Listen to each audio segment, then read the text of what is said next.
She had time for one phone call. Then she disappeared. This is the last call she made, a psychological mystery thriller about a missing woman, a desperate 999 call, and the one friend everyone believes is guilty, except she knows the real monster is still free. I've never been the person people believed. I've made too many mistakes, too many bad decisions. By the time someone looks at my past, they've already decided what kind of person I am. That's why meeting Roshni felt like a miracle. She didn't ask about my failures.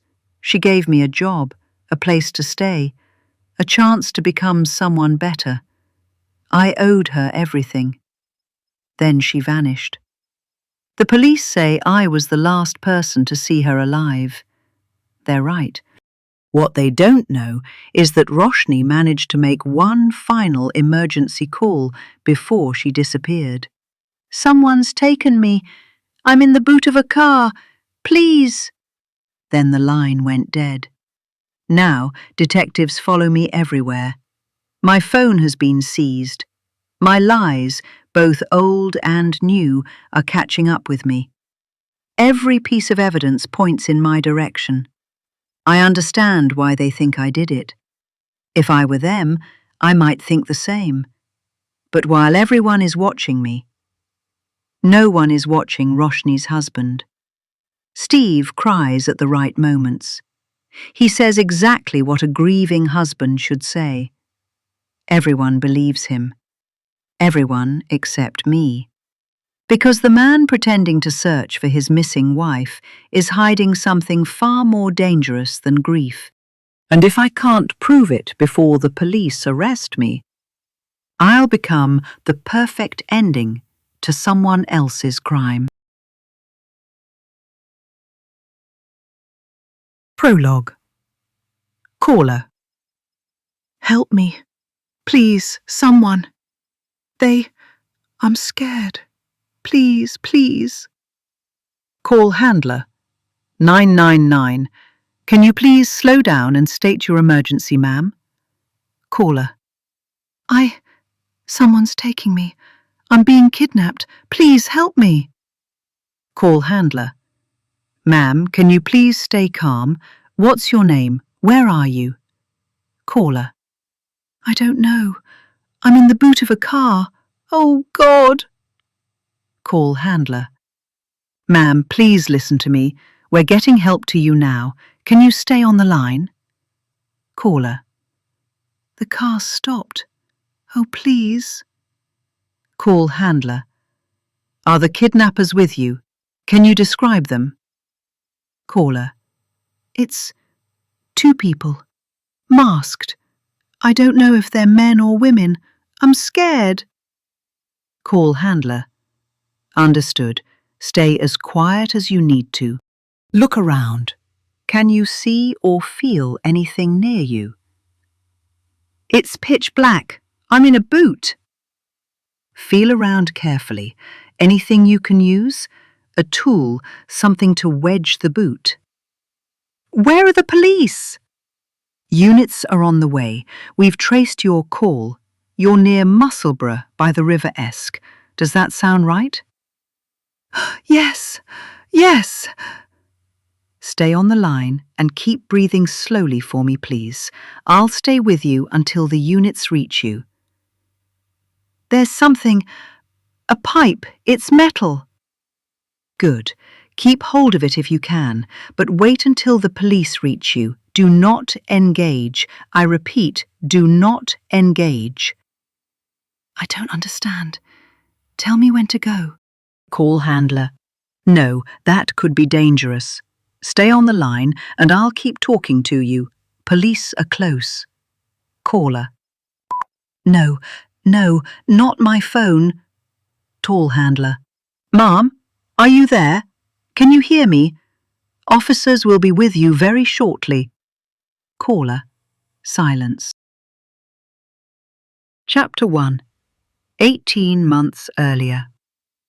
Windows come in all shapes and sizes, just like people. But unlike us, they're transparent.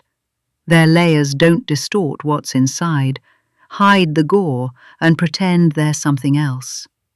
Unlike humans, with windows, what you see is what you get. It was through one such French window that I first saw you, well, a part of you at least, your profile to be precise. Your sharp nose, your olive cheeks, the pinhead-sized mole under your eye. I don't know how long I stood there, outside on busy Thistle Street, the vein of Edinburgh, watching you run a pen through your dark tresses. Your eyes volleyed from left to right and back to left. There was something hypnotic about your pendulum eyes. Tick-tock, tick-tock, as they scanned an old-fashioned ledger. You'd stop now and then to mark something in the book. As I watched, you craned your head and called out to someone. A short, old man with a balding head and a swollen midriff walked in. The gap between his t-shirt and trousers revealed a hefty roll of skin. He tugged the trousers up and fell into one of the chairs opposite you. It looked tense for a moment. You thrust the notebook under his nose and spoke to him with a stern face. He responded with panic. Briefly, I wondered if I should turn around and head back to my cold and miserable flat. Well, not exactly my flat. It was my mate Alex's, but that was where the couch I crashed on at night was. But then you laughed, your head tilted slightly to the right, angled upward without bunching up the hair behind. I couldn't hear your laugh through the window, but I was certain of its ring as it rolled from your lips. You must have seen me then, through the corner creases of your eyes. Your laugh froze and landed into a tight smile, as if you could sense my pitiful existence, the tattered couch I called home, the sole rucksack that held my meager belongings tucked underneath, as if you had a window into my life, as if you could see through me. I've long thought about what gave me away. Was it my tight grasp of the battered envelope stuffed with overdue bills and final calls from debt collectors? Or was it the shivering fingers that held them, maybe my jittery eyes, fallen shoulders? I suppose I'll never know. 3 curt taps broke my trance. Your knuckles left a misty mark on the window as you mouthed, "Come in." The window, like you, was pristine. I looked down at the tattered mess that I was. Surely you couldn't be talking to me. Self-clipped hair and hurried clothes, nothing to hide my panicked face behind.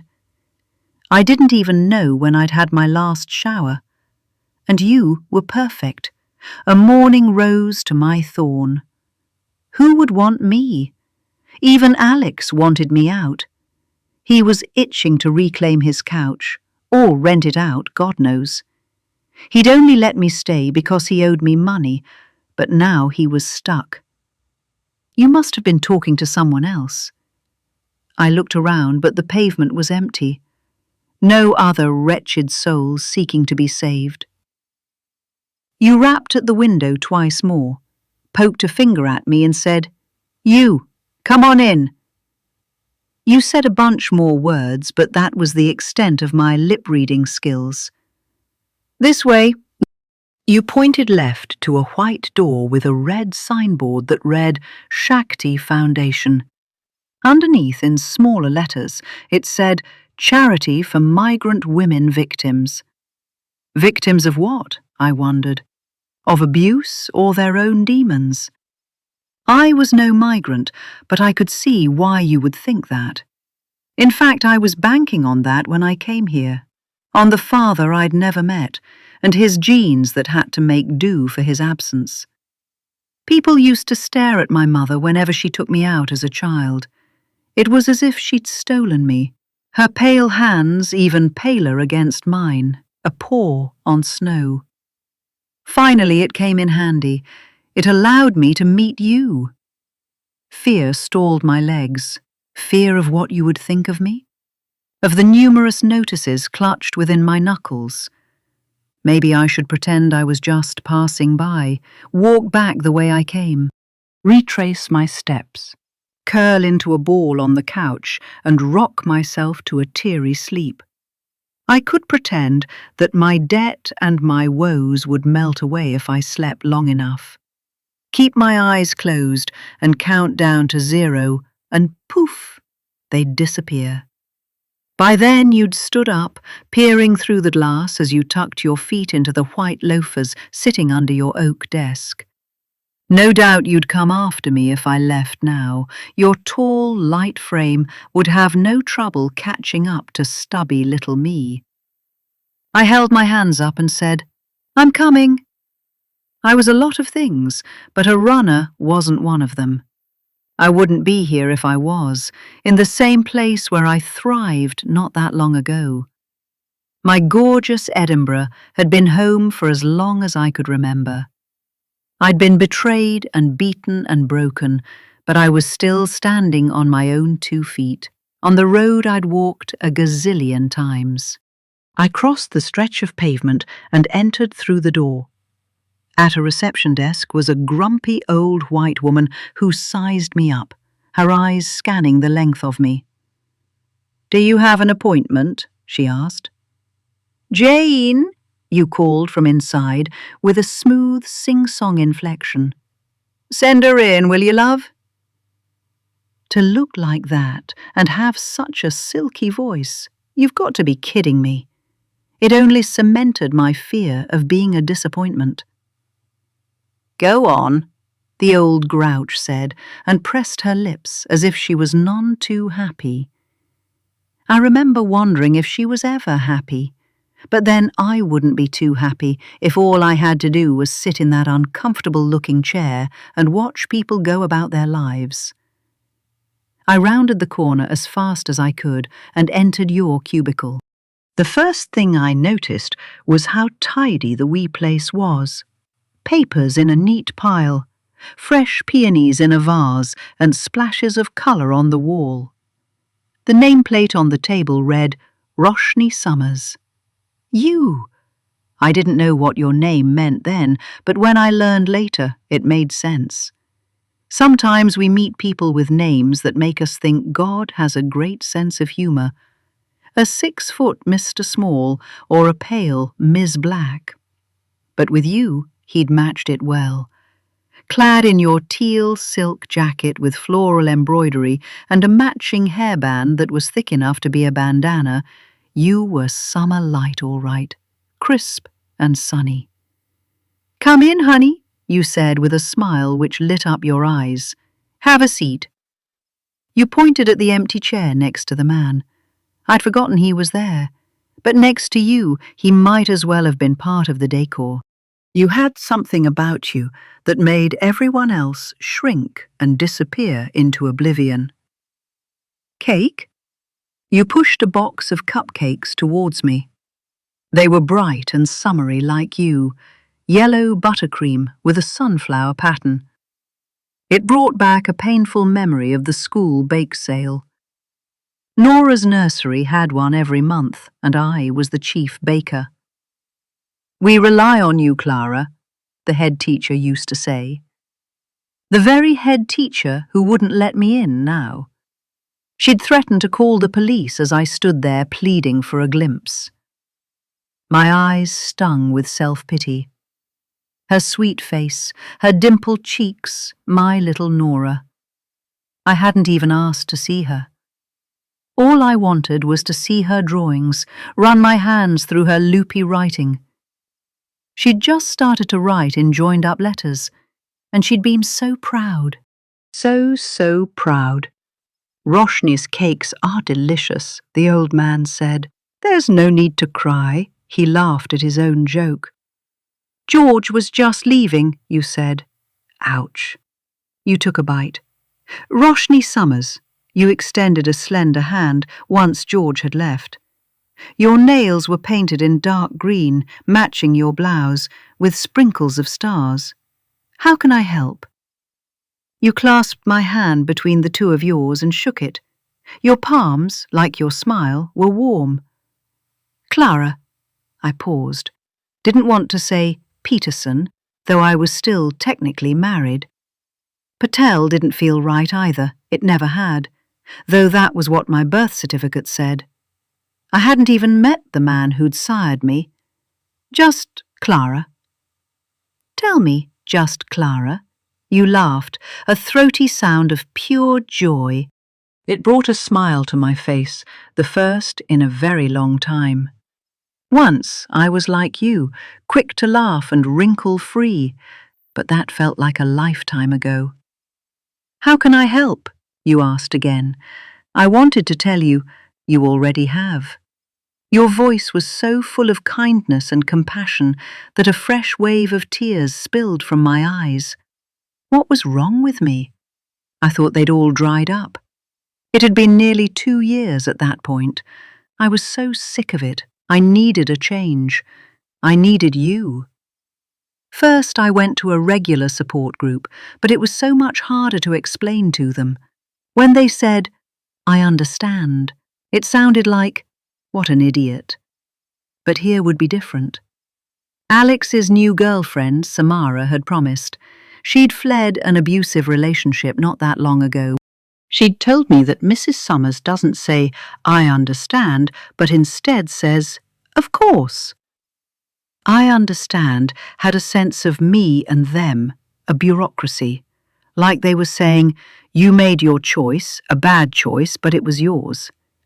"Of course" had a sense of camaraderie, as if what I did was a given, something normal, what anyone would have done in the circumstances.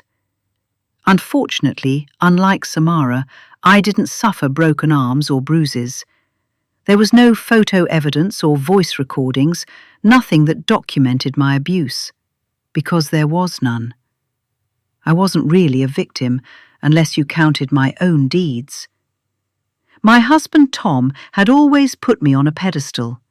"You're my queen, and I your worker bee," he'd say. He'd claimed that was why the mortgage and the business should all be in my name. "You've earned it, Clara. Worked your arse off. Own it."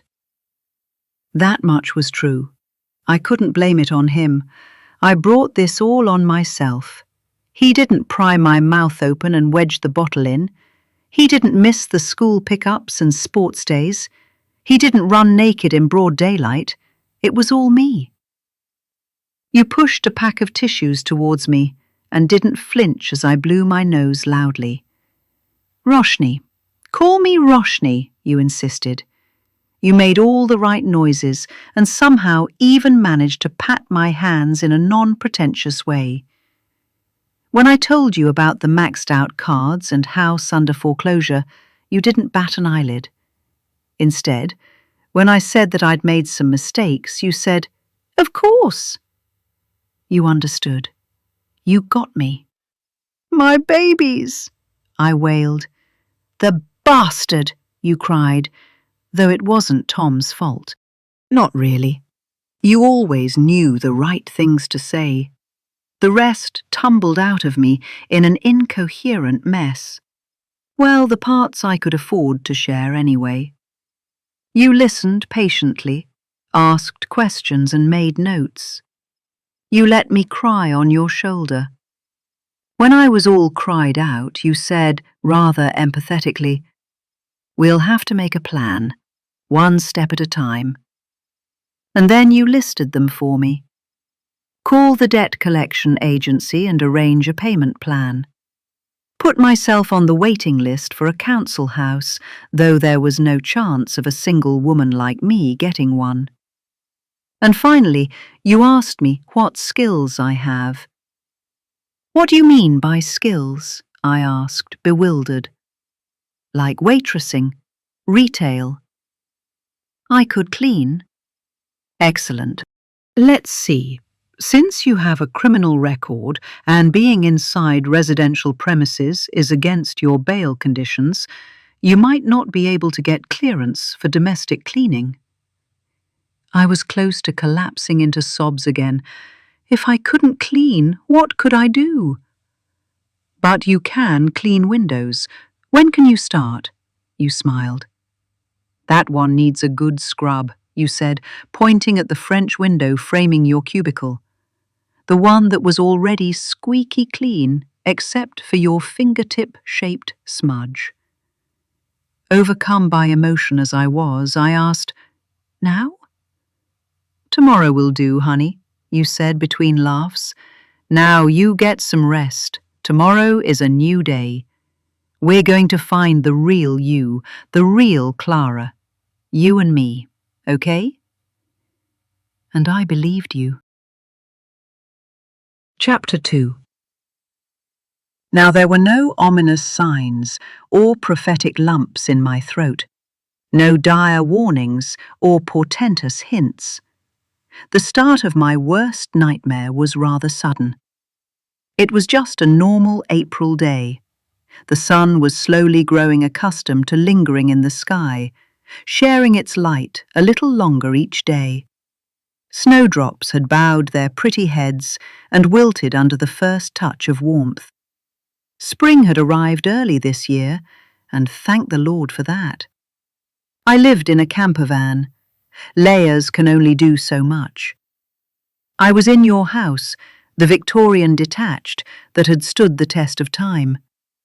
One moment I was mopping, wiping off the last traces of crimson from your beloved heated stone floor. The perfect white tiles were no longer perfect. They were covered in broken glass and tainted, just like you. One of those things I could fix. Distant sirens shattered the moment. They came closer and closer until they filled my ears. I dropped the mop and ran outside, fully expecting the screaming sirens to rush past to another disaster, to someone else's suffering. Musselburgh is to Edinburgh what Cornwall is to the rest of the UK. A jumble of beaches and retirement homes, the quintessential suburb, not exactly a hotbed of crime. Maybe it was a fire, but the siren wasn't a cry, not the typical wail of an ambulance either. It was a yelp, the urgent, persistent yelp of the police. And I should know the difference. Whenever I closed my eyes, I heard them. As the outside noise dimmed to a hum, the wail of the ambulance and the yelp of the police sirens would rage within until I wanted to rip my head off. I reached the doorway and was immediately blinded by the burning blue. The wind had picked up, whipping at the red, tiger-striped scarf that still dangled from between my fingers. The scent of you, floral and exotic, filled my nostrils, and I wanted to scream for you, at you. I squeezed my eyes shut, pressing my hands against my ears, desperate to block it all out and pretend it wasn't happening. Stay in the moment, Clara. I could almost hear you say from far away. It'll go away. This wasn't real. It couldn't be happening. Not again. Lightning doesn't strike twice, does it? Right now, the cold seemed better, so much better. That was when I began to run, clutching the scarf, the last piece of you that threatened to break free from me. I gripped it tighter and swung my arms harder as the sound of running feet chased me. "Police! Freeze!" Those two simple words were terrifying when put together. It did nothing to slow my momentum. In fact, it did exactly the opposite. I quickened my pace, weaving across the cobbled drive, stomping on your petunias as I doubled back to evade the police cruiser parked across the gate, blocking my escape. If the hedges had been any shorter, I might have attempted a high jump. But it wasn't worth the risk. Being locked up was bad enough without adding broken bones to the mix. I sprinted along the hedge, heading straight for the crawl path I knew well, a gap between the carefully pruned branches. The sound of hurried footsteps behind me, followed by a sudden halt, a slip, and a quick course change, told me they hadn't expected it. They thought they had me cornered, checkmated. I didn't blame them for thinking that. Most people would have given up by now. But I wasn't most people. All I needed to do was to get to you, and everything would be fine. Just like the last time. You'd make it all go away. You'd know what to do. I pushed through layers of hawthorn and lavender, ignoring the tiny scrapes and deeper cuts they left on my bare hands, the splinters they deposited in my skin. Stupidly, I'd left my jacket in the house. It had been warm enough and, well, I'd been doing hard labor. The sweat had made me feel sticky, gluing my clothes to me, so I'd taken off my jacket and tossed it onto the hallway floor. I hadn't expected company. Now they'd have another piece of evidence to prove my guilt, that I was there inside your home when I wasn't meant to be. Not that they would need it. By choosing to run, I'd already damned myself. But what else could I do? Stay and be thrown into that cell? Let the iron door seal my fate? There was no way I could survive that again. The police clearly hadn't expected this. They must have assumed I'd stop when I saw the cruiser barricading the gate. Their pace had already slowed. Even before I took the detour, their urgent footsteps had faded into a lethargic shuffle. Perhaps they thought I'd be easy to corner. Just a woman, weak and withering, they must have thought. But as soon as I passed through the thicket, I stopped, standing as still as possible, holding my heaving breath, despite my lungs violently protesting. I squeezed myself into the narrow gap between the bushes and the thick hedge, a tight passage that rounded sharply at the corner. The space was barely wide enough for me to maneuver through, and branches clawed at my skin, but it provided cover. The ground here was uneven, my feet tangling in the overgrown roots raised above ground, but the thick foliage hid me from sight. Darkness was settling in, and if I'd timed it right, there was a chance they hadn't seen me slip into the tight passage. With any luck, they might even convince themselves that I'd never been there at all, that I was just a fleeting ghost of their imagination, a trick of the light. But damn, the jacket and the mop. I pressed myself flat against the hedge, my ragged breaths blending with the wind-wrought rustle, counting silently and hoping my luck would finally change. It had been pretty rotten so far. I heard their feet rushing forward, then hesitating, rolling back. The cruiser moved, and the steps fanned out, their heavy thuds now pounding the pavement, clearly wondering where I'd vanished to. I was neither inside nor outside. By now my breathing had steadied, the air no longer raging into my lungs. If I threw myself to the ground, I could just about squeeze into the crawl space. It would be tight, but doable. My camper wasn't far, just a couple of streets away, tucked out of sight. Far enough to keep the nosy neighbor from prattling on about my presence, yet close enough to get away quickly if interrupted. But the keys were still in my jacket, zipped inside one of the pockets for safekeeping. I hadn't expected company, not yet. I thought I had at least an hour, maybe 2.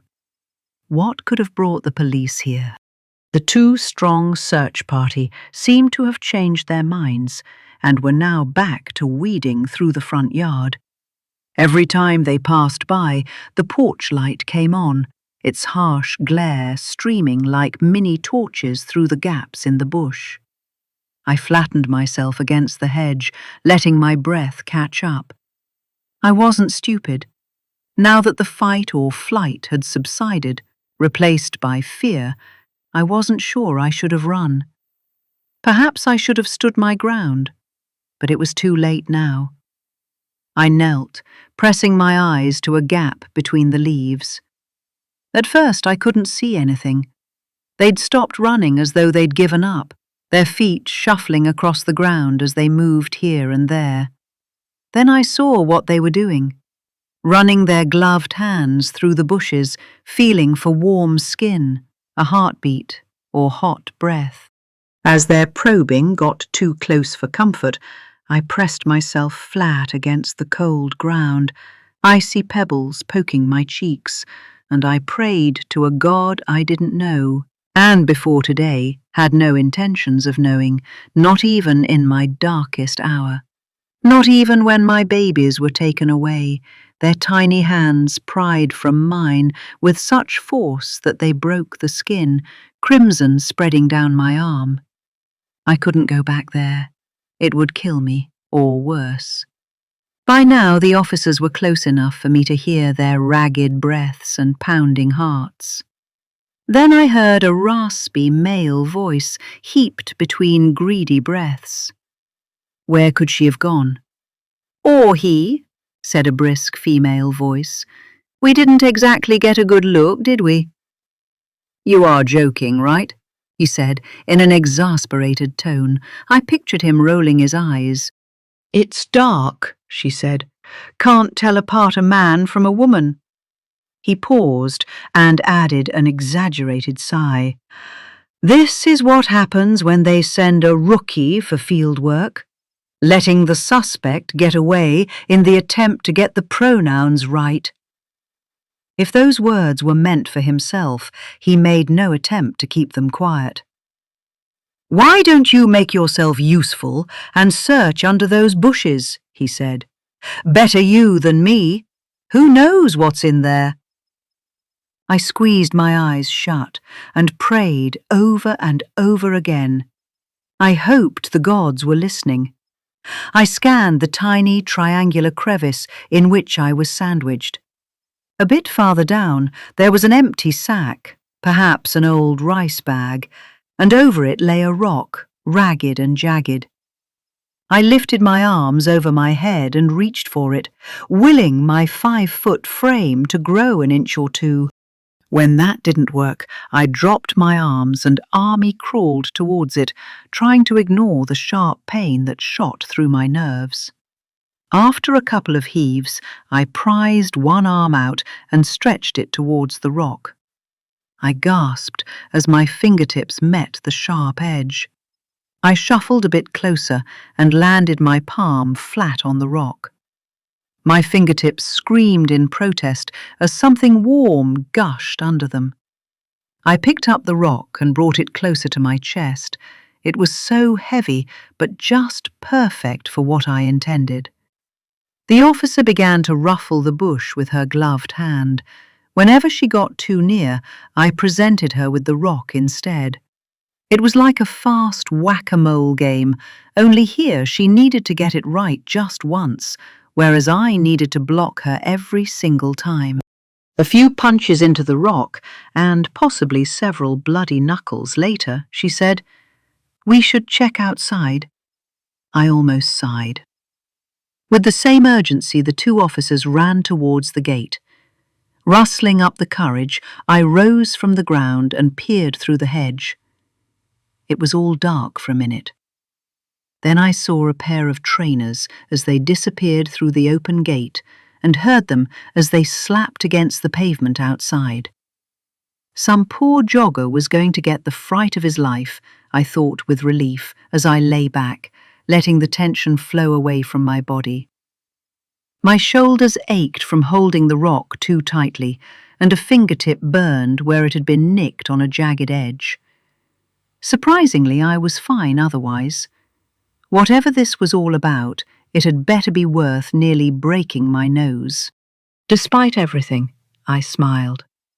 Then I heard the familiar groan of an unmuffled motor, the Rolls-Royce. That was when I knew it was you. Something terrible had happened to you. Chapter 3. What do you mean, Roshni's been kidnapped? Steve asked. This wasn't the first time he was asking the question. In fact, he'd been asking it since last night, when the officers informed him that his wife was missing. But they wouldn't tell him anything. His head throbbed. He hadn't slept last night. How could he, after coming home to a police cruiser blocking his driveway?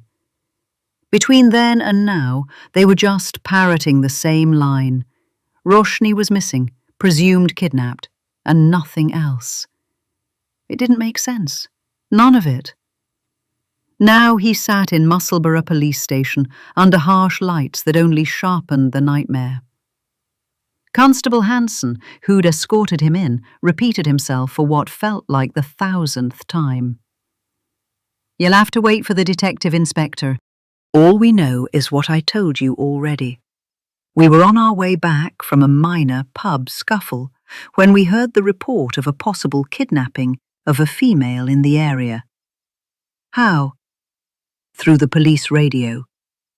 No. This was getting ridiculous, the dodgy half-answers. I mean, how do you know it's a kidnapping? And how do you know it's Roshni? Hanson sighed. Look, we don't know anything beyond that. You'll have to wait for the detective. And where is he, this detective of yours? Any more and he'd snap, he was sure of it. There was only so much he could take. She? A voice corrected from the doorway. Detective Inspector Gillian Steele. The door swung open and in walked a short brunette, 5'2" at most, with hair jutting at stubborn angles, as if she'd rolled straight out of bed and she hadn't bothered to even run a hand through it. Her eyes swept the room, landed on Steve, and held firm. Automatically, Steve stood up. Steve Summers. For a moment she only stared at him, something like irritation flickering across her face. She disliked him, and they'd only just met. But to be fair, he wasn't very presentable. He was still in last night's work clothes, grey blazer, red striped tie, the outfit of someone heading to a wedding or a funeral. The clothes themselves weren't the issue. It was the creases from sitting on a cheap plastic chair for hours. Mr. Summers, she said. Steve, please. Mr. Summers is my dad. She blinked, as though she'd been about to say something else, and then swallowed it. Steve, thank you for coming. Didn't get much choice, did I? He said, sharper than he meant. He winced. Look, can we please cut to the chase? This constable here says my wife is missing. Kidnapped, Hanson corrected. Yes, kidnapped. Steve gestured impatiently. Can someone tell me what's happening? Please, Steele pointed to the chair. Steve collapsed back into his seat, relieved. He was a little dizzy and felt weak in the knees, like he could topple over at any time. Steele turned to the constable. Thank you, James. I'll take it from here. Hanson hesitated, shooting Steve a look somewhere between pity and curiosity before stepping out. The door clicked shut behind him. The room felt instantly smaller. The detective didn't sit. Instead, she watched him from above. Roughly around 5 p.m. last night, a call was made to 999. And how do you know it was Roshni? The call was made from a mobile registered to her. Right. So you don't know it was Roshni. He needed to watch what he said. Snapping at the detective wasn't going to help. Steele held his gaze. The light caught the startling blue of her eyes, somehow making the grey flecks there drift like silt. Did you try calling her? He nodded. Went straight to the voicemail. He scrubbed a hand across his face. You got an emergency call, and then what? What did she say? It must have been a female voice. Why would they think it was Roshni otherwise? We traced the call and dispatched 2 units, one to the origin point and one to your house. Where was it made from, the call? Somewhere close to your house. Her eyes didn't leave him. He could see the question she wasn't yet asking. Where were you, Steve? He needed to be prepared. Instead, she said, from the road, next to the river-esque walkway. And I take it you didn't find her? She was long gone by the time we arrived.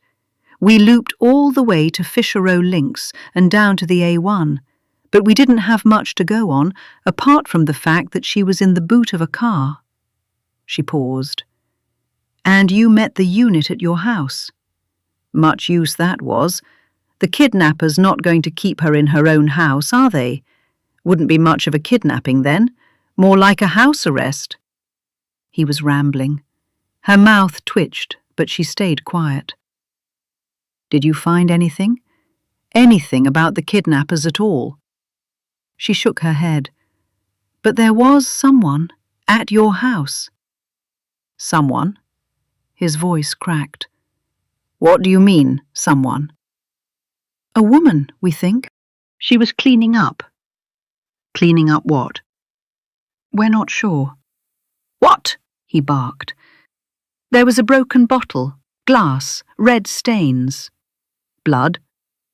Analysis is underway. We would be able to confirm. Can you tell me anything? He snapped. Anything at all. Do you know who that woman was? We were hoping you could help with that.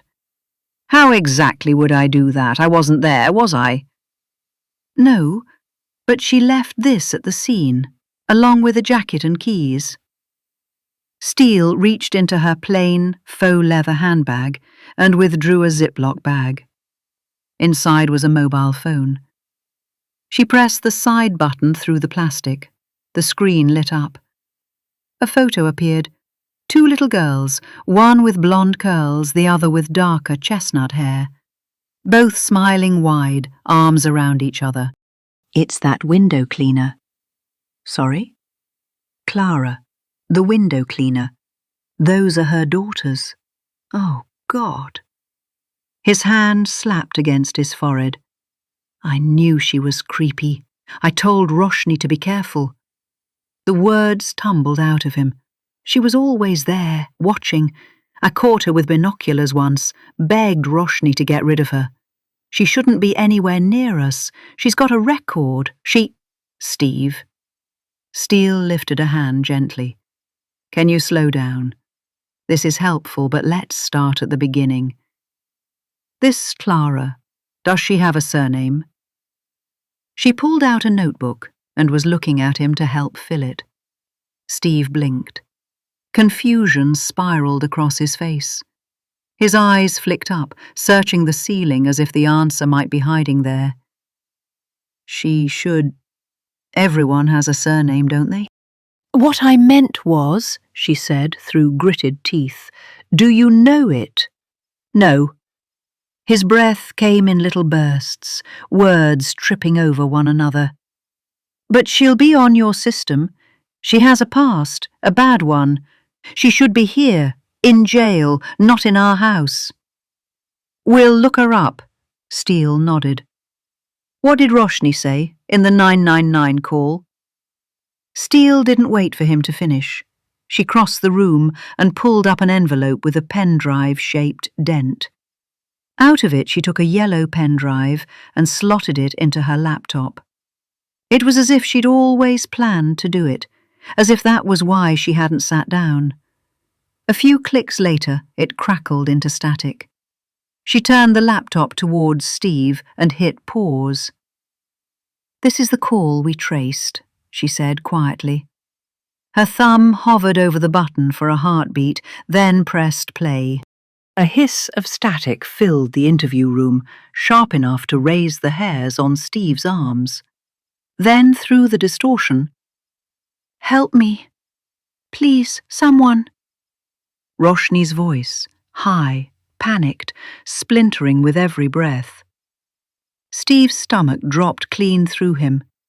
Any smidgen of doubt that Steve had vanished, wiped clean by the fear in her voice. This was Roshni, all right. On the tape she was crying now, a wet, terrified gasp that cracked straight down the center. All the time the tape was playing, the detective was typing something into her laptop. When it finished, she straightened. We've got her. Clara Peterson. Her listed address is... She squinted at the screen, then looked up. 68 Monkton Hall Terrace. She sounded confused, as if she couldn't comprehend what she'd read.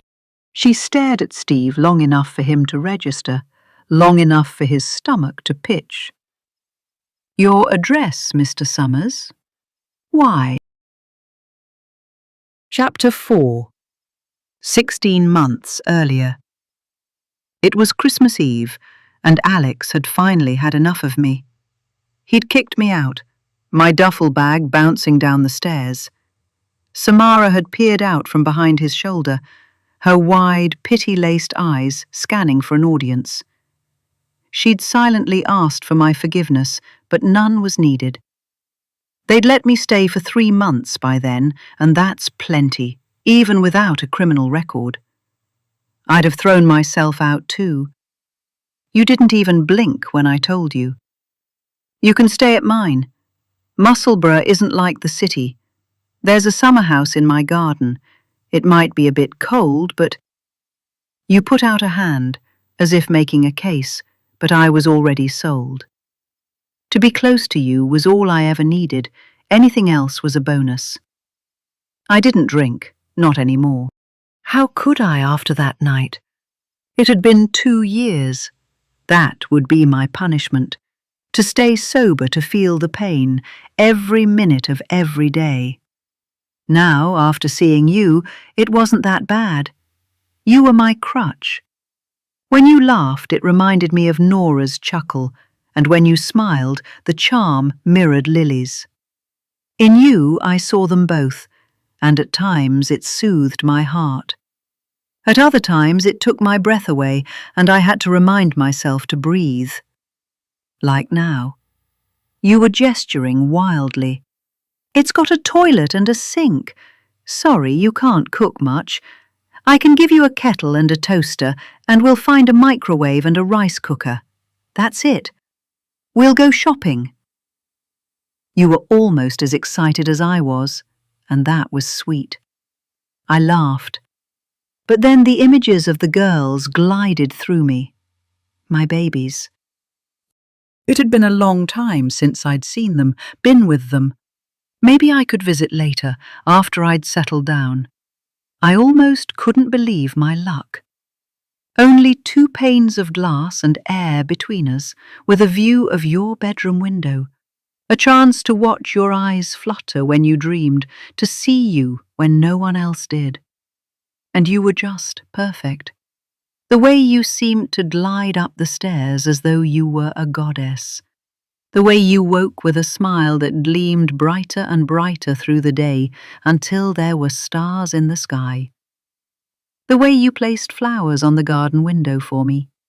The seeds you so thoughtfully left out for the birds during the coldest days. But then there was Steve. He was always scowling, drawing the curtains where you'd let the light in. A flawed human, like the rest of us. Unfortunately, next to you, he looked worse. Much worse. I hated him a little, for you were his. I still missed the girls, but every time you noticed my face fall or my eyes glaze over, you'd vow, "We will get them, Clara, I promise." And I believed you, almost. But you didn't know Tom as I did. He didn't trust me. How could he after that night? Tom's in the police. He knows the rules and the ways to bend them, the holes in them where he can wedge his stubby fingers.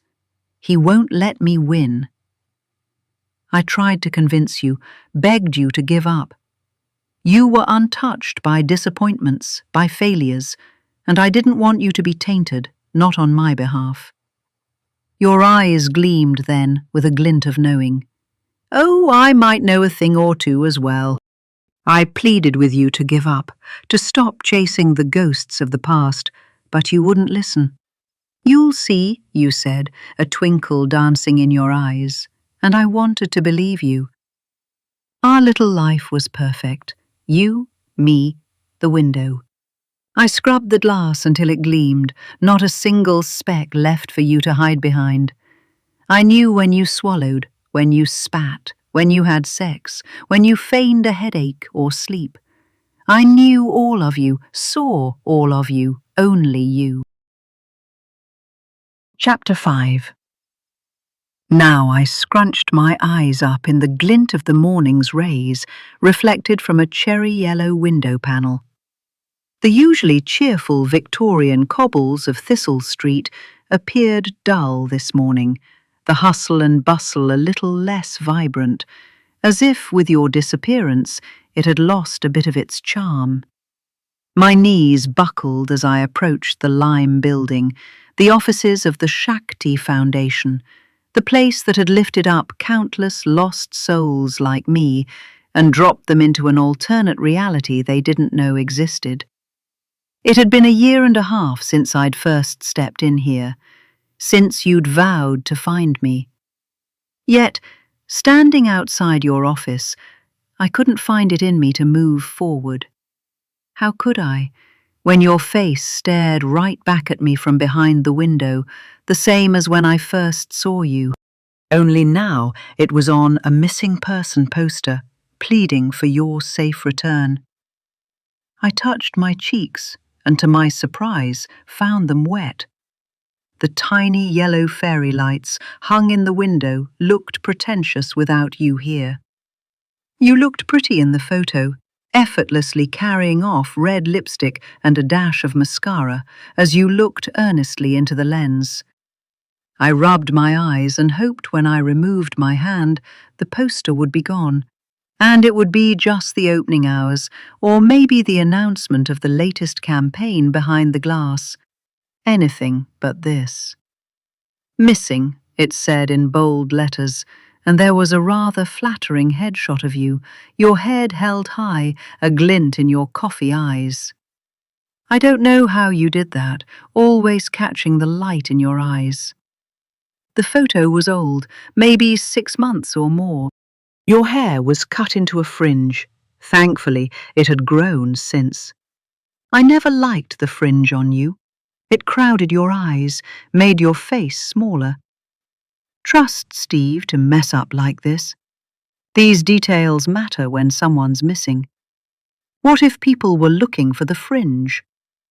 Under the photo it read, Roshni Summers, darling wife, beloved friend, humanitarian and the light of many lives. God, it read like an obituary, not like a missing person poster. At least he'd got the colour scheme right. Bright orange. You would have approved. Below that, on the left, was a brief, rather clinical description of you. Aged 32 and expected to be dressed in a black floral blouse and jeggings. It didn't capture you at all. Not the bright florals you loved, the way your eyes glinted like a cat's, the tilt of your head, the crooked front tooth. None of it. On the right, there was a personal note. Roshni, I'm sorry. You're so special, but I failed you. I love you and miss you. Steve Summers. You'd better be sorry. You deserved more, so much more. I hesitated, worried that somehow Jane would know that I was at your house last night, that I'd fled from the police. I was probably the last person to see you. Without the phone, which was seized along with my jacket and probably stored in a cold evidence locker somewhere in the city, there was no way for me to check the news. Last night, without my camper van, the key to which would be in the same cold locker, I had to make do with a night shelter. It was only when I got there that I saw the news and learned what had happened to you, that you were missing. Someone had taken you. Obviously, judging by the poster that was plastered to the inside of the window, your disappearance was common knowledge. But did that extend to my involvement? Last night's news hadn't mentioned me, not even a hint. I swallowed my fear and pushed the door open to the familiar chime of the bell announcing my arrival. Inside, the lights were out, and Jane was hunched at her usual desk, her hands holding her head. As soon as I stepped in, she rushed over. "Oh, Clara," she said, engulfing me in a wet hug. "Did you hear?" she asked between gasps. "Roshni?" Unable to complete the sentence, she dissolved into uncontrolled sobs. I awkwardly patted her back. Jane was not one for physical touch. In my mind, she was still the grouchy old woman on reception the day I met you. Never, in the 18 months I had known her, Had she done more than shake my hand? Even that was just the once, and probably out of obligation. Everything I knew about her, single, never married, no children, was from you. She sniffled and pried herself away from me, pressing a tissue to her mouth. I nodded towards the poster. What happened? Don't know. She paused to compose herself and blew into the tissue before promptly returning it to her mouth. When? I asked. Yesterday.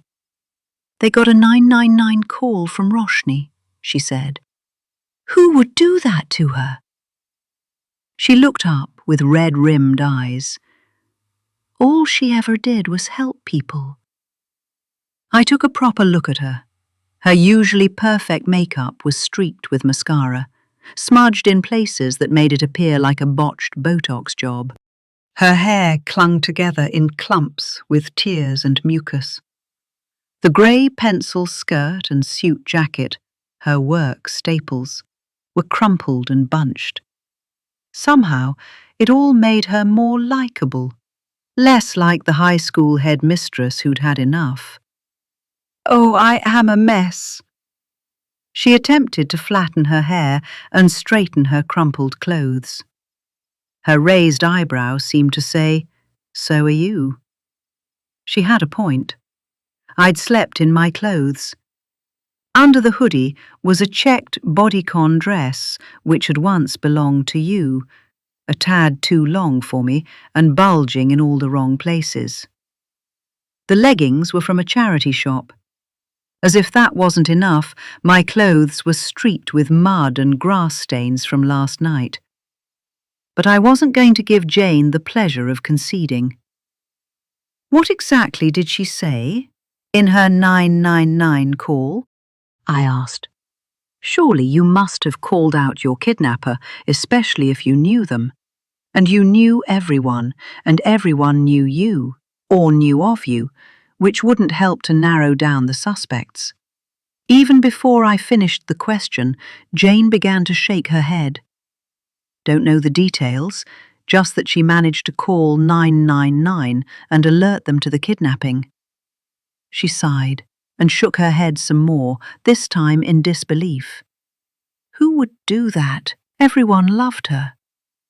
Not exactly everyone, I thought, but I knew what she meant. You had touched many lives, and always for the better, or so I thought. But normal people don't get kidnapped. You had enemies, at least one. The bell clanged again, and George's head poked around the doorway. His eyes were sharp, scanning the room like a hawk, sizing up its prey. Right, he said, stepping in and adjusting the jacket that didn't quite fit him anymore. He had lost a lot of weight. It's dark in here. He flicked on the light. Did you hear? There's a press conference at the Premier Inn, 3 o'clock. You, he said, turning to me, you'll want to hear this. I blinked at him. What? Steve's name slipped from his lips and his face fell. He's going to turn this into a media circus. He calls it a plea for Roshni's safe return. There might even be a reward. George had never warmed to Steve. Well, Steve had that effect on people. He was a rich, charming prick. On any given day, he could be disarmingly generous or an arrogant show-off. Depending on which side of the coin they happened to catch, people either adored him or despised him. George and I fell firmly into the latter camp. You and Jane, on the other hand, fell squarely in the former. Jane's eyes darted between George and me, curiosity wrestling with caution. This has all the markings of Papa's summers. His idea of dealing with problems? Throw money at them. Car trouble? Throw money at it.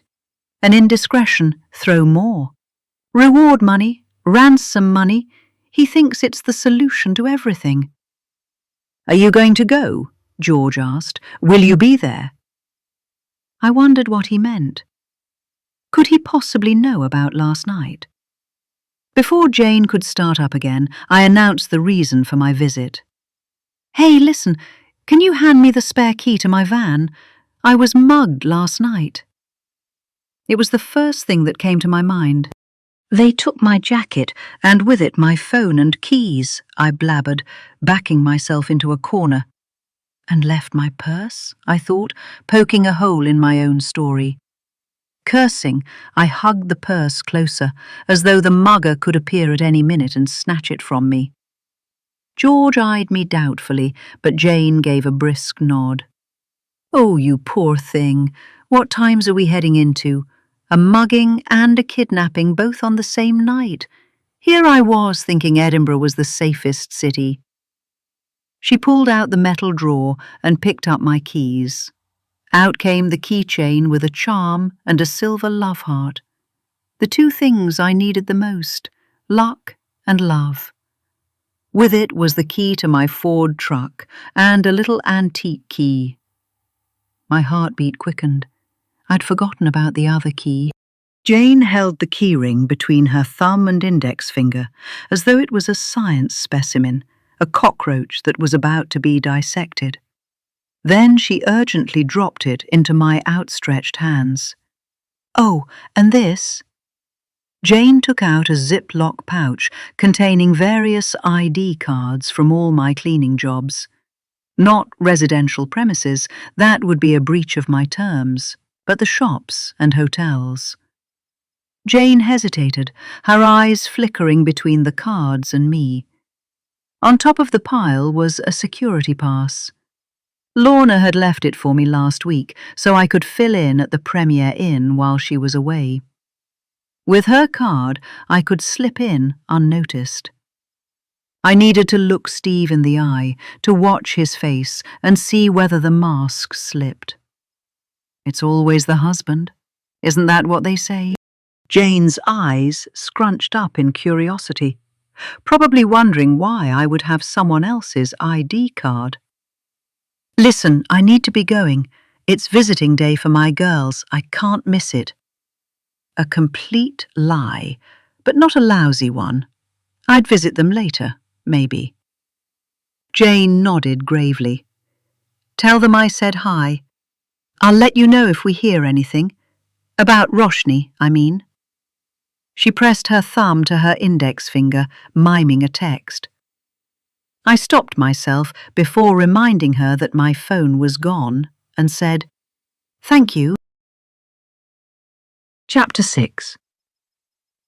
Steve quickened his pace, dirty trainers thudding against the cobblestones in a steady, rut-tut thud.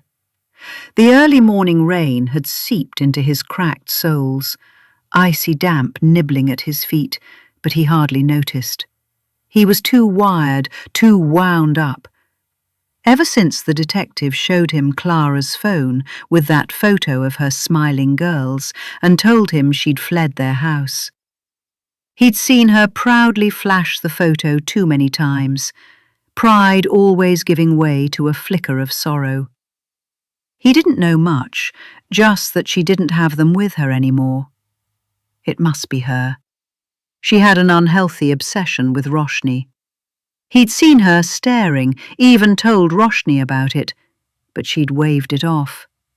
"She's hurting," she'd said. "She misses her girls."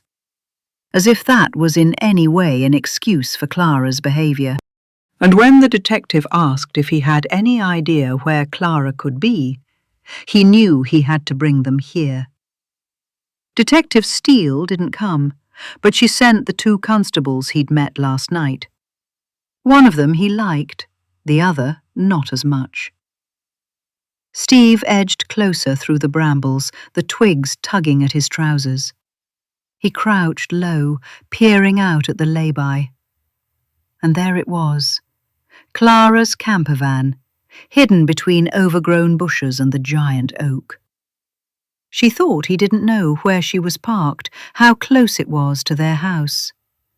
But that one time he'd caught her watching them through binoculars, he'd followed her here. He had to be sure. The van was registered to Clara, but with their address. So technically, he'd be in trouble if she was up to something. He'd known she was living here. Everyone in his line of work knew people like her, the ones who couldn't land a flat, not in this market. More to-let boards than people to live in them. Yet the young ones couldn't get anywhere near the keys. Landlords were hoarding properties like they were loo rolls during lockdown. His papa especially, king of the greedy bastards, snapping up whole blocks, flipping them, talking about solid assets, while actual people froze in camper vans and damp bedsits. Steve felt the bile rise just thinking about it. And Clara, dull, awkward Clara, had ended up in that van. Sometimes she offered a word or two, but most times she just stared. No wonder no one wanted her anywhere near them. Now look what she'd done. The camper's blue and white paintwork had dulled to a tired shade. Steve had always thought it had a sort of charm, in the same way abandoned pubs and haunted houses did, but he hadn't imagined her living in it so long. It had been months, if not a full year. Now the coppers were about to pry it open like a tin of beans. Flashlights darted across the inside as they sneaked a look through the half-drawn curtains. Steve expected a bit of mess, maybe a sleeping bag, a kettle balanced on the hob. He wouldn't have judged. Half the city's youth were a paycheck away from that life, thanks to men like his father. "Mr. Summers," Hanson said cautiously, "is this it? You're sure this is the one?" Steve nodded. "Aye. She drives it all the time, parks it outside our house sometimes overnight, practically lives here." He forced a thin laugh, but the sound curdled in his throat. Hanson came over with something pinched between his gloved fingers. The latex crinkled as he shifted it. "We found the keys in her jacket pocket," he said flatly. The jacket, Clara's. Steve had recognized the scruffy parka folded in an evidence bag back at the station, along with the mobile. Hanson tilted his hand so the key swung around. Steve blinked. "You're saying that's her key? The key to the camper van?" "We're saying it was in her jacket." Steve crossed his arms, stalling. "And you're just going to, what? Open the van? Don't you need a warrant or something?" Hanson turned his head slowly, like Steve had just asked if gravity still worked. "Do you not want to find your wife?" "Of course I do," Steve shot back. Beth, the other officer, the one he liked, stepped forward before Hanson could press it further. "We have probable cause, Mr. Summers. These items were on your property. Your wife could be inside that vehicle right now." She was much more articulate than Hanson. She didn't bark like him, didn't dangle evidence like it was poison. She explained. Professional, calm, and a damn sight easier on the eyes. "Probable cause," he repeated. "Yes," Beth said. "And if we wait, and she's in there," she pointed at the scuffed van, "hurt, trapped, then those minutes are on us." Steve swallowed, wishing the words would settle somewhere sensible. But they rattled instead, tumbling with his own thoughts. Clara's jacket, Clara's key, Clara's bloody phone. Clara had been inside his house, and clearly she didn't have any business being there. And she'd run the moment the police arrived. What did that look like? Not innocent, that was for sure. "All right," he said, "open the damn thing." Hanson put the key in the lock and turned. Inside it was clean, pristine even. "Too clean," Hanson declared. "She's a cleaner. She probably knows how to get rid of blood, don't you think?" Steve's stomach twisted. He wanted to argue, wanted to scream that Roshni wasn't, that this wasn't. but the words caught somewhere in his chest. "Hey," you said finally, "is this still a missing person case?" Hansen didn't flinch. A good investigation considers all possibilities. His eyes didn't move. Did they think Roshni was dead? He couldn't even acknowledge the thought. Dead. What were they not telling him? Then Hansen straightened and moved towards the mini-fridge. Steve's mind scrambled. What did he expect to find? A severed finger? A toe? The sheer absurdity made him shudder. But it only had milk, some cheese, and a stick of cucumber. And then Hansen's hand reached deliberately towards the white cupboard above the cooker. Steve swallowed hard. "Wait," he said. "What are you—" He didn't want them to open it, to see things he wouldn't be able to unsee. Hansen didn't answer. Steve ducked as the cupboard door swung open. And then he saw it. The light steadied on the contents, and Steve's stomach dropped. Roshni. Her face. Her things. His eyes landed on her photo, Roshni caught mid-laugh, head tilted just so. His favourite shot of her, no question.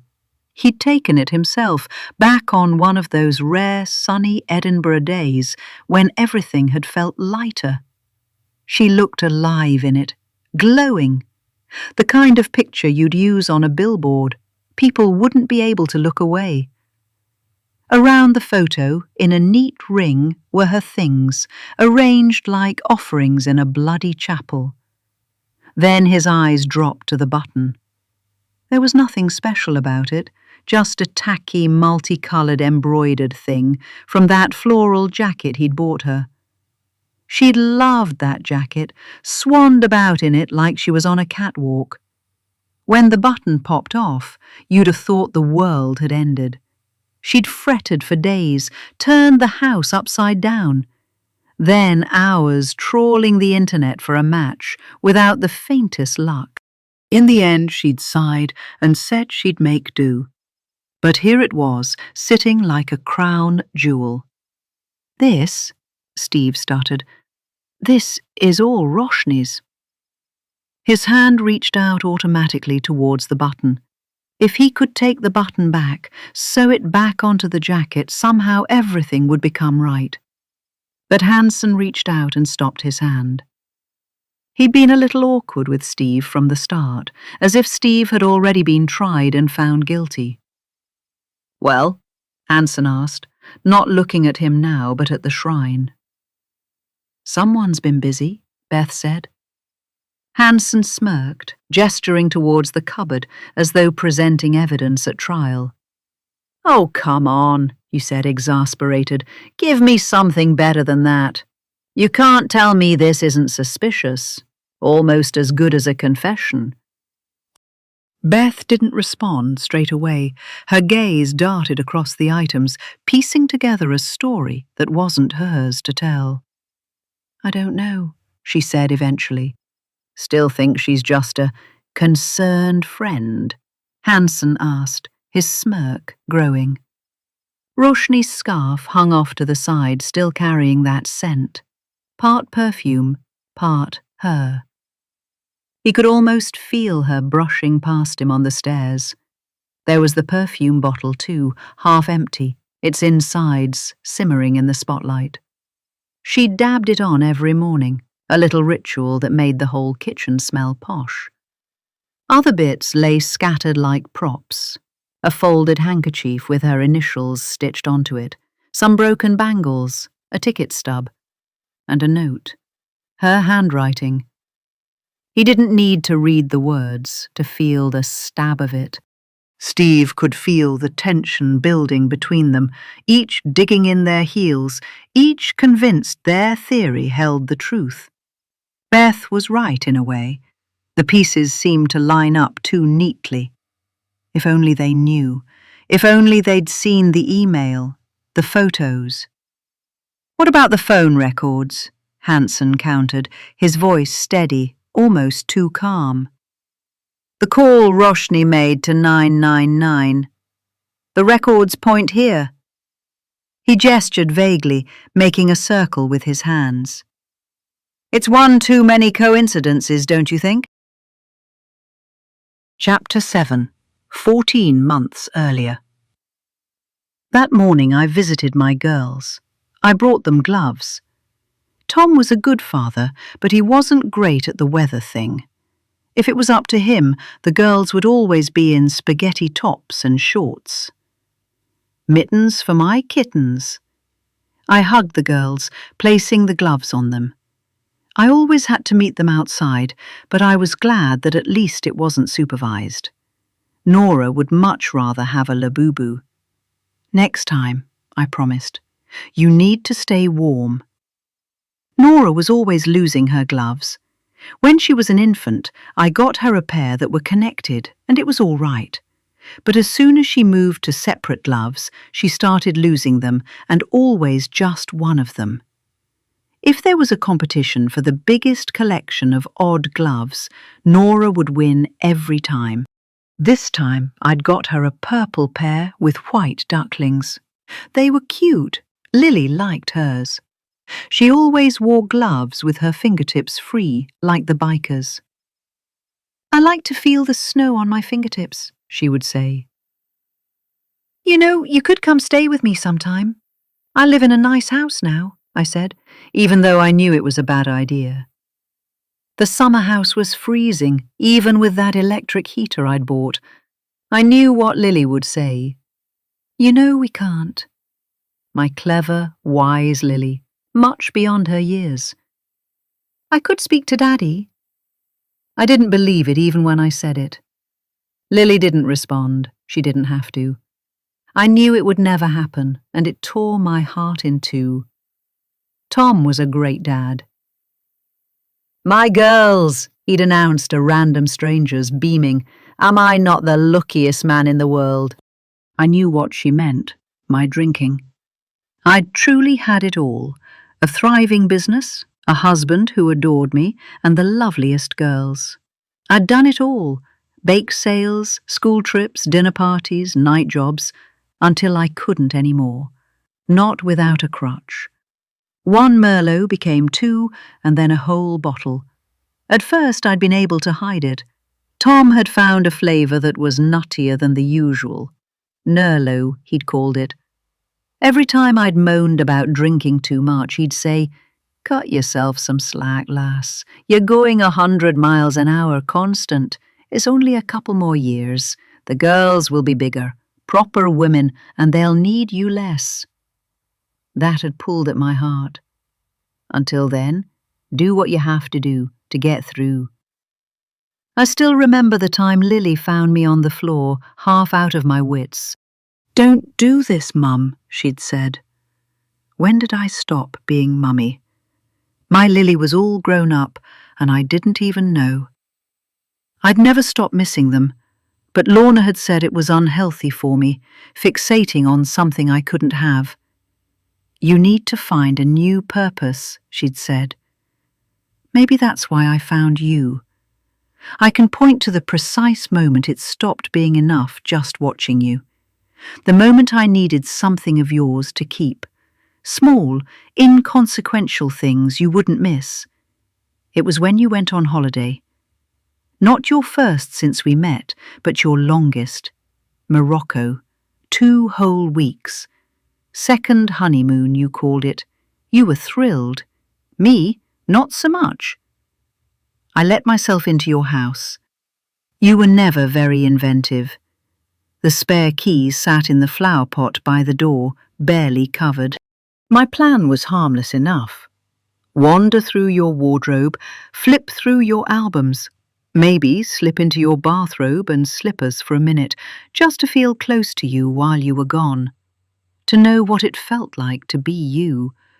It was harmless, but when it was time to leave, something hollow tugged at me. I missed you, more than I should have.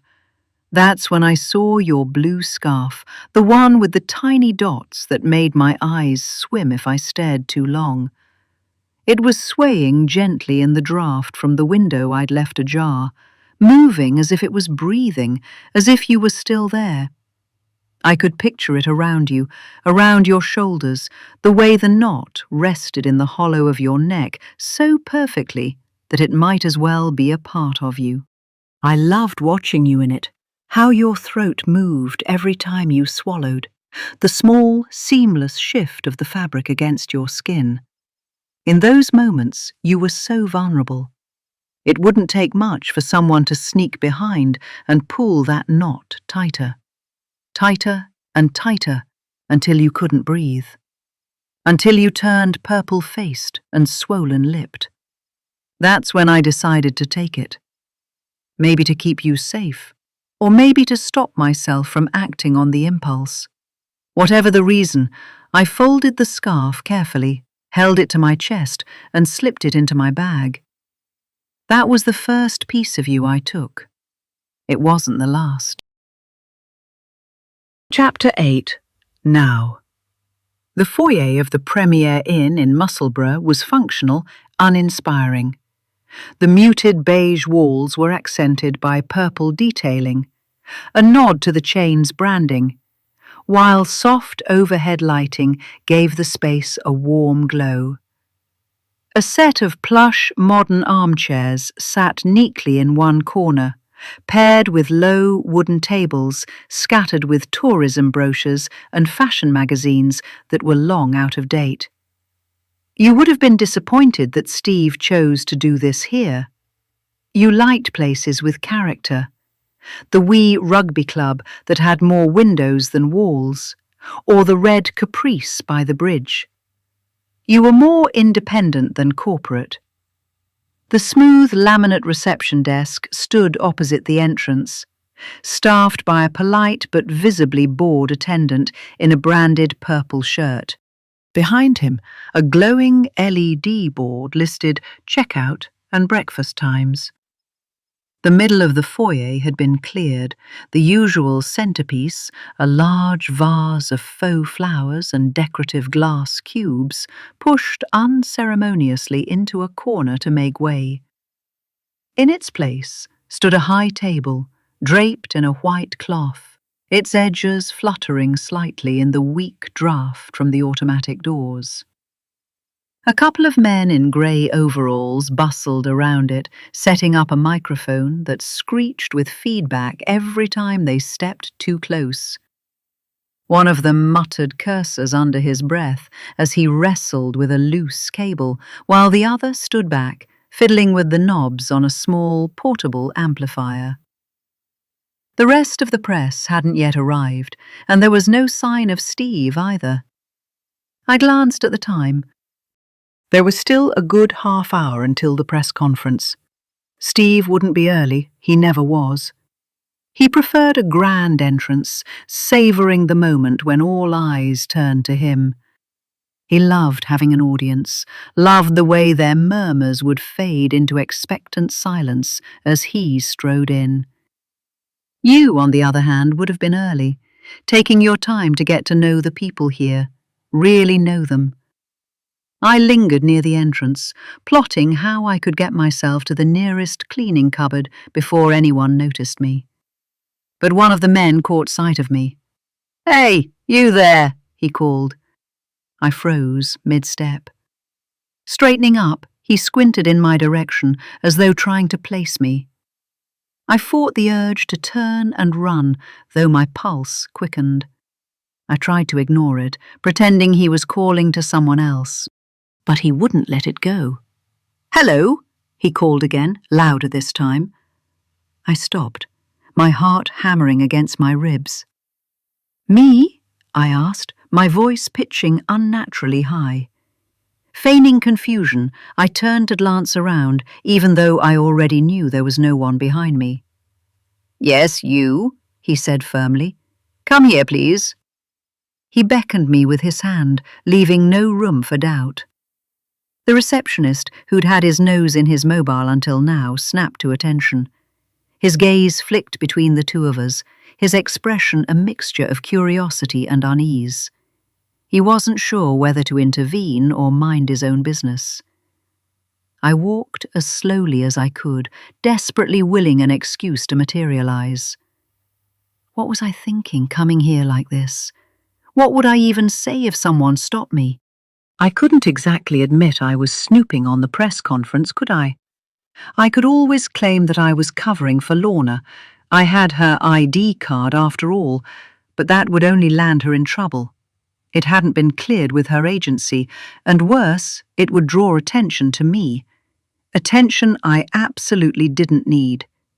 For all I knew, there could be a ransom on my head by now, a full-blown woman hunt.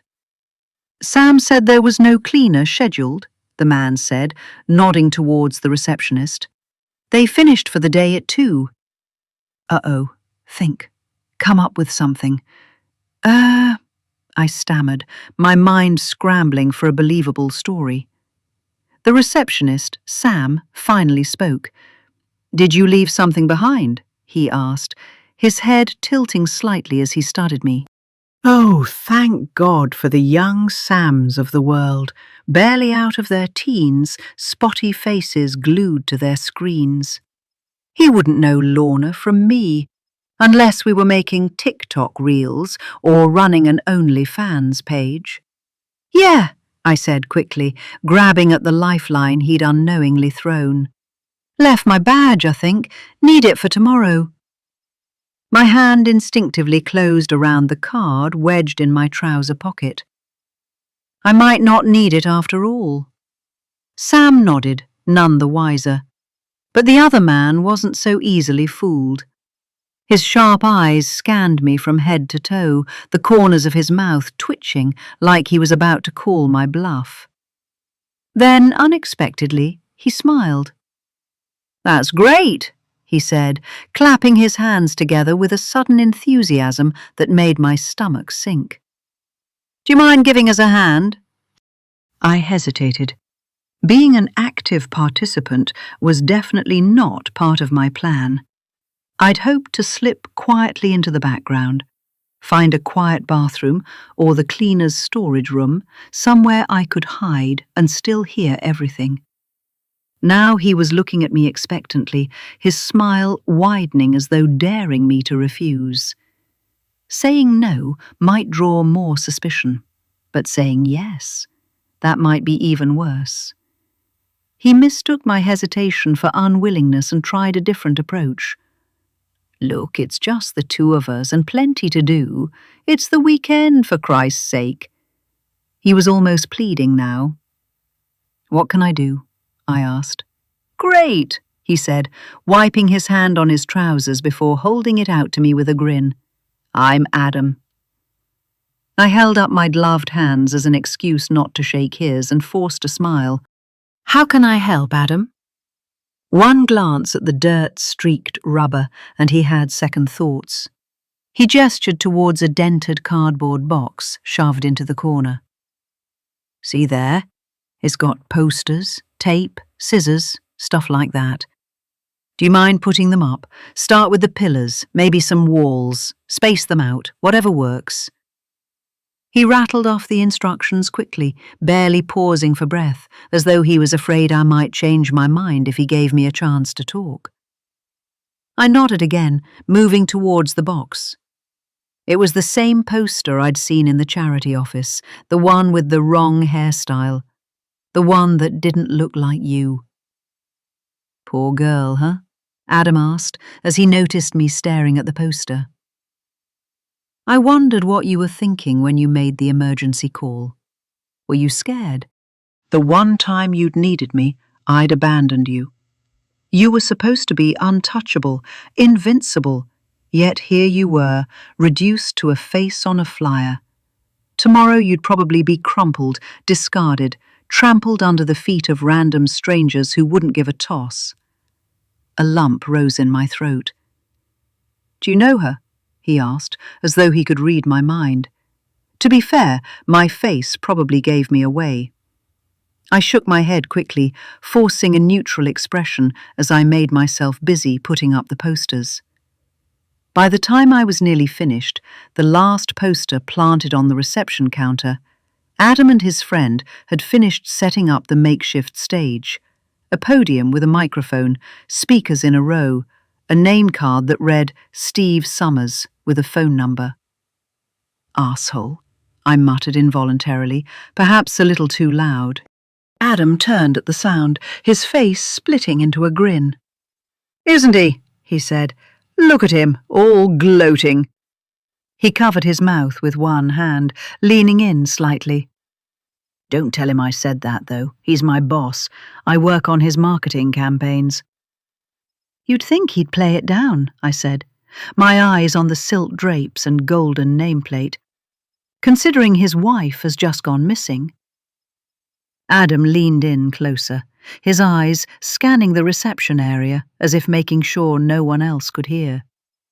But Sam was back in his world of phone-gazing and nail-picking. "Do you think he did it?" he asked, his voice dropping to a whisper. "What do you mean?" Adam took a half-step closer, his gaze shifting between me and the door, like he was about to share a secret. "Do you think he made her disappear?" He swiped at his neck and put out his tongue. I wanted to slap him across his face. I thought of Steve, the way he looked at you, spoke of you. Did I misread it? Was there venom behind the veneration? Jealousy behind the joy? "You don't think it's odd? All the drama, all the attention, and he's just called a press conference instead of a search party?" "It's a little strange, yeah," I admitted, quickly adding, "but he doesn't look the type to do something like that." I was trying to convince myself more than him. Would he? Why? He adored you. But isn't it always the husband? You'd be surprised what some people are capable of when they've got something to hide. My mind skimmed through a dozen possible reasons. None of them made sense. None was strong enough to drive someone to kill. "You know, he's not just full of himself," Adam said. "There's more to it. Like, you heard the rumors, right?" "Rumors?" Adam chuckled softly, clearly enjoying the moment. "Yeah, that he takes after his father. Roving eyes, you know what I mean? The way this other woman always seems to be around. I heard she's coming here too. His wife goes missing, and he brings his girlfriend to the press conference. Audacious, I would say, don't you think?" Another woman. My head was spinning. Before today, I wouldn't have believed it. I thought you had the perfect life, a beautiful house, a husband who adored you, work that was much more than work. Everyone looked up to you. You had everything, were everything. But was it all just pretense? Was Steve's affair a reason to get rid of you? It all started to make sense in a way it never had before. That Thursday morning, the heated argument. Was it a lover's tiff? Did it all come down to this? An affair? The more I thought about it, the more the pieces fitted together. Before I could respond, Adam gave a light chuckle. "Anyway, not my business," he said, straightening up. "But if you ask me, people like him, too slick, too clean, there's always something lurking underneath, you know?" I froze, my hand still gripping the corner of the poster as I processed his words. I ached to ask more, to press Adam for the details, to find out what he knew. But I couldn't risk it. Not here, not now. Any sign of too much interest, too much curiosity, and I'd be marked. I'd learned that lesson the hard way. "Are you done?" Adam asked, his voice snapping me back to the present. I nodded, forcing my focus back to the task at hand, but inside my mind was buzzing. I should have known. I'd seen the signs and I still ignored it. Steve was having an affair, and I knew with whom. I'd known all along. Chapter 9. 1 year earlier. You were busy these days, hardly home long enough to change before heading straight back out. You were preparing for the Musselburgh Festival. Baptism by fire, you'd called it, running the event. Papa Summers may be president, but he lets the women run the show. It's a test. I saw the nerves threaded beneath your smile. But you were incapable of failing. I knew that better than anyone. Better than you. Then came Pilates. And with Pilates came her, your new blonde friend, Karen. Every Tuesday she appeared, always perfectly on time, always perfectly put together. She was a GP, I learned, but she could just as well have been someone else, anyone else she chose. Today she was a French model. Her hair was plaited down her back, and she wore a high-collared, short-hemmed black dress that shimmered under the porch light. But you weren't home, so who was she here for? Steve stepped outside to greet her, and the sight of them together made something unpleasant twist in my stomach. They were standing too close, too comfortable. I edged closer to the side of the house, flattening myself against the cold wall to listen. Roshni suspects something is up, Karen whispered. Her voice trembled. We have to tell her. This was a mistake. A mistake? Suspects what? That it is me. Steve lowered his voice. You're overthinking. There was a threat in it.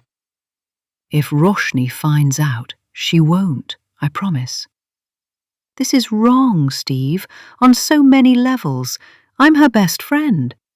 And I'm her husband. Exactly, she snapped, her voice strangled and close to tears. All the more reason this has to stop. We can't hide it from her forever. Her finger hovered in the small space between them. There is nothing to hide, Steve said quietly.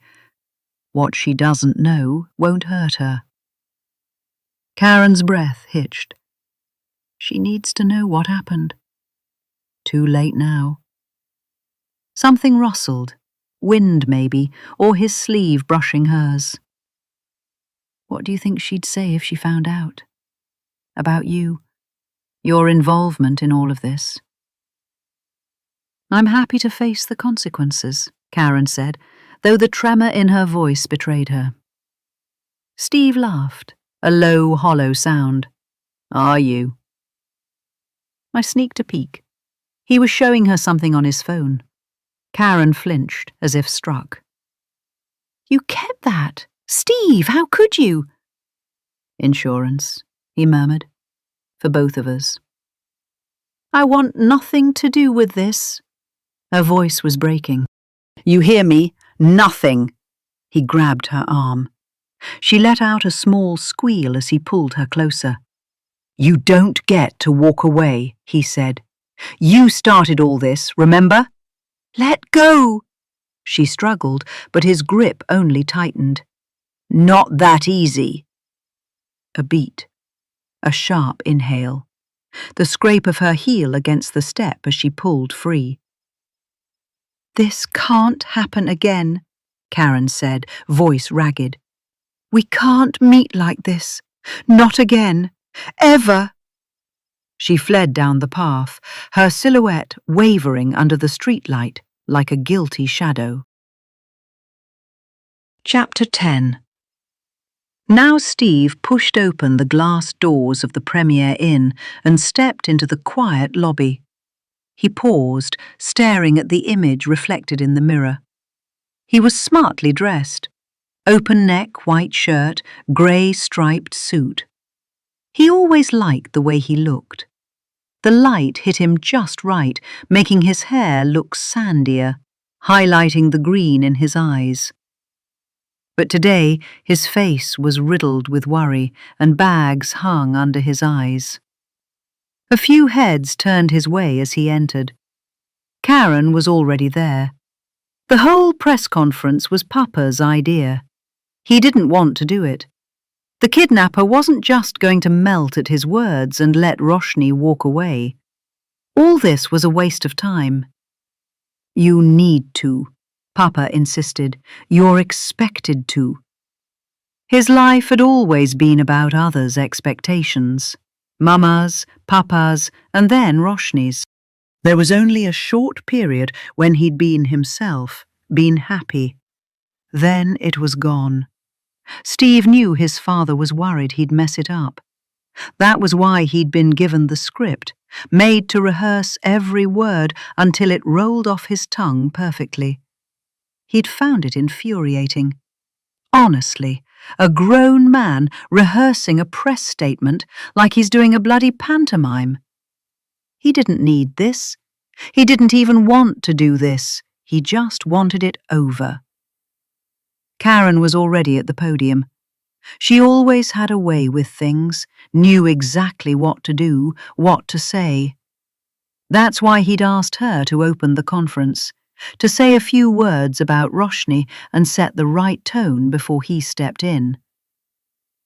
"Good morning," she began, glancing at him briefly. "Thank you all for coming at such short notice.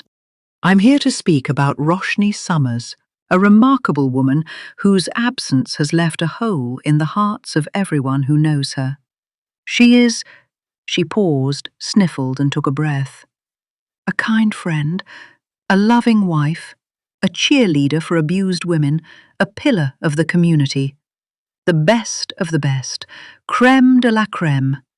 But she has another side, a fun side. She's the life and soul of the party, always excited about life. And oh, she has her quirks. Mac and cheese with chili powder, anyone?" A soft chuckle ran through the room. "Or spaghetti bolognese with a dash of garam masala," she added, drawing a few more laughs. Then her voice dropped, somber. And then, suddenly, she's gone. No hint, no warning, just like that, disappeared. And it's so unfair, so wrong. We need her back, we all do. Her husband, Steve, is here to make a plea to her kidnapper on behalf of all of us." With that, she stepped aside and stood with her head down. Steve stepped forward, holding a piece of paper between his shaking hands. "Right. All I have to do is stick to the script and walk away.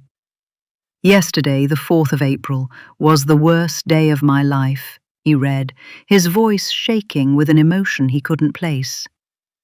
"That day, what should have been a normal Friday evening turned into my worst nightmare. That was when I was told my dear wife, Roshni Summers, had been kidnapped." He paused, scanning the room for support, shuddering slightly, as though the walls themselves might judge him. "If you're hearing this, Roshni, please know we miss you more than words can express. I beg you, whoever has taken her, if you're watching, please let her go. We're all waiting for Roshni, her family, friends, colleagues. Everyone is desperate to have her back safe. If anyone out there knows anything, please contact the police or call the number on screen immediately. Any information, no matter how small, could help bring her home." He put the note away and looked straight at the camera, voice faltering. "Roshni, we love you. Please come back to us." He should walk off now. He'd done what was expected of him, shown his face, said the right things, performed the role of the distraught husband. But Steve had never been one to obey logic. Instead, he lingered, looked up, and then, against every instinct, he opened his mouth again. "You're welcome to ask any questions." Hands shot up. His eyes landed on a young woman near the back, hair tucked behind her ears, turquoise-painted nails, tapping anxiously on a notepad. "Is there a search party?" she asked. "Yes," Steve said quickly.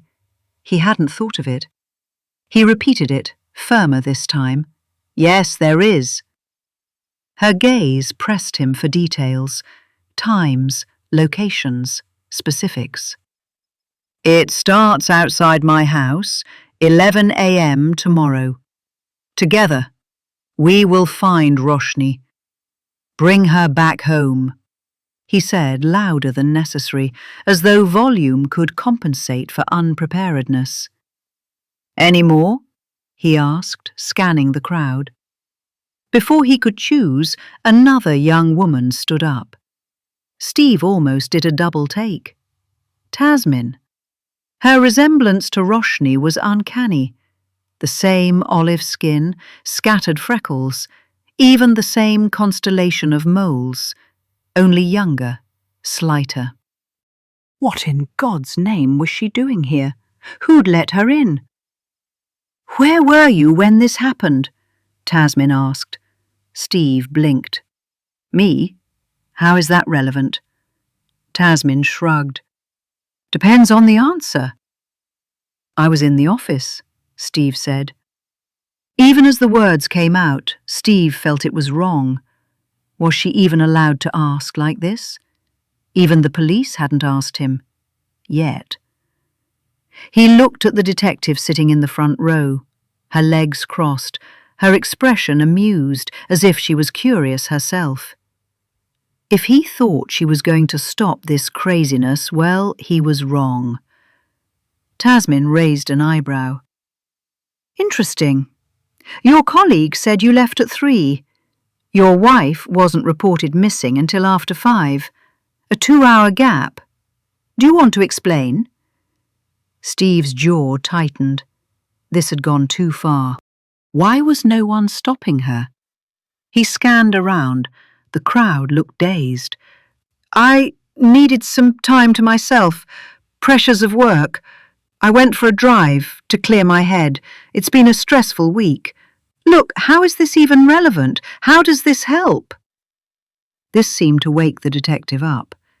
"That's quite enough," she said. She was up on her feet now, pushing her way through to the back towards Tasmin. But Tasmin's eyes didn't leave Steve's. "A drive?" Tasmin said. "Convenient." Steve glanced at the detective, who was weaving through the crowd. Another second, then she would be all over Tasmin. "I didn't realize taking a drive was a crime," Steve said. "It isn't," Tasmin said, "unless there's more to the story than you're letting on." By now the detective was next to Tasmin, and her hands snapped around Tasmin's wrist. "Let's go," she said through clenched teeth, tugging her towards the exit. "You're barking up the wrong tree," Steve snapped. "The question you should ask is, why aren't Roshni's parents here? They never are. Their daughter is missing. Where are they?" "That's enough." Papa Summers surged to his feet, but Steve didn't stop. He couldn't. It was now or never. This was the perfect opportunity. He couldn't have designed it better himself if he tried. "Where were you when she needed you? The calls, the invitation to our wedding. You ignored them all." "Steve," Papa Summers said, pleading, "I had nothing to do with this." Steve shouted above the chatter that had broken out. Tasmin was struggling to free herself. With one last attempt, she put her hands against the wall, stopping abruptly. Throwing her head back, she shouted, "Then why did she have an evidence box, Steve?" Steve froze. "What evidence box?" he shouted. But Tasmin was gone. Chapter 11. Now that I could no longer stay in the Premier Inn, I needed a place with access to a television to watch the press conference. I was surprised it was live, but it clearly helped being a high-profile charity founder. Even better when you're married to the future heir of a semiconductor empire. A pub was out of the question. Too early, and even if one happened to be open, they'd hardly prioritize a press conference over the rugby. That's when I thought of Lorna's flat. It wasn't far, and she was away in Yorkshire visiting her sister. That was why I was covering for her at the Premier Inn in the first place. Her agency was dreadful, refusing her even a fortnight off, so she hadn't told them. Classic Lorna. What they don't know can't hurt them, she'd said, but she always left a spare key in her food waste bin. Don't keep it in the flower pot. That's the first place a burglar would look, she'd say. Not under the welcome mat either. That'll be the next. Instead, she left it in the food waste bin under a wilted lettuce or a blackened banana skin. If I could get to that, it might solve more than one of my immediate problems. She was always careful about keys, not that she had anything worth stealing. Inside, Lorna's flat was immaculate. I'd have expected nothing less. The neutral pastel walls were tastefully interrupted by eclectic decor: bronze Buddha heads and wooden African face masks. She was a bit of a drifter, a free spirit, and her house perfectly encapsulated her multicultural life. Today, it would be my home. Not that I minded the night shelter, but a hot bath and a bed-bug-free mattress that didn't poke me in odd places sounded far better. Lorna wouldn't have minded. In fact, had she known, she would have insisted. I hadn't realized how hungry I was until my legs started shaking beneath me. The adrenaline that had carried me through the day had vanished, leaving me drained, hollow, and painfully aware of the ache in my stomach. It growled loudly.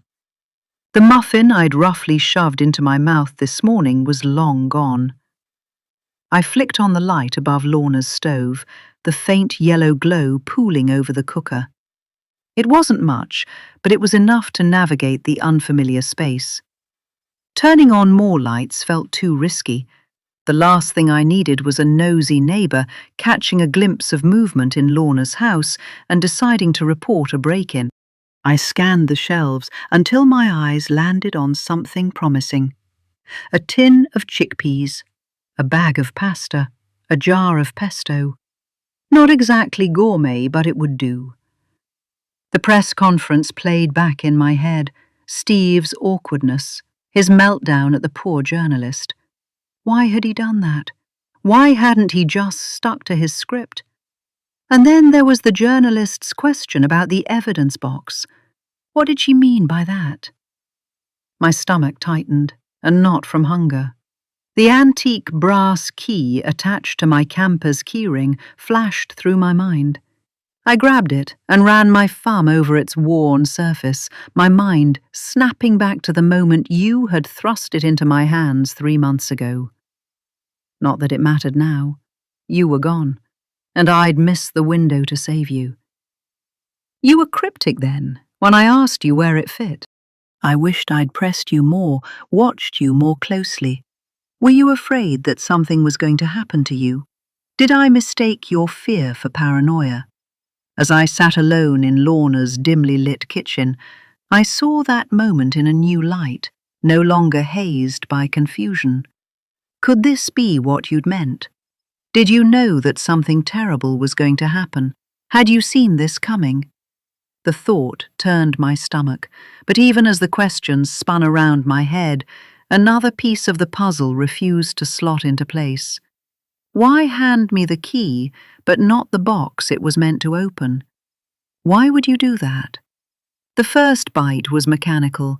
I barely tasted it, too focused on shoveling food into my empty stomach. But after a few spoonfuls, the warmth settled into me, and I let myself slow down. The tension in my shoulders eased, if only a little, and for the first time all day I felt almost human again. I took a hot shower, hoping it would send a jolt into my brain. The steam washed away the layers of grime and sweat and the lingering tension that had clung to me. I stepped out, feeling lighter and clearer. Lorna's wardrobe yielded a pair of soft leggings and an oversized sweater, both smelling faintly of lavender fabric softener. As I sat there, my legs folded under me on the bed, my damp hair dripping onto the carpet, a plan, or at least the skeleton of one, was beginning to form. It wasn't perfect, and it wasn't pretty, but it was a start. My eyes fell on Lorna's desk and the laptop perched on it. It was an ancient thing that looked like a brick and weighed a ton. The one I'd given her when I couldn't pay her any more. I doubt she ever used it, but she probably charged and cleaned it every week regardless. My fingers twitched. This could be the break I needed, or it could be my undoing. Grabbing the laptop, I carried it to the dining table, where the faint light from the kitchen chimney cast soft shadows. And sure enough, the laptop powered up, still with one user ID, mine. She'd not even attempted to make the laptop hers. I'd always suspected she'd only taken it to ease my guilt for not paying her, and now the suspicion was confirmed. I might not be a technical whiz, but I knew enough. As a police constable, my husband Tom used to access birth records all the time on laptops like this. I'd watched him do it enough to know the basic steps. He'd even let me do it a couple of times. I typed in scotlandspeople.gov.uk. A login screen popped up. Beneath a wall of legal disclaimers and a dozen stern clauses, it asked for a username and password. The forces were granted access to more details than civilians, so I typed Tom's details in. He was never careful with them. I'd seen him use them 1,000 times. His username was his email, and the password a mix of dates and letters he once swore he'd never forget. One that was special to our little family. Now, with the family broken, would he have changed it? The pinwheel spun, and I froze. The longer it spun, its body filling and twirling, the more my worries spun with it. What if the password was wrong? Would an alert go out? Could they track the IP address? Any moment now, officers might swarm Lorna's house in the middle of the night, breaking down the door to arrest me for hacking. Any second. My hands felt clammy against the smooth keys. I glanced towards the window, half expecting flashing lights or the low hum of an approaching car. A part of me almost wanted it. At least then I wouldn't have to keep running, wouldn't be a fugitive any longer. But that part of me was quickly silenced and shoved into a dark corner by the rest of me, the part that knew better. I had no answers to the two key questions the police would ask. Not answers I could give them anyway, at least not without ending up locked away in a cold, narrow prison cell. They would want to know where I was when it happened. I couldn't tell them that. I wasn't ready. After that, there was nothing but a foggy jumble of vague impressions until I found myself at your house. Could I have seen your kidnapper then? Had I crossed paths with whoever took you? I wished I could remember. Then they'd ask when I'd last seen you. I couldn't tell them the truth, that I'd seen you that evening, the day you went missing, because then they'd ask what you said, and I couldn't admit it. I couldn't admit that you never wanted to see me again. I shuddered at the thought of your words, the fury behind them, the disappointment that coloured them. "Why did you do it?" you'd screamed, and you never screamed. "I thought I knew you." I'd kept quiet, because what could I say? There was no excuse for what I'd done. "I trusted you, Clara," you'd pleaded in the end. Your tone had softened, and somehow that had hurt more than the screams. Your face had crumpled. "Go away. I don't want to see you." And so I did. I'd walked away, and now you were gone. The pinwheel kept turning. Seconds stretched like hours. I couldn't breathe. Then, just as I was about to snap the laptop shut and run, it opened a search page. Tom had always said, the more details you feed it, the better the match. I knew what I was searching for. Birth records. I keyed in your name and the general location. I didn't know your exact childhood address, but I had the date of birth. You would be 33 in just 25 days. If you were still alive. I shuddered. I tried not to think about that, about you, as I pressed search. Then it did the weirdest thing. The screen refreshed, and a stark message appeared. No record found. No Roshni Kaur was born in Dunfermline on April 30th, 1993. I stared at the screen, the words blurring and reforming as my mind raced. Could I have entered it wrong? No, I was certain of the details. April 30th, 1993, Dunfermline. So where were you? Or worse, who were you? I removed the place of birth, but it still failed to find you. Frustration tightened in my chest as I backspaced the date and left only the name. Nothing. But I was certain of your birthday. I had been there last year, watching you blow out the candles. Even heard the badly sung chorus of "Happy Birthday, dear Roshni." I'd watched you through the window. I'd watched you beam and poke your finger in the icing and smudge it on Steve's nose. He'd squirmed and you'd laughed. You were so happy then. What had gone wrong in a year? On a whim, I put the place and date back, but removed your first name. The screen hesitated, then displayed a single entry. A baby Kaur, born April 30th, 1993, Dunfermline. At least that part was true. Relief mingled with unease as I skimmed further. Your parents were listed as Kirandeep and Baljinder Kaur. But your name? It wasn't Roshni. Not back then. Your name was Monisha. Chapter 12. Steve's forehead was slick with beads of frustration. They'd told him to be here by 9, and now it was close to 10. He'd made it clear that the search party was set for 11. He couldn't be late for his wife's search party.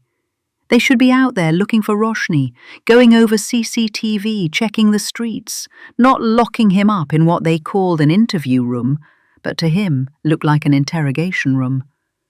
He scanned the walls, cream-coloured, nothing but a square mirror. He figured it was one-way glass. Were they watching him? Watching the way his face scrunched up every time he checked his watch, or when the chair got too hot and he had to shift? Were they waiting for him to snap? He half thought about flipping them the bird to see if they'd do anything, but Papa had warned him off that. "You've caused enough damage," he'd bellowed this morning. He had been triggered. Why couldn't Papa see that? Tasmin shouldn't have been there. He knew she was a journalist. She'd flashed her Edinburgh Live pass as though it gave her the right to ask whatever she wanted, no filters. He was only giving back what he got, that's all. But Papa, he'd lost it. "Why would you engage her?" he'd screamed. "I'm an adult. I can make my own decisions," Steve had shouted back. He'd thought it'd help, letting the press ask questions, make it more personal, grab the public's attention, get people talking, maybe dig up some info about Roshni. It had backfired spectacularly. Who would have thought Tasmin would turn it all around like that? Whatever. It was done now. He needed to get out. He had bigger things to worry about. The air got thicker and staler every second, filled with that strong smell of sanitizer and dampness. Steve slapped his palm against the steel table, then tapped his watch to show whoever was watching that it was getting late. He'd had enough of this. It wasn't until he stood up, walked over to the mirror, and knocked twice that someone finally showed up. The officer asked if he wanted coffee or water. Steve turned him down and asked to see the detective instead. The officer, who didn't give his name but knew Steve's, mumbled something about the detective finishing up and then vanished, leaving him to stew for another 10 minutes. By the time the short brunette with newly bobbed hair walked in, her attitude compensating for her lack of height, he'd had enough. Today, Detective Steele looked like a different person, and she'd even managed to go to the hairdresser in the middle of an investigation. "Steve, sorry to keep you waiting," she said in a tone that suggested she wasn't sorry at all. "Please, take a seat." She sat down opposite him. She didn't offer any explanation as to why she was so late. Steve wasn't usually the type to get tongue-tied, but something about her today threw him off. All the things he'd planned to say, about how unprofessional this was, about how they'd made him wait, vanished. "Did they offer you something to drink?"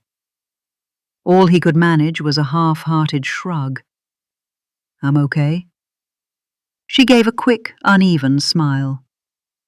"This shouldn't take long. We've just got a couple of questions." Steve couldn't help but wonder, who was this we? "Let's get started, shall we?" She pressed the record button before he could even respond. "Do you mind if I record this?" He nodded, then realized it was for the tape. No, I don't mind." "On the day Roshni went missing, what did you do? When did you last see Roshni? Can you walk us through your day?" Asked and answered already. The detective placed her pen down and looked at him as if she was seeing him for the first time. "This is all routine, Mr. Summers." "Steve, please." He told her that he hated it when people called him Mr. Summers. "Steve it is." She smiled, and it suited her. Her square jaw rounded a little, and her shoulders dropped. Leaning back, she said, "We're trying to establish a timeline, map out the day of Roshni's disappearance. That morning, when I left for work, that's when I saw her last." "By that morning, you mean the day she went missing?" "Friday the 4th of April, 2025, she clarified, nodding at the recorder. "Yes," he said. Detective Steele leaned in just a little, her eyes locked onto him. "How was the mood before you left? Anything unusual? Any tension between you and Roshni?" she asked, voice casual, but he could tell she was digging. Steve hesitated, replaying that morning in his head. "No, nothing out of the ordinary, just the usual stuff, emails, meetings, nothing special. It was a regular morning," he said, his voice steady, but there was no conviction behind it. He couldn't exactly tell her that Roshni had been mad at him. That'd make him look bad. Roshni knew. She'd seen the photos. Her last words to him still rang in his ears. Steele raised an eyebrow. "No arguments? No signs that something was off?" Steve shifted in his chair. "No," he repeated, a bit firmer this time. "Nothing like that." What's the point of being honest, right? She wouldn't believe him anyway. She gave him another look, studying him like she could see the cracks forming in his story. Then she glanced at the recorder. "And when you left, did she seem, well, normal? Anything out of the ordinary?" "I'm not sure what you're getting at." "We're investigating, Steve. Look, I'm not trying to be funny. It's pretty obvious what's happened here." The detective leaned back, her hands locked behind her head. She appeared uninterested, amused maybe. "It is?" "Yes. My wife goes missing, and Clara flees the crime scene. Technically, it's not a crime scene. The last we heard from her was a couple of streets away from the boot of a car." "You know what I mean," Steve said. "Clara's involved. Why would she run otherwise? Why isn't she here helping us? True, but we are looking for her.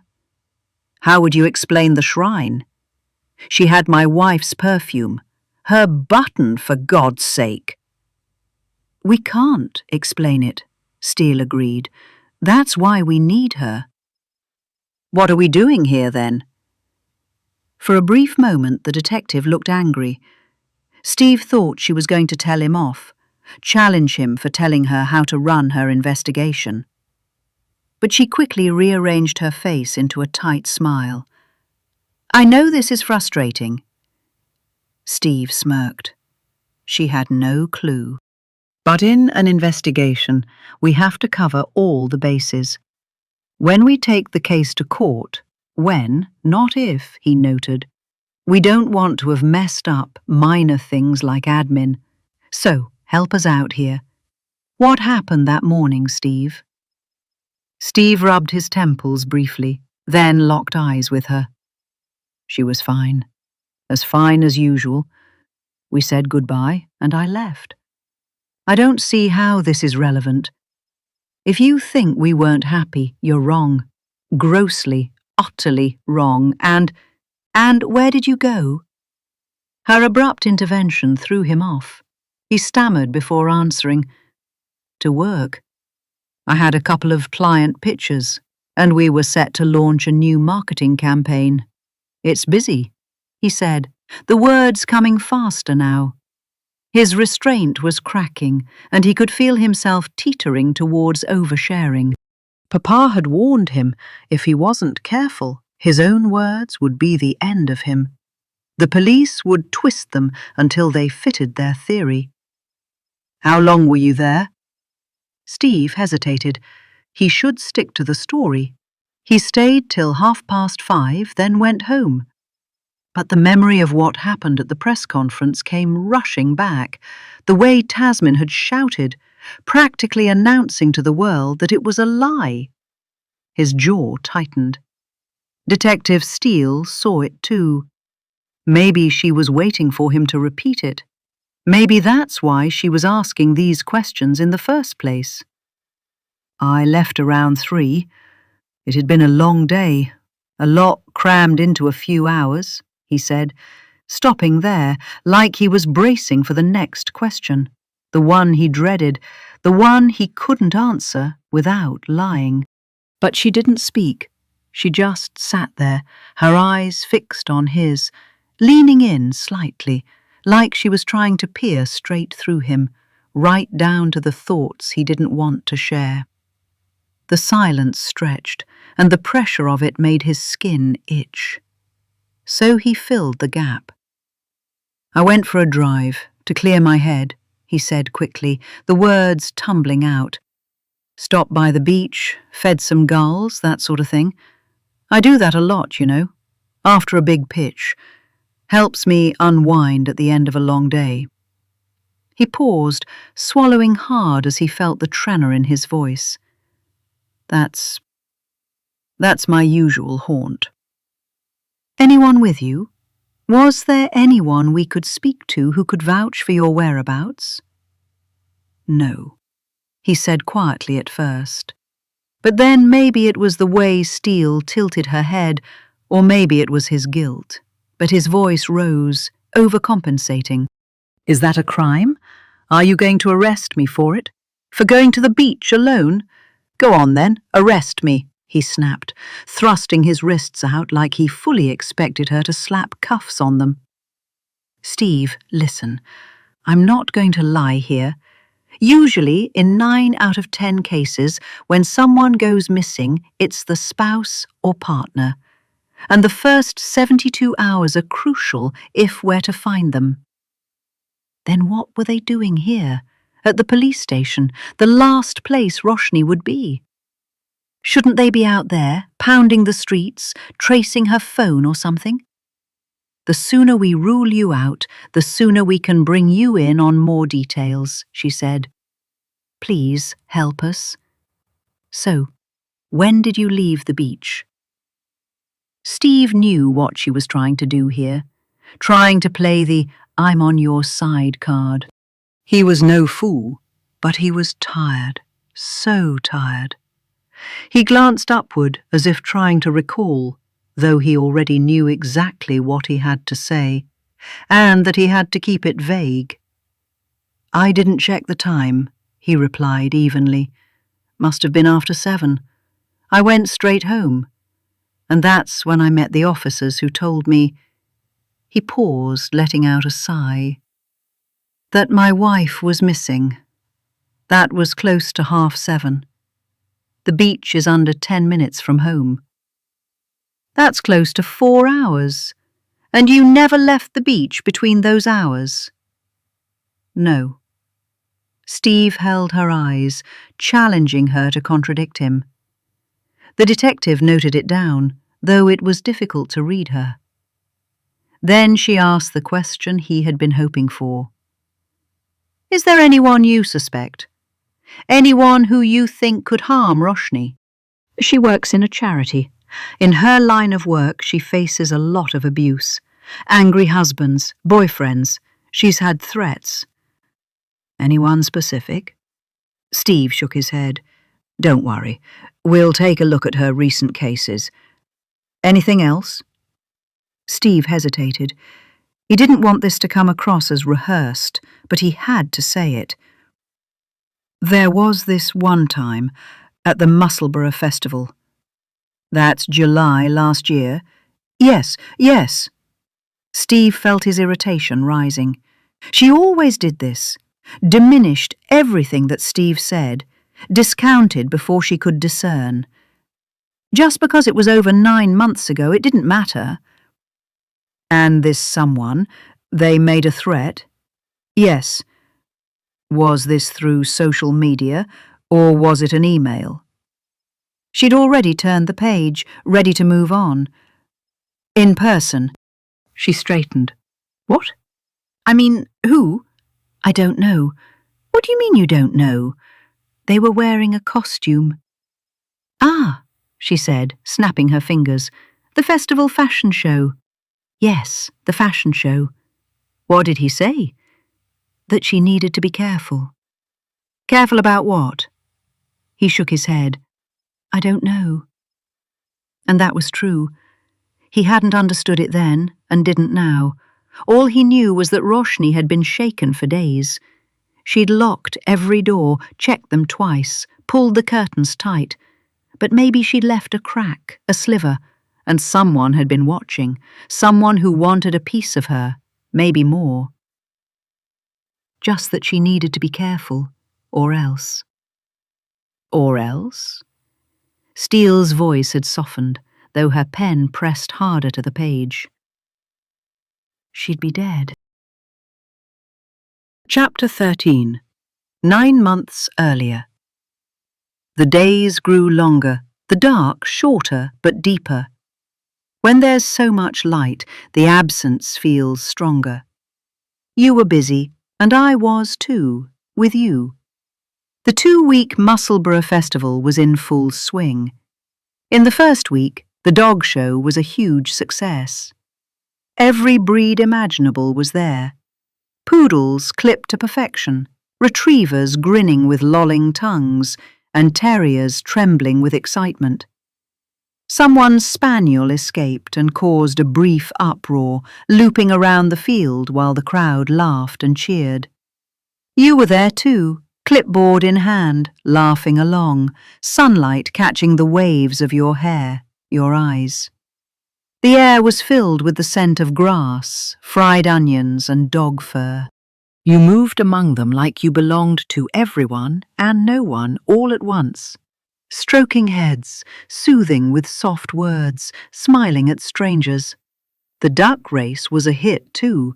I know, because Lorna and I spent ages trying to trap the strays afterwards. We ended up with sacks full of quacking wet rubber ducks. You stopped by to thank us.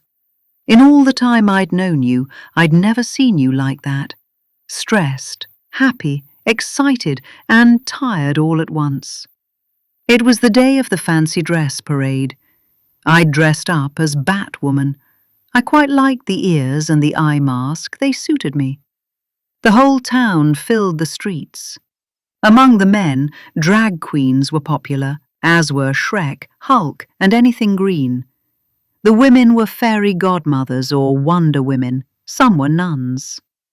You were an angel, fully clad in wings, a flowing dress, a halo over your head. I stayed behind, but you beckoned me. Come here. You threw your arms over my shoulders. Under the streetlights you glowed, your cheeks radiating everything I felt, warmth and contentment. I could see us growing old together. What do you think? You asked, beaming at the crowd, at the festival in general. I was thrilled you'd even ask me. It's great!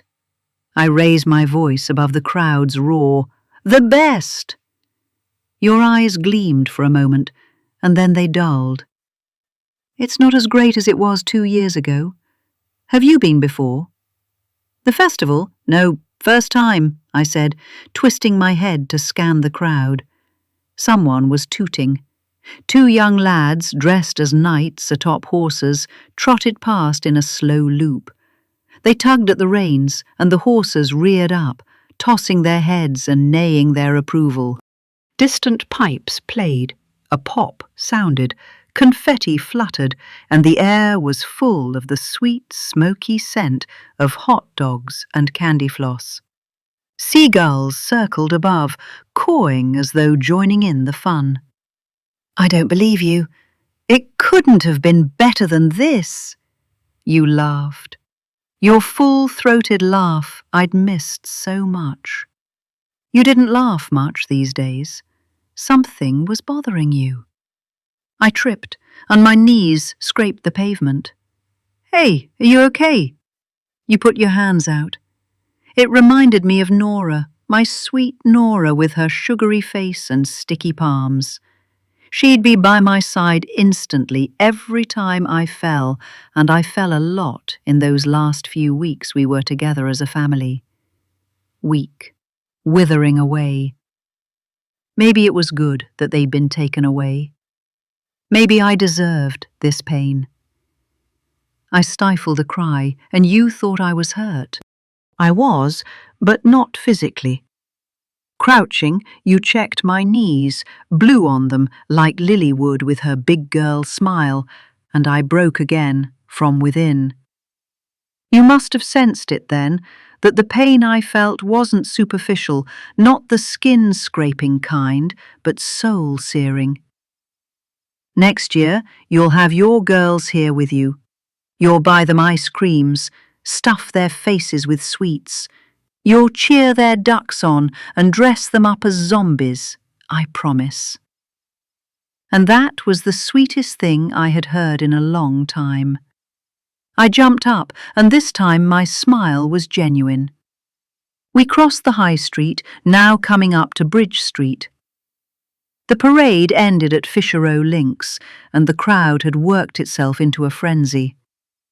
A small knot of people had gathered outside a restaurant. At the centre stood a clown, juggling bright balls in the fading sunlight. We stopped to watch. "Where's Steve?" I asked. You looked away, your expression softening into something sad. You blinked, and tears glistened your eyes. I wondered what had hurt you. Was it the absence of your husband by your side, or my question? "He'll meet us on the other side of the bridge. You paused, collecting your thoughts. "He finds the festival difficult. After—" I waited for you to say more, but you didn't. The clown had stopped performing, and the crowd was beginning to drift away. But before we could move, he was suddenly in front of you. His eyes were red, perhaps from smudged makeup, perhaps not. "You!" he hissed, jabbing a finger at you. "You're an imposter. You don't belong." Then louder. "It's an insult to her memory, you running this festival." "After what?" He grabbed your wrist and twisted. You cried out, and I lunged, trying to wrench his hand from you. The crowd, or what was left of it, stood frozen in shock. "Hey, leave her alone," Someone shouted from behind, "Musselburgh's no place for a racist pig." Another voice shrieked. The clown leaned in, close, too close. I panicked, but you were calm, eerily calm. "He killed her. He killed Anna." "Next is you," he breathed. "You need to be careful." He gripped you tighter. "You'll end up dead." And then he was gone, swallowed by the wave of the crowd. Anna. Was she one of the women you tried to save? One of the many who went back to an abusive relationship and whose loved ones blamed you for their loss? Because they needed to, because without someone to blame, they wouldn't survive. I'd seen this before, and you shouldered that blame, even though you'd done all you could to stop them from going back. But today was different. Afterwards you were shaken. I knew because you wept into your wrist, your shoulders trembling in the window light. I watched you from across the road, and that night I vowed to protect you, no matter what. Chapter 14.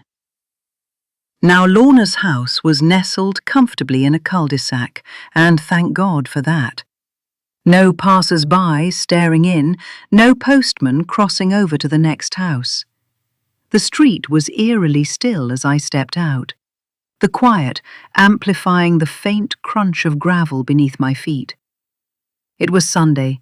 Most of the neighbours were probably still asleep, with nothing to do until the search party at 11. For a moment I considered going too. I might even learn something useful. But the thought was gone before it fully formed. Too risky. There would be too many eyes I couldn't meet. Too many questions I couldn't answer. Police might be around, and the last thing I needed was to be thrown in prison. Besides, I had things to do, an address to visit, your parents to meet, and questions to ask. Dunfermline was only 40 minutes from Musselburgh, yet I'd never been there. I'd looked up the cause on the electoral roll. They still lived at the same address as they did when you were born. Over 30 years in the same place. A lifetime of memories. Secrets, perhaps. Skeletons in the cupboard. Maybe. I needed to see them, look them in the eye and ask them questions. What kind of parents wouldn't show up when their daughter went missing? For her wedding? I borrowed Lorna's aging blue Passat. I needed a set of wheels after all, and she wouldn't need it for another 4 days. Plenty of time for me to do what I had to and return it before she even noticed it was missing. I mentally added it to my ever-growing list of Lorna wouldn't mind. I was so sure it had to be Steve. Him and that girlfriend of his, such a cliché. Husband sleeps with wife's best friend. But now there were your parents too. Were you scared of them? Why else would you change your name? Then there was the journalist. Why did she look familiar? Of course there was a third, that strange clown who'd threatened you. Dunfermline wasn't the kind of place you just passed through. Nestled between the rolling hills and patchwork fields, it had a small town charm but wasn't too keen on outsiders. The streets were neat and tidy, and everyone knew each other's business. A micro-community all on its own. As I turned onto a quieter road, the houses grew closer together, like they were huddled in some kind of ritual. Everything felt so solid. Old brick walls, well-maintained gardens, and fences that were just high enough to keep out prying eyes. And windows that needed a good clean, smudged with faint fingerprints, the odd full toe print, and streaked with splashes of suspicious-looking sauces that had dried into stubborn stains. I wasn't sure what I expected when I knocked on that door. Perhaps a flurry of action, hushed whispers in a foreign language, or even the door slamming in my face the moment they figured out the intention behind my visit. But not this. When the door swung open, it revealed a young woman, maybe early 20s, standing there in tiny denim shorts and a crop top. Her face was caked in makeup, bold brows, dramatic lashes, and lips painted a garish red that made them look like rows of pomegranate seeds. She chewed gum slowly, leaning against the doorframe with a look that was equal parts disinterest and suspicion. I knew her, the journalist from the press conference. "Yeah?" she asked, her eyes scanning me up and down like she was deciding if I was worth her time.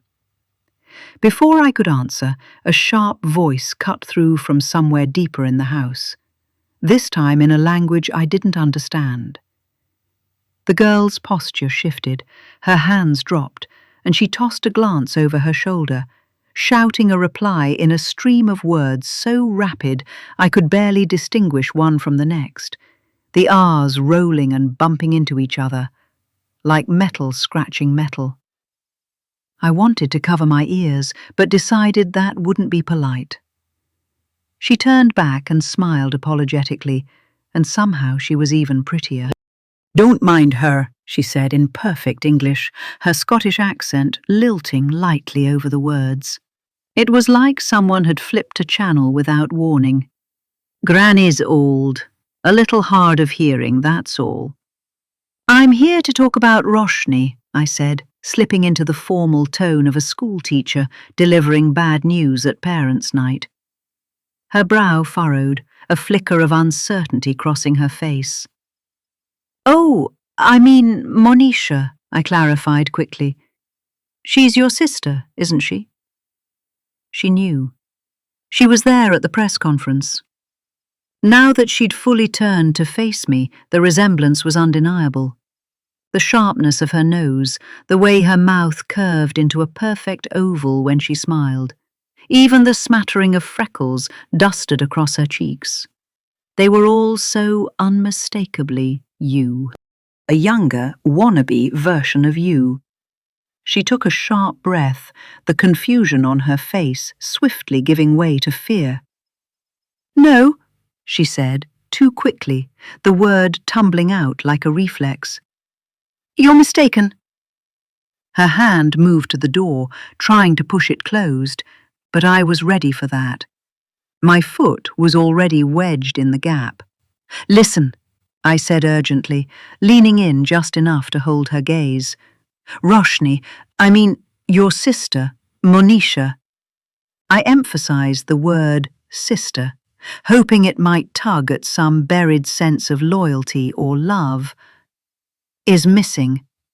But you know that already, don't you? You were at the press conference. I need to talk to you. Please." She hesitated, just for a second, her eyes flickering with fear. I knew then that her parents didn't know.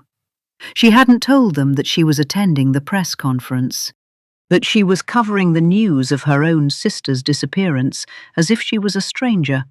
But then the sharp voice from inside rose again, making the decision for her.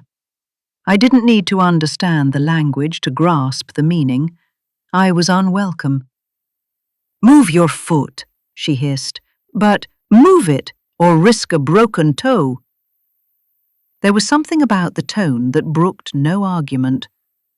My leg moved instinctively, just in time for the door to slam in my face.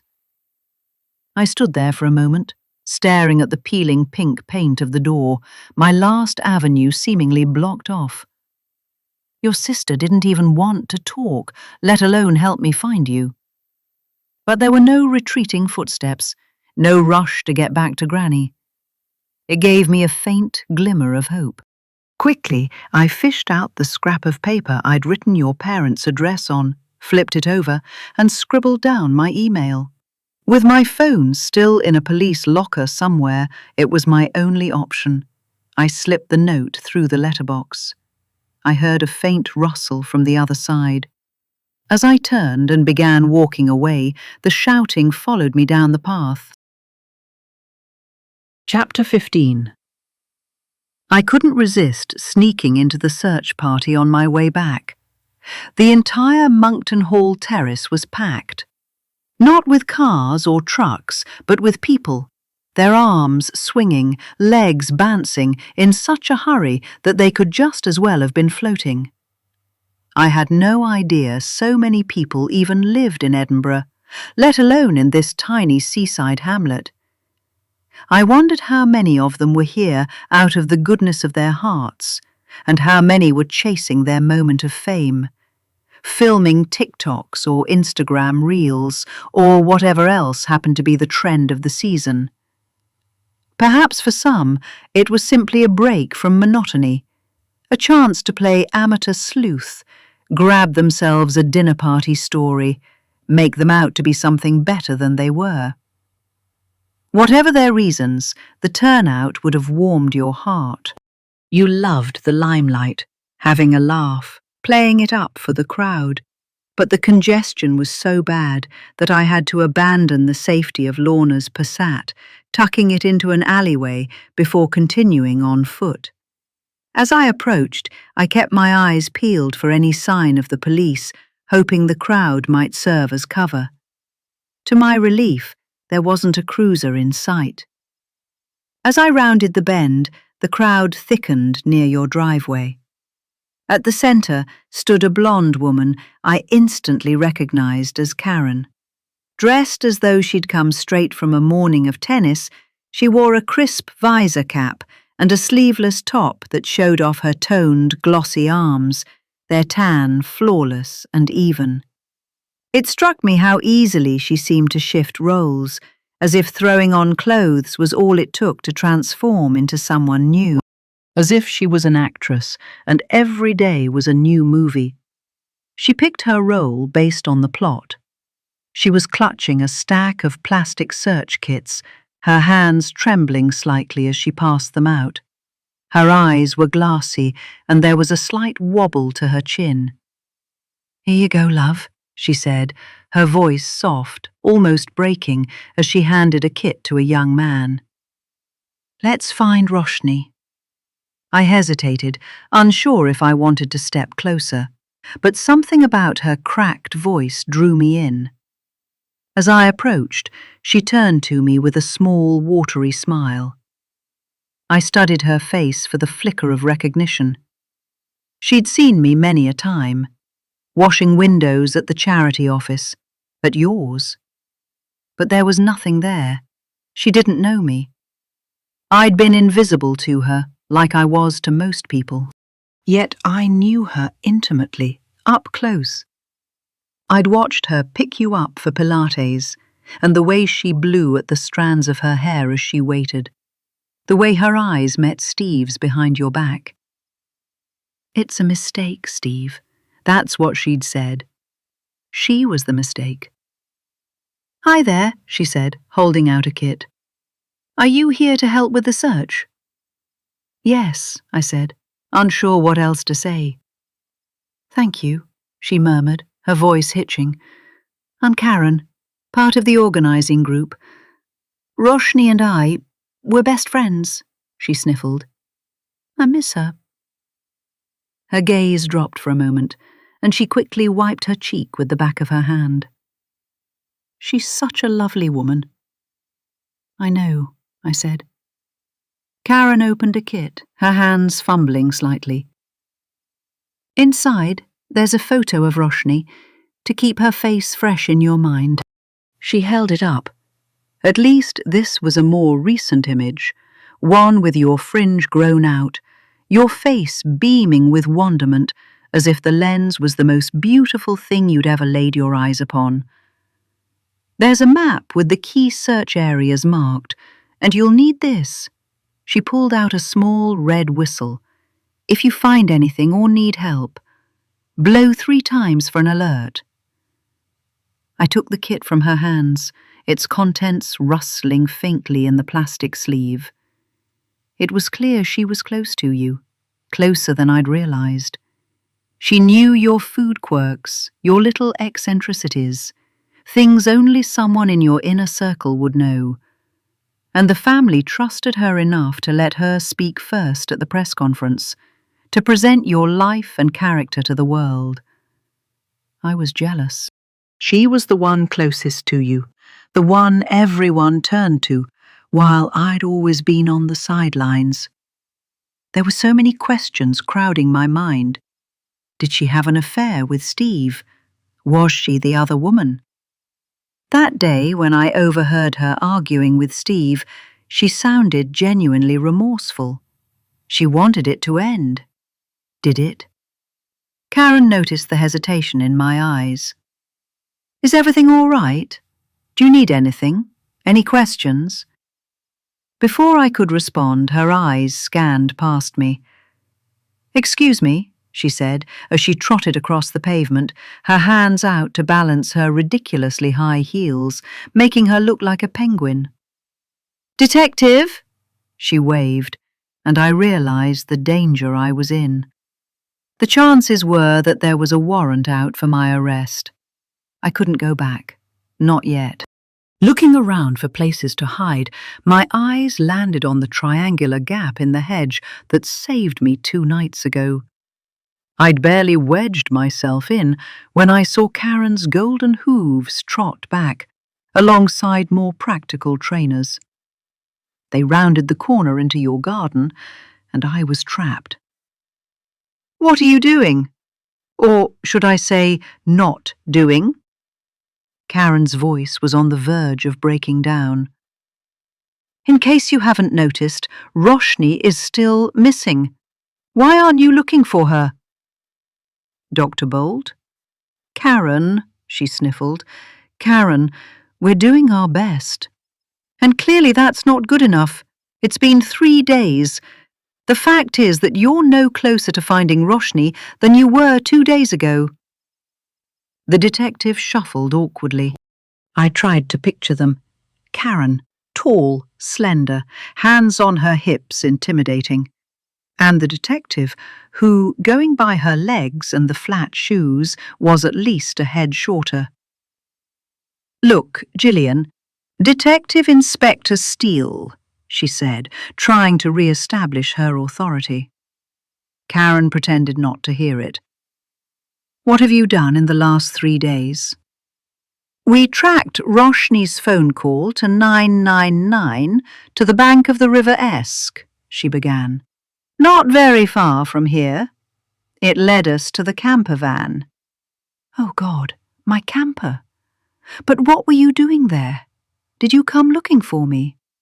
That night, the last time I saw you, the words, the broken glass, I was mortified.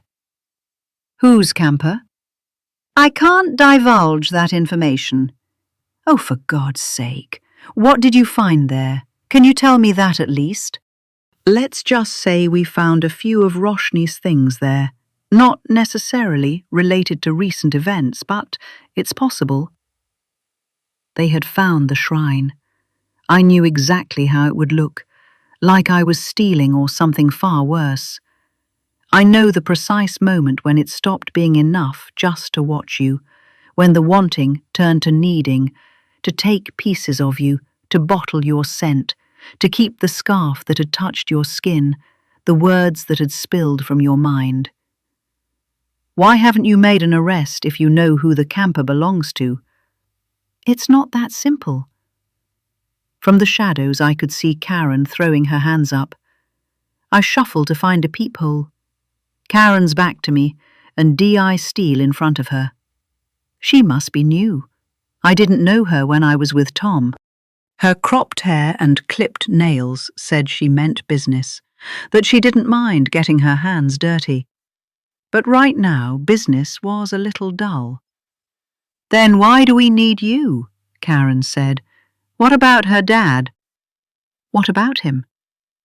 Have you spoken to him? We're bringing him and her mother in today. He threatened her. Anything you say will be useful in our investigation, the detective said as she buried her hands into her jeans, withdrew a mini notepad and flicked it open. Were you there when this happened? The threatening call? This seemed to calm Karen. No, I wasn't. Roshni told me after. That her dad threatened her? Not in so many words. Why don't you start at the beginning? Now it was Karen's turn to be awkward. Though physically she was taller, even without the heels, there was no mistaking that the DI now had the upper hand. About 6 months ago, Roshni launched a book, a memoir about honor killing. It was based on her cousin Priti, and they didn't like it. Who didn't like it? Karen shrugged as if to say, duh. Her family, her mother, her uncle, but mostly her father. He hasn't spoken to Roshni in years. Since the wedding? No, before that. Roshni has been estranged from her parents for years. They didn't even attend her wedding. I still remember the day she visited them with the invite. Her dad was in the house, but he wouldn't even come out to see her. And her mother? She didn't have much agency. She said her mother cried, begged her to come back, to apologize to her dad. But Roshni, she refused. How could she, when she'd done nothing wrong? She wanted to start fresh, not dwell on the past. Her dad would have none of that. In the end, no one came to the wedding. She was hopeful, even till the last minute. She paused and wiped the corners of her eyes. She'd reserved them seats, set aside a table at dinner. But no, not even her siblings came. She was heartbroken. Siblings? So you have more than one sibling? For some reason I think of the clown, the freckles that showed despite the makeup. Could he be your brother, delivering a message on his dad's behalf? And the threat? Yes, I was coming to that. When she launched the book, she did an interview where she talked about her cousin and what her uncle did. That night her dad called her. He said he would have been better off killing her. Chapter 16. 6 months earlier. Autumn hadn't quite set in. It was still green leaves weather. You'd been jumpy lately, ever since the clown leapt at you. You'd asked me to move out of the summer house shortly after. Who could blame you? You were scared. It was a Sunday, and you were up early, dusting, even though you had a cleaner. I liked that about you. You weren't a slob. You didn't pass things off to others just because you could. You threw the bedroom curtain open. You hadn't done that in a while. These days you kept them shut, glancing over your shoulder at the slightest noise. You were never like this. The paranoia didn't suit you. I was in the summer house, though you didn't know that. I'd left the window open a crack and barely had time to duck down when you pushed your own window wider. I heard the shuffle of your feet on the sill, the careful shift of weight as you climbed onto the flat part of the roof, then settled there. I pictured you with your legs dangling on either side of the chimney pot like you often did, like a child on one of those wooden rocking ponies I had growing up. You used to do that a lot. Sit down on the flat part of your roof with Steve by your side, but it had been a while since the last time. Your legs swung, brushing the slates, a soft thup, thup, thup. Then a scuffle of movement. When did you get here? A voice called. Steve's. He'd joined you on the roof like he always did. I imagined your head drawn onto his shoulder and your body fitting in with his. Ice cream? He said. I lifted myself an inch, just enough to peer over the sill of the summer house. And there you were, a tub of mint chocolate chip in hand, your favourite. A smear of green on your lip as you scooped absent-mindedly, your legs still swinging. Steve sat close beside you. Everything all right? He asked. You've been, well, a little distracted of late. I could say the same about you, you said, without looking at him. I'm being serious, Rosh. He pressed his shoulder against yours, steadying himself. I've been watching you for days. A pause stretched. I'm worried about you, he said. Why? He huffed. What do you mean, why? First the clown, and now your dad. Daddy G means no harm. Steve leaned back, giving you a look I couldn't quite read from this angle. It didn't sound like that. I heard what he said. You paused mid-scoop. The ice cream began to melt down the side of your knuckle. The wind shifted, lifting strands of your hair. Steve reached out and ran a finger through them, tucking them behind your ear. You lifted your head and smiled, but it didn't reach your eyes. Something was missing, hollowed out. I'm going to call the police, he said. Let them know. No! You raised your voice now. You can't do that. Why not? Because I say so. You say so? Steve snorted. You squeezed your eyes shut, shoulders tensing. For a moment, I feared you were going to shove him. He didn't have the chimney pot in front of him like you did. One slip, and he'd tumble off the roof. It wouldn't kill him, but he'd break several bones. Promise me. You put a hand out, palm trembling. Promise you won't do that. Why not? He asked again, but softer this time, almost wary. Because we're family. Your voice wavered, and so did your hand. I didn't understand what any of this meant, not then. Steve tilted his head, studying you. Are you sure? Silence stretched. He breathed out through his mouth, the low whistling of a leaky balloon. If only you knew, he murmured. He repeated it slower this time. If only you knew. Chapter 17. Now. My head was reeling from what I'd just heard. It all made sense now. The threat, your fear. Your father had threatened to kill you.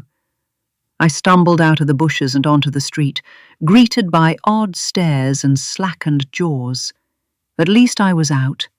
Straightening myself, I brushed off the dirt, pretending nothing had happened, though I could almost feel Karen's eyes zeroing in on where the rustling had come from. Between huffed breaths, I jogged to my car, my heart pounding as though it might burst. I didn't dare let my shoulders drop until I was safely behind the steering wheel, the door shut tight behind me. I was just there, at your parents' house. I even spoke to your sister. Was that why her eyes widened when I mentioned you? Did she know about the threat? And was she trying to hide it by shifting the blame to Steve? From the outside, your life had seemed perfect. The poster girl of having it all, a doting husband, a loyal best friend, a high-flying career and fancy holidays. Through my rose-tinted glasses, everything about your world gleamed. I'd never noticed the cracks. I hadn't truly seen the signs, not even in the last days and weeks. The blankness in your eyes, the pauses in your words. They had been filled with something raw, something that seemed like fear. I could see that now. But back then I'd laughed it off. I'd thought it was me who was freaking you out. My constant need to be near you and take things that were yours. I'd thought that was spooking you. How could I have been so stupid? Yet your life had seemed untouchable, almost divine in its perfection, unmarred by the betrayals and disappointments that haunted ordinary lives. But standing in the ruins of what I thought I knew, I realized how little I'd seen, how blind I'd been to the rot spreading beneath the surface. You'd tried to warn me. Someone's threatening me, you'd said. It's the book. You'd tried to talk to me and I'd missed it. Now it all made sense. Why you had left home, why you had changed your name and built a completely different life. The secrets you'd carried, the people you'd left behind. Had they finally caught up to you? With every passing moment, my despair deepened. It felt like I had a flat pack from IKEA, but no instruction manual. The pieces were all there, scattered, but nothing fitted together. The clown, then Steve's affair, and now the threat from your father. I staggered. I needed to pull myself together. I couldn't go on like this. I had to go someplace safe, away from the suspicious stares. And that place, for now, was Lorna's.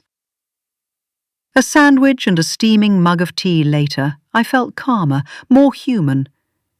Seated with the laptop open before me, I set to work. First, I watched the footage from the book launch event. Armed with Karen's words, it sounded more chilling now.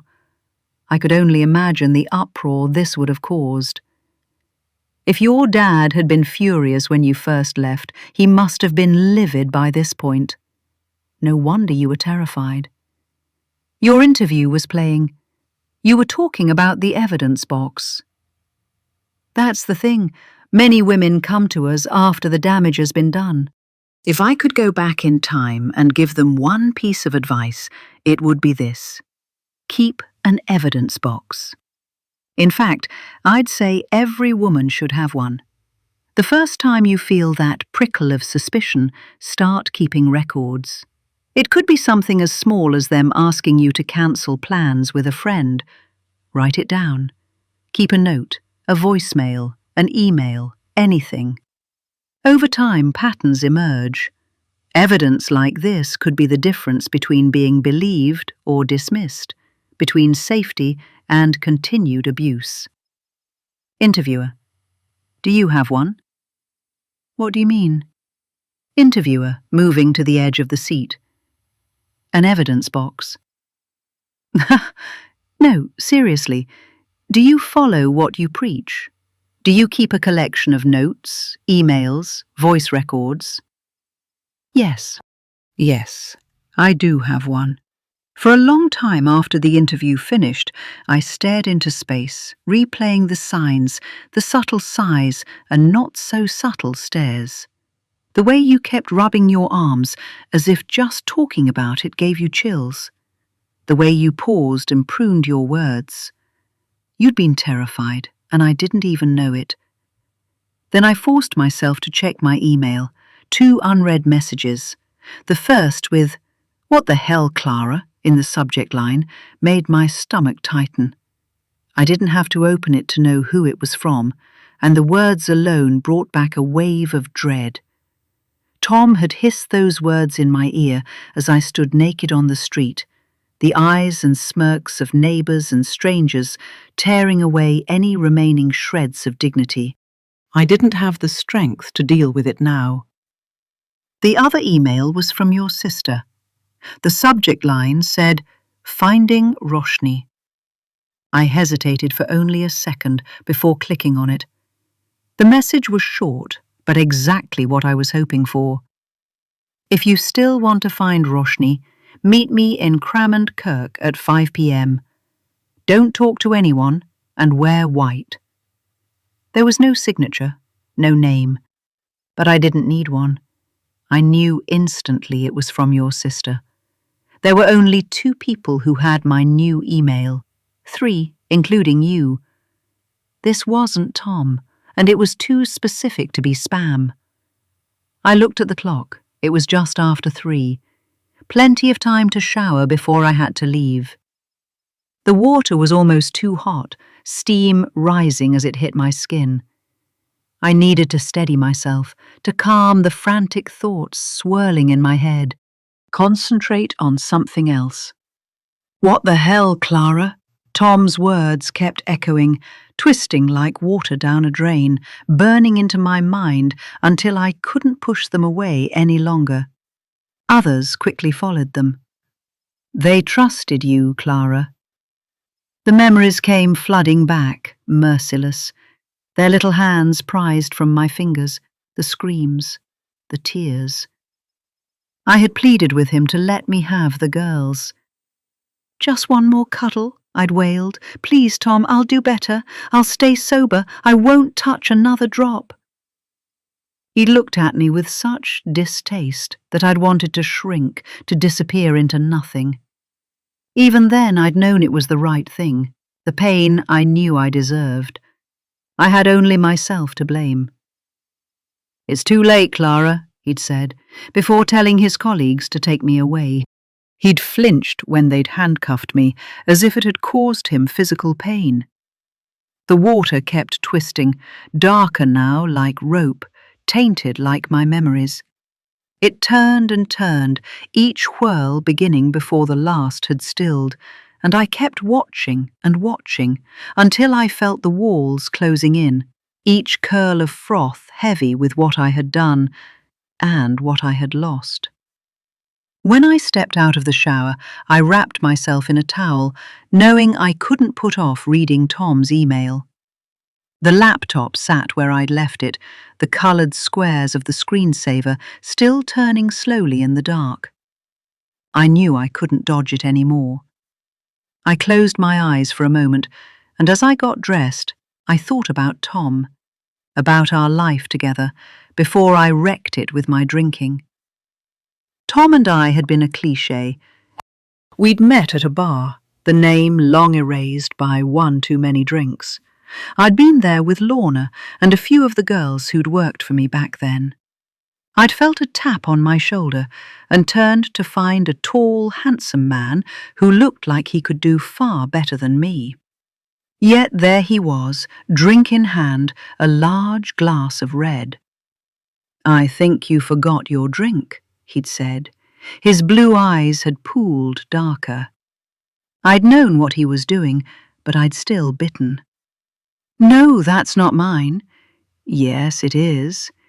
I'd laughed at his daring. "I don't even like wine." I was more of a tonic without the gin, girl. "Oh, but you do." "Says who?" "Your boyfriend." I'd panicked. "Boyfriend? I don't have one," I'd cried. He'd laughed, a glorious, full sound that seemed to fill the room. "You do now."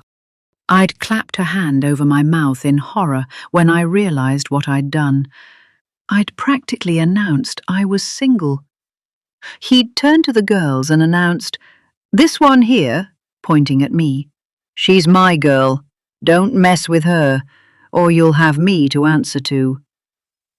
The women had rolled in laughter. "You're a cheeky git," I'd said, snatching the drink from his hand. He'd done a small bow, legs crossing in a mock curtsy, and tipped an imaginary hat. The Merlot had tasted surprisingly good. I couldn't think about it now. I was in the middle of a nightmare, not a rom-com, not anymore. I clicked the mouse, the inbox flashing in front of me, and there it was. His unread email at the top of the list. What if it was about Nora and Lily? What if he'd planned a meet? It was coming up, the day they were taken away from me. Their tiny hands ripped from mine. But deep down, I knew better. He never talked about them, my girls. I read the email. "Clara, I don't know what's going on, but the police were here. They came to the house asking about you. They wanted to know where you are and what you've been doing. I'm not sure if they know everything, but they kept pressing me. They're suspicious, Clara. I don't know what you're involved in, but I'm worried. They're asking questions that I can't answer, and I think they know. Please tell me what the hell's going on. You need to come back, Clara. Only I can protect you. You know that. I need to know what you've gotten yourself into. Honestly, I've got this feeling of déjà vu. Have you been drinking again? Is that what this is? Please tell me I'm wrong. Please tell me you didn't have another episode. Where are you? Are you okay? Come back, Clara. I miss you. I want to help you. You know you can't do this alone. You need me. Tom. My eyes swam with tears. Have you been drinking again? How could he? I hadn't touched a drop since that night, the darkest of all nights, the night I lost my girls. I wanted to respond, to scream right back, but part of me knew there was no easy way out this time. Chapter 18. I had time before meeting your sister, and I wanted to visit the girls. It would be a while before I saw them again, and I didn't want them to think I'd abandoned them. Not again. I'd tell them that I'd have to lay low for a while. But when I arrived, they weren't alone. I hadn't factored in Tom being there. Whenever I saw the girls, I'd been careful to avoid him. But today he was there, waiting. I knew you'd come here, he said. What was this, a trap? I wrenched my anger down. Tom, I said, looking at my handsome husband, at his dark hair, blue eyes, the stubble on his pointed chin. Technically, we were still married. I wouldn't miss this. I pointed at Lily and Nora. How could I? Only them, not me. Tom! I was spinning my ring absent-mindedly, my first mistake. You're still my wife. He nodded at my hand. You're still wearing the ring. I covered it with my other hand, but it was too late. For our first Valentine's Day, he'd put together a scavenger hunt, one that led me to a series of rings, silver, gold, and finally the diamond. It was so beautiful that I'd cried and said, "Yes, of course I'll marry you." It doesn't mean anything. I didn't know why I was doing it, hurting Tom like that. My second mistake. I miss you, Clara. I miss us. And the girls? I nudged my chin towards them. They were frozen, unable to move. You know what haunts me late at night? I can't stop thinking if they miss me. On the rare times I manage to sleep, I dream of them. They call for me, and I wake up screaming. Tom snapped. Stop it out, Clara. Don't do this to yourself. It wasn't. The fault was mine. It had started small, with me missing a school pickup or two. Tom's sister had stepped in, made dinner, put the girls to bed, and cleaned. I had been grateful, and I was going to stop, go cold turkey, I promised, tomorrow. Then one night it had got worse, a lot worse. That was when the hallucinations started. You're trying to kill me, I'd screamed at Tom, and I'd run out into broad daylight, stark naked. The look on the girls' faces, their hands trembling in their aunt's grasp, walking back from school, still haunted me. The next morning, I'd forgotten everything except the look on their faces.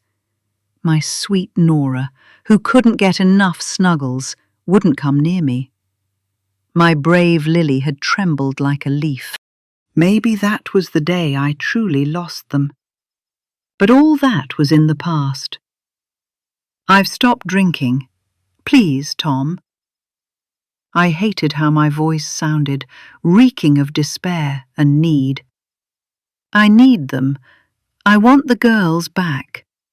If we could just go back to how it was, before all that... What's wrong with you? Stop talking like this. Tom covered his eyes and pushed his hands over his head. He did that when he was backed into a corner. I needed to be careful. Maybe it was too soon. I could always try again. No, you're right.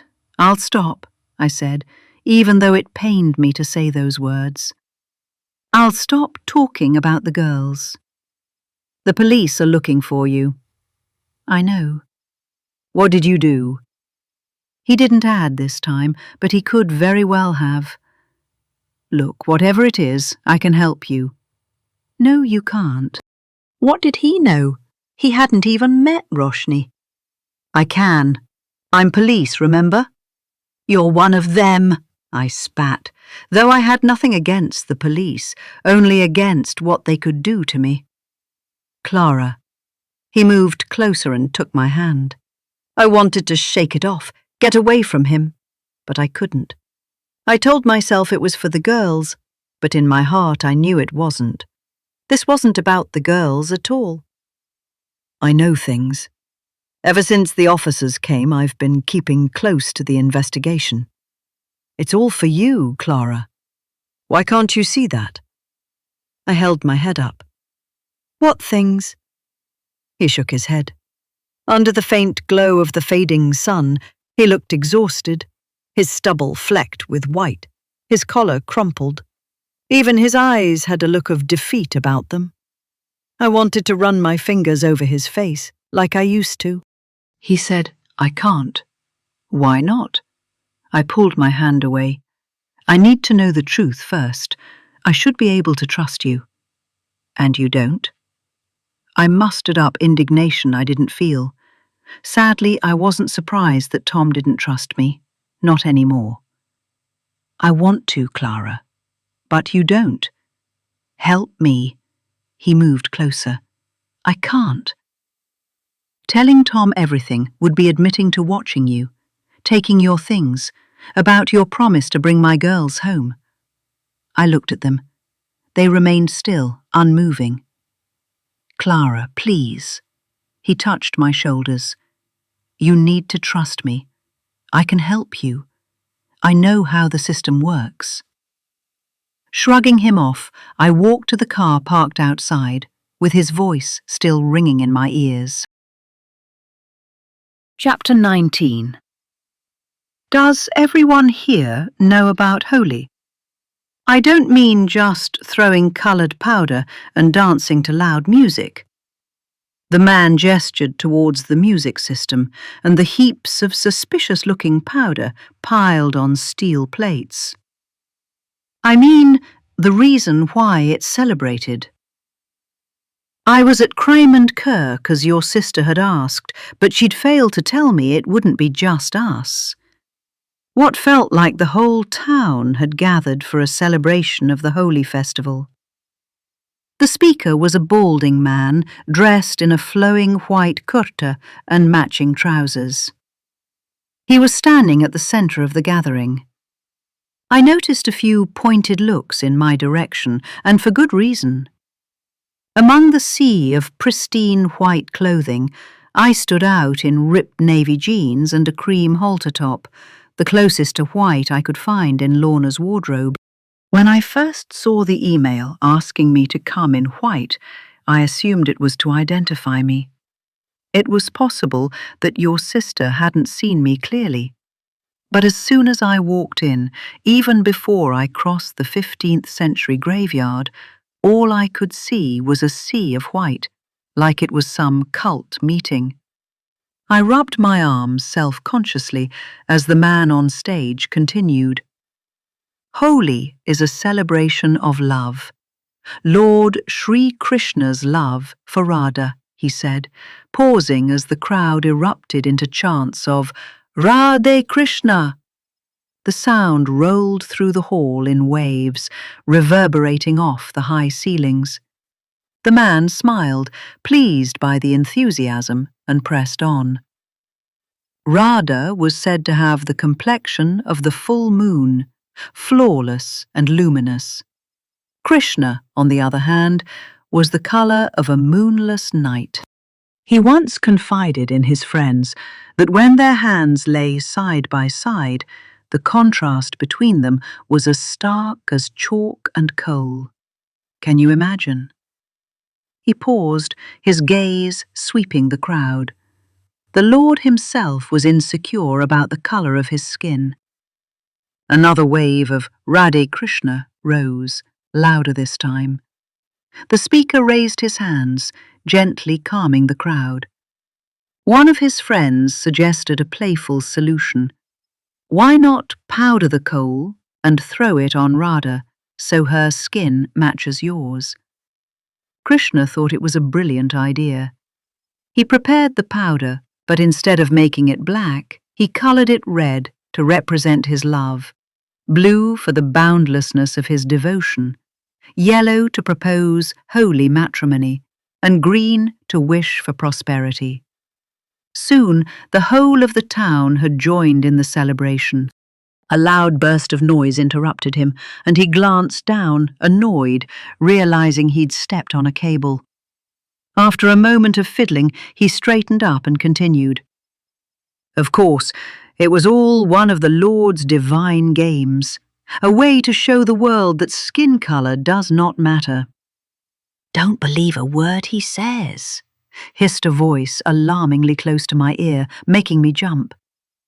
I turned sharply to find myself face to face with a handsome young man, his eyes leisurely raking over me.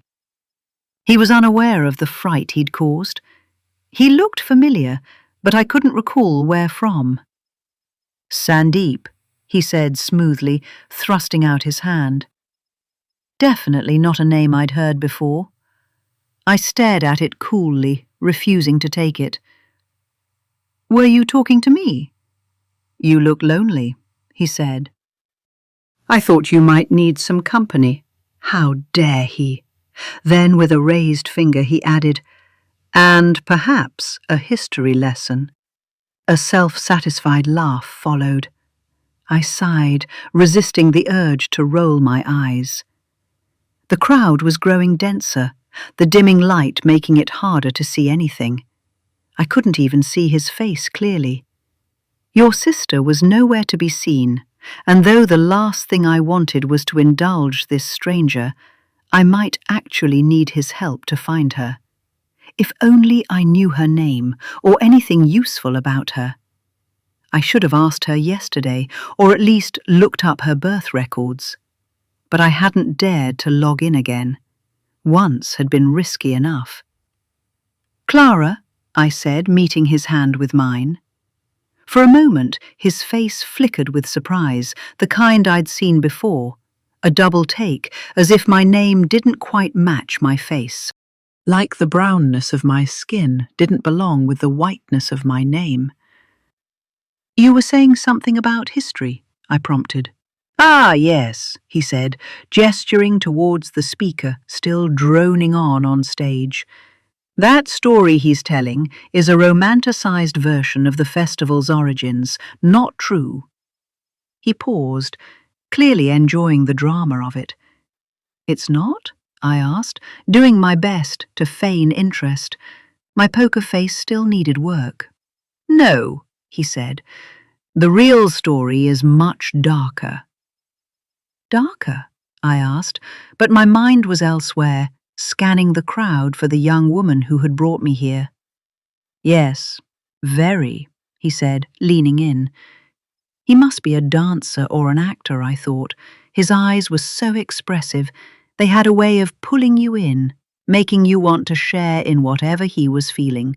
The way his freckles jumped up and down, twisting side to side, it was mildly hypnotic. Holika was the sister of a demon king, he continued, his voice growing deeper. She tried to kill her nephew by tricking him into sitting on her lap while she set a pyre around them. Wouldn't she die too? I asked, my throat suddenly dry. Images flashed through my mind, the click of a lighter, the crackling flames, the acrid smell of smoke and the screams. The candles, the damn candles. My breath seared and I gasped. She wore a protective shawl, he explained, oblivious to my unease. Would she really do that? My voice wavered. To her own kin? Why? Because her brother asked her to. The dad? My tone sharpened, my thoughts spinning. Could it be? My mind latched onto the memory of Tom hissing in my ear. What the hell, Clara? What did you do? I shivered, fear prickling my skin. Yes, he confirmed. The Demon King was drunk on power. He had a special boon that made him nearly invincible. He declared himself a god, but his son defied him and prayed to the true God. So he killed him, his own son. More images flashed unbidden, the locked door, the weight of the heavy vase smashing the window, the sharp sting of glass piercing skin, the frantic clawing of the walls. My hands trembled, but I clenched them tightly to feel the pain. The story wasn't mine, I reminded myself. It wasn't my past creeping back. Or was it? He shook his head with a faint smile. He tried. He gave his sister the shawl and the plan to use it. The children didn't die, I murmured, no longer talking about the story. Lily and Nora, clad in their pyjamas, barefoot in the snow, their tiny feet sinking into the frosty ground. My hand was crusted with soot, black streaks running up my forearm. I shivered, barely dressed in a vest and shorts, the bitter cold slicing through my skin.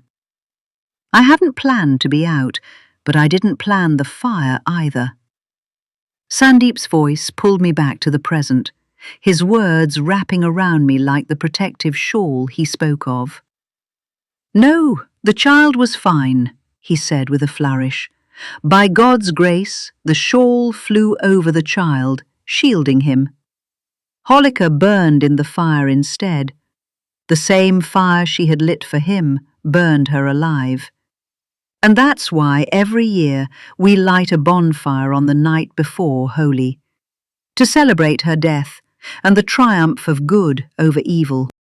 "But he could have died," I said quietly, the words tumbling out before I could stop.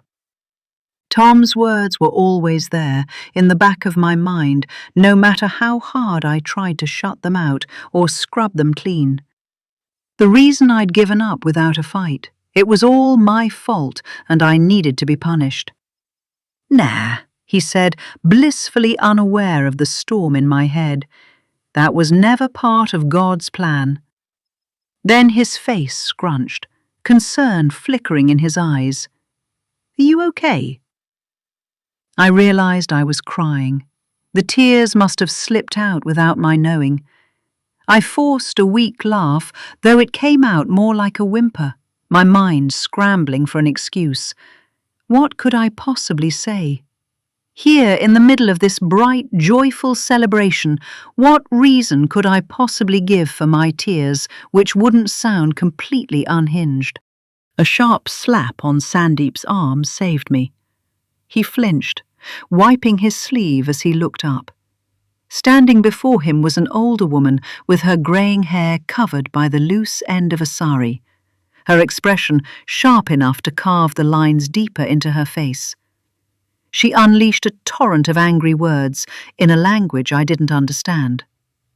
Sandeep tried deflection first, his mouth opening and closing as he tried to slip in a word amid the onslaught. When that failed, he sighed and swiped a hand over her shoulder, effortlessly pulling her slender frame into a half hug. "Mummiji," he said, as he gently turned her towards me. Clara, my mum." Then she spoke to me, her words flowing with kindness, though I couldn't understand a single one. I returned her kindness with a small, watery smile. Sandeep moved behind his mum and was gesturing at me, his hands scooped together, mouthing "Namaste" as he bowed his head, clearly directing me to follow his lead. I mirrored him, bringing my hands together and saying, "Namaste." Sandeep's smile grew, and he added, "Auntie Ji. You can call her Auntie Ji." His mum turned to look at him with a laugh in her eyes. She said something that made him flush, then blush, a crooked smile playing at his lips. It was oddly attractive, stirring something in me that I hadn't felt in a long time. My lips curled into a smile, and for a moment I forgot why I was here. For the first time in the 3 days that had passed, I'd almost forgotten that you'd gone missing. Almost, until I heard the voice. I see you've met my family. There, with a cocked head and cool eyes, stood your sister. Tasmin. She held out her bangled hand and grabbed mine. Then, just like that, it all came crashing back. Chapter 20. Steve took baby steps. Some might call it dragging his feet, and it was so unlike him. He was bold by nature, brash even, but the last 3 days had stripped him of that. They had reduced him to a blubbering mess, second-guessing every step, every word, even the way he said them. That was another thing he wasn't, a worrier. Steve always looked forward, never back. What was the point, anyway? But now everything had changed. Roshni was gone. His beautiful, confident, maddeningly critical wife wiped off the face of the earth. And somehow, they suspected him. Him. It's always the husband. Was that not what the detective had said? Well, almost always. He had no idea how it had come to this. He'd done everything people had told him to do. Papa, Roshni, Karen, in his own way, of course. The only person who hadn't tried to change him, make him better, as if he was a damn piece of clay, was Anna. Sweet, shy, always smelling faintly of roses and lilies. Anna. His steps quickened when he spotted Karen. She'd set up the search base outside his house. A foldable table in front of her held a cluster of plastic pouches. Roshni's face smiled back at him through them. Karen's hair was pulled into a ponytail through the gap in her cap. His eyes travelled over her long legs and slim hips. He knew he shouldn't be thinking of her like that, not now, not ever. But he couldn't help it. Who could blame him when she was standing there like some kind of sports goddess? He'd always admired that about her, the way she could shift so effortlessly. She was a planner, always a few steps ahead, the way Papa liked it. He wished he was more like her. The minute she saw him, her eyes scrunched up. Was that a tear that he saw in the creases of her eyes? She ran to him. "Oh, Steve," she said, her voice dripping with sympathy. "You poor, poor thing. How are you holding up?" Before he could answer, she leaned in and hissed through gritted teeth. "Why are you here?" He had nothing to do with this. She must believe him. Surely she must. This is terrible. I need this to be over, for Roshni to be back. Please, God, he said. A few sympathetic murmurs sounded around him. Then, lowering his voice to just above a whisper, he said, "I need to speak to you." "Not now, not here. Go look for Roshni. Do something." "Just be gone," she spat back, without letting that smile on her face waver, nodding her head and making it appear to anyone else as if she was dispensing comforting words. He swallowed, taking a step back on instinct, but then stopped himself. "Now," he said. "I need to speak to you now." He nodded towards the house. "Let's go inside." She glanced around. "Okay. 5 minutes, no more, inside the house." Then, lowering her voice, she added, "You go first. I'll come soon." "Don't be long," he replied, the words coming out like a threat. Karen took her sweet time, but it gave Steve time to be ready, to prepare his words, fix and frame them so they wouldn't come back to bite him. He was pacing by the time she came inside. "This better be good," she barked. "We shouldn't be seen together. The police suspect me." "Should they? Oh my God, Steve, did you have something to do with this? With Roshni's disappearance. She threw her hands to her mouth. Don't be ridiculous.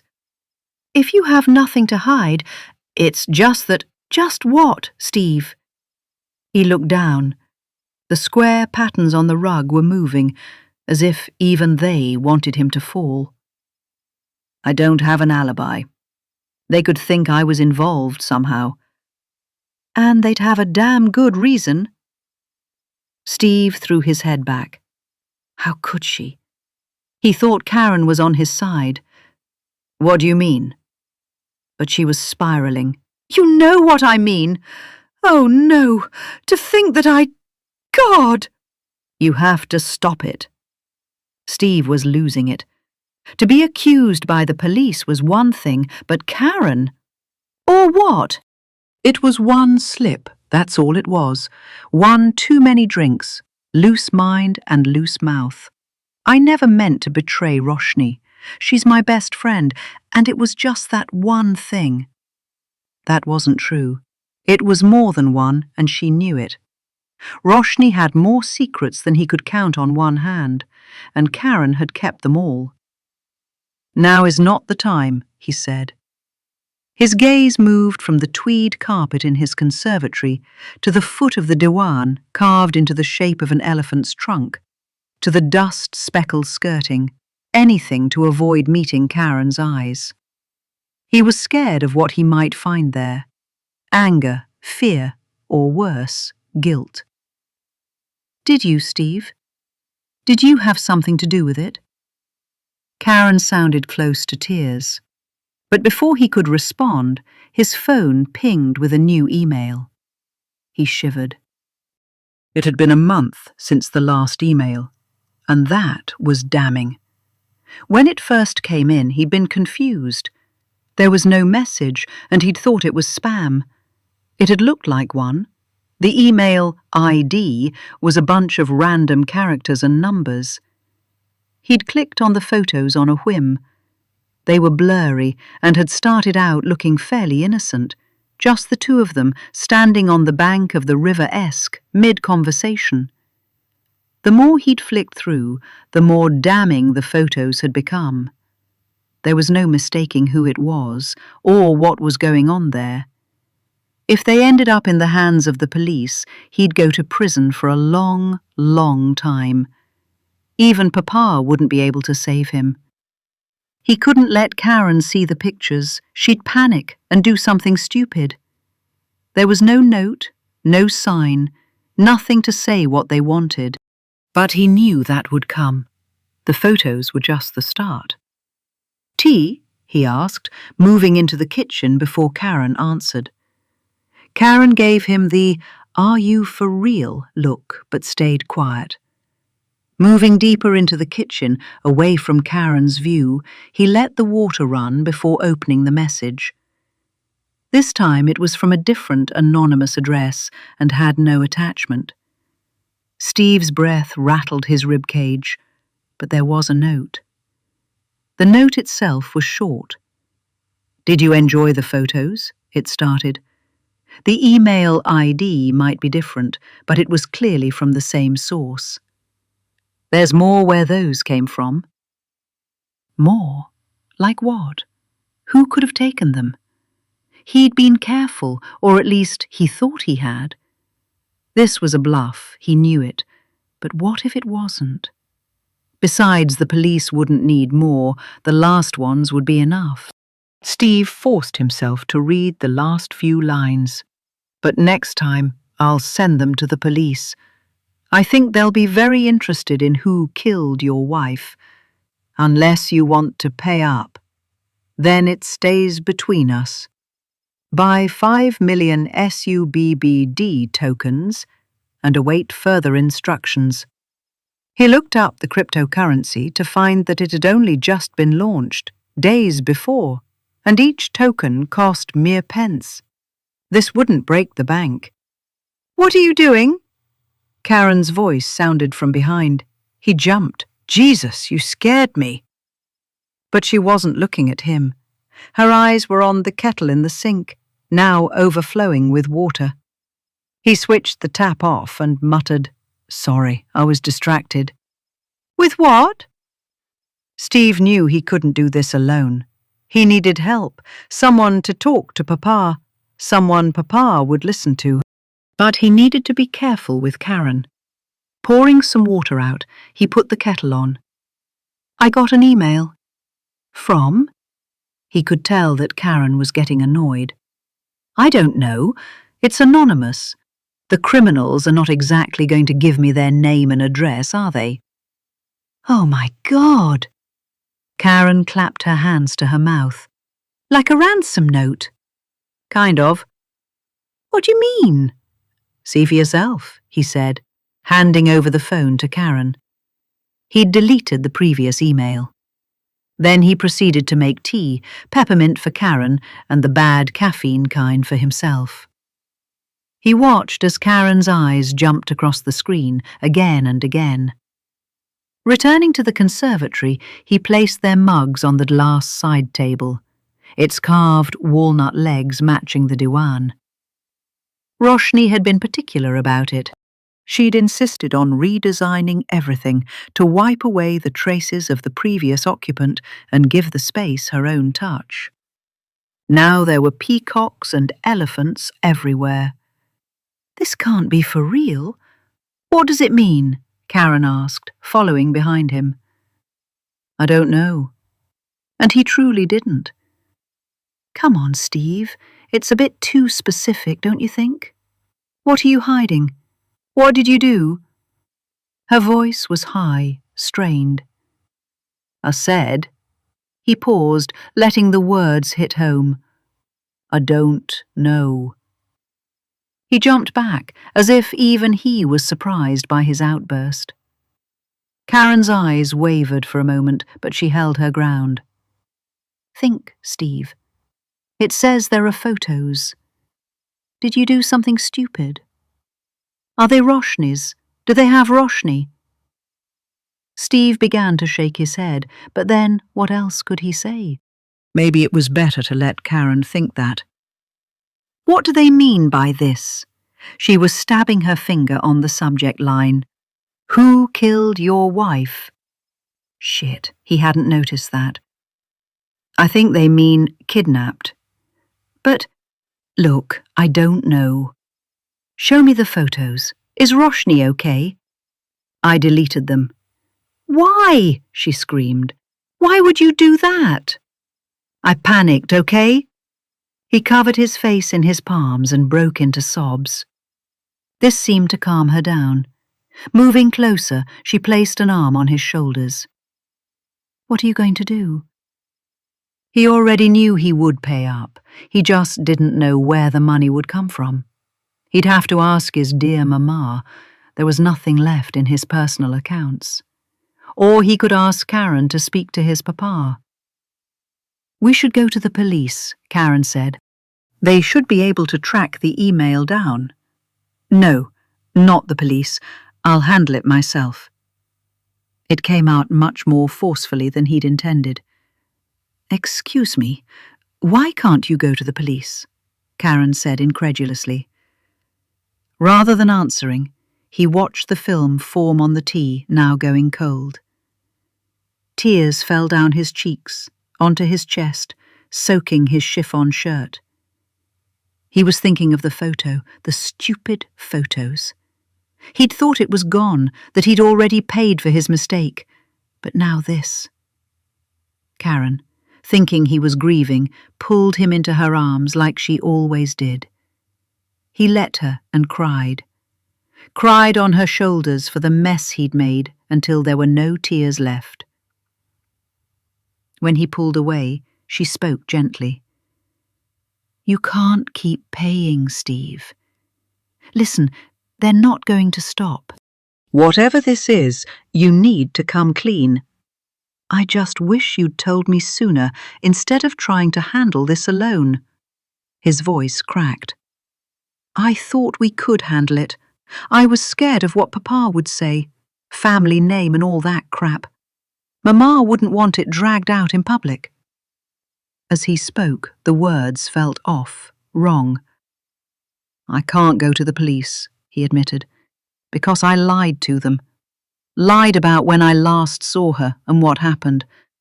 And these photos, will prove I lied.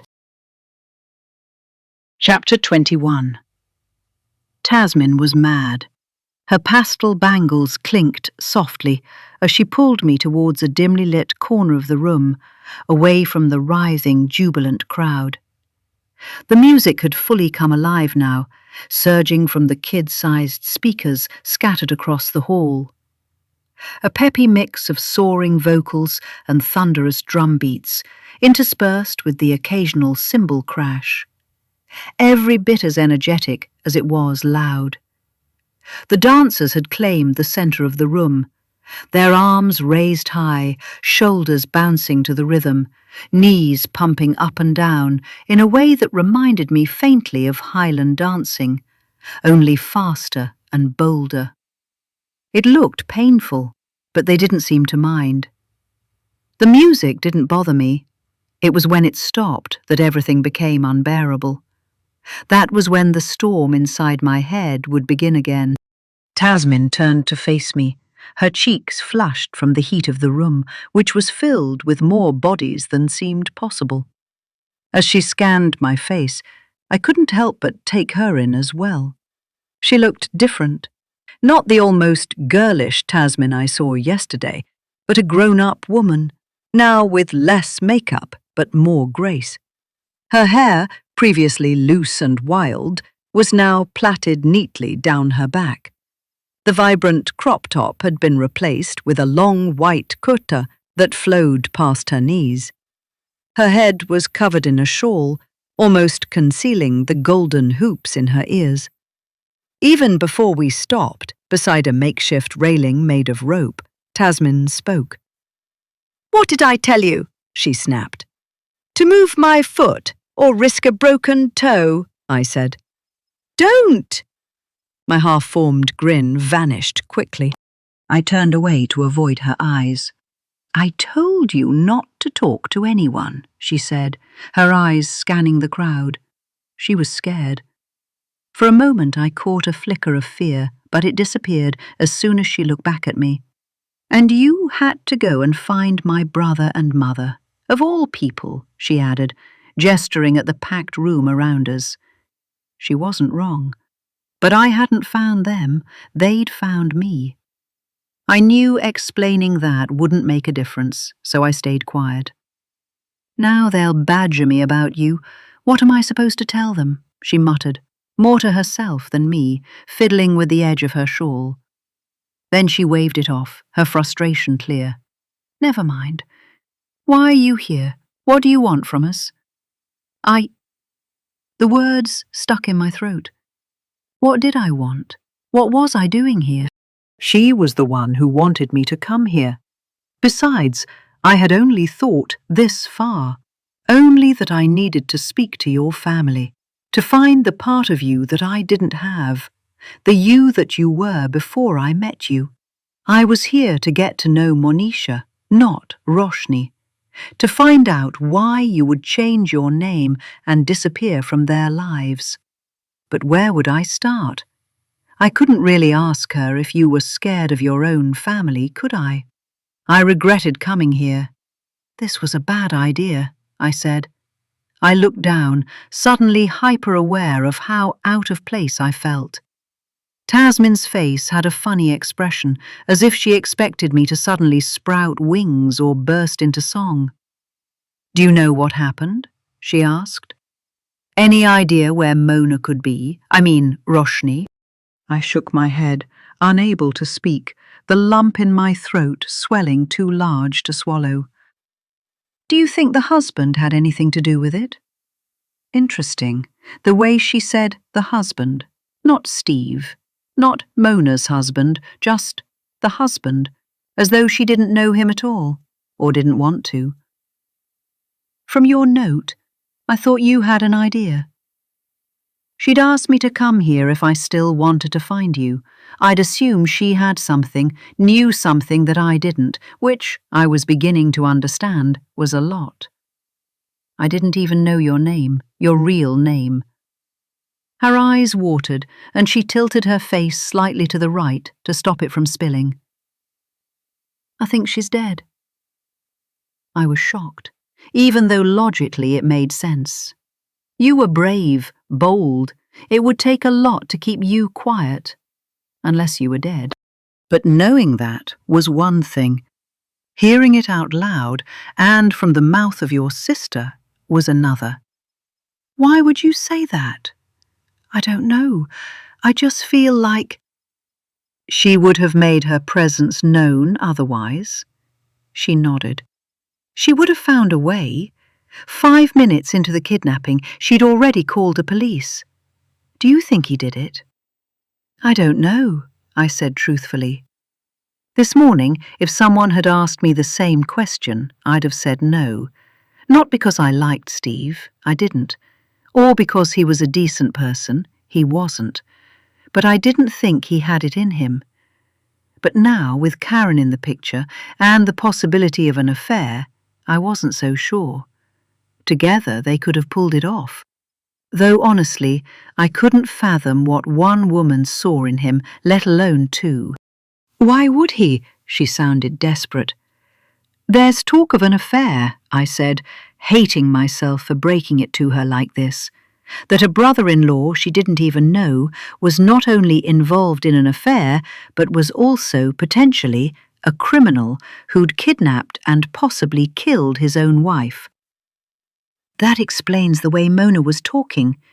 She paused, her eyes sharpening as if she'd said more than she intended. The man on the PA filled the silence with a loud "Oh!" which hit the roof and ricocheted back down like a boomerang. You spoke to her? I asked. No, she said quickly, too quickly. She writes letters, sometimes, to Mum. She was trying to cover her tracks. Who writes letters these days? Apparently, you did. What did she say in the last letter? I asked. Nothing important. The way she avoided my gaze as her words stumbled told me she was lying, or at least hiding part of the truth. But I let it slide. The last thing I wanted was for her to shut down just when we were getting somewhere.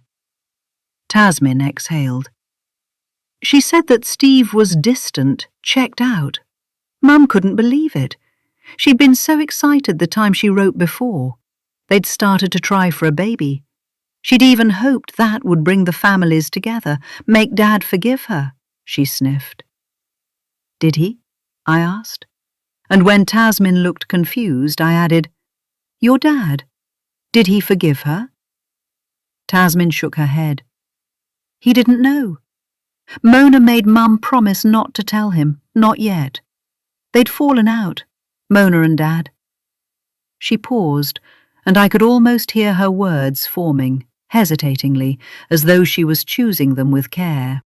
It's a long time to stay angry, I said, thinking about the records I'd seen. You changed your name through deed poll in 2018, which meant you'd left home much earlier. Yeah, Tasmin replied, her voice quieter now.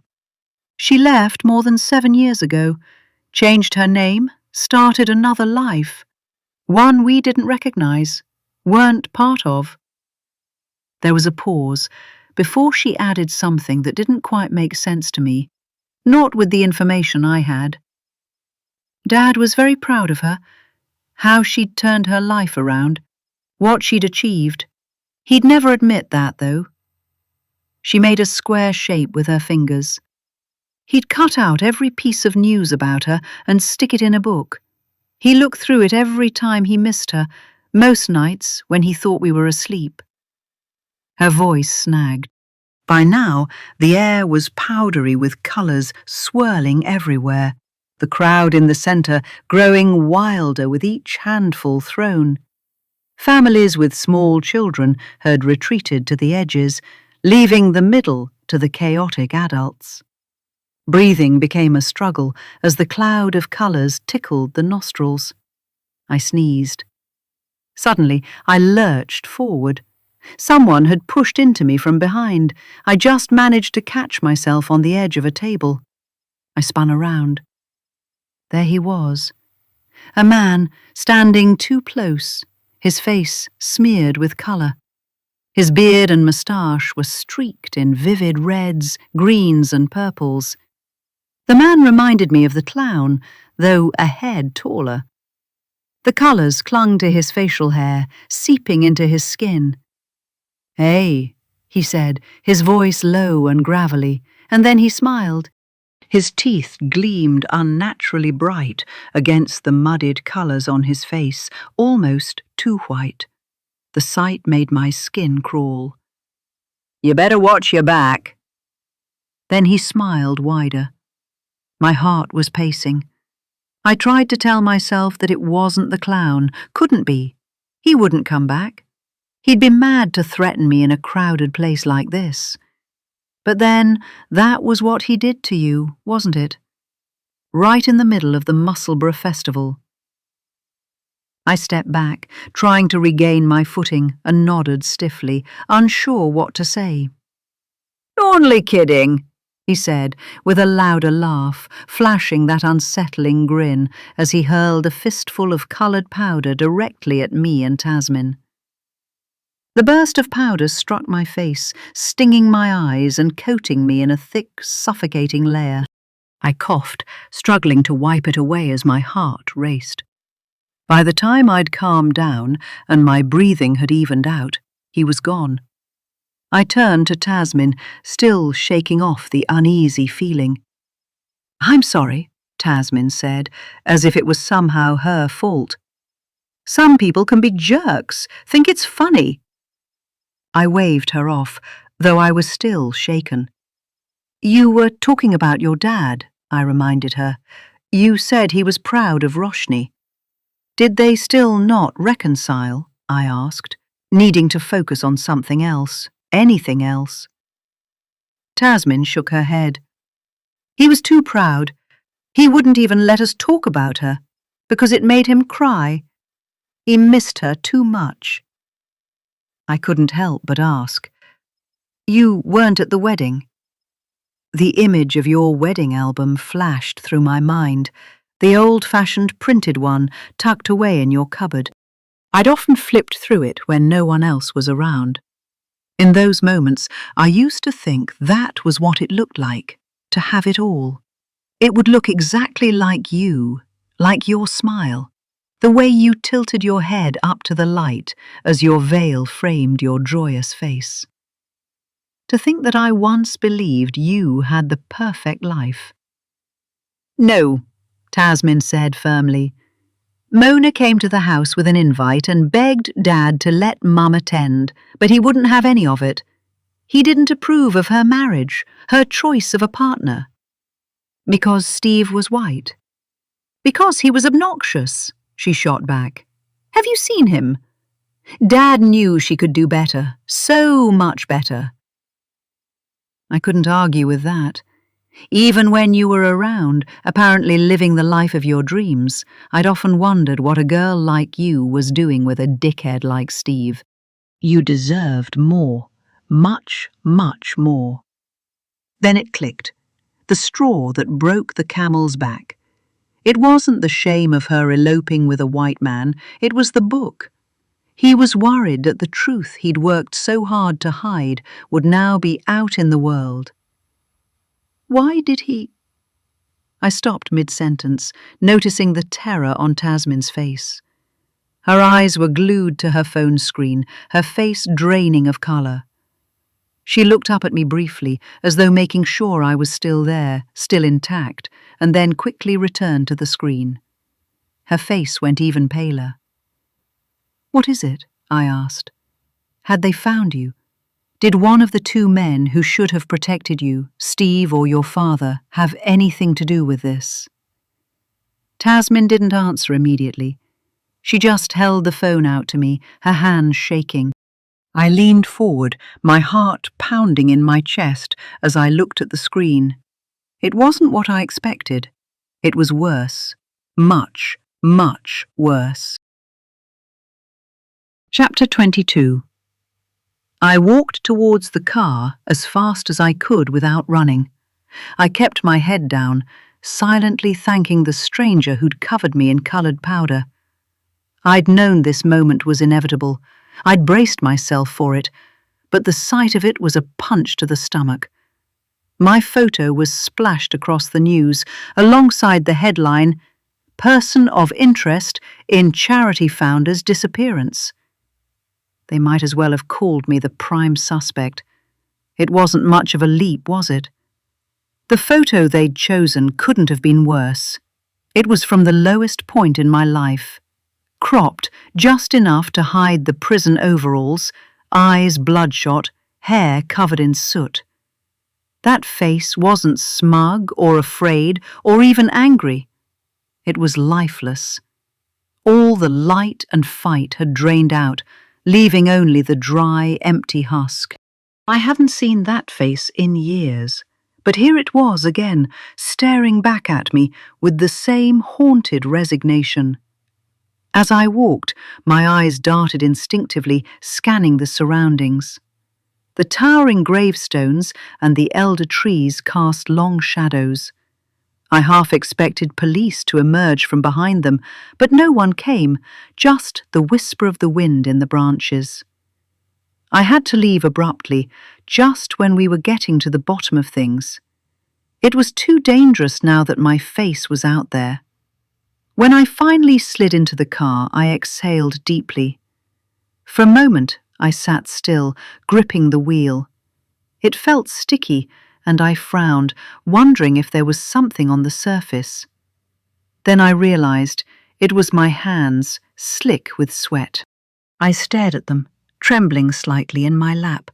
The bright streaks of colour smeared across my palms, now looking almost like blood in the dim interior of the car. My stomach churned. I heard a sharp knock on the window. My head flew up. "Hey!" came a voice. There was no malice in it, but it didn't matter. I was already spiralling.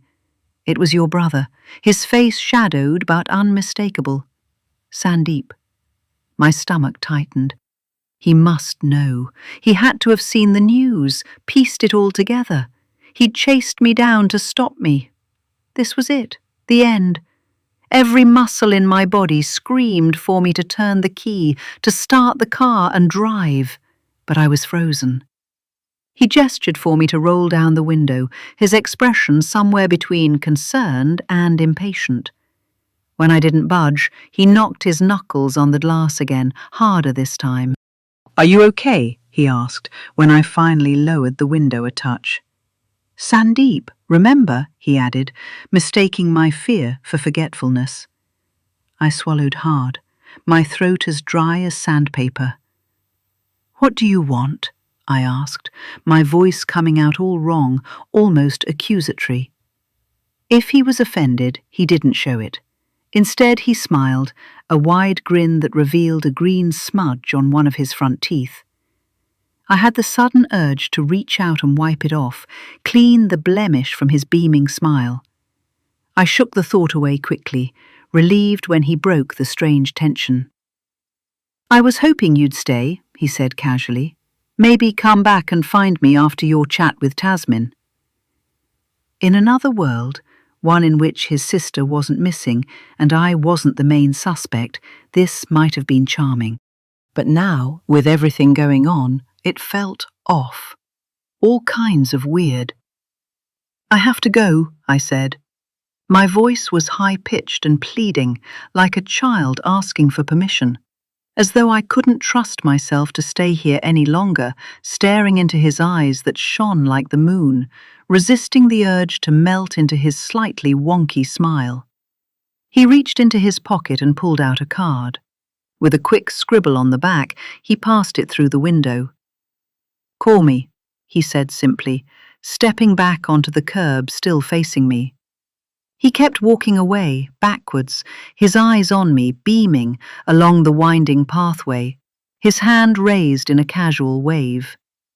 When that waving hand finally disappeared, I wasn't sure if I felt relieved or disappointed. It wasn't until I glanced down at the gold-rimmed card, a solicitor's card specializing in criminal law no less, that I realized I had a silly grin plastered across my face. And then it quickly disappeared. What was I thinking? He could be the clown. He was the right height, and with matching freckles. Even in my thoughts it sounded far-fetched. But if someone had told me the day before that you weren't Roshni but Mona, I would have laughed in their face. Besides, you were still missing, and I was the key suspect. I could be arrested any minute now, thrown into a prison cell where I'd be left to stew, the rot festering at the back of my mind. I hid it well, but in the deepest, darkest hours it always showed up.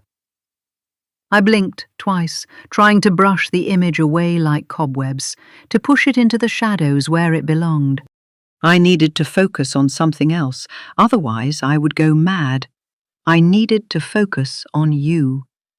Then I remembered the timeline from the Daily Mail article I'd read earlier this morning on Lorna's laptop. Thankfully, I'd printed it off before heading here. At least that was something useful, something concrete. I reached for the dashboard and retrieved the printout. It had a doodle on it, a stick, family. How did I not notice it before? Something Lily would do. Lily, Nora, my heart chanted. I yearned to see them, bathe in their sweet smiles, touch their soft faces, run a brush through their fuzzy hair. I had to pull myself together. This was no time to let the past in. I couldn't lose focus, couldn't lose you too. Ignoring it, I smoothed the paper over the steering wheel and focused on the words. There it was, in black and white, the order of events that led up to your disappearance. I'd printed it out earlier, knowing I'd need to see it laid bare, hold it in my hand, have something tangible to work with. Timeline of Roshni's disappearance. April 4th, 2025, 2 p.m. Roshni Summers, prominent charity founder, was last seen by her colleagues as she left her office on Thistle Street in Edinburgh, unusually early. April 4th, 2025, 5:14 p.m. Roshni made a phone call to 999, reporting an incident at the River Esk Walkway, a location about a 3-minute walk from her home. She provided little detail in the call before it abruptly ended. April 4th, 2025, 7:02 p.m. Police arrived at the Summers family home following the 999 call. Roshni's husband, Steve, was informed that his wife was missing. Authorities began their investigation. April 5th, 2025, 3 p.m. Steve Summers held a press conference appealing for information on his wife's whereabouts. April 6th, 2025, 9 a.m. Police conducted an interview with Mr. Summers as part of the ongoing investigation into his wife's disappearance. He was questioned at length about the events leading up to her last known whereabouts. April 6th, 2025, 11 a.m. to 3 p.m. A search party of volunteers, police and local officials scoured a 1-mile radius surrounding the Summers family home. Despite extensive efforts, no new leads or signs of Roshni were found. The article finished with news that the search party planned for the next day would expand to a 3-mile radius. What the paper didn't say was that you had met me that day, around 4 in the afternoon, when you were still supposed to be at the office. And we'd fought. I could still see you, agitated, a glass of Merlot trembling in your hand, your eyes even redder. The shock of seeing you like that, less than perfect, still haunted me. The image I'd built of you, of this confident goddess with an easy smile and a throaty laugh, always ready, always in control. That image was already shattered. In your place was a gaunt, fragile woman, worn down by everything you'd tried so hard to hide. A woman who'd cried herself to sleep, who'd felt the claws of remorse and anger scrape at her insides, determined to draw blood. A woman I didn't recognize. A woman who was no longer you. Your last words still echoed in my head. You kept it from me. How could you? Why? I trusted you. Then I'd done something that would haunt me to the grave, something I'd never imagined myself capable of doing, not to you. Perhaps it was seeing you like that, vulnerable, broken, no longer the goddess who presided over life, floating through your hallowed world, waving magic wands to make others do as you bid them. The version of you I had put on a pedestal was gone, replaced by someone fragile, flawed, and human, just like the rest of us.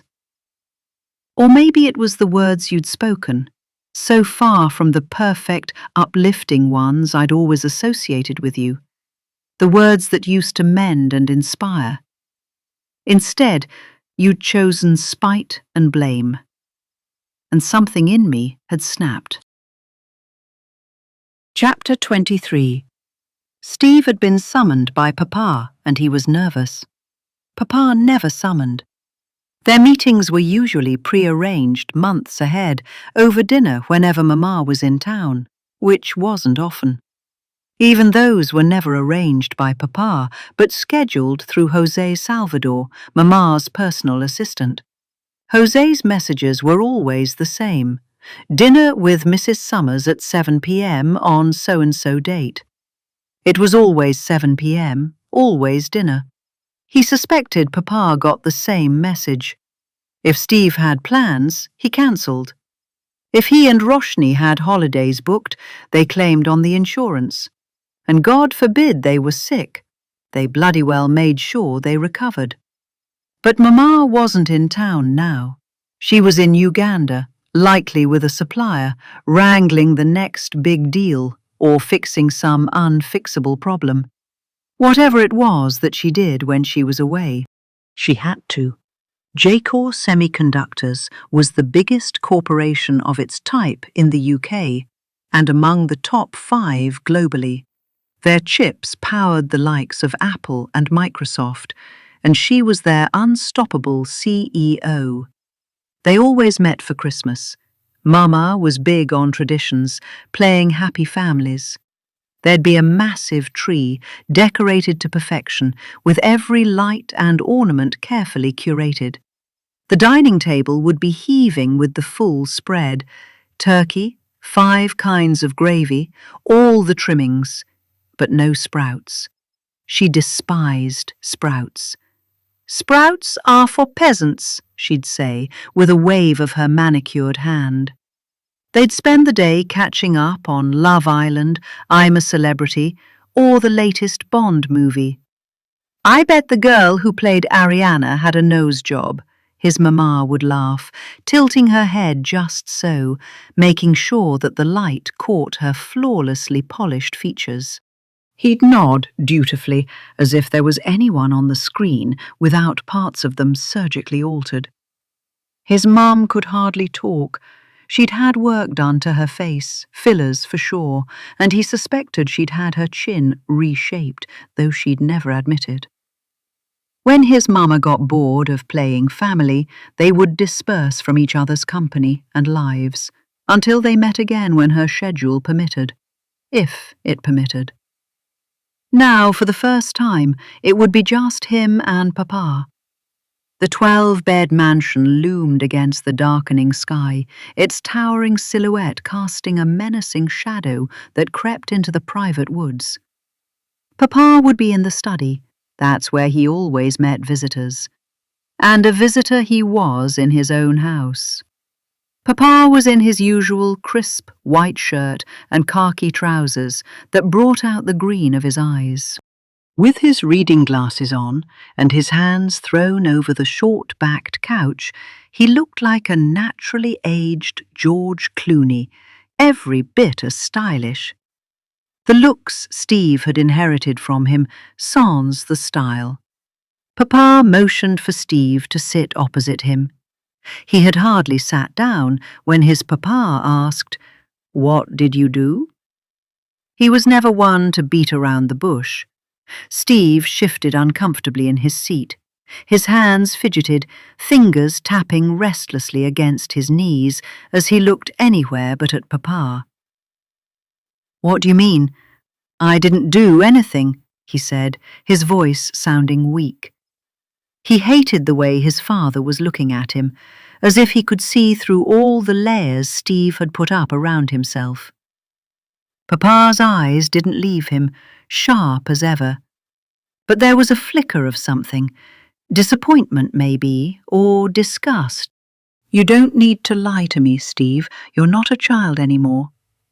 Steve bristled. "I'm not lying. You're just overthinking it, okay? I'm dealing with stuff, that's all. You don't need to get involved." "But I'm already involved," Papa said, his voice dropping lower, stern. "When you get yourself into a mess, you pull the whole family down with you. It would be good to know exactly what we're dealing with, don't you think? Especially after the last time." "Nonsense," Steve snapped. He stood abruptly, pacing the room. "You don't get it, Papa. It's not what you think. I don't know how to fix it, but I'm fixing it all right. I'm handling it." "Sit," Papa hissed. At the sound of that single word, Steve deflated like a punctured balloon. His shoulders slumped, and he silently sank back onto the couch. He stared at the floor, trying to steady his breath, but it was like his body no longer belonged to him and only responded to Papa's instructions. Steve remained silent, his fingers digging into the fabric of the couch, his mind racing. He wanted to tell Papa that it wasn't what he thought, that he wasn't the one to blame, not this time, but the words wouldn't come.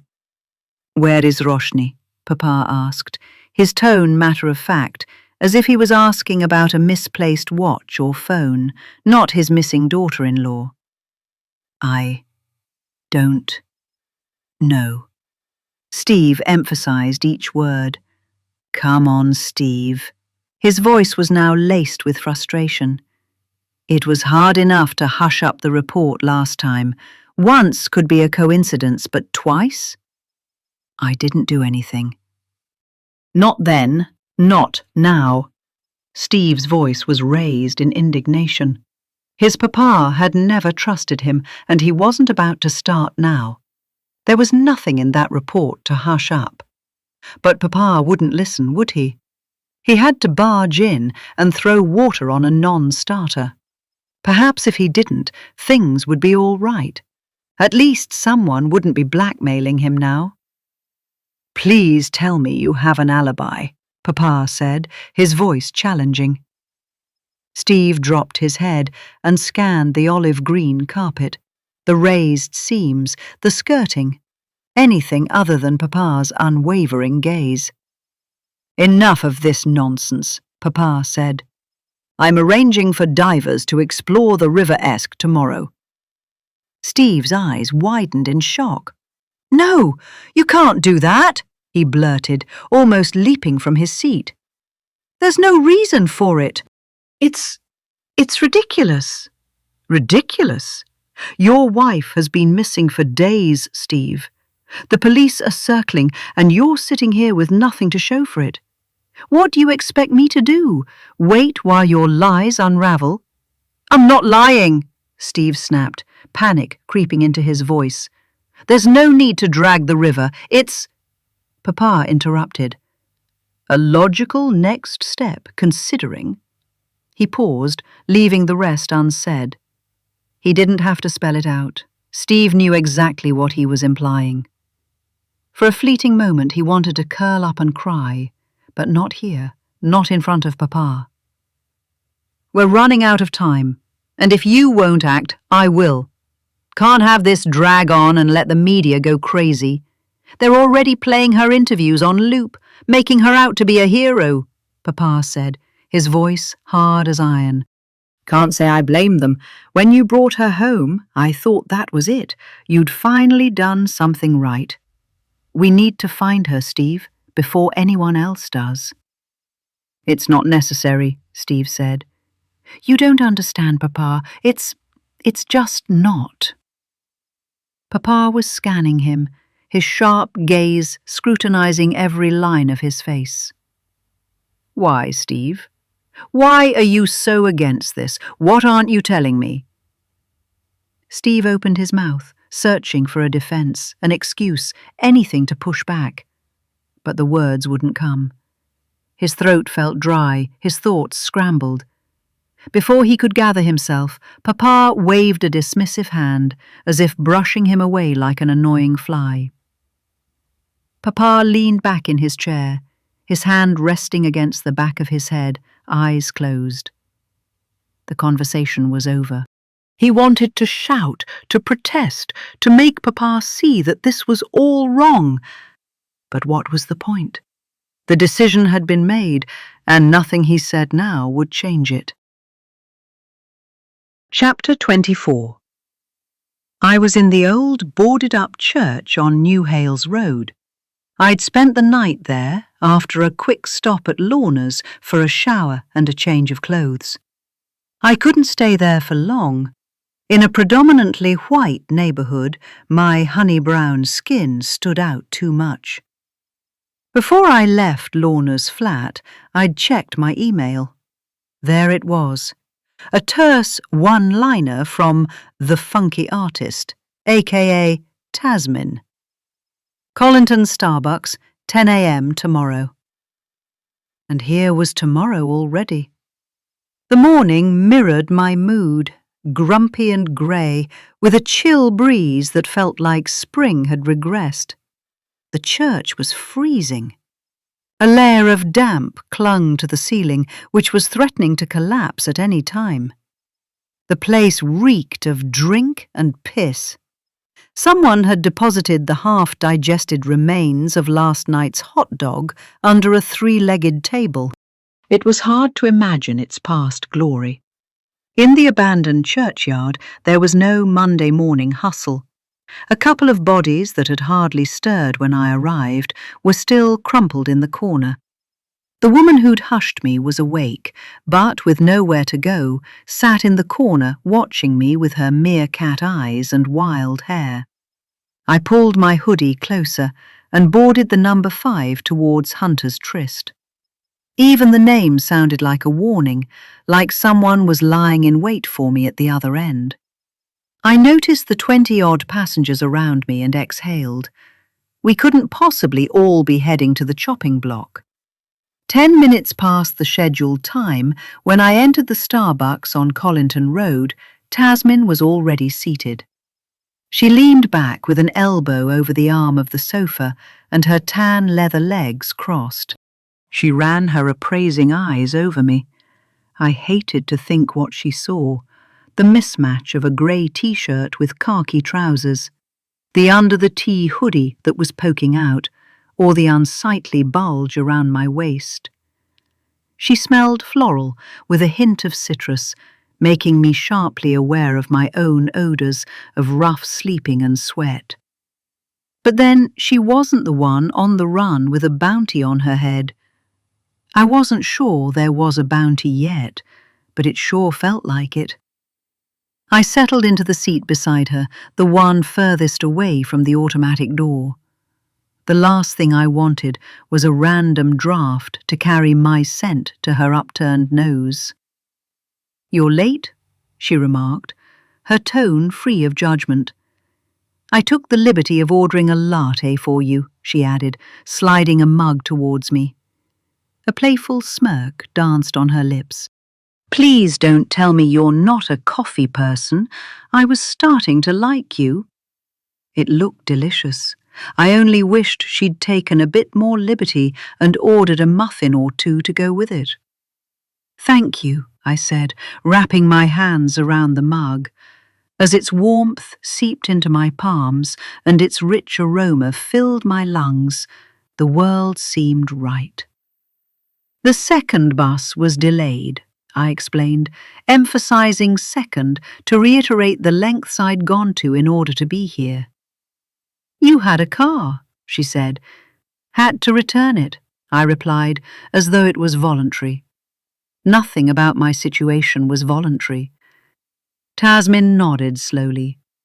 Part of me still expected plainclothes officers to pounce, handcuffs at the ready. The muscular man sitting nearby with a snake tattoo coiled around his wrist could easily have been an officer, or a pub bouncer for that matter. Why did you want to meet? Oh. Her hand fell. She straightened, as if the question had caught her off guard. You wanted to see me first, remember? Not this time. I had some questions and you answered them, I replied, though there was still more I longed to ask. For example, whether your dad had killed you. But that wasn't something I could ask, not directly like that. I thought we both wanted the same thing, she murmured, her voice suddenly soft. To find my sister. In that instant, she seemed much younger than her years. There before me sat your baby sister, and she was scared. I do, I said. My eyes burned from the glaring light spilling from the gramophone-shaped wall fixtures. I squinted, and through the corner of my eye saw the muscle man glance at Tasmin, though he was holding his girl's hands. Was this all a pretense? Was he undercover or something, and waiting for a signal from Tasmin? But I need to know, why do you trust me and not the news? Why are you not handing me in to the police? I asked, hoping she had a convincing answer. Truth be told, I'd come to a dead end. No further leads, no way of making inquiries without exposing myself. I needed her more than she needed me. She dug elbow deep into her purse, emerging with an envelope. Laying it flat on the table, she tapped it.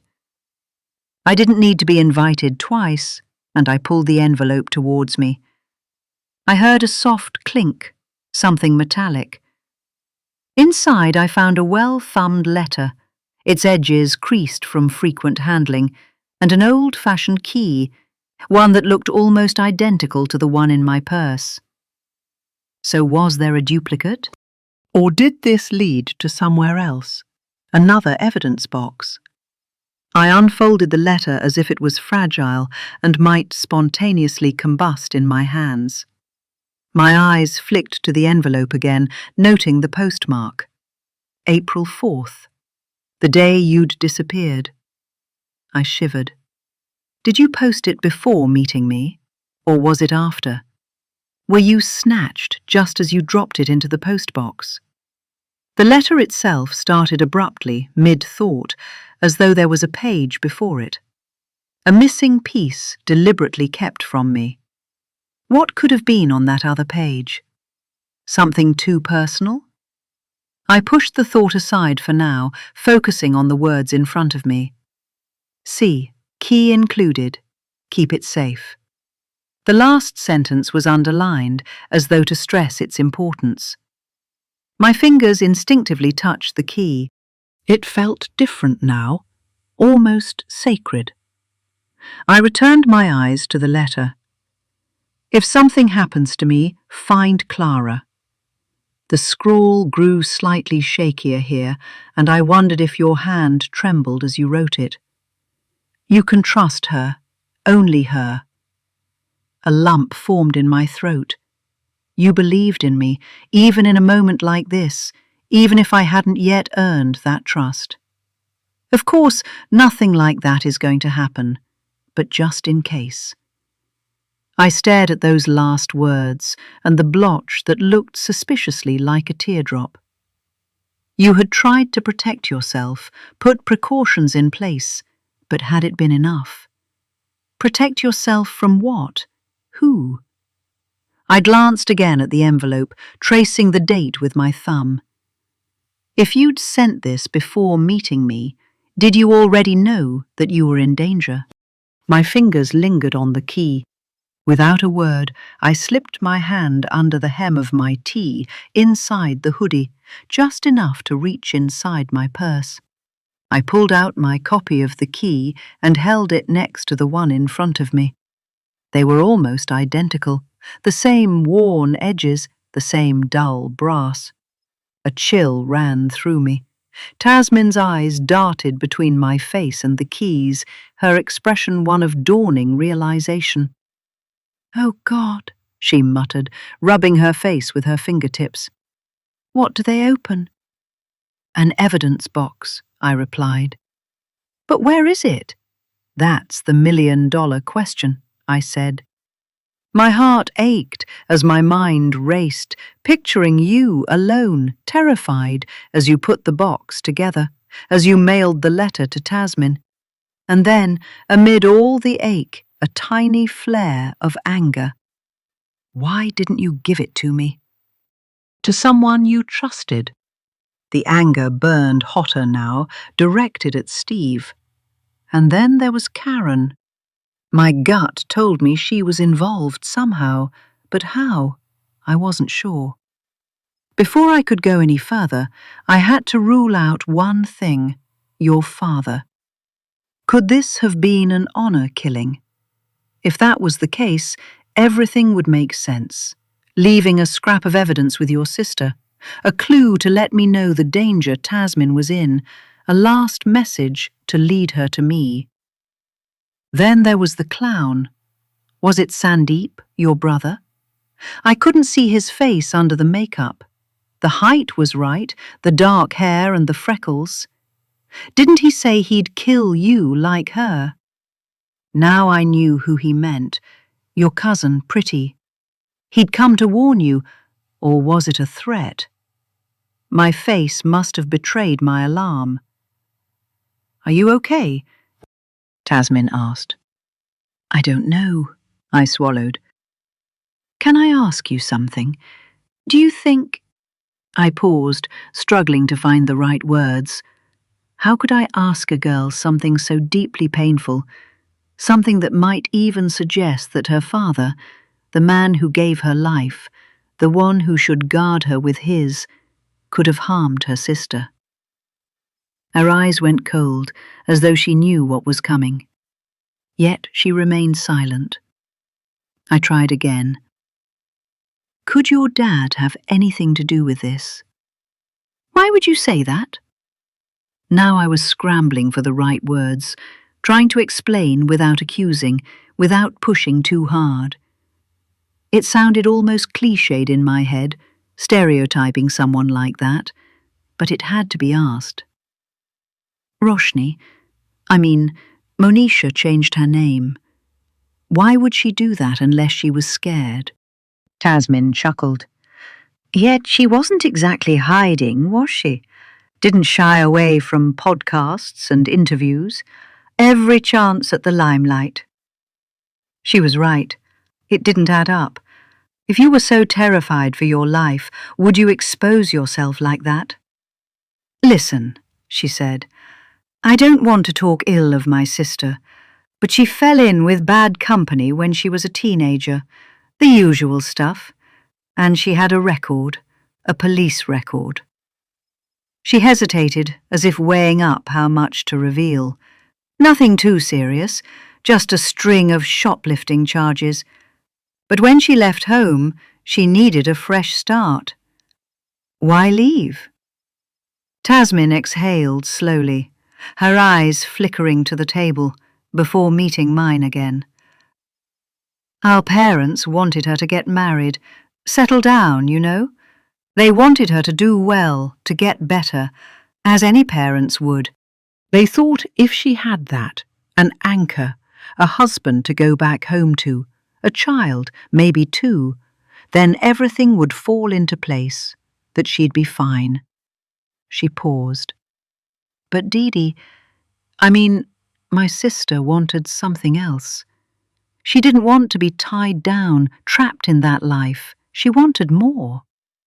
She sat back, her expression distant for a moment, as if lost in her memories.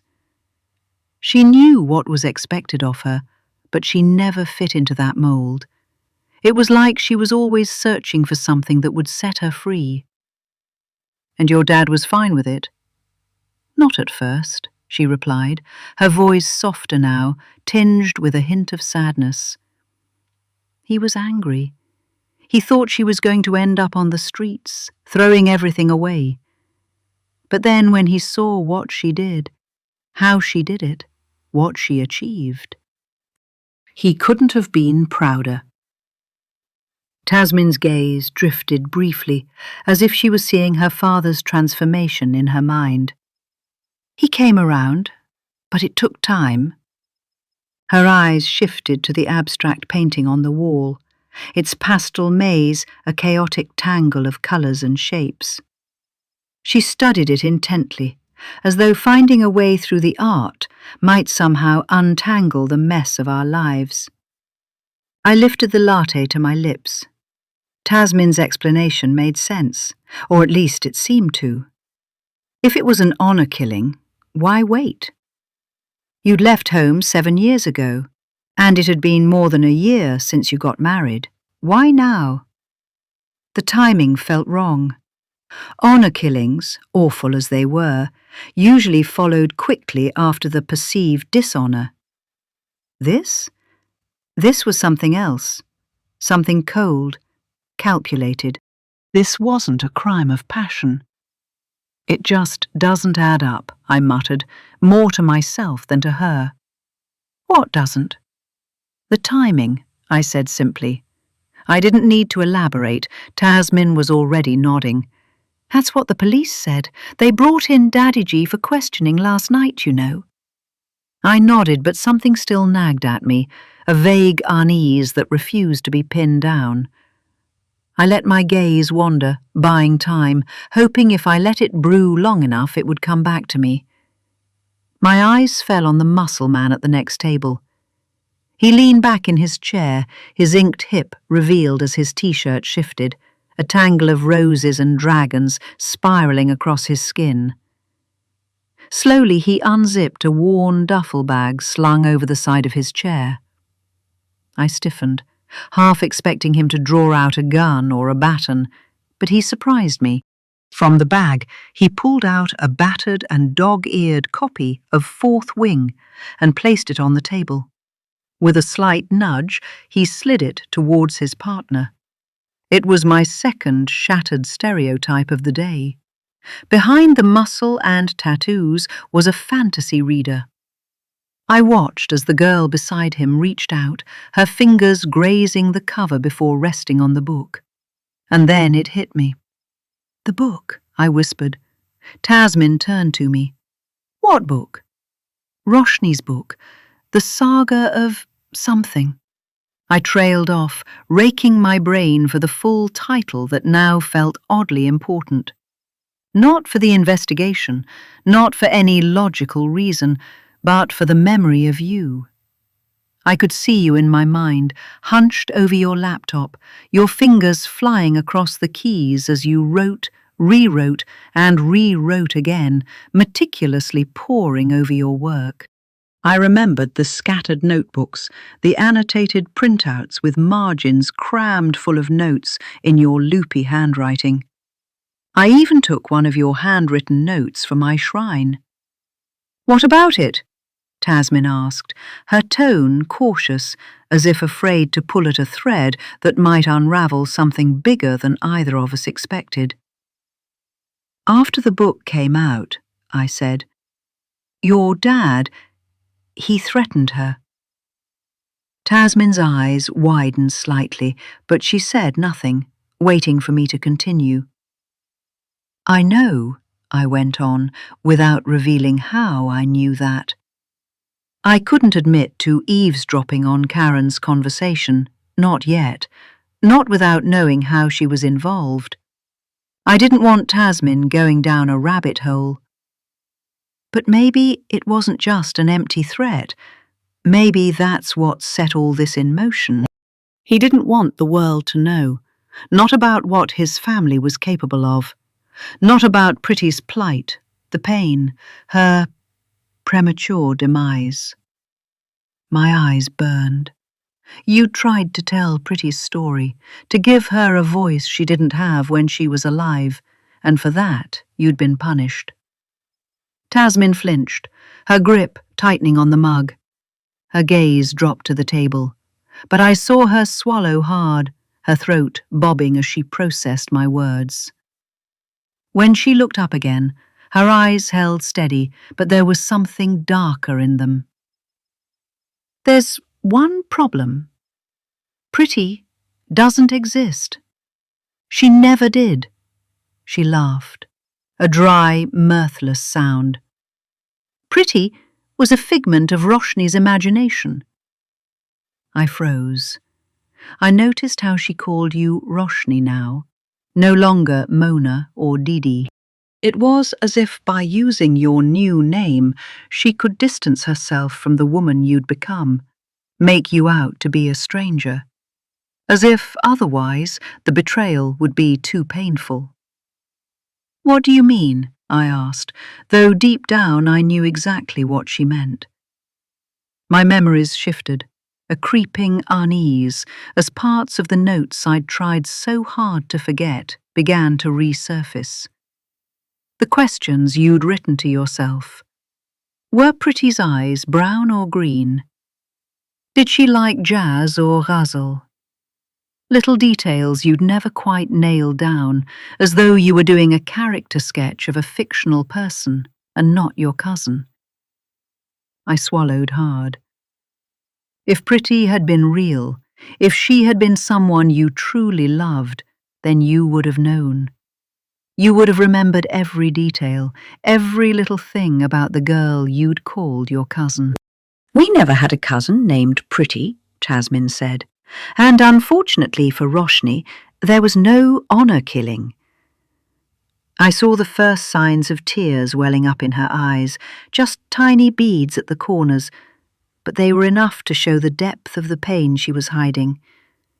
So yes, Dad was mad. Can you blame him? He was so proud of his daughter, he cared deeply and wished her nothing but the best. But when she reduced him to a fanatic who egged his brother on to kill his own flesh and blood, he shriveled. To be made out to be a monster who'd kill his own family, and by his own daughter. She paused, swallowing hard as though holding back a flood of words, then finished.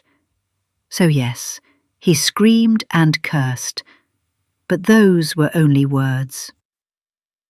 I stared at her, trying to process what she was saying. This was a different story from the one I'd been told, from the one I had told myself even. It muddied your memory. I shook my head. Why would Roshni do it? Tasmin's eyes darkened, and for a moment she didn't answer. Instead, she looked at me with an intensity that made the room feel smaller, more suffocating. Why would anyone do it? Make things up? It felt like one of those questions that had a profound answer, an answer that was so obvious, so clear, but at the same time was just out of reach. I didn't know how to respond, so I shrugged, unsure. Tasmin slammed her palms on the table. To further their agenda, she said, her voice a mix of anger and sorrow. To paint her as a victim, however distant, of the very crime she was fighting. To mark her brand as a survivor. I stayed quiet, unable to find the words. What could I say? That I was sorry for calling her dad a misogynistic maniac, an egoistic accomplice to a killer? Tasmin rubbed her hands over her eyes. Are you done? Satisfied that my family weren't actively trying to spill their own blood? If this was true, I was back to square one. For a moment, I'd allowed myself to believe that the clown could have been your brother Sandeep. When I opened my mouth to apologize, Tasmin jutted a palm out. What's the plan? She asked me. I gave her the gist, along with Tom's email address. He knew something, but he wouldn't tell me. With Tasmin, however, there could be a chance if she played her cards right. Here, she said, bringing up a well-used mobile from her rather large purse. She cradled it in her hands as though it pained her to part with this small piece of her sister's life. It was Monisha's, she added softly. It has a pay-as-you-go SIM. You'll need it. I shook my head, pushing my chair back. I felt a surge of gratitude, grateful for the latte, her time, her patience, for the way she didn't pounce on me when I called her dad a killer. But the truth was I already owed her too much. I didn't want to add more favors to a list I'd never be able to repay. Take it, she insisted, pushing the phone towards me. Don't you want to hear what Tom says? She asked. We need it to stay in touch. Emails are clunky. With Lorna's laptop and Wi-Fi gone, I had no way to access my emails. I needed this phone more than I cared to admit. So I took it. Where are you going? She asked. It could be dangerous for you to go out. To get the evidence box, I said. I thought you didn't know where it was. I don't, I admitted, a flicker of a smile playing on my face. But I have an idea. Chapter 25. 3 months earlier. You'd caught the winter bug. You'd been puking your guts out. You were tired, wrung out, bags under your eyes, hollowed cheeks, weary. You cried a lot more, and I might be wrong, but you were a little jumpy, paranoid even. One day, after I'd washed the windows at the Shakti Foundation, you called me in. You motioned me to sit. For a minute I was worried. Like you, the place had changed. The colours drained away, just as they had from your cheeks. In their place were pastels, dull, boring nothings. Then you told me. Someone's been in my house. I laughed. It was relief, but you thought I was mocking you. No, seriously, things have been going missing. You pointed at the missing button on your floral jacket. Do you see this? I laughed again. I didn't mean to, but you were being so earnest. It's just a button. I bet it just popped off. You had been filling out a little, a bit of meat on the bones. It suited you. Your lips were fuller when you smiled. Your shoulders were softer to the touch. You were eating a lot more mint chocolate chip ice cream. No, look at the thread. It's too neat, like someone used scissors. You showed me. There was a tiny snip in the fabric where the thread had been cut. Shit. Someone took it. Not that I didn't believe you. I did. In fact, I knew that someone was in your house. I wanted to tell you that this person didn't mean you harm. I longed to tell you that you were safe, and I would make sure of that. But that would mean admitting that it was me, or at least that I had been watching. I looked for it everywhere, in the house, here, on the boat. I want to find it, need to. It could have fallen off anywhere. In the car? Maybe. You didn't sound convinced. You can order one on the internet. You can get almost anything these days. No, you're right. You know what? Maybe I'll do just that. There you go. You looked away, outside, at the meaningless bustle. The mums pushing their prams to the park, the punters staggering for their next drink, the office workers making their way back home. Towards the next thing, constantly hustling, all distracted. It's the book, you said. I've been stressed about the book. What book? I asked, even though I knew the words by heart. I'd watched you pour yourself into it for months. I'd seen your loopy notes and imagined them in the pages. Almost smelled the dusty paper, the ink. I published a book. It's a memoir. Not my own. You coughed. I wondered why you were lying. You always coughed when you lied. I don't know if you'd noticed, but I had. It's sensitive. I knew the story of your cousin pretty. I've been getting threatening calls. From whom? My alarm must have registered, and you clamped up immediately. Never mind.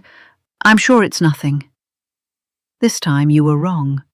There was something going on. First that clown, and now the threats. No wonder you were stressed. Is it him? That strange man? Who? You were genuinely stumped. The one who was dressed up as a clown. He threatened you at the festival. Oh, him! No, it's not him. How would you know? He doesn't have... He said you killed someone. Oh, that was just a misunderstanding. But he believes it. He did. It's all cleared up now. Are you sure? I knew I'd pushed too far. You clamped up. This is a mistake. I shouldn't have bothered you. I'm just paranoid. I disagreed. Is there anything I can do, I asked, to make this better? You began to shake your head, and then seemed to think of something. You pulled open the drawers, pushed things around, eyes scanning, hands searching. I waited. Actually, can you hold on to this for me? You said, placing a small iron key on the desk between us. What is this? A key? You laughed. It sounded hollow, feeble, not like you, as if you were forcing yourself to laugh, to see light in this dark, dark period. I know, I smiled, playing along. What does it open? You'll know when you need to. But do you trust me? I do, with all my heart. Take it. You nudged the key towards me. I held your palms in mine. They were cold, shaking slightly. Stay safe, I whispered. I will, you promised. I will. Chapter 26. Now. The River Esk flowed sluggishly, its grey waters rippling under the overcast sky. Every so often, small peaks broke the surface like overeager kids waving their hands for attention before sinking back into the murk. The crowd had gathered along the riverbank, all eyes on Steve, like he was the star of some twisted circus show. People whispered and pointed. Normally, Steve would have enjoyed it, a substitute for the attention he so rarely got, growing up with a busy mama and an absent papa. Not today, though. Today he'd rather be left alone, keep his mouth shut. In fact, he'd been pressing his lips together for so long they ached.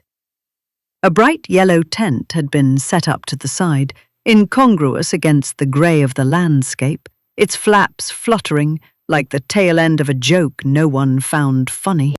Papa was already there, pacing in tight circles near the edge, his hands clasped behind his back. His head darted up every now and then to scan the crowd. Karen stood nearby, her eagle eyes fixed on Steve, her deep green sweatshirt and matching trousers without a crease or speck of dirt. She was muttering something to Papa, trying to sound supportive.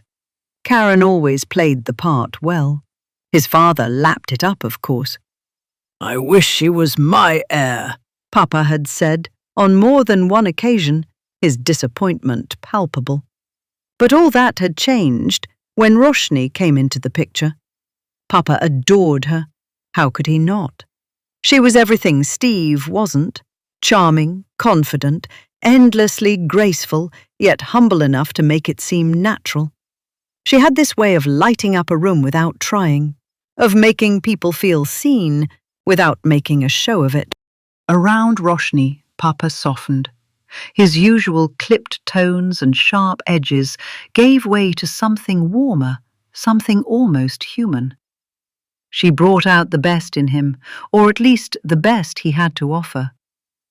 Well, Steve was tolerated a bit more, and for that he was grateful. Maybe that was what pulled him closer to Roshni, the way he felt accepted around her. Steve wasn't surprised to see Papa there, but that didn't make the prospect of approaching him any more appealing. Papa's gaze burned into Steve, scrutinizing his cheery, red-checked hoodie like it was a personal affront. Then, with a grunt, Papa spoke. "Finally, you're here." Steve didn't bother responding. He didn't have the energy for another one of Papa's lectures today. "Steve, don't talk like that. Steve, stand up straight. Steve, don't scratch your nose. Steve, just breathe." The diving team arrived, dressed head to toe in black wetsuits, goggles perched on their foreheads. Steve was glad for the distraction. "Are you ready to start?" Papa asked. "And the motorboat, has it arrived?" One of the divers, a tall bloke whose wetsuit was so tight that it seemed to have swallowed him whole, gave a quick nod. "Yeah, it's here."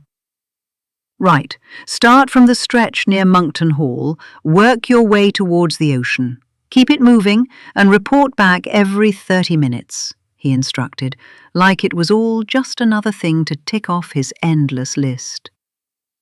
They nodded in sync, then bent down to grab their gear from the corner of the tent. That was when Steve saw it, a chance to escape Papa's ire. "I'll go with them," he said. "You?" Papa's voice was cool, as if he wasn't sure whether to be amused or irritated. "What exactly are you going to do? Hand them a towel?" Steve shrugged, trying to make it sound casual, though his heart was racing a little. "I could keep an eye on them and report back. Saves time. Besides, you're always telling me to take some initiative." The truth was, he just needed an excuse to get away from the suffocating atmosphere in the tent and Papa's cold stare. He was not new to boats. His Death Star was in Fisher Row Harbour, anchored, waiting for him whenever he needed it. Papa thought for a moment and then nodded. "Fine, but don't get in their way." He waved a dismissive hand, and just like that, the conversation was over. Last night's rain had pummeled the earth into mud, a wet track forming behind them as they trudged upstream towards Steve's house.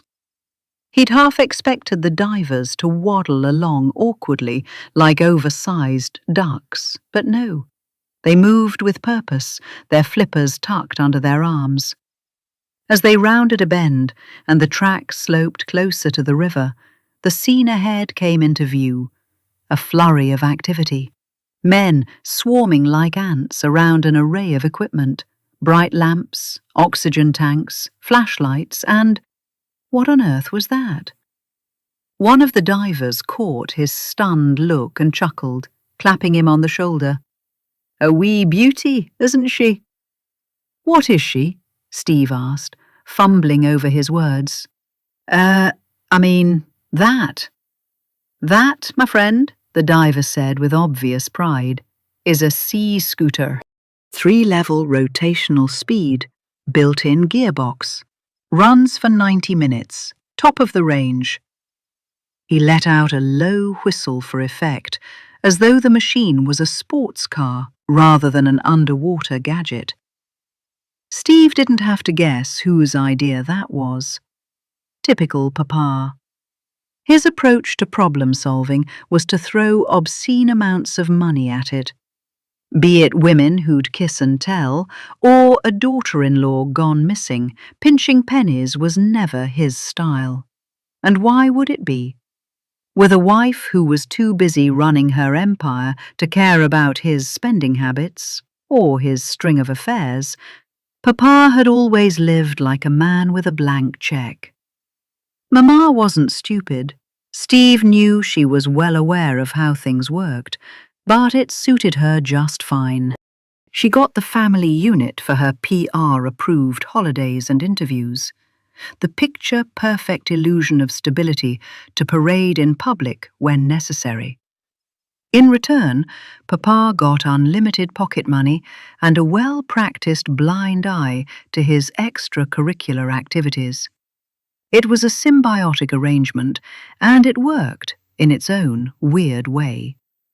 Steve's eyes drifted to the river, where a red-tubed motorboat bobbed lazily in the current, already prepped and waiting. "What about the boat?" Steve asked, nodding towards it. "Mind if I tag along?" The diver paused mid-motion, caught between loading an oxygen tank and responding. "Tag along? Not sure that's a good idea, mate. It's not exactly a joyride, you know. Dangerous work and all that. Look, I won't get in the way. I'll stay out of your hair. And—" He paused, his index finger up. "I can keep my dad updated while we're out there. You know, save you the hassle of coming back and forth to report." The diver didn't respond immediately, but Steve could see the wheels turning behind his dark goggles. He pushed a little further. "Besides, he'll listen to me before anyone else. If anything comes up, I can handle him." That part was a stretch. Papa listened to no one, least of all Steve. But there was no reason for the divers to know that. "All right," the man said reluctantly. "But you stay on the boat, no mucking about, and if I say get off, you get off. Got it?" "Got it." Steve climbed onto the motorboat, gripping the edge tighter than he'd care to admit as it rocked beneath his weight. His stomach gave him an uneasy tug, a warning shot as the wind picked up. He'd never been seasick on the ocean, but the river was different, more volatile, bumpier. Or maybe that was just the nerves. He settled onto the bench, trying to focus on anything but the sickly brew in his gut. As the engine hummed to life, Steve's eyes drifted to the water. The surface was a dull grey, rippled and restless, the kind of texture that made it hard to tell what lay beneath. He drummed on his knees, his gaze catching on the distant stretch where the police had said Roshni's last call had been made. The scene felt hauntingly familiar, painful, like déjà vu. The low murmur of voices, the hum of the engine, the cold bite of the wind against his cheeks. He'd been here before. Not on this exact boat, not in this exact moment, but the feeling was the same. Surely this couldn't all be happening again. Steve wanted to throw up, to expel every emotion he felt. The fear, the anticipation, the growing dread building like a storm in the pit of his stomach. His breaths became shallow as he shook his head, desperate to dislodge the image haunting him, the one that had seeped out of his dreams and now permeated his waking hours. The dark green scarf's delicate fabric floating just below the water's surface, the edges snagged on a rotting log. Threads tangled with slick, wet branches, pulling and twisting like they'd always been part of the river. Then there was the hair, shocking black against the grey water, wobbling with the waves as if it was alive, as if she was alive. And her back. That slow, eerie movement, as though her body resisted the final stillness. Her legs drawn up tight beneath her in a fetal position. Not her face, though. At least, not at first. The face was submerged, hidden, as though shielding him from the truth for just a moment longer. Then he was in the water. Not now, but in the dream. He saw himself wading in, the freezing cold biting at his legs. Hope and panic fought for dominance in his chest. Hope because of those faint movements, the fingers twitching in the water like they were playing some silent, tragic tune on an imaginary piano. Panic because she couldn't breathe down there, no one could. He remembered the confusion that tore through him. Why wasn't she getting up? Why wasn't she moving, away from the cold, away from the wet and the stench of rot clinging to the river? The memory twisted, turned and snapped into the present as the motorboat was jolted by the wind. Steve grabbed the edge, steadying himself, but the nausea didn't ease, nor did the image fade. He forced his eyes open, staring out at the river. The scarf wasn't there. The log, the hair, none of it. Yet his skin crawled like thousands of millipedes were marching over him. The river felt alive, its shifting depths hiding secrets he wasn't sure he wanted uncovered. A stray breeze whipped at his face, bringing with it the faint tang of mud and rain, and he welcomed the distraction, the sting on his eyes, his watery nose. "You all right there, mate?" one of the divers asked, glancing over as he adjusted a strap on his oxygen tank. "Yeah," Steve lied, forcing a faint smile. "Just thinking." "About your wife?" "Yes." It wasn't a lie. Not entirely. "Do you mind if I ask something?" Is there a reason we're looking in the river?" Steve was puzzled. Had he been living in a cave or something for the last 3 days? It had been all over the paper that Roshni's last call was triangulated to the bank of the River Esk. But before he could answer, the diver continued. "She was kidnapped, wasn't she? Why check the river?" "Her phone tracked here. This is her last known location. It's a shame there aren't any CCTV cameras pointing at the river." "You mean her phone is still here?" Steve shook his head. "We don't know. It's switched off now. But this is where she was when she made the 999 call." The diver shrugged. "I don't know, man. That was 3 days ago. Do you think she'd still be here?" Steve knew what he was implying. He wanted to know if they were looking for a dead body. No. He hoped not anyway.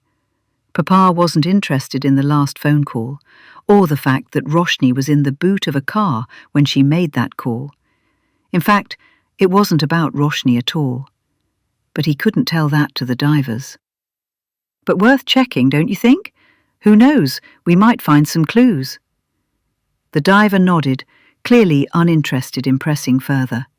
They had a job to do, and that didn't involve Steve dumping his emotional trauma on them. He turned back to his gear, giving his oxygen tank a final tug to ensure it was secure. The other diver, already poised at the edge of the boat, adjusted his mask and gave a thumbs up before slipping his goggles into place. "All right, let's do this," the lead diver said, his voice slightly muffled by the gear. Then, with a quick backward glance, the first diver stepped off the edge of the boat. He disappeared instantly, his fins slicing the surface before waggling behind him as he descended into the depths, heading upstream towards home. The second diver followed moments later, but in the other direction, moving towards the sea. For a second, Steve could see their legs kicking in synchrony, the fins glinting briefly in the muted light before they too were swallowed by the river. 2 dives later, when the divers finally surfaced, their hands empty and fins tucked between their legs like chastised dogs, Steve felt relieved. The tension in his chest eased just a fraction. It wasn't going to be like that, like his dream. The boat had drifted closer to the spot now, the one from his nightmares. Steve's eyes flicked up just for a moment, and there it was, the basketball court. Its cracked asphalt was barely visible through the trees, but it was unmistakable. The court he hadn't dared set foot on in 3 years. His stomach churned as the memories clawed their way up. That was the place. The place where the photos were taken, the ones in the anonymous email, the ones they'd taunted him with. He could see it in his mind, as clear as the pictures they'd sent. The court bathed in harsh light, shadows stretching like spectres across the pavement. And her. Always her. The image burned into his brain, the one he couldn't scrub away no matter how many sleepless nights he spent trying. He didn't mean to be harsh. He didn't mean to push her. The divers pulled themselves back onto the boat, water streaming from their suits. One of them shook his head, muttering something about visibility being rubbish and how they'd need to try another angle. Steve barely heard them. His hands gripped the edge of the seat, fingers digging into the damp wood. They were close now. Too close. And every fibre of his being screamed to turn around, to get away from this place. But he didn't budge. "Let's move. Downstream, towards the sea," Steve pleaded, his voice cracking under the weight of his desperation. "The water's shallow there. We could see more." The divers paused, their eyes narrowing slightly behind their masks. They exchanged a glance with each other. Steve pressed on. Papa wouldn't know. I won't tell him." He swallowed hard, his throat dry despite the damp air. "There's no point. We aren't going to find anything. Not here. Not anywhere." His hand shot up, gesturing in a frustrated circle. "All this," he said, his voice rising, "is a waste of time." Finally, the lead diver gave a small shrug, the movement almost imperceptible under his bulky gear. "All right," he said, his tone neutral but his eyes sharp. He turned to his partner, jerking his chin towards the controls. "Let's head downstream." Steve sank back onto the bench, exhaling a shaky breath. But the tension didn't fully leave him until the boat had passed under Bridge Street. As the boat veered under the semicircular canal, ploughing through the shadowy arches, inching closer to the stretch near his old alma mater, the Loretto College, finally the knot in his chest began to loosen. Steve's mood had brightened by the time they passed Goose Green Weir. The shallow waters reflected the pale winter sky, and for a fleeting moment he let himself believe this might all end quietly. No grand discoveries, no scum surfacing with the scuba divers. Then, just ahead, the peak of the yellow tent came into view. Along with it came the inevitable mental image of Papa's crumpled face, and his mood perked up infinitely. They'd be home for lunch, even though he knew it would take at least a couple of hours before his stomach stopped rolling enough to consider eating. By then, he was practically beaming, the knot in his stomach giving way to goading. He could already picture it, the smug satisfaction of telling Papa, "I told you so." The moment he'd call out the blackmailer's bluff, spit their words back at them with venom. "You've got nothing, no proof, no link," because that's all this was. Nothing more than a coincidence, and coincidences happened all the time, didn't they? Steve repeated the thought to himself like a mantra, trying to make it stick. He'd done it all. Dissolved the funds, converted the money to crypto, ready to transfer as soon as the instruction came. He'd even rehearsed what he'd say to Papa if he ever found out. Now, though, as the boat crept closer to the yellow tent, his nerves began to settle. With each ripple of the water, the fear ebbed, replaced by something that felt like vindication. They had found nothing, no proof, no link to Steve. And soon he'd be free to laugh it all off as the desperate act of a failed opportunist. For the first time in days, Steve allowed himself to believe it might all be over. "What is that?" asked one of the divers. "Where?" Steve asked, still smiling. "There, on your left. Something sticking out from the sand." Then he saw it. The grin on his face froze, stiffening into a grimace as the colour drained from his cheeks. His breath caught in his throat, and a wave of terror spread across his trembling face, leaving him cold despite the sun overhead. There it was, half buried in the sandy bank. Its glittery back glinted in the slanting sunlight, catching his eye, demanding attention. The golden hilt shimmered, its surface untouched by the muck around it. Steve's stomach pitched violently, the earlier queasiness roaring back with a vengeance. There was no mistaking it. The shape, the glitter, the golden embellishments. He'd seen that phone 1,000 times, heard its obnoxiously cheerful ringtone, watched Roshni hold it with her perfectly manicured fingers, and now there it lay, silent. This can't be happening, he thought, panic clawing at his insides. Not now. Not here. Not again. Chapter 27. I hadn't realized how much I'd missed having a phone. Being without one wasn't new to me. I'd gone 18 months without during my sentence, but outside it had become like a sixth finger. On Tasmin's advice, I hadn't ventured far, sticking to a loop between Bruntsfield Links and the meadows, trying to blend in with the park strollers, mums pushing their babies in buggies and runners. I ambled along, admiring the slow turn of spring, the wilting daffodils, the blooming cherry blossoms, the air fragrant with perfume and pollen.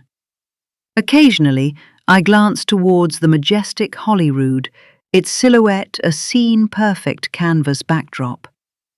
But my mind was elsewhere. I couldn't stop checking the news every few minutes, caught between hope and dread. Hoping they'd find something, praying they wouldn't. Hope, cruel as it was the only thing holding me together. Without it, I would crumble. Most news sites were running live coverage of today's underwater search. The Mirror and the Mail even posted regular footage of the dive. With Tasmin off, I wondered who was covering for Edinburgh Live. One video caught my attention. Karen, exasperated, swearing and sighing. She was in full school mum mode today. Usually she wasn't like this, like me. The harried state school mum, whose children refused to get out of bed, pecked at their cereal forever, and turned every school run into a sprint even Usain Bolt would envy. No, Karen was the posh private school mum. The type who could squeeze in a yo-yo meditation session, apply a full face of flawless makeup, and still arrive at the school gates with barely a hair out of place. The kind of mum who'd spend an age dressing to appear effortlessly chic in her sweatshirt and matching joggers, while she outsourced the less glamorous parts of motherhood to a live-in nanny, or two. It was too loud to hear what she was saying, or screaming, judging by the flushed cheeks and frantic gestures. My stomach growled, the latte I'd downed earlier now a fading memory. I wished I'd swallowed my pride and asked for that muffin. In my bag was a stale sandwich I'd made with Lorna's long-past expiry leftovers, wilted lettuce, crumbling bread, and a cheese slice with a faintly suspicious odour. The thought of chewing it, turning it over in my mouth, made me gag. Sooner or later I'd have to brave the supermarket. For now, though, the sorry sandwich and a tin of beans would have to do. I moved towards the corner bench under the cherry blossom tree. Setting my backpack down beside me, I brushed off a few stray petals from the bench and eased onto it. The wood was cool beneath me, last night's mist seeping into the worn threads of Lorna's khakis. I peeled apart the bread, discarding the limp lettuce and questionable cheese into the wrapper and balling them up. From the bottom of the bag I retrieved a can of beans, popping it open. I dipped the dry bread into the cold beans, making the best of what I had. Each bite was as tasteless as it was necessary, but the last thing I needed was to faint in the middle of the park. With the immediate pangs of hunger dulled, I returned to Karen's video. I cupped my hand around the speaker and leaned closer, straining to catch her voice above the murmurs. The camera jolted slightly as Karen's face filled the screen, flushed and furious. "Enough! Show some respect! Be human!" she snapped, swiping at the microphone thrust towards her. The journalist, undeterred, pressed forward, the fur-tipped mic bobbing insistently in Karen's direction. "Dr. Bolt, what do you make of the finding of Roshni's phone by the banks of the River Esk?" the reporter demanded. "What does this mean? Do you believe she was here? Do you think she was harmed?" Karen's cheeks burned brighter. She jabbed a finger in the journalist's direction, her voice rising. "Why should it matter what I think? Please leave Steve and his family alone." She battered the microphone aside. "Dr. Bolt," the journalist persisted, taking a step closer, "surely the discovery of her phone changes everything." "Can you confirm?" "I said enough!" Karen shouted, her voice trembling. She raised her hand again, this time shielding her face from the camera's unrelenting gaze. "We've nothing more to say. Nothing. Just leave us alone." The reporter, undeterred, leaned in once more. "You must know something. People need information, don't you think? What does this mean for the investigation?"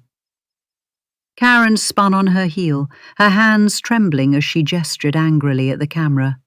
"Go on, get out of here," she barked, her words breaking slightly as she turned away. But rather than walking away, she was frozen, her gaze taking in something ahead.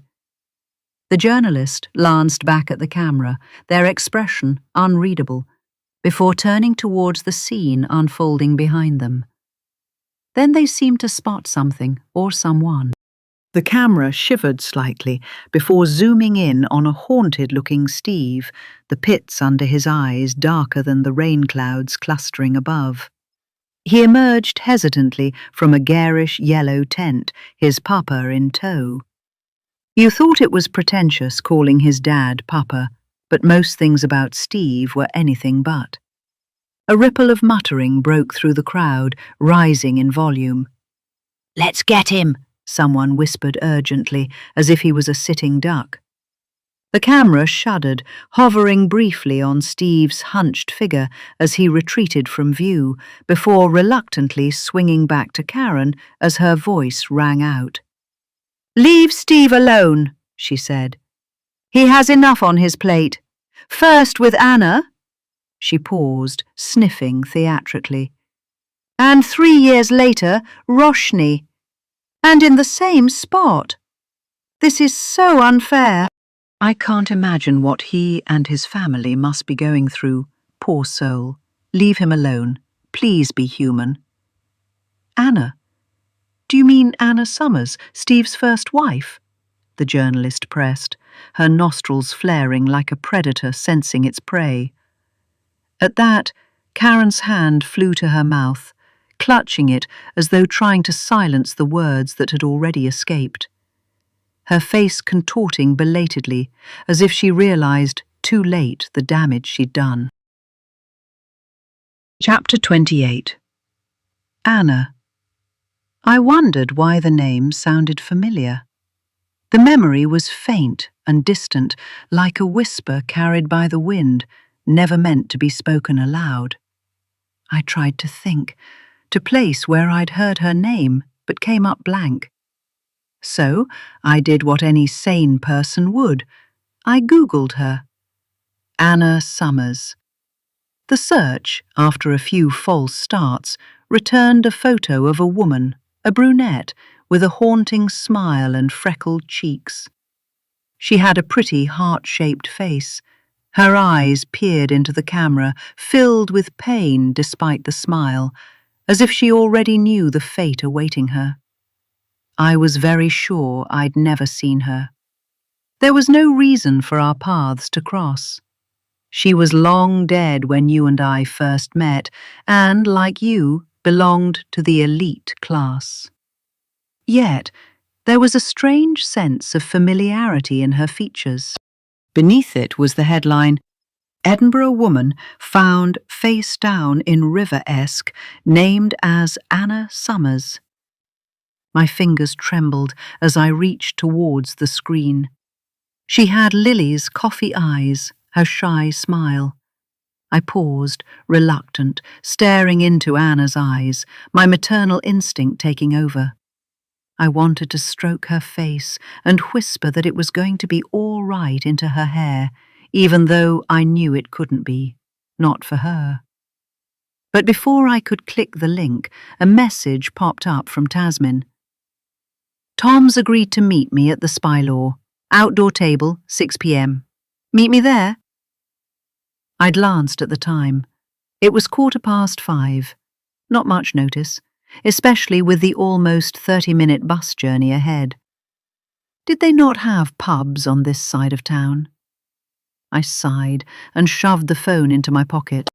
I'd have to get going if I wanted to find a dark corner to hide in before Tom strode through the door. I couldn't let him see me. Anna Summers would have to wait. The haunting photo and headline could keep their secrets a little longer.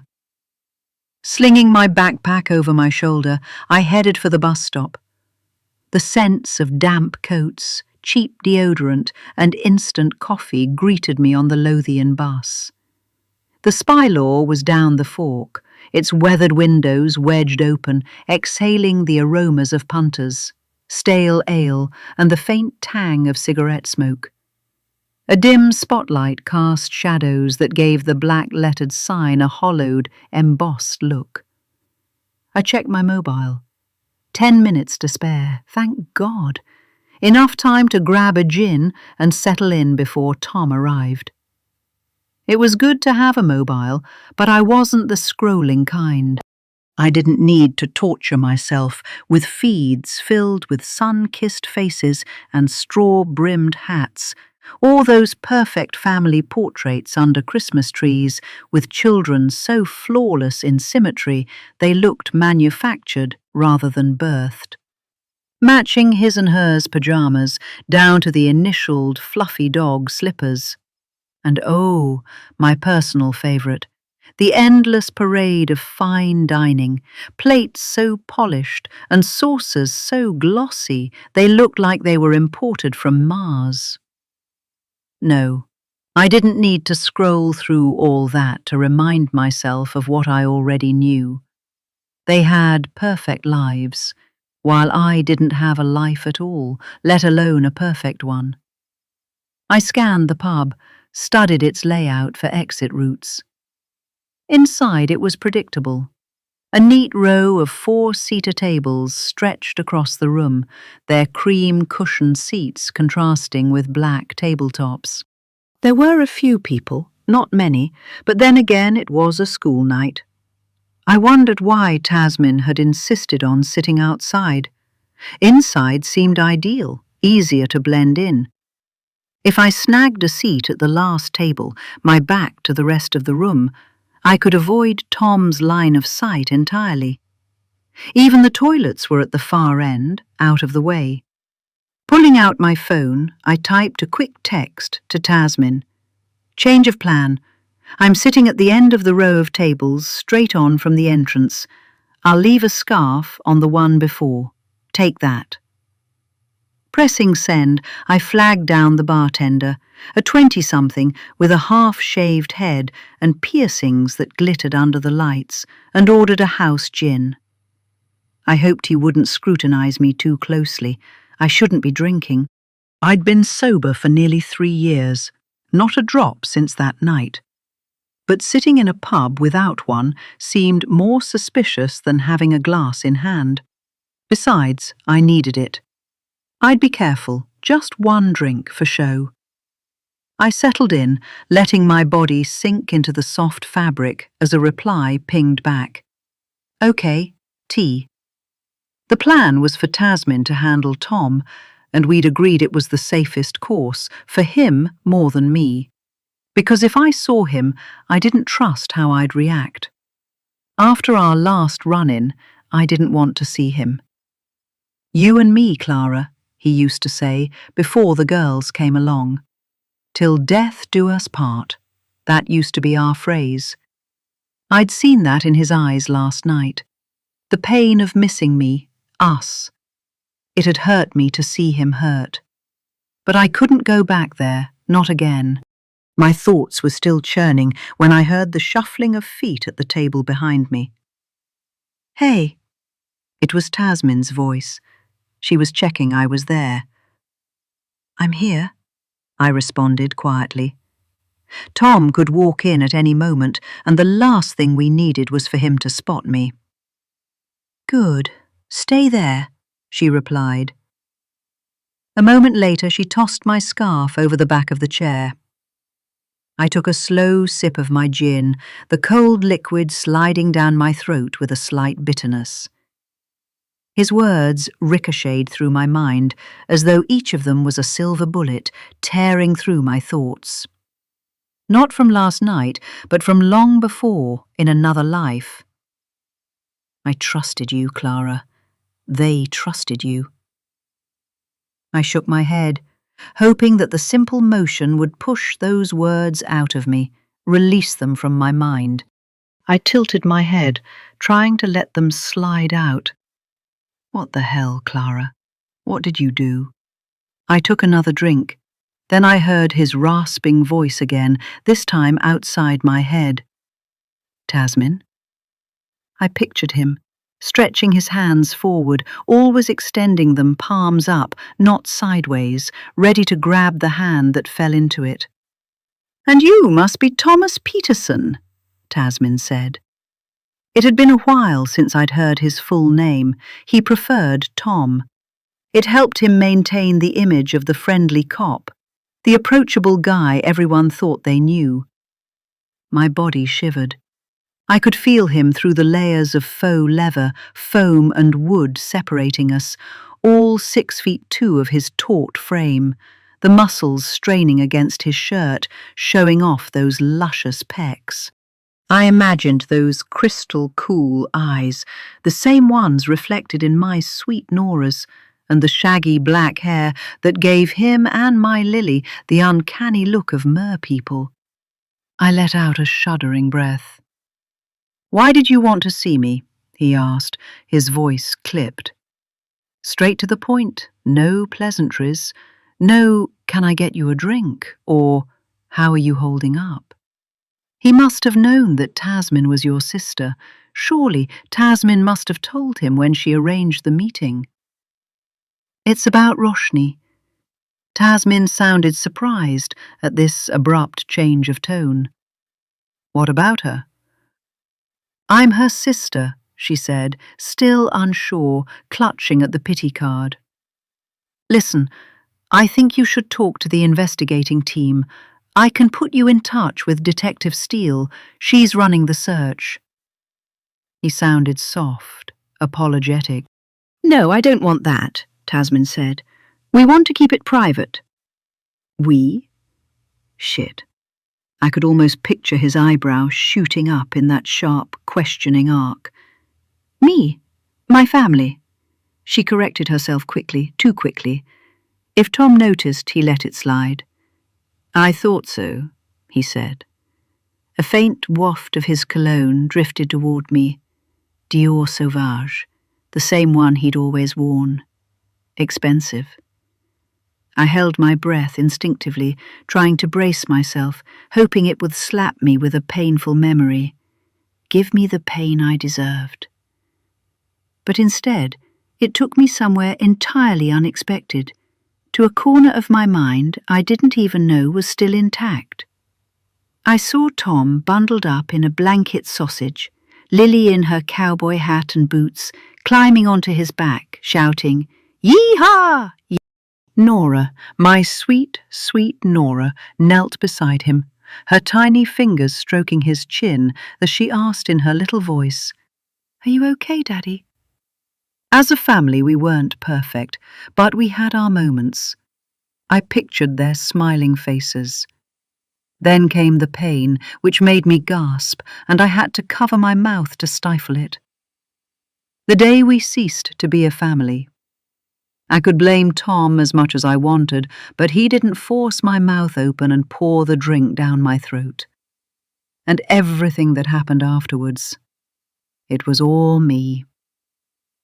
"Why me?" Tom asked. I noted that he didn't deflect or distance himself from the investigation, didn't tell Tasmin he knew nothing. He was curious.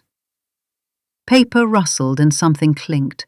An image of Tasmin's hands rummaging through her purse flitted through my mind. "This," she said, tapping something against the table before sliding it towards Tom. "What is this?" "A letter from Roshni. She sent this the day she disappeared." "It's not in English." "What?" The letter I'd seen was very much in English. "It's Punjabi," Tasmin clarified, much to my bewilderment.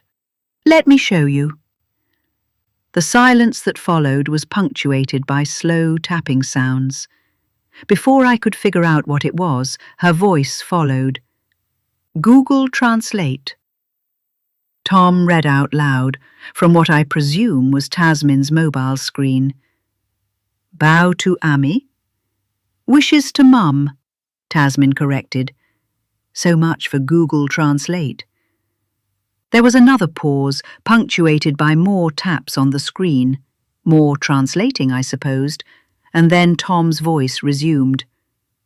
"Hope you are well."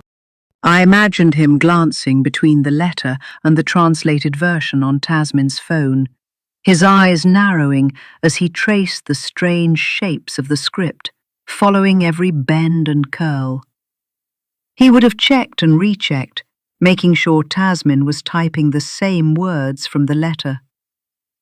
Then came another flurry of soft taps as she copied the writing into Google Translate before his voice broke the silence again, halting and tentative.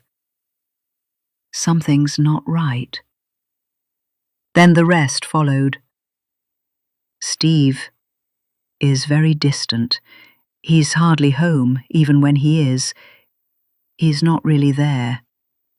And I'm not feeling well, groggy and tired all the time. Almost like I'm drugged."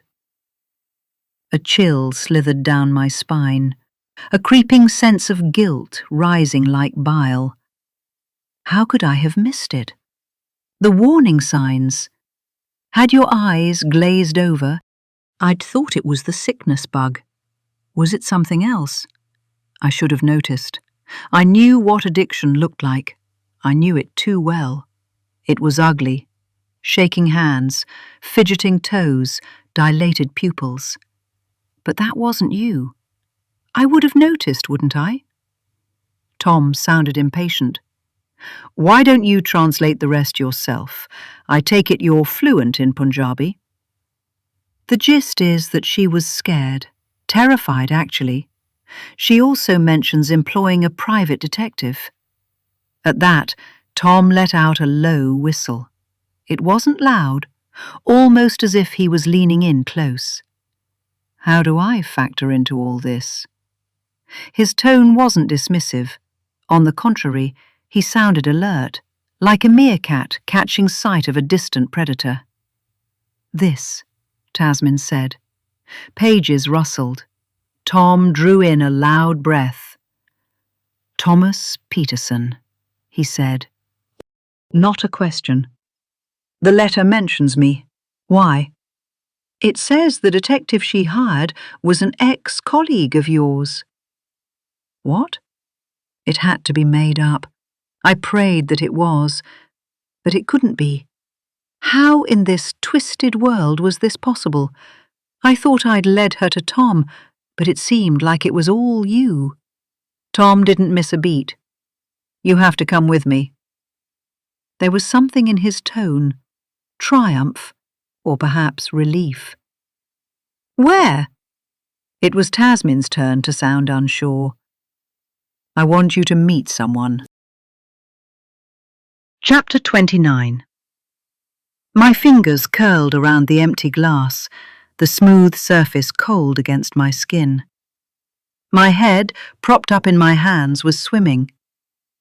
After Tasmin left without a word, a signal or even a text, I chased down the gin with 2 whiskies. That helped dull the ache in my chest, but it wasn't enough to quiet the swirling thoughts.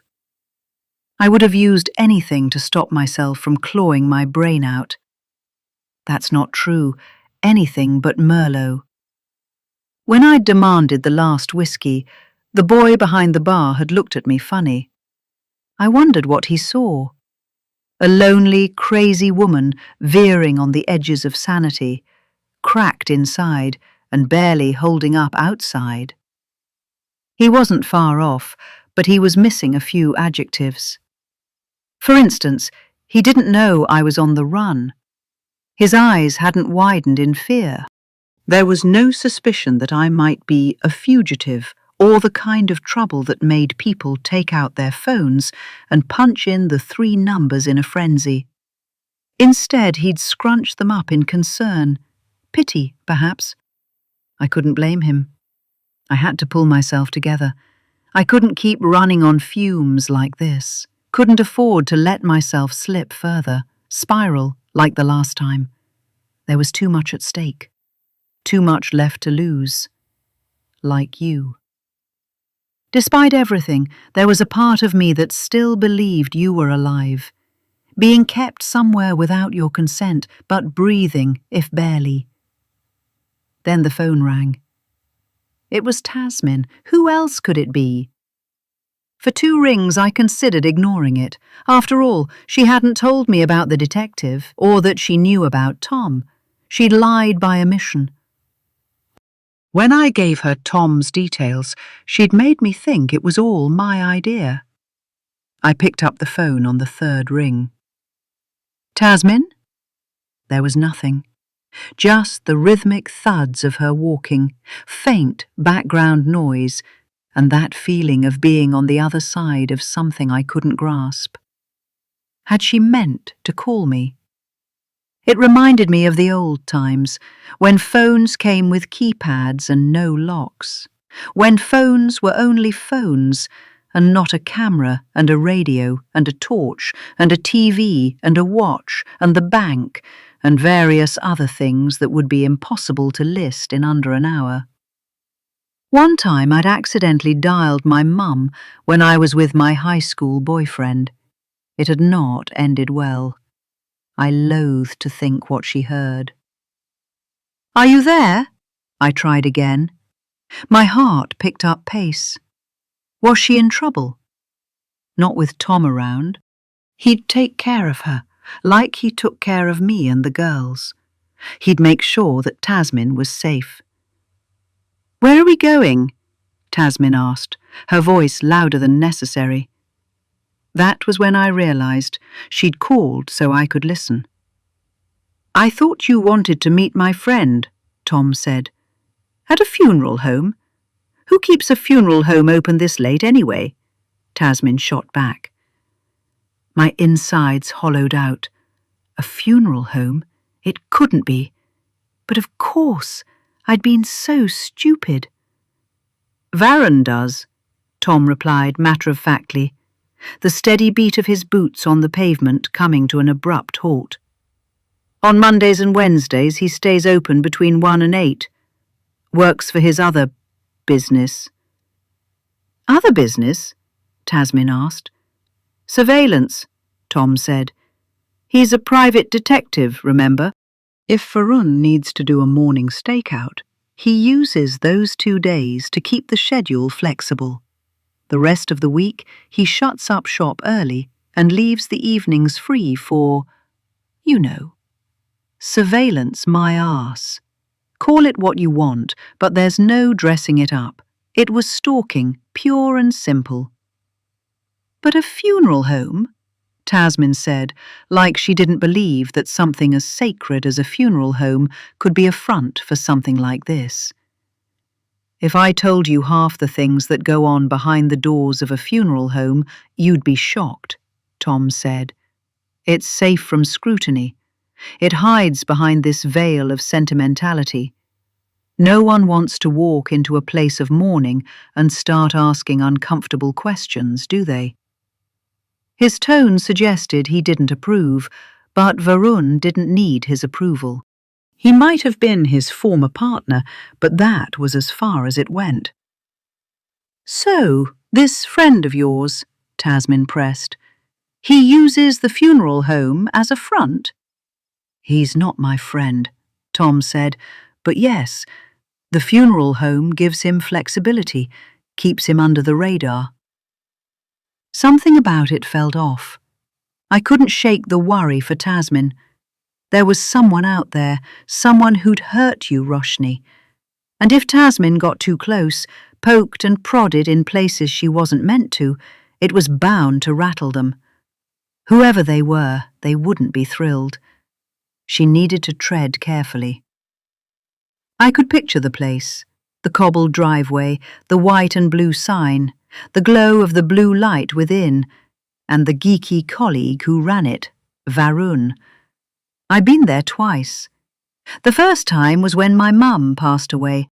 Her service had been lovely, small but unremarkable, attended by no one who wasn't required to be there. And me. I'd felt strange, not devastated or heartbroken, just a sense of loss. Not for her, but for the mother I could have had, the one I'd spent a lifetime imagining. As if, as long as she was alive, there was the possibility. But bless her, my mum didn't have a maternal bone in her body. Her idea of quality time with her only child was dragging me to casinos until the early hours of the morning, trying her luck. I could still remember the bright, garish lights of the Maybury, the cling-clang of the slot machines, the stench of smoke that clung to my clothes and hair for days afterwards. I'd spent more nights curled up on its carpeted floor than in the lumpy bed of whatever bedsit we were staying in that month. Those were the times when child services were yet to earn their keep. I hadn't cried at her funeral, not out of coldness, but because I had nothing to mourn. The next time was different, so gut-wrenchingly different. It was as if someone had reached into my chest, ripped my heart out, and trampled on it. I'd wailed, screamed, and crumbled in a way I didn't think was possible. The memories were fragmented, the faces surrounding me blurry. And I wished and cried and screamed that it was me who was in the coffins instead. Before I could sink any deeper into despair, the sound of the door creaking open jolted me back to the present. My mind spun like a roulette wheel, away from the past and halting on the more immediate worry. Was Tasmin walking into a trap? And there was nothing I could do from here to stop it. "Varun," a new voice called out. "I hear you want to talk to me." The voice sounded muffled, as though it travelled at odd angles on its way to the mouth. I heard a clap of hands. "Tasmin, She was a little hesitant, possibly wondering how much she should say. "I'm Roshni's sister." "Tom told me," Varun said. I tried to conjure Varun in my mind, imagining the way he might flick his head at Tom, who I pictured leaning casually against a wall, arms folded. Tom always found a wall to lean on, even when there was none. Varun was tall, with dark curls and an affable presence. He could be handsome too, if he ever bothered to put in a little effort on the looks front.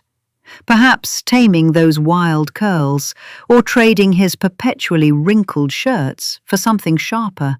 But Varun was one of those brains before looks kind of guys. The silence stretched uncomfortably. I had a creeping suspicion that Tasmin didn't know what to ask. Or maybe it was weird, talking about the intimate details of her sister's life to two strangers. In some ways, she was still the little girl who'd grown up in your shadow. Varun broke the silence. "You want to know why your sister hired me?" The yes that came was weak. Why do you think? To spy on Steve? Correct. Most kidnapped victims are found within 48 hours. It was more than 75 now, and here they were playing the guessing game. When did she hire you? Tasmin asked. Varun paused, perhaps rifling through his mental records. Just under 3 months ago. She was worried, jittery and jumpy. In our line of work, we call it the robin eyes. He coughed. I knew from the get-go this wasn't a straightforward case. Not the usual stalk the husband for 3 days, snap a photo of him with the mistress and get paid kind of job. I was beginning to warm to Varun. He called a spade, none of that surveillance pretense. I thought you said she hired you to, keep an eye on her husband, find out what he was up to, Tasmin asked, her voice faltering slightly. Yes, that's what she told me, Varun replied.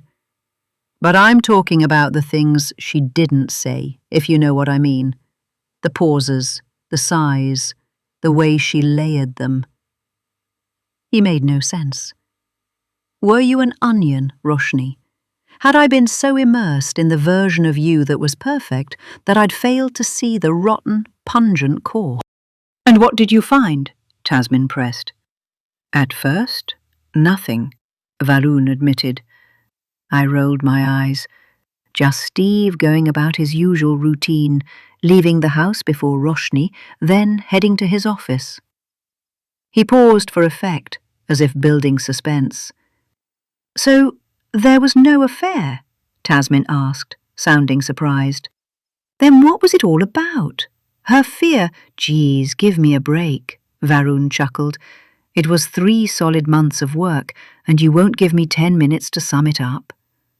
I thought you said it was under 3 months, Tasmin teased. Only slightly, Varun said. I pictured him gesturing, his fingers showing a tiny gap between them. His timing was awful, as always. Did he realize he was flirting with a woman whose sister had been kidnapped, was possibly even dead? For God's sake, Varun! Tom spoke for the first time in a while. Hurry up! Where was I?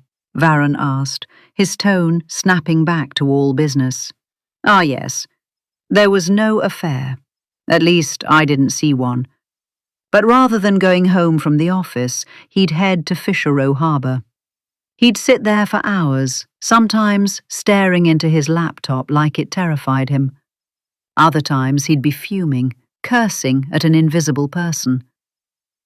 Are you sure there was no affair? Tasmin asked. I can't say that definitely, Varun said, then stopped. As far as you could tell? No. Did you tell Roshni about it? Tasmin asked. Of course, Varun replied. But I told her to take it with a pinch of salt. Steve's business was on the brink of collapse. That could easily explain the worry. He sounded like he didn't believe his own words. When I reported it back to Roshni, though, she didn't even raise an eyebrow. She just asked me to keep at it, which I thought was odd. Odd how? She didn't seem as relieved as I expected, almost like she already had her suspicions about something or someone. How come? For one, I thought she'd be more upset about the financial situation. Steve was on the verge of bankruptcy. But it turned out she didn't marry him for the money. Tom interrupted. I found it odd too. I didn't understand what someone like Roshni would be with someone like Steve. He's weird. I agreed with Tom. I used to wonder about that all the time. Why would you marry him, of all men? But then I saw him look at you, and I understood. Varun ignored Tom entirely, as though he hadn't spoken at all, and continued. Then there was the way she reacted, or didn't. The lack of surprise, as if she already knew there was no affair. Steve wasn't fooling anyone, least of all her. So why did she need me in the first place? Waves of nausea hit me. I laid my head on the table, cradled in my hands. I wanted to pin it on the drink, but deep down I knew better. A couple of whiskies weren't enough to knock me down, even when you took the earlier gin into account. No, this was something else entirely. Why didn't you just ask her? I did, Varun replied, his tone dropping into something far more somber. I asked her outright what she was trying to get to, what she was really looking for. He hesitated then, a long, uncomfortable silence stretching between them. His breath faltered, quivering ever so slightly, as though the words he was about to say terrified him. "That's when she told me," he said at last, his voice barely above a whisper. My eyes closed involuntarily, and I clutched the phone tighter with my free hand. This wasn't about Steve. This was about me, us. A completely irrational thought flared in my mind like a siren. "Run," it warned me, desperate and panicked. "Don't listen to what comes next. Don't let the words reach you. They could take form, wrap around your neck, and squeeze until something snaps." "What?" Tasmin and Tom barked in unison, their voices overlapping. "I'm not sure." Varun hesitated, dragging the words out like they were caught in his throat. Roshni was my client. The past tense made my stomach lurch. "Come on!" Tasmin's voice tightened in warning. "You must have told this to the police." "That's different," Varun argued. So he had spoken to the police. "I'm her sister, her family, please." Varun sighed. "Tom, do you mind stepping out, mate?" he asked at last. I could almost picture Tom's reaction. He wouldn't want to leave Tasmin alone, even if Varun was harmless. "But it's okay, Tom," Tasmin said. "Are you sure?" Tasmin must have nodded. I heard the scuff of shoes against the floor, Tom's heavy steps retreating. Then the door creaked open, its hinges groaning in protest. Then came the faintest pause. I pictured Tom lingering there, his hand still on the frame, hesitant to fully leave. "So," Varun began, when the door finally clicked. "Roshni told me about Anna." Anna Summers. Not the things that were reported in the articles. "Do you know about her?" My first reaction was relief. It wasn't about me. Then my mind flickered to the frail brunette I'd seen, her haunted eyes and that thin, almost spectral smile. Anna Summers. I didn't even know what had been reported yet, but I had the sinking feeling I was about to learn a whole lot more. "Then you should know about the official account," he continued. "Anna was found face down in the Esk. They claimed she'd been struggling with a health condition that led to heavy drinking and all that." I paused, my thoughts spinning. What exactly did all that mean? I assumed Tasmin nodded in agreement, though I had no clue. "And the unofficial report?" she asked. Varun's tone darkened slightly. "Anna was 2 months pregnant. It wasn't yet announced, and it was kept that way, hushed up, you could say." "That's awful," Tasmin said, her voice shaking with disbelief. "But how is that relevant?" "The drinking." Varun's words trailed off, leaving the rest unsaid. Tasmin's voice grew defensive. "A lot of women have a drink or two in pregnancy," she shot back. Then, after a sharp intake of breath, she added, "And don't you dare judge her for it. Who knows what she was going through?" Her words were laced with anger, a fierce indignation on behalf of Anna, and on behalf of countless others who followed in her wake. Wow, don't bite my head off. That's not what I meant, Varun said, his tone calm, almost apologetic. Roshni showed me a few photos of Anna at a charity ball a week before her death. At Roshni's charity ball? Tasmin asked, the words catching on her lips like thorns. Yes. God, the floor dropped from under my feet. You knew Anna? I heard a voice, the clown's from the festival last year. He was juggling but stopped abruptly on seeing us. That's when I'd first heard Anna's name, when he grabbed your arm and twisted it. It's an insult to her, he'd said, to her memory. Then he'd said a bunch more words that didn't make sense, not then. At first I thought he'd said, you killed her. Instead he'd said, he killed her. Next is you. It was a warning, not a threat. And suddenly I knew who that mystery man was, and why Anna, her freckles, her delicate skin and heart-shaped face had been familiar. And? Anna wasn't drinking, Varun said. In all the photos, she was holding orange juice, the only non-alcoholic drink at the gala, or water. My stomach knotted. This wasn't adding up. So? Are you telling me that my sister somehow took it upon herself to investigate Anna's death? It doesn't make sense. Why now, after 3 years? What happened? The clown, his warning. I wanted to scream. I held my breath, afraid to exhale, as though breathing might make the truth more unbearable. Roshni, Varun said at last. She was pregnant. Chapter 30. 2 months earlier. You were in the bin alley. That's what we called it.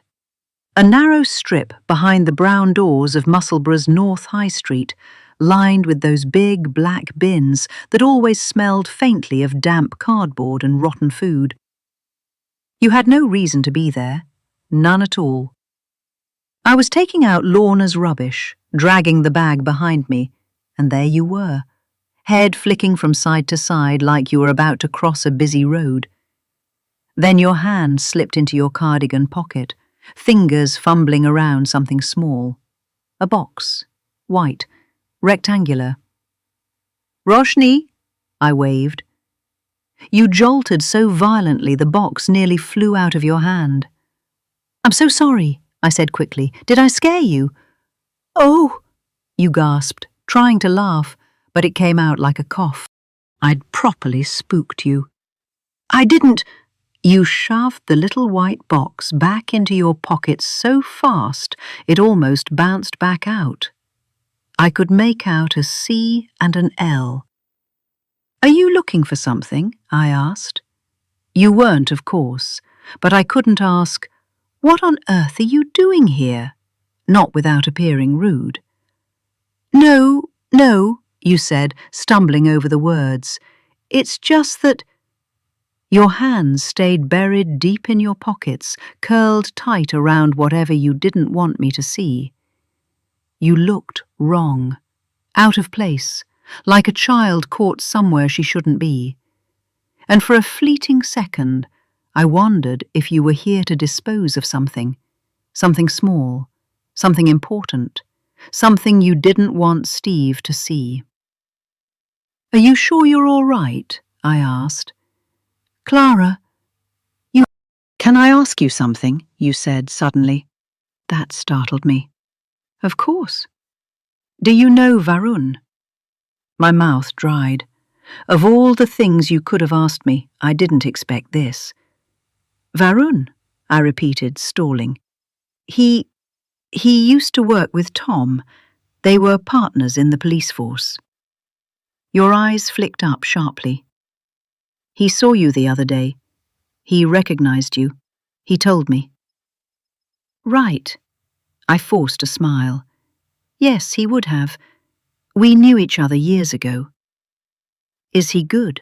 You asked. Good? At his job? He's retired, I said carefully. A knee injury during a field op. I didn't tell you that he was shot while pursuing a suspect, long after his partner gave up on him. When the backup came, they found Tom smoking outside the tenement the suspect fled from. I know, you whispered. He told me. He's a private detective now. I blinked. Was he now? Tom always said Varun was very good, I told you. Said he had a nose for it. I tilted my head, tapping my nose. But why do you ask? No reason. It was a lie, and you coughed. You weren't even trying to hide it. Is it for a case? I pressed. You'd used detectives before, for clients, to gather evidence of abuse, adultery, that sort of thing. You swallowed, eyes drifting to the bins, the closed brown doors, the empty stretch of alley. Yes, something like that, you said vaguely. Something like that. And again, your hand curled around the outline of that hidden little box, as though whatever was inside might explode if you loosened your grip even a fraction. Chapter 31. Now. Clara? Richard's voice was tentative. Once I'd figured out who the clown was, finding him hadn't been difficult. A few terse Facebook messages later, we'd agreed to meet at the pub. He said he'd be here under half an hour, so I stayed. Without the makeup, he looked younger. His jaw was squarer, his chin grubby with black stubble, but the resemblance to Anna was uncanny. Yes, that's me. I stood up, though my head didn't quite follow. Seeing me sway dangerously, he rushed forward to steady me. Are you all right? Yes. Yes, I'm fine. I swayed again. Do you want to sit? Yes, that'd be nice, I murmured. He guided me back into the seat and called for water. I was mortified to imagine what he must think of me. It's just... I said between gulps of water, Can I get you something to eat? He asked, and I wanted the floor to open up and swallow me. No, I'm fine. After I reassured him that I wasn't hungry, which wasn't true, and said my stomach was queasy, which it was, he ordered a burger and fries for himself. Richard, thank you for agreeing to meet me, I said. He waved me off, but continued to stare. She's dead, isn't she? Roshni. I warned her. My head buzzed. I wanted him to stop, just stop talking. I don't know. I knew it. Oh, God. I knew she'd end up dead, like Anna. Please. I warned Anna, too. I told her something wasn't right. These people, shut up! That silenced him. He fidgeted awkwardly, like he no longer knew what to do with his hands. He looked distraught, bloodshot eyes, bedraggled hair, the hollowed-out look of someone who hadn't slept in months, years. I felt sorry for him. Sorry, do you mind starting at the beginning? Why a clown? He nodded. I was clumsy. Never juggled the ball before, but I was desperate to see Roshni, warn her about the danger. These are powerful people. It's not like I could walk in nicely, introduce myself, could I? I needed a mask, and when the request came up at the agency for a clown, it felt perfect. He was a nervous talker, filling the gaps with gabble. His freckled cheeks darkened with embarrassment, the same freckles I'd seen up close when he leaned in towards you. I'd seen him before. You were in Roshni's house. I saw you. He looked mortified. It wasn't like that. Roshni found me. When? I cut in. A few months after the festival. That sounded about right. She asked me to meet her. I didn't want to go to the house, but she insisted. Why? She needed it to be private. If we met outside, there was a chance we'd bump into someone who knew the Summers. That's true, I murmured. But it wasn't safe, he went on. Who's to say he wasn't listening? He had eyes everywhere. Weeks before she died, Anna was terrified. She thought someone was watching her. This couldn't be true. Steve knew, he said suddenly, pausing as the waiter arrived with his order. The burger had a perfect tan, juices spilling over the bun. I was beginning to regret my decision to turn down his offer. I ignored the waiter, but Richard thanked him and waved him off. What did Steve know? I asked. That Anna was pregnant, even before she told him.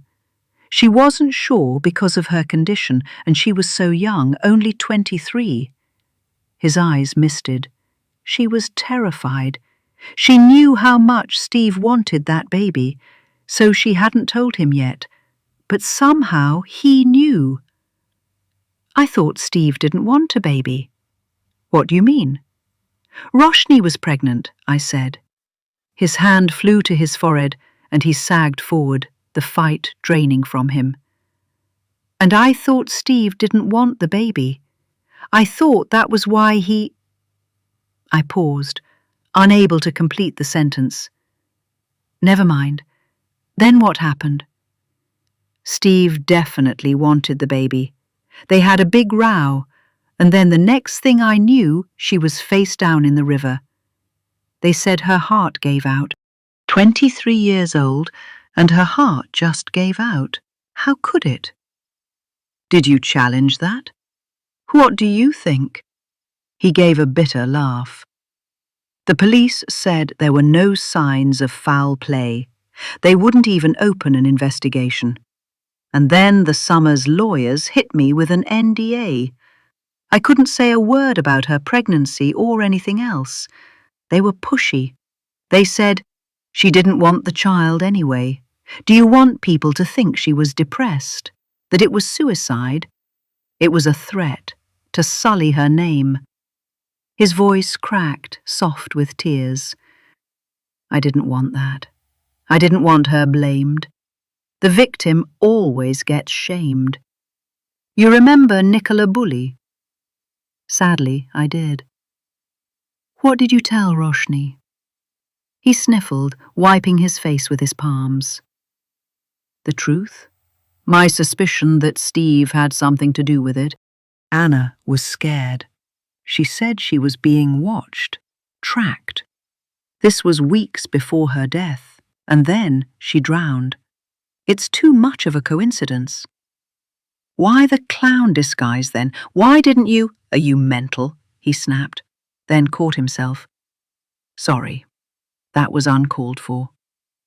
He looked down, gathering himself. I don't want trouble. I just had a baby last year, a son, and my girlfriend's pregnant again. They could sue me, you know. For what? Speaking your truth? For breaching the NDA. Of course, I said, my tone sharper than I intended. You got paid. His face hardened. I felt like a fool, sitting there listening to him. I bet you would have seen right through him, his lies, his greed, his pathetic aspirations. Was that what this was? Had he run out of money, and with another baby on the way? Was he looking to stir things up again, hoping for another payday? Your sister died, so young and so brutally, and you turned it into a meal ticket. I bet you made a tidy sum, didn't you? Look, he said, his voice shrinking. I made mistakes. Mistakes? I bit back. I'm not proud of it. The lawyers bullied me, told me no one would believe me, that I'd only end up hurting Anna's memory. It was a threat, and I knew they'd make good on it. They'd flip the story, make her the villain. So yes, I took the money and signed the NDA, because what else could I do? Where's the proof then? The coroner's report? I gave it to Roshni. And you don't have a copy?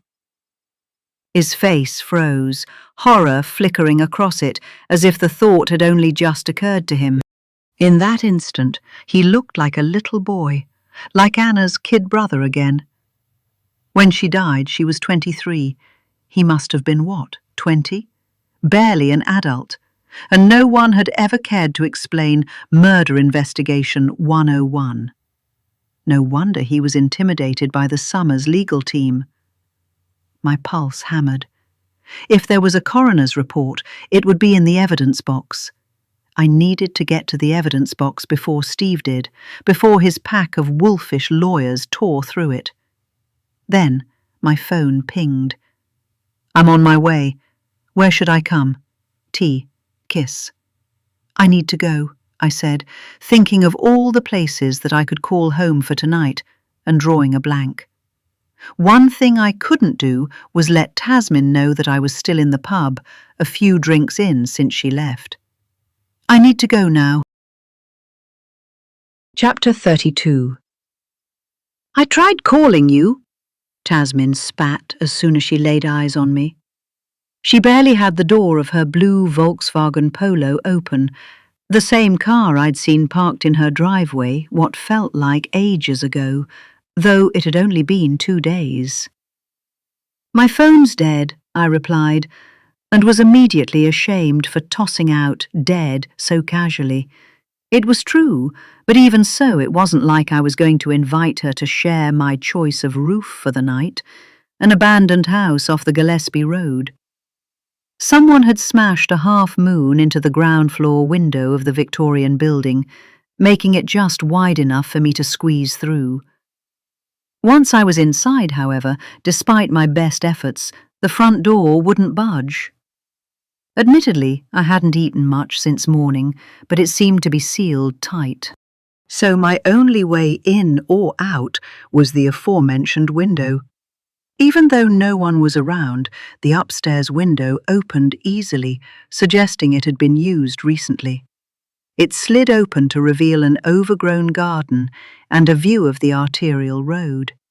I had been watching from there, waiting for Tasmin's Polo, and rushed out as soon as I saw it go through the lights. Tasmin was rummaging through her purse. Here, she said finally, handing me a power bank. It could last me 2, if not 3 charges, and I wouldn't have to bother a poor shop assistant. The road below was quiet now, the earlier hum of traffic replaced by an eerie stillness. Under the yellow glow of the streetlights, my shadow pooled beneath my feet. I plugged my phone in, and it immediately lit up. Wedging it back into my jacket, I turned my attention to Tasmin. Her eyes kept turning back to the car. The creak of the passenger door opening drew my attention. Tasmin had brought company. I hadn't expected that. But as the woman adjusted her shawl and stepped into the patchy glow of the streetlight, my confusion turned to outright shock. It was her mum. Tasmin's mum, of all people. I watched as she smoothed the wrinkles from her camise with one hand, the other clutching a tote bag. I looked back at Tasmin, who'd crossed over to my side of the road and locked her car. She caught my bewildered expression and winced like she already knew what I was thinking. She insisted, she said, almost apologetically. There wasn't much of her to look at, barely reaching 5 feet. Her thin camise did little to protect her from the chill, and her legs shivered in the breeze. She looked at me then, and I tried to smile. There was a remarkable calmness about her, not like a mother who'd lost a child or who was in the midst of losing one. When they'd taken Lily and Nora from my arms, I'd been a mess, screaming and wailing for hours, days even. But at least I knew where they were. Yet here she stood, as though her firstborn was just away on holiday or a work trip. But then everyone's grief was different, wasn't it? Turning to Tasmin, her mother spoke quickly. her words tumbling out in long, fluid sentences. Tasmin translated for me. Tasmin says you're looking for my daughter. She paused, glancing at her mother for more. Was that all? On her mother's lips, it sounded like so much more. Then she said 2 words. Thank you. Before Tasmin could even finish translating, her mother pulled me into a hug. She smelled of sandalwood and butter, like home, where the kitchen was always warm and tummies were always full. When she pulled away, she spoke again. Tasmin continued to translate. Mona is a lovely child. She means Roshni, Tasmin added unnecessarily. A bit headstrong, but her heart is in the right place. She's okay. I know it. Tasmin's mother placed a hand over her heart. Inside here, a mother always knows. I understood that. My eyes stung with unexpected tears. I wished, with a raw ache, that I was a mother like her. Her heart so deeply intertwined with her daughter's that she'd know the moment it ceased to beat. How can someone be that sure, that connected? But find her soon, please.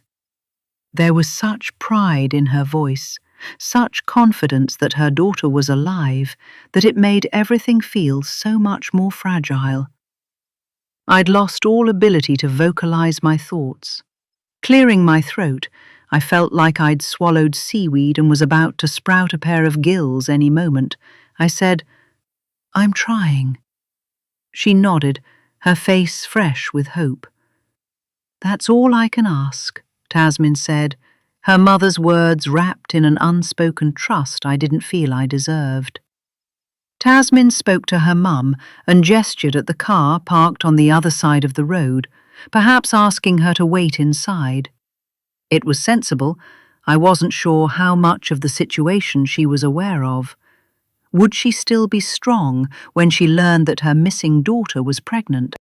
I wondered how she would weather the thought of never seeing the face of her first grandchild, never seeing them smile or giggle, never wiping their snotty tears, never hearing them talk, asking thousands of questions. Would that knowledge break her, or would it fuel her to fight even harder to bring you home? But your mum wasn't budging.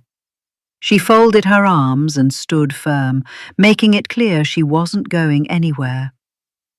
In the end, it was Tasmin who gave in, sighing in defeat. It's fine, she said quietly, almost to herself. Then, leaning closer, she added, She doesn't know English.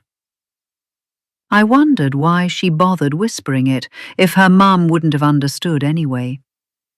Maybe it was a habit, or maybe it was her guilt of talking behind her back. So, Varun was the private investigator? I asked. You know Varun? Tasmin sounded genuinely surprised. I was married to Tom, remember? We were together for 7 years. And I'd hoped it would be forever. Him, me, and the girls. A family. 7 long years. Pushing those memories down where they couldn't suffocate me, I swallowed and added, Varun worked with him. That's how I know him. And he'd been kind to me when no one else was. He saw the mother in me when everyone else saw a monster. I didn't mention that, though. If I did, I'd have to bring up the worst day of my life. And I wasn't ready for that. He thinks Roshni was... Tasmin's voice caught in her throat. I heard, I said. It's obvious, isn't it? It was Steve. First Anna and now Roshni. The similarities are too striking. Both within a few years of getting married, both pregnant, both at the River Esk. Too many similarities to ignore. Why aren't the police doing anything? He says they have a reason. Reason for what? I asked. To believe it wasn't Steve, she said, spitting his name out as though just grouping those letters together left a bitter taste on her tongue. It struck me that this was the first time she'd used his name. For her, it had always been the husband, like Steve didn't even deserve the recognition. Hearing her say it now, it sounded alien, like she couldn't wait for the name to leave her lips. "How can that be?" I asked. She shrugged. "We need to find the evidence box," she said, her voice low but determined. "Surely that should give them enough to charge him." When I stayed quiet, Tasmin asked, "You said you had an idea." "I did, and I do, but it's just that, an idea." "Care to share?" Tasmin's voice rose. Her mum, who'd been watching us like a spectator at a tennis match, now placed a calming hand on her daughter's arm, her face still blank, as though we might as well be speaking Latin. Tasmin shrugged it off. "I thought we were working together. Why are you keeping things from me?" I could say the same. "What do you mean?" "The letter, Tasmin. When were you going to tell me that Roshni had hired a private investigator, that she was being drugged?" Her face paled, and for a moment I thought she might deny it. Instead, she exhaled shakily. "I didn't know how you'd react. With Tom being your ex, I thought you might not want to work with him." "Well, technically, he's still my husband," I said, though ex felt about right. "That didn't stop me from giving you his details." "It didn't," she admitted, no argument. "So it's true, the letter. It must be, right?" Even I had to acknowledge Tom's solid detective skills. If he was convinced, then it had to be true. "The letter mentioned a detective, and that he was Tom's colleague. You didn't make it up." "It was from Roshni," I said quickly, afraid that if I paused, I'd lose my train of thought. At first, I thought it might be a hoax, the letter being written by Tasmin to trick Tom, but it didn't make sense. How would she know that you had employed a detective, or that Varun and Tom were colleagues? "Was it the first page? And why did she write part of it in Punjabi and the rest in English?" Tasmin hesitated, fingers nervously fidgeting with the strap of her bag. "She always did that, mixing languages. Sometimes she'd write one part in Punjabi for Mum, and the rest in English for me." "But why?" I pressed. "It's such a strange thing to do in a letter that important." Tasmin bit her lip, her eyes flicking to the floor as if searching for the right words. "She didn't want Mum to worry. The evidence box, the key, not trusting anyone, all of that would have upset her.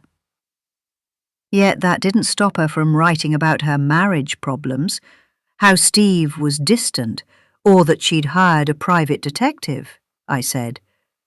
But even as the words left my mouth, I felt unreasonable, firing questions at Tasmin for things you may or may not have done. Mum laughed it off. "Normal marriage trouble," she said. "Happens to everyone," Tasmin replied. What would I know? Maybe it's just banter between a mum and her married daughter. "And what about when Roshni said she was unwell, like she'd been drugged?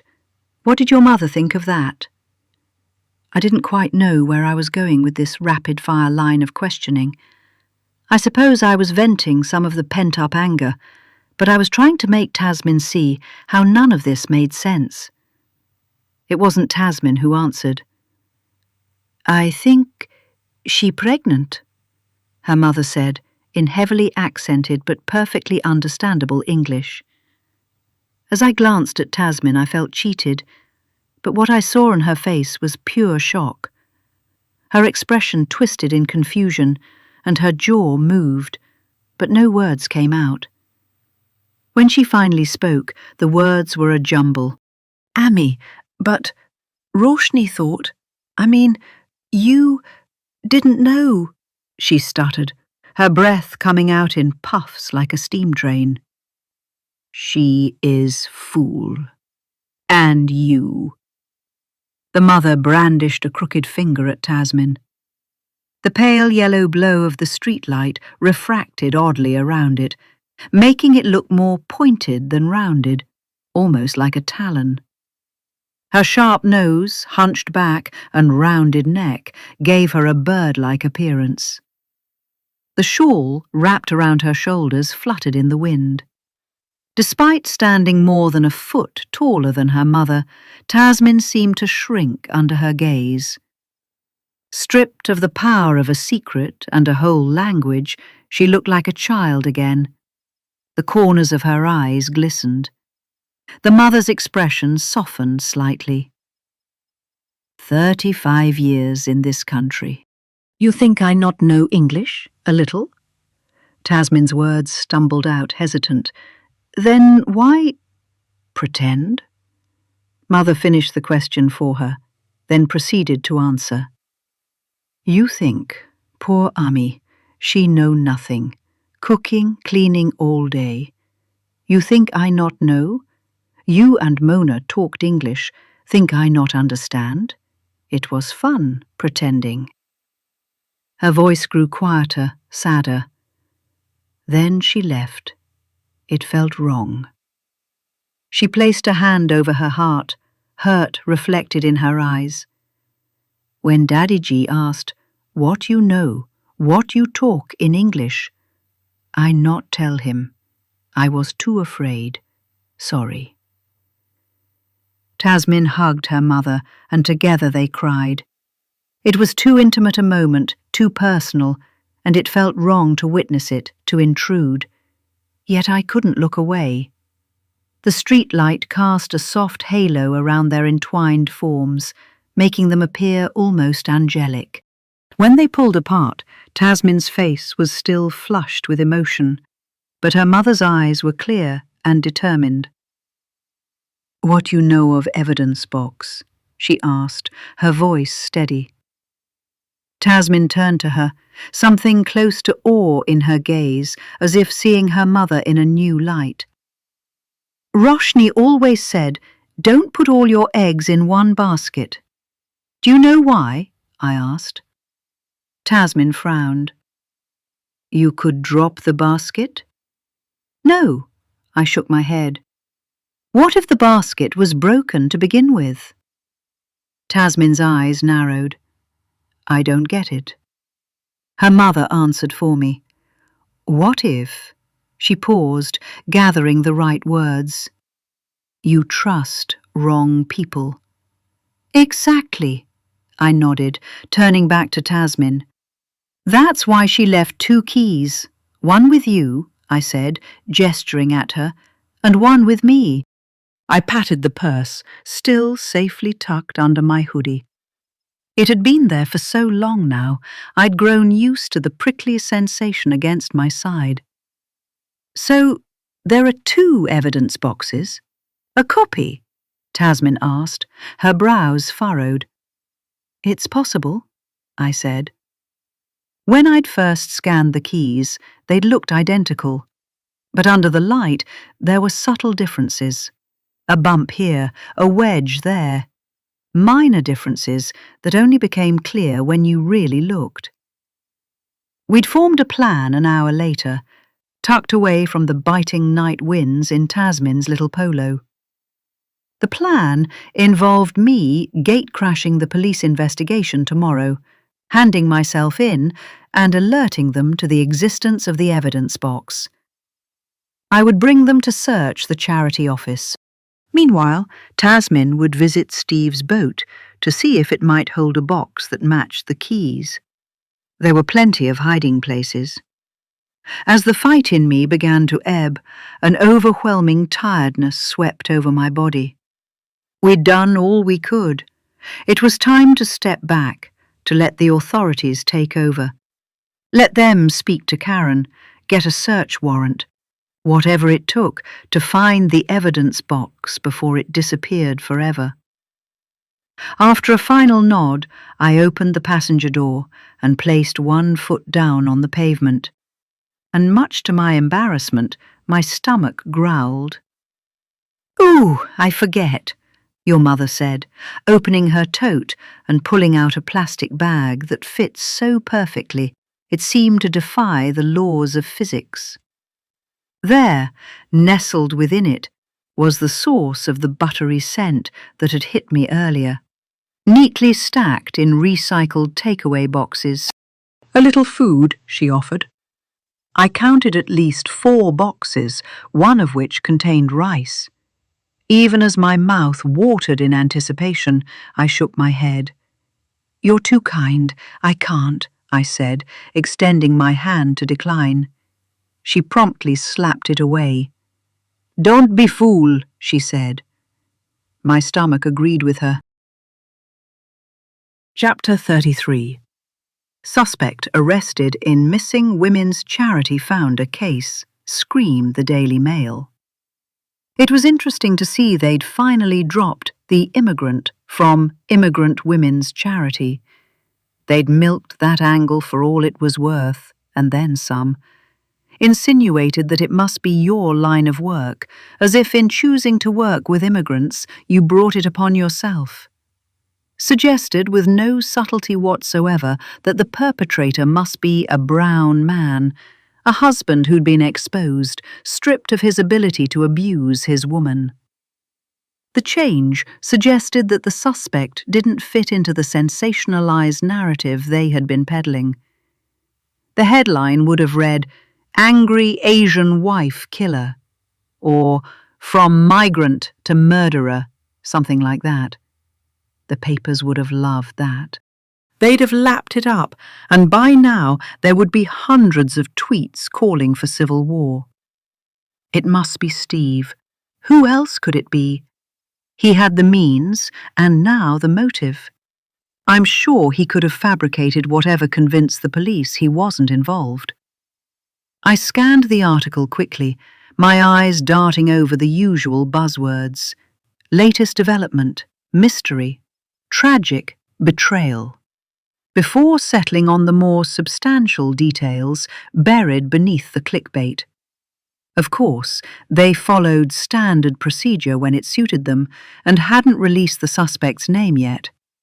No mention of your whereabouts. The article hardly mentioned you, like not at all. Not even if you were alive. Kicking myself for wasting the night, I sat up abruptly. I'd gorged on the food Tasmin's mother had brought, far more than I should have, and promptly fallen asleep before I could do any useful reading on Anna. But who can blame me? I'd hardly eaten the whole day, and the butter chicken just melted in my mouth. At least my phone was now fully charged, and all my grogginess was zapped into oblivion at this so-called latest development. What would this new development mean for our plan? The arrest changed things, possibly everything. Should I still walk into the station? Would the police even be interested in me now? They had their man, right? But then again, they didn't have you. The evidence box was still out there, and without it, there would always be an element of doubt. The plan had seemed solid before. Alert the authorities, point them to the evidence box, and let them take care of the rest. Let them find you.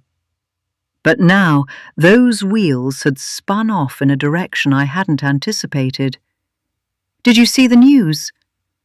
I dropped a text to Tasmin, hoping I wasn't the one to break it to her. "Your mother had been so confident last night that you were fine, that you were still out there, safe somewhere. But now, with this arrest, the possibility might be gone, and she'd be devastated." The seconds ticked by slowly, and I wondered if I should call Tasmin instead. Would that be better than waiting for her to respond? Before I could decide, my phone buzzed with a reply. "Yes, Ami thinks it's a mistake." Before I could even ask what she meant, another message popped up. "She thinks they got Steve." I frowned, confused. What's wrong with Steve? I liked him for it. Is it not always the husband? Her reply came quickly. She says it can't be him. Roshni's too smart for him. But I think she's in denial. I didn't know what to think anymore, but one thing was clear. There was still so much we didn't understand, and until we did, nothing felt right. Our plan? I asked, sending the message before I could second-guess it. The status showed Tasmin is typing. Then it disappeared. I stared at the screen, waiting. When the status returned, it lingered a bit too long. Finally, the message came through. Still on. What use would it be, I wondered, staring at Tasmin's message? Still on. Last night, it had all felt so airtight. But in the fresh light of day, the cracks became clear. The logic didn't hold up to scrutiny, not anymore. I wondered why I had even agreed to it. I decided that I would stick to the plan. Not because I knew it would work, but because I couldn't think of an alternative. The truth was, I couldn't keep running forever. I'd had enough of running, hiding. I was tired. But before I left, there was something I had to do. Something I should have done the night before, instead of stuffing myself with food until my eyes were too heavy. I picked up my phone and typed the name Anna Summers. The search results spilled across the screen, and I clicked the first link. Body of 23-year-old woman found in River Esk. Edinburgh, January 25th, 2022. The body of Anna Summers, 23, was tragically discovered on the morning of January 23rd by a dog walker on the banks of the River Esk.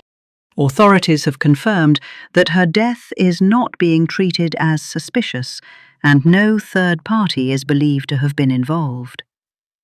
Mrs. Summers, a member of the influential Summers family, was the daughter-in-law of Olivia Summers, heiress to Jacor Semiconductors, a global electronics powerhouse. Olivia Summers, whose net worth is estimated at £13.2 billion, has been at the helm of the family's business empire for years and is a key figure in the technology sector. Emergency services were called to the scene after Anna's body was found face down in the river. Following a swift investigation, police confirmed the official cause of death as accidental drowning. A spokesperson said, "There is no evidence to suggest any foul play. This appears to be a tragic accident." Anna Summers was known within Edinburgh's elite social circles and often appeared at high-profile charity events organised by the Summers family. She was also an integral part of the Musselburgh Festival. Her sudden death has left the community shocked and grieving. The Summers family has released a statement expressing their heartbreak. "We are utterly devastated by the loss of Anna. She brought joy and warmth to everyone she met. This is an unthinkable tragedy, and we ask for privacy as we navigate this difficult time." Olivia Summers, a prominent figure in both business and philanthropy, has declined to comment publicly, but is understood to be deeply affected by the loss of her daughter-in-law. Known for her sharp business acumen and her successful leadership of Jacor Semiconductors, Olivia has often credited her family as her greatest source of strength. Tributes to Anna have poured in from friends and members of the community, with flowers and heartfelt messages left near the spot where she was found. Those who knew her describe her as compassionate and vibrant, with a promising future ahead. Police have urged the public to respect the family's privacy and avoid unfounded speculation about the circumstances surrounding Anna's death. I clicked through a few more links, though the headlines varied from tragic death to grim discovery to the blunt Edinburgh woman found face down in River Esk. The content was identical. Not just similar, but word for word the same. Even more telling was the focus. There was more about Steve's mother than his dead wife, and not a single mention of Steve himself. It read as though someone from J-Corps' PR team had written the article, and then distributed it to news outlets who'd eagerly run with it without question. There was nothing before and nothing after. It was as if the entire investigation had been neatly wrapped up before it even began. No mention of the pregnancy, of suspicious circumstances, of the young life so tragically lost. I kept scrolling, ignoring the clock in my head ticking louder. I should be leaving soon, keeping up my side of the bargain. Tasmin was already on her way to handle her part. Then I came across a link from Musselburgh Daily, a small outlet that primarily reported through its Facebook page. Too minor to receive the official press release from the Summers PR machine, they'd written an independent piece, short but telling. The date on it stood out. January 23rd, 2022, the day of her death. Musselburgh woman found dead in River Esk. A Musselburgh resident, Anna Summers, was tragically found dead at around 10 a.m. on January 23, 2022, lying face down in the River Esk near Hoare Park. While the official cause of death remains unclear, the river's shallow terrain and the park's low banks make it unlikely that this was a simple accident. What brought Anna to Hoare Park is still a mystery. She wasn't known to own a dog, and her presence there has left many questions unanswered. Anna Summers had been battling a long-term health condition and, according to those close to her, had developed a reliance on alcohol. Medical sources close to Mrs. Summers described the event as tragic, emphasizing her ill health. They confirmed Anna had been going through an especially tough time in the weeks leading up to her death. Anna's death is a huge loss to the community, the same source said. She was well known for her philanthropy and her kind heart. Chapter 34. I didn't notice her until it was too late.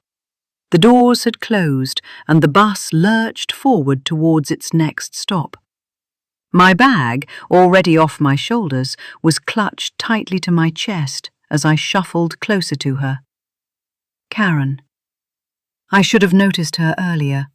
The bus was nearly empty, save for an elderly couple bickering in hushed tones at the front, and a dishevelled old man slumped in the back corner. After all, it was barely 7:10, and the bus was headed in the wrong direction, away from the city and towards Musselburgh. I had my reasons for missing her presence. My head was a carousel of anxiety, thoughts of another time, another interrogation, another stifling room filled with dissected motives and suspicious stares and pointed fingers. I wasn't sure I could take it. It's all your fault, Clara. You have blood on your hands. Admit it, Clara. And I did admit it. Mainly to stop the sound of his screeching.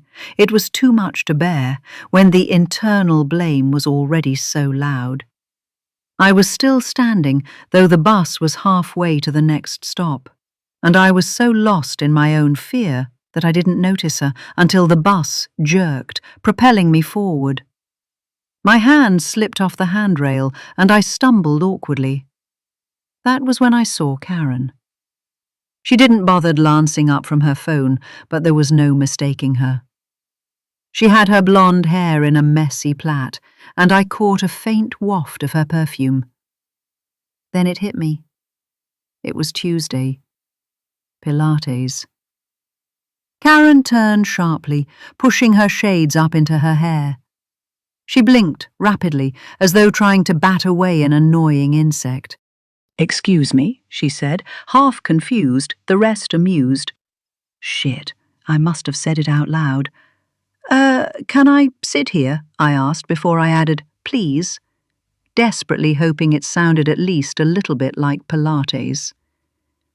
Karen's gaze shifted around the practically empty bus, then slid back to me with a pointed look as if to say, "There are plenty of seats, pick one." Her lips twitched, hovering somewhere between a smirk and disbelief, but my legs refused to move. I stood there, rooted, my hands gripping the handrail in case the bus jolted again. Karen's gaze flicked to my white-knuckled grip, then back to my face, her brow lifting ever so slightly.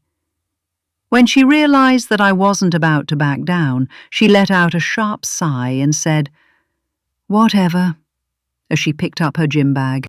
"Go on," she said, in a tone that suggested she would rather I didn't, patting the now empty seat beside her. As I hesitated, fumbling for the right words to start a conversation and wondering how to steer it towards the evidence box, Karen suddenly gasped. Her hands flew to her mouth, her gold manicured nails glinting under the weak morning light refracting through the bus window. When she lowered them, her lips were slightly parted. "You're Clara," she said. Not a question, but a statement. "The police were looking for you." The past tense was interesting. I itched to correct her. "The police are still looking for me," but what good would that do? Besides flaunting the fact that I was the main suspect in your disappearance. "It's all a misunderstanding. I'm on my way to see them," I added, forcing a steadiness into my voice I didn't entirely feel. I bit down the urge to proclaim my innocence, to tell her I had not been involved in your disappearance, warn her not to listen to those whispers, those veiled suggestions. Karen nodded slowly. Her jaw moved, clenching and unclenching, as if she was chewing over my words. Then she turned away abruptly, her attention returning to her phone. At least she wasn't calling the police, though it didn't make much difference now that I was heading there anyway. I watched her out of the corner of my eye, waiting for her to react, to question me, to at least do something. But she flicked her thumb across the screen, hardly aware that I was still there. "Is there another search party for Roshni?" I asked. "No," Karen said, her eyes still glued to her phone. Her scrolling slowed, but she didn't stop. "The police have taken over, after they found the phone and—" She hesitated, turning to take a proper look at me, as though weighing the risk of saying more. Finally she added, "and other things." The way she said it made my skin prickle. Other things. What other things? But I didn't ask. I couldn't. If I pushed too hard, I might raise doubts, and that was a risk I couldn't afford. Instead, I nodded as though I knew. While I was debating how to open up the conversation, she said, "Roshni spoke about you. A lot, Was that jealousy in her voice or just surprise, wondering what we could possibly have in common? A high-flying, decorated charity founder like you and a lowly window cleaner like me. "Oh," I said. "She loved you. She said you were a fighter." "You said that?" "That she could trust you. You stayed in her house for a bit, right?" "In the summer house?" Yes. She waved a hand, then fell quiet. "I wondered if Karen didn't want me there, in your house, so close to you. Did she warn you against it?" I bet she must be gloating now. I warned Roshni. I could imagine her telling the next press outlet, as an anonymous source, of course. The bus droned on. The old man at the back was fast asleep now, snoring softly. She yawned.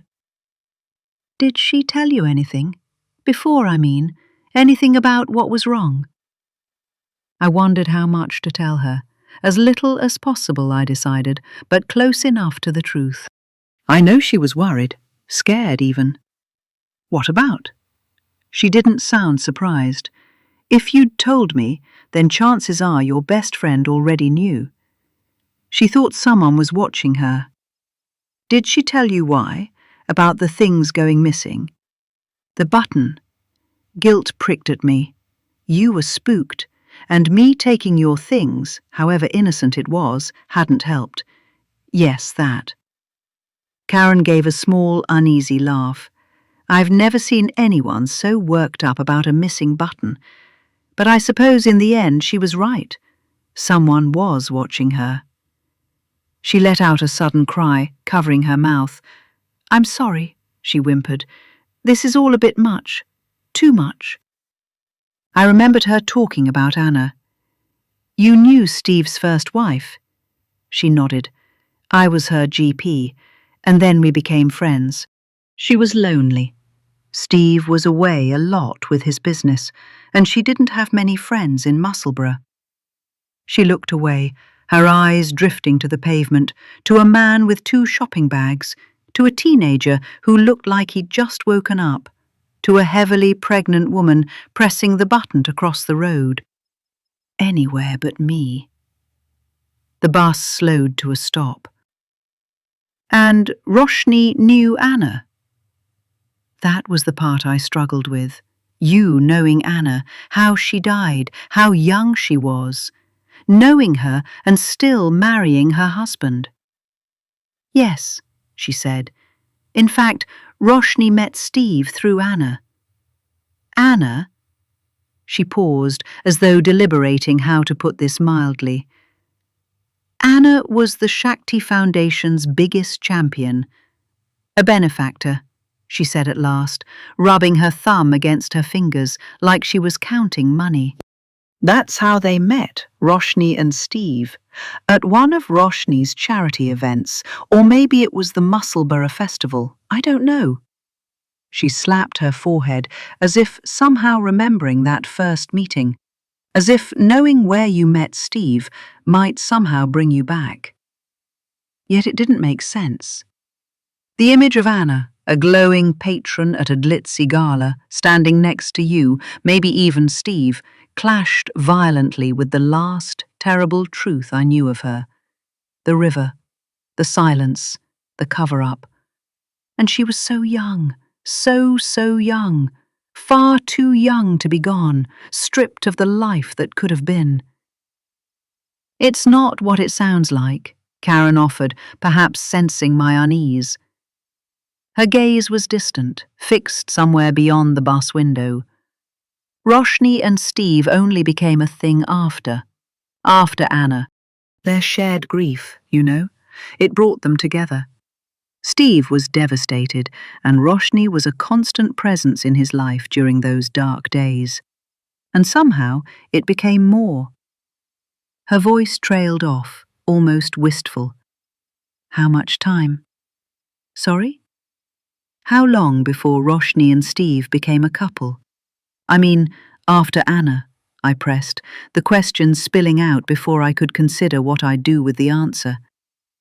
Maybe I was hoping it would somehow vindicate your memory, or maybe I just needed to know. Karen frowned slightly. Well, a little over a year, she said, though the doubt weighing down her words made it sound less like fact and more like a guess. But once they did, things moved quickly. They were married within 6 months. You'd been newly married when I first met you, and that was 18 months ago. It made sense, the timeline, but still. You said Anna was suffering. She had a condition, I asked again, fighting the tremor in my voice, hating the faint hope it betrayed. Hope for what? An excuse for Steve? A reason that justified his behavior, his betrayal? Your betrayal? As if a sick wife gave the husband a hall pass to find his happiness elsewhere. As if, in sickness and in health, meant F all. As if it could justify what they did, taking the girls from me. Then I remembered another vow, till death do us part, and I shivered. What was the health condition? The bus turned sharply around a bend and threw Karen into me, her weight and the bulk of her duffel bag pinning me against the seat. "Oh gosh," she muttered, "I'm sorry." In her mouth it sounded less like an apology and more like a curse. She shifted away, trying to untangle herself from me and the bag. "You were saying about Anna, her illness," I pressed, forcing the conversation back. The Musselburgh Sports Centre was only a couple of stops away now, and time was slipping through my fingers. I still didn't know what had really happened to Anna, or how much Karen knew about it. "I'm not sure," Karen said. She was avoiding my gaze now, staring out of the window with her lips drawn tight. Then, almost hesitantly, she added, "I was her GP. Patient confidentiality, you know." She drew an imaginary line through her lips, as though that sealed the conversation. I wanted to throw her hypocrisy back in her face, remind her that that hadn't stopped her from talking to the Musselburgh Daily. The article had run with all sorts of insinuations. Karen had said enough to light fires without ever committing to the full truth. But she was not the enemy here. Up close, she was broken. Her forehead had more lines, her eyes were more sunken, the blush only added so much colour to her cheeks. I realised she wasn't made up for show. Her makeup was for hiding her sorrow, her loss. She'd lost her best friend twice. Her loss was double mine, if you could quantify loss like that. "It might be important. Besides, I don't think she'd mind," I said. That much was true. Her GP telling me about her illness wasn't exactly going to make Anna turn in her grave. "I didn't know Anna, but from what you've told me, I think she'd want to help. Don't you?" I asked, my fingers crossed tightly under my thighs. Karen sighed, her inner struggle playing out on her face. "I suppose you're right. Anna wouldn't mind," she said at last. "It wasn't life-threatening or anything like that. She had varicose veins. It's usually something older people get. My mum's got it. Winters are the worst, almost like the cold makes them angry and they fight back with bruises and swelling." Her hands strayed absently to her calf. Hers were very bad, with tiny clots all over. She was on a high dose of warfarin, but come winter it only did so much. "That explains all the drinking," I murmured, more to myself than to her. "To numb the pain." It felt like I wasn't talking about Anna anymore. I touched the back of my arm instinctively, where the skin had been charred, feeling its uneven, jagged edges. The scar wasn't painful, not anymore. But the loss it signified. There was no drug in the world to numb that. Compared to that, Anna's pain was nothing, but maybe she was too young to know. Karen gave a slight nod, her gaze fixed on her lap, as if studying the seams of her bag. The bus jolted to a halt, making her sway forward before catching herself on the edge of the seat. "The next stop is King Street," the mechanical voice droned. "The stop for the sports centre. 2 more stops for the police station." "I'd better get ready," Karen said, pulling herself upright and adjusting the strap of her bag with a faint grimace. I swung my feet into the aisle, letting Karen squeeze past with her duffel bag, bumping against the seats on her way. She muttered something under her breath that I didn't catch, and I leaned back, gripping my purse, watching her leave. Had I learned anything useful? I wasn't sure. The thing about Anna and her illness was new, but what it was worth, I didn't know.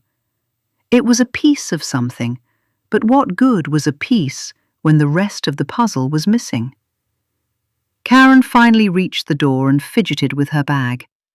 The bus gave another small lurch as it slowed, and I caught the soft sound of something dropping, a tiny metallic clink, almost swallowed by the noise of the engine.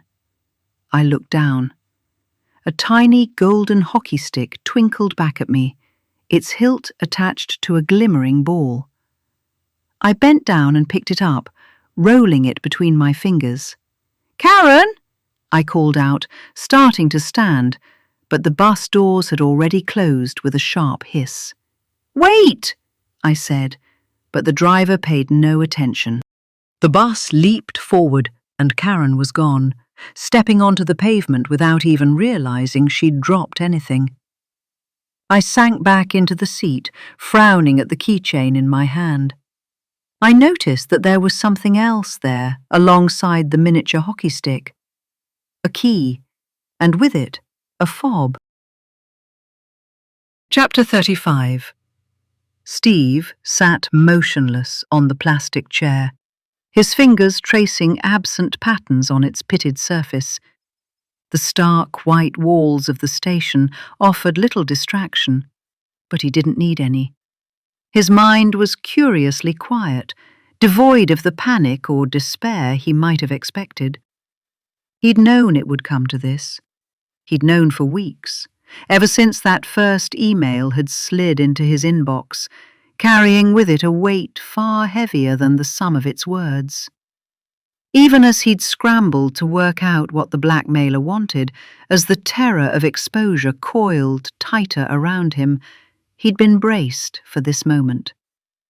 When it had finally come, about 3 hours after they'd found Roshni's phone on the sandy bank, his first emotion hadn't been fear.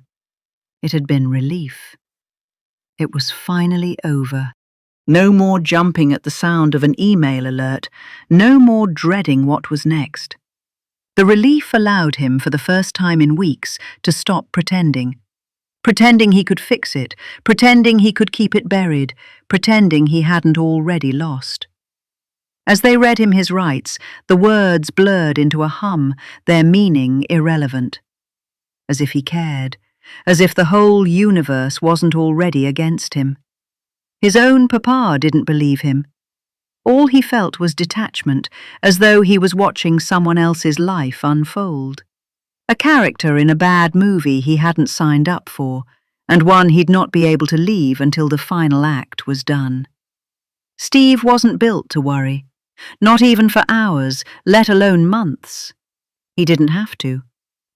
He'd spent most of his days floating through life, figuratively and literally, either in his head or at Fisher Row Harbour, where he'd aimlessly sail off into the ocean.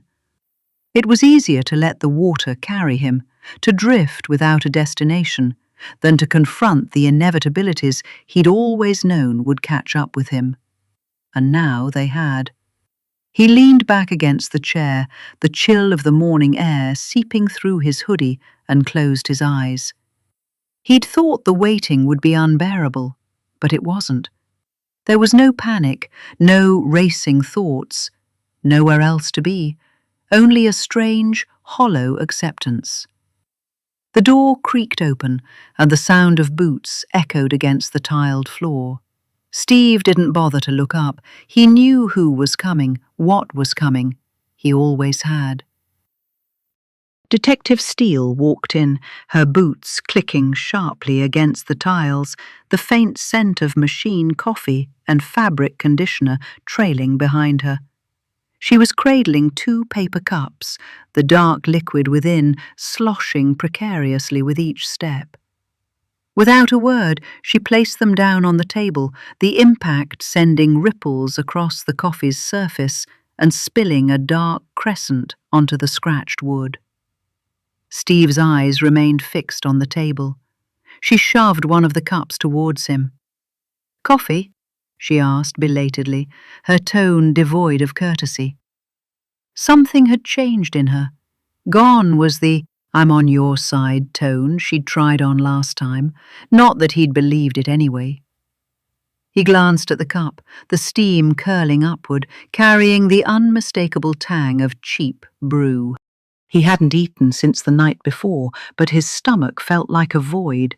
Anything he tried to consume now would undoubtedly make a swift, unpleasant return. He shook his head once. "Suit yourself," Gillian said with a shrug, her expression unreadable. She shoved the rejected cup aside with the back of her hand, carelessly spilling more of its contents onto the table.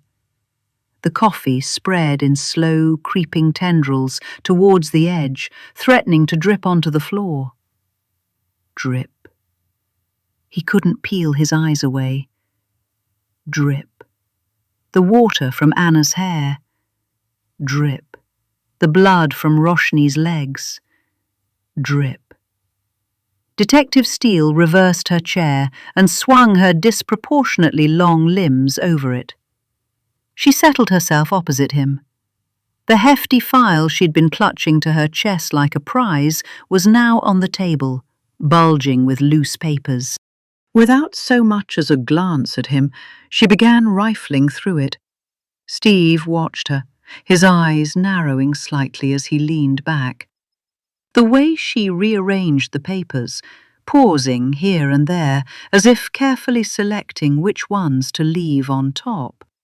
It felt staged, too deliberate. The message was clear. Look at the amount of evidence against you. You're doomed. But she needn't have bothered. Steve knew that already. "Right then," she said. "Let's have a chat, shall we?" she says, pressing the record button. Steve said nothing, his gaze shifting from the creeping coffee stain to Detective Steele, as if to silently ask, "Are you going to clean that up?" Of course, he knew better than to say it out loud. "I take it that you didn't want an attorney?" Detective Steele asked with genuine surprise. Or maybe mockery. "That's right. I have nothing to hide. If you think I had anything to do with this, you're wasting your time," Steve said. He faltered at the sight of the sneer on her face. "Is that right?" she asked, with the casual tone of someone who'd heard this 1,000 times. Do the guilty always proclaim innocence? Steve swallowed, his throat suddenly dry. He wished he hadn't turned down the coffee. "Let's see," she said, as though she was humouring him. She glanced at the file, then back at him. "Can we start again? Let's talk about the night Roshni went missing." She paused to flick through the sheets again. "Let's start, say, at 4 p.m. Does that work for you?" she continued, as though he had a choice. "Can you tell me where you were between 4 p.m. and 7:20 p.m.? And when you arrived at your house?" Her eyes locked onto him, unblinking, as though daring him to lie. Did we not go over this already? Steve found his anger rising. "Humour me," Detective Steele said. She picked up a notebook from the file, flipping it open to a page already written on, possibly from his previous interview. It felt like she was reacquainting herself with the contents, memorizing every detail, every word he'd spoken before. The challenge was palpable. Say one word wrong. Just one. Try. Steve felt his gut clench. "I was at Fisher Row Harbour. Told you already," he said. "I didn't meet anyone, or—" He stopped abruptly. He'd almost said kidnap Roshni, but even in his frazzled state, he knew better than to offer another denial she hadn't directly solicited. Steele raised an eyebrow, watching him with a predator's patience. "And you never left the beach?" Steve shook his head, though it wasn't the smooth rebuttal he wished it to be. His movements felt clunky, forced, as if his body wasn't fully cooperating. "What do you mean?" In response, she leaned back slightly and reached for the folder. There was a deliberate slowness in her movements as she thumbed through the pile, her eyes darting up briefly to gauge his reaction. Finally, she plucked out a single sheet and slid it across the table towards him. Steve's breath hitched. It was a photo, a colour printout. A boat, mid-wobble, marooned at the harbour. Its white body gleamed in the sunlight, pristine against the murky water. But what drew his eye and sent ice trickling through his veins was the name painted in bright red along the side. Death Star, Steve's boat. There was no denying that. Steve stared at the picture, his gaze locked on it, even as the room seemed to close in around him. She didn't wait long before continuing. All right then. Are you saying you never took your boat out that night? Steve stiffened. She knows. Why is that relevant? He countered. I'm the detective here, Mr. Summers, she said. Steve exhaled slowly, buying himself a moment. I don't think so. I don't know. I was worried, he said, the words tumbling out like marbles, each one carefully placed. My business was tanking, close to going under. Roshni had enough on her plate. Her book had just come out and there were threats. Threats? She pressed, leaning forward slightly. What kind of threats? Steve felt a flicker of relief. She'd taken the bait. From her father, he said. He wasn't happy about her painting the family in a bad light. Called her after her TV interview, said she'd pay for it. Never called once in the 11 months we were married. Didn't even show up at the wedding. But that night, he suddenly cared. Steele's pen hovered over her notebook, her eyes pinned on him, dissecting every syllable he'd just uttered. We've gone over this already. We've spoken to her dad. He's not a suspect. Why not? I'm not at liberty to discuss investigation details with you. But I'm Roshni's husband. Also the prime suspect in her disappearance. What about Richard, Anna's brother? Does he have an alibi? He hurt her, you know. She looked properly concerned, her brow furrowing as the weight of his words sank in. For a moment, Steve thought he saw genuine surprise flicker across her face. Had they really missed that in their investigation? But her doubts lasted only a moment. She turned to the last page of the notebook and quickly scribbled something, underlining it twice with a decisive stroke. Then, with a flick of her wrist, she waved at the camera in the corner, summoning attention. As if someone had been leaning against the door, waiting for this precise moment, a young officer stepped in. Steve watched as Steele leaned in, her lips moving in a low murmur, handing over the freshly torn sheet of paper. The lad nodded, slipping out as quickly as he had entered, and the door clicked shut behind him. When Steele turned her focus back to Steve, the sneer had returned. All right, she said. We'll look into that. Now, if we can kindly return to your alibi. Look, I've told you already. I was at Fisher Row. That hasn't changed. The edge in his voice betrayed his growing frustration, not with Steele, but with himself. I might have taken the boat for a ride, but that's hardly a crime, is it? The words spilled out in a rush, but the moment they left his lips, he regretted them. I should have just owned up from the start, he thought bitterly.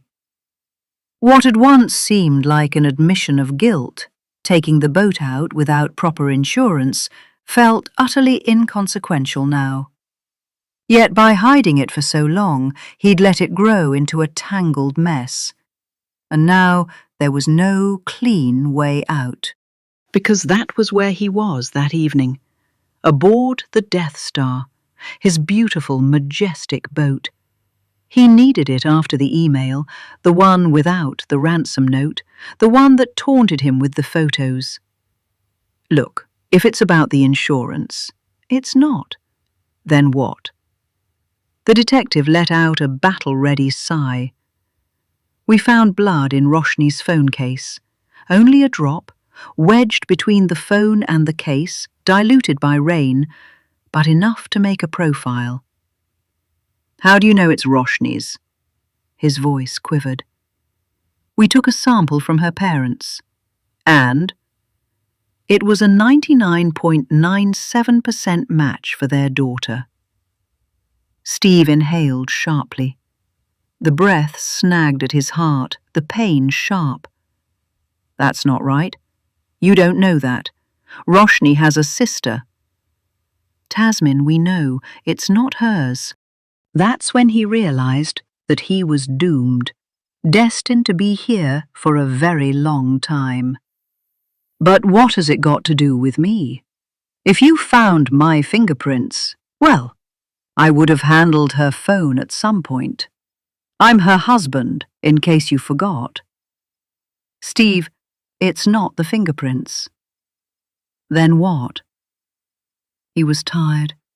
Tired of this cat-and-mouse game, tired of the questions, tired of the answers. He wanted to go home, to his bed and some quiet. We found blood somewhere else, a lot of blood. Roshni's. He couldn't believe it. That couldn't be true. Where? On the boat. It had been scrubbed and bleached, but the luminol lit up like a bonfire. It doesn't look good, Steve. It doesn't look good at all. You should come clean. That's the only way. It looks like you missed a spot in between the seats. We've collected a teeny-weeny sample that's being tested in the lab now. If it matches with Roshni's sample from the phone, you're done. It's better to tell the truth now. She leaned in. She waited, and Steve waited. And he waited some more, hoping, praying that he'd heard it wrong. To his surprise, the detective returned to her file. The surprise turned to shock and then to horror as she placed what looked like a bank statement in front of him. A couple of transactions from the last 3 days marked in red. The cryptocurrency had cost him a fortune. And for what? Had he known how this was going to end, with him here, he wouldn't have paid. It was a sick joke. The first lot hadn't been so bad. The price was manageable then, just 3 pence per token. 5 million tokens had set him back £150,000. Expensive to others, maybe, but not to the heir of a tech empire. But then the second lot from this morning. Oh, the second lot.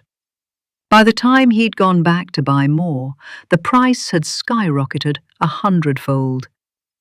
£3 per token. His jaw tightened at the memory. £3, and he'd needed another 5 million tokens. £15 million. Gone. The number still didn't sit right in his head, no matter how often he went over it. Steele dove straight in. 2 substantial payments in the last 3 days. Do you want to explain? My business is in the ruts, Steve stammered, struggling to keep his composure. So you bought cryptocurrency, 2 lots of 5 million each, and transferred them to an unknown wallet? This has nothing to do with Roshni, Steve said quickly. He wanted to tell the truth. The detective was getting it all wrong. This wasn't about Roshni. This was about Anna. You're here poking holes in my financial statements when you should be looking for Roshni. In case you haven't noticed, Detective Steele, she's still missing. Do you want to know what I think? Steve didn't, but he couldn't say that. He shrugged instead, hoping to appear indifferent. Is she, though? Only missing? She leaned back in her chair, studying him as though he was a puzzle piece that didn't quite fit. You see, Steve, the evidence is starting to suggest otherwise. Steve's head was spinning.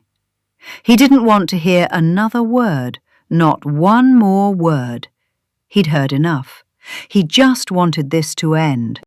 "I think you got someone to do the dirty work for you," she continued. "Kidnap Roshni from the house. You knew she'd be home by 5 and got your men in earlier. But she surprised you by mixing up her schedule. Then you had them bring her to Fisher Row. You were waiting for her in the boat. But she was strong, wasn't she, Steve? Managed to hoodwink your men and make that 999 call. That wasn't part of the plan, was it? You didn't mean to hurt her, did you? I bet you just wanted to talk to her." Steve's hands clenched into fists, his knuckles white. He wanted to yell, to refute her claims, but his mouth felt like it had been sealed shut. "When the men told you, you panicked," she pressed, her tone now almost gentle, as though coaxing a confession. "Did you hurt her, Steve? To shut her up? And when the situation spiraled out of control, you killed her. Did you do it where the phone was found?" That broke through his paralysis. "What?" His voice, when it finally emerged, was hoarse. "Why would you say that?" "Roshni!" he wailed. "You see, there's one thing I don't understand. Why didn't you send your men back for Roshni's phone?" "What do you mean?" "The rain helped, sure. It washed away most of the blood. But there was a splash, hidden under the phone case. The blood. Her blood. That's what gave you away. Without that, we wouldn't have managed to get the search warrant for your boat." The words hit Steve like a blow, his vision swimming. His throat closed up, and when he tried to respond, all he managed was a hoarse, garbled sound. He cleared his throat, forcing the words out. Why would I do that? Why would I kill Roshni?" The detective didn't flinch. Her eyes bored into him, unrelenting. "That's what I was hoping you'd tell us, Steve." I didn't. His brain was a mess, the words tangling as they struggled to align with his thoughts. Nothing made sense anymore. "Do you need help?" she asked, her voice dripping with mockery. The corners of her eyes crinkled with amusement, her smirk stretching almost to her hairline. "Maybe, just maybe, you were having an affair." Steve's chest tightened, his hands gripping the edge of the table so tightly his nails dug into the wood. His thoughts scrambled for footing, desperately seeking a response that might dig him out of this spiral. "That's absurd," he croaked. "An affair? Why would you even think?" A sharp knock on the door cut through the tense silence. Steve's head snapped towards it, hope flickering in his eyes. He willed it to open, imagining, praying, that Roshni might walk through and dispel these accusations, these absurd fabrications born of the detective's wild imagination. The detective didn't so much as glance at the door. "Who are you having an affair with?" she asked, her eyes narrowing in sharp judgment. The knock came again, this time sharper, more insistent, a rapid succession that demanded attention. "Is it Karen Bolt, Roshni's best friend? Isn't that the cliché? The husband has an affair with his wife's best friend?" Steve let out a laugh, a strange mix of relief and disbelief at the absurdity of it all. Finally, he had a lifeline.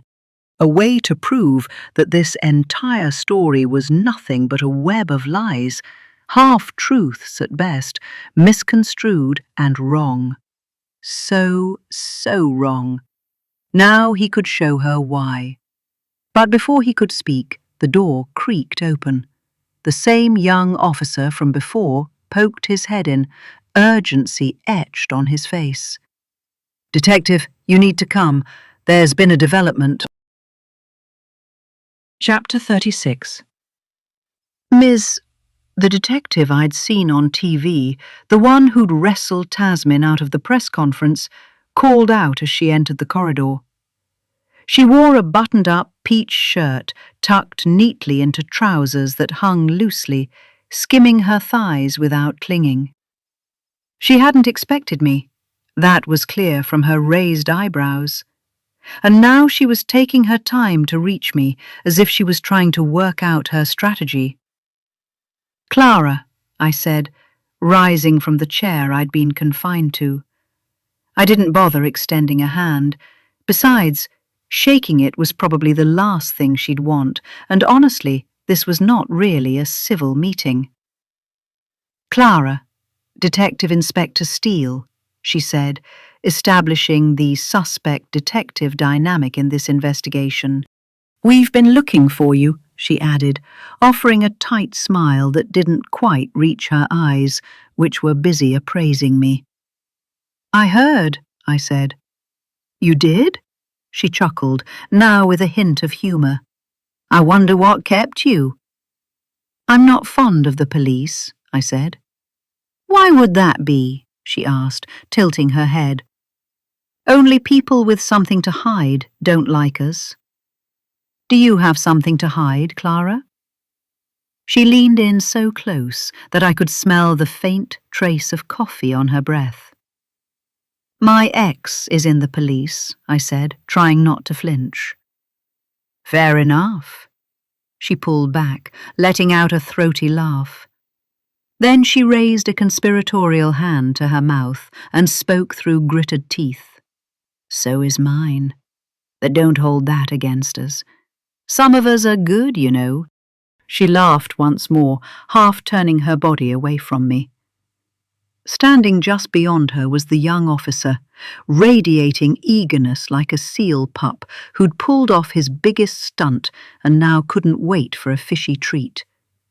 The detective, however, seemed less impressed. "Rory," she sang, her voice unnecessarily loud. "This is the development you meant? What's so urgent that it couldn't wait until after the interrogation?" The officer's confidence wavered, his words stumbling, as though he couldn't fathom how the detective could miss the mammoth in the room.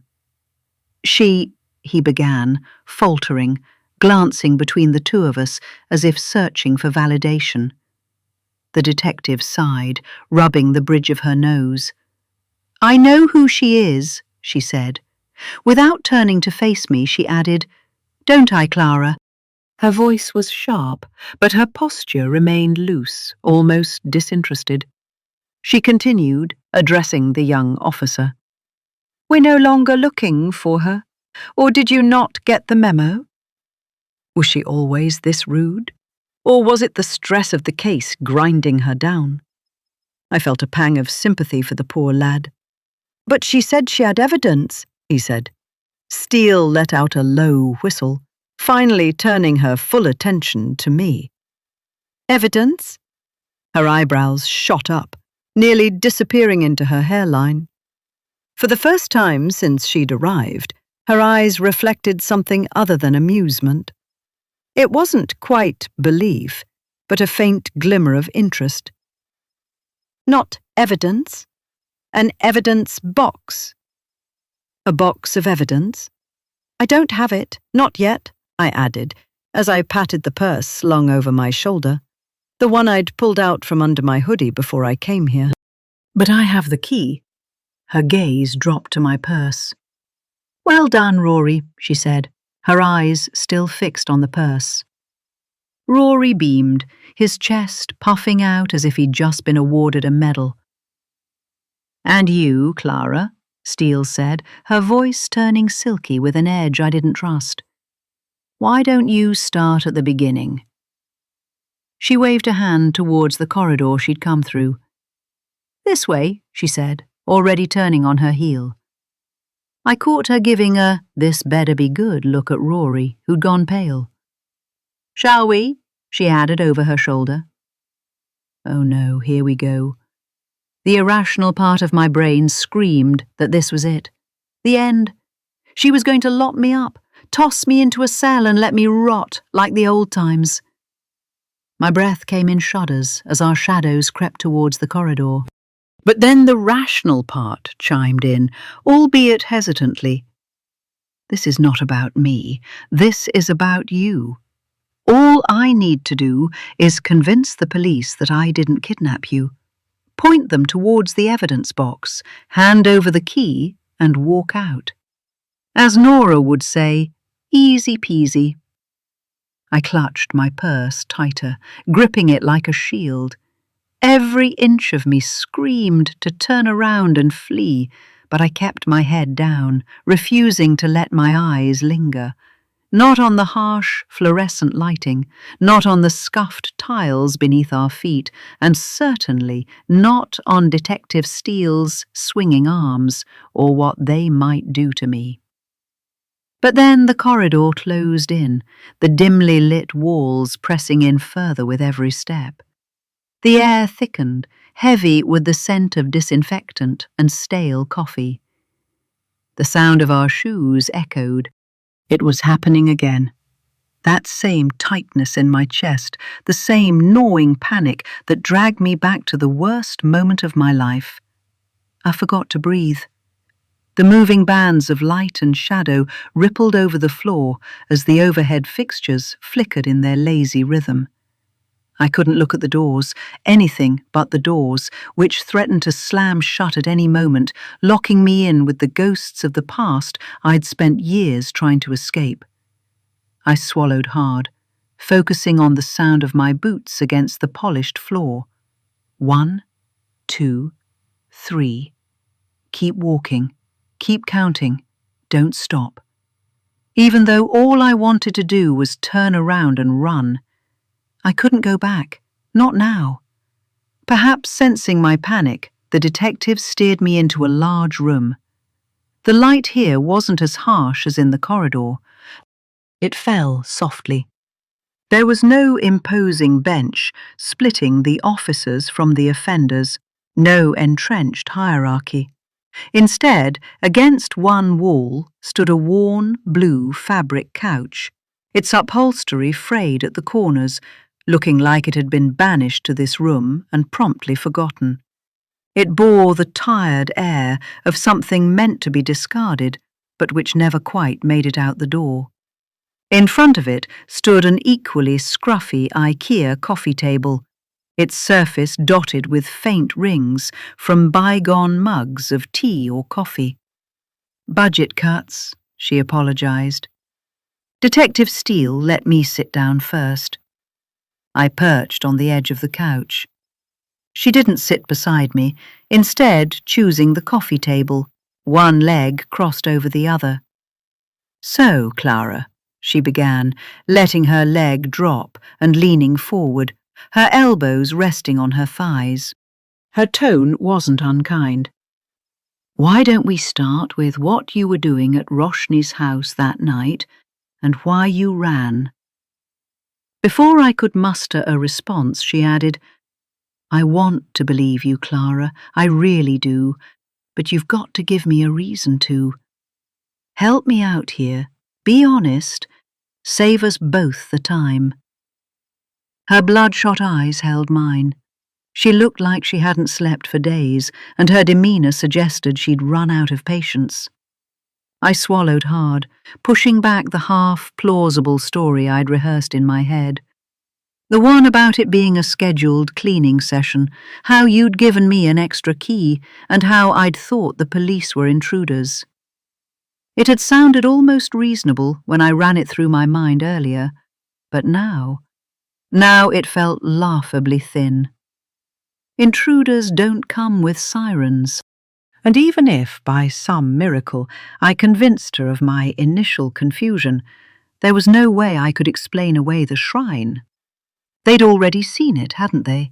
The shrine, the photos, everything. And they had my camper, for all I knew. God knows what else they'd discovered. I shifted uncomfortably, clutching my purse tighter, as if it might shield me from her wrath. I met Roshni earlier that day, around 4 in the evening. I shifted uncomfortably. The couch's scratchy fabric bit into my skin. We argued, In the heat of the moment, I knocked a few things over, caused a mess before I left. That was true enough. She didn't need to know that I'd chucked things at you. Detective Steele said nothing, but her eyes narrowed into sharp slits, dissecting every word. I felt guilty, I continued, my gaze dropping. The room seemed to blur as my thoughts spiraled back to that evening. I was there again, standing outside your house, staring at its darkened windows, the residue of the splashed Merlot darker, drier, the broken glass pieces. I went back to apologize, but it was completely empty. There was no one in the house. My voice wavered slightly as the memory gripped me. So I took the spare key from under the mat and let myself in. I knew I had at least 30 minutes before Steve came back, so I thought I'd clean up the mess I'd made. I wanted to try to make things right. Detective Steele lifted her chin. What was the argument about? I inhaled sharply. I'd been hoping she'd skip this question and move on to the part where I'd fled from the scene. That part I was prepared for, but this I couldn't possibly share. So I lied. She'd found out I'd been using the spare key and letting myself in. She knew that I'd been taking, things, I said, forcing a shrug that felt like it might shatter me. Just stuff she had no use for, scraps, leftovers, but still she was mad. That was only half a lie. If you'd known, you would have been mad, that much was true. The button, for instance, if only you knew. I squeezed my eyes shut for a moment, desperate to shield myself from the weight of the truth. Please, God, I prayed silently, let her buy it. Because the real reason, there was no way I could bear to say it, to relive it, to survive it all over again. Yet you used the spare key to get in again, even after all that, she scolded. I exhaled slowly. Thank God she'd bought the lie. Keeping my gaze down, I focused on the scuffed toes of my trainers, anything but the detective's piercing eyes. And why did you flee? She asked, mistaking my relief for guilt. This time, I decided I could afford to be honest. I hoped that by including enough truth with my lies, I could misdirect her keen senses. I've been in prison before, I said quietly, and it was bad. Not the facilities, not really. Trust me, I've lived in far worse conditions.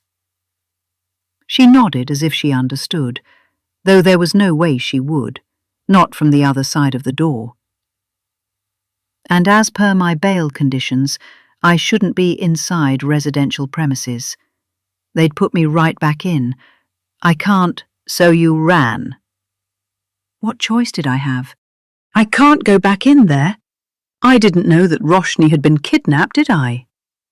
My arms were freckled with goosebumps, though the room wasn't cold. I didn't want to say the next words, but there was no use pretending she didn't already know. It was in my file. She would have checked it. I miss them, I murmured. Every day. A flicker of sympathy passed through her eyes, but was gone before it crystallized. And this evidence box? Is that it? I wondered, my stomach twisting into tighter knots with each passing second. Was she really not going to ask me for an alibi? Not press me on where I'd been between meeting you and fleeing the scene when the police came? Was she not going to ask about the broken glass and the crimson stains? I gripped my purse tighter, my thumb catching on the jagged edge of a piece of exposed wire. When the pain hit, I welcomed it. Surely she'd want to know if I had anything to do with your disappearance. Are you not going to ask me about my whereabouts? The missing 3 hours, I blurted before I could stop myself. She waved her hand. We know where you were. Then she sat back, crossing her arms. How? Your phone records, she replied. You visited your children. You were with Lily and Nora. My breath hitched. I hadn't expected to hear their names spoken so suddenly. The memories of their faces, the smell of their hair, the sound of their laughter, things I'd tried to keep at bay, flooded back all at once. I stared down at my lap. Afraid my voice would break utterly, I nodded. She looked as awkward as I felt, and I was relieved that she didn't dwell, didn't offer empty courtesies. How did you come about the evidence box? Where is it? Can I see it?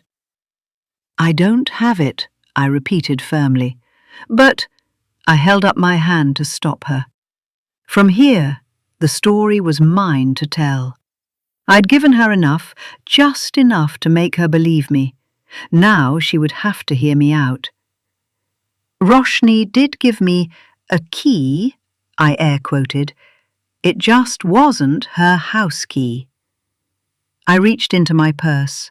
My fingers brushed against the cool metal as I pulled out the antique key and held it up between us.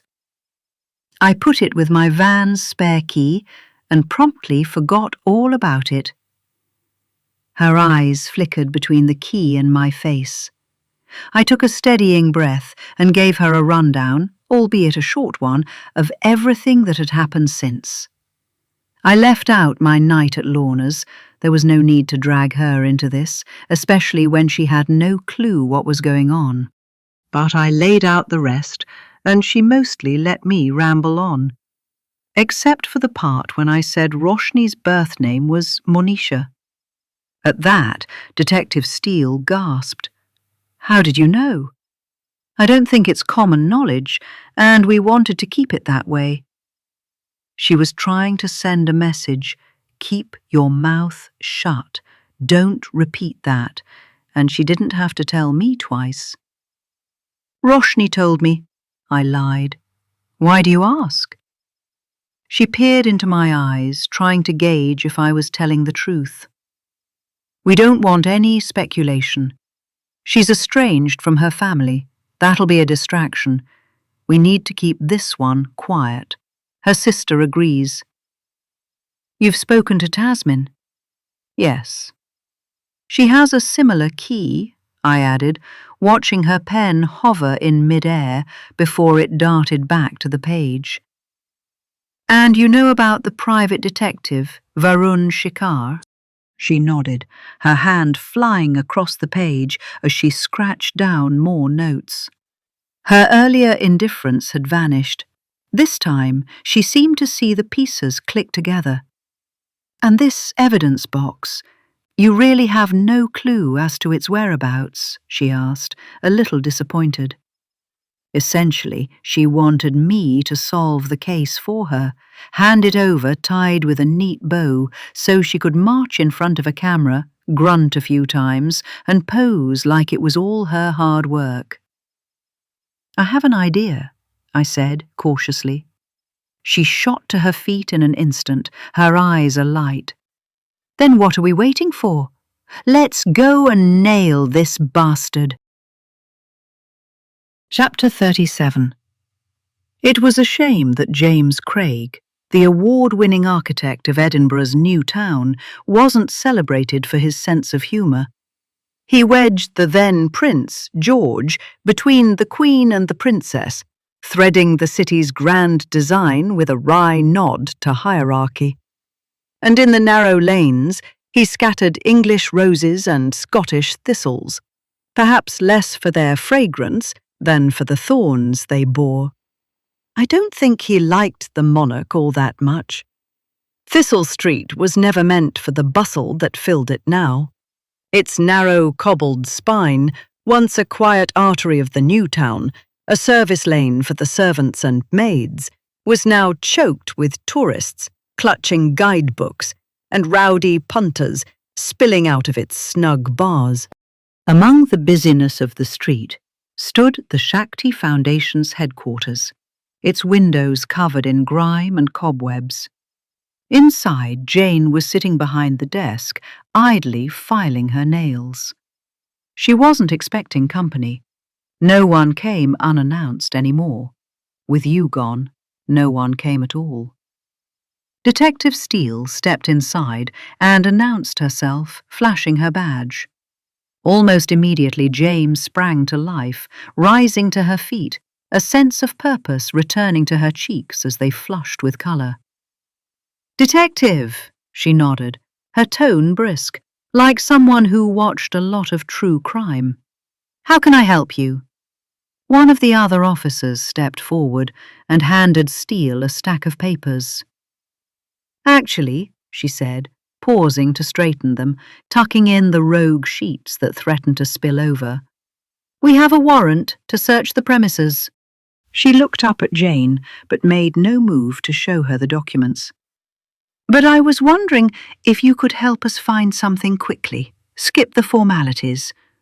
"Anything," Jane said, all but offering an "at your service," as if she was an orderly. Detective Steele shaped a square with her fingers, roughly the size of a jewellery box. "We're looking for a box with a lock," she said. "Do you happen to know of one kicking about?" Jane looked up as if the answer might be hiding on the ceiling, and if she reached far enough, she could pluck it from the corner, from among the cobwebs.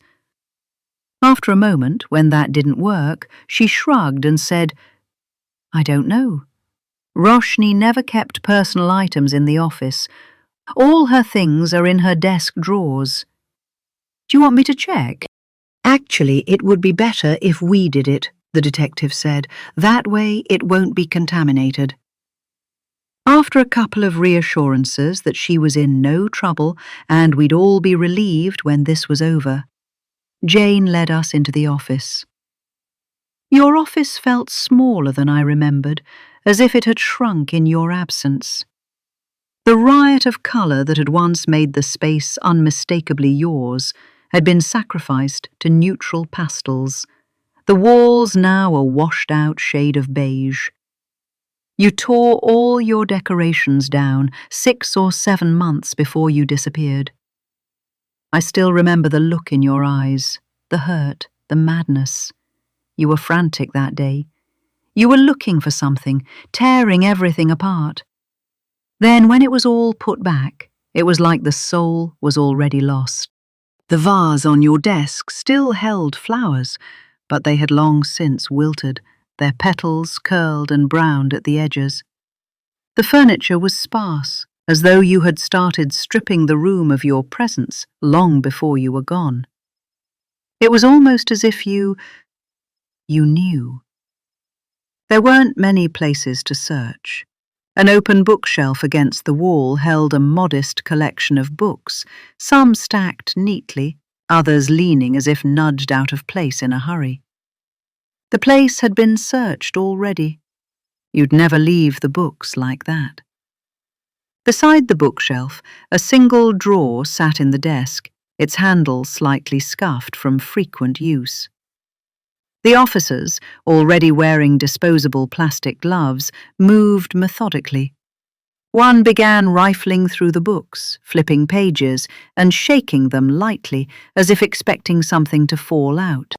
The other crouched by the desk, running gloved fingers along its edges, before reaching for the drawer. "If you don't mind," Steele said, her voice even but firm, "I'm going to have to ask you both to step back and let the officers do their job. We can't risk contamination."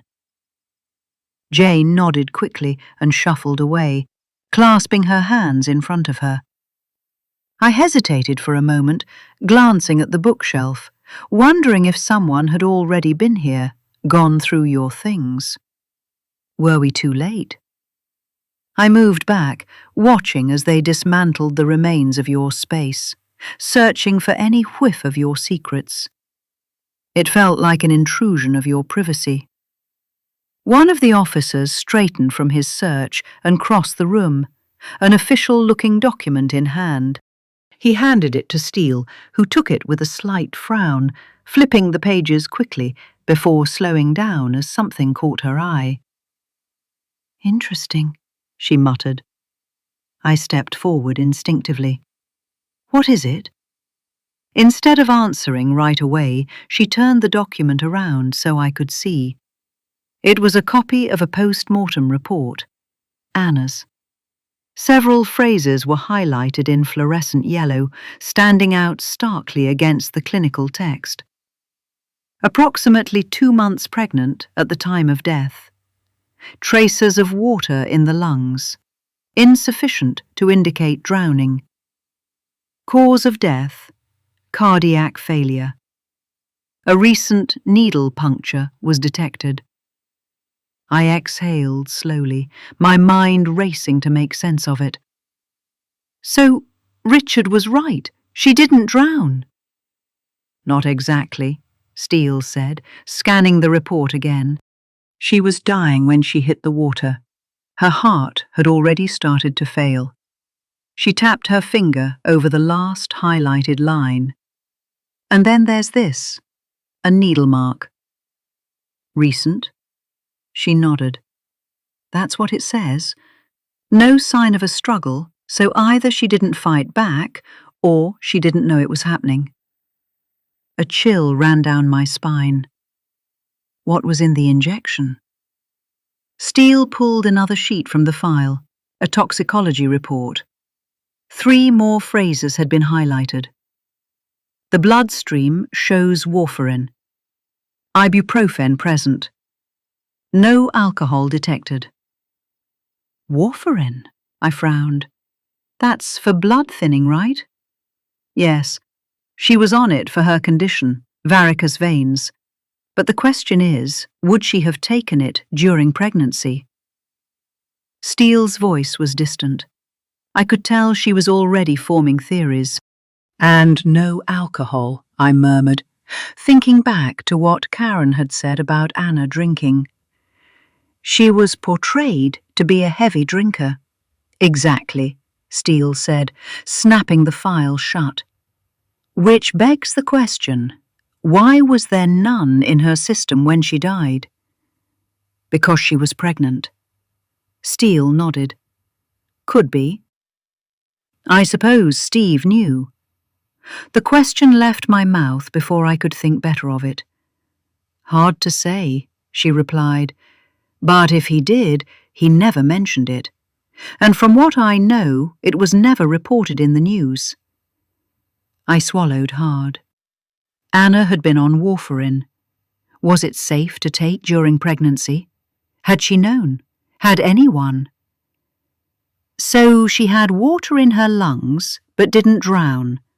Her heart failed, and she was pregnant, I said, stacking up the facts.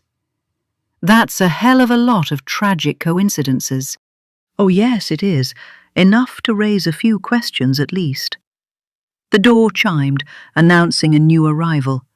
I turned just as Tasmin stepped inside, and behind her, to my irritation, was Varun. Of course he was here. She caught my eye and gave a small shake of her head. No luck. Damn it. Now this search was all the more important. I had no idea where one evidence box could be, let alone 2. There was no way you would have left it at home, not when Steve had full access to the place. That only left 2 real possibilities.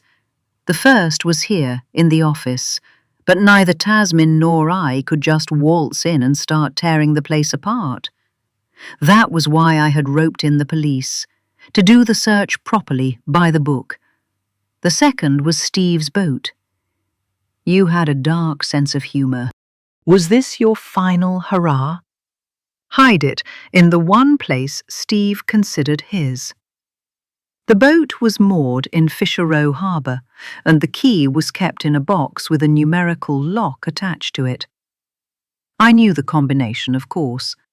I'd sent Tasmin to check it out, and now she was back, empty-handed.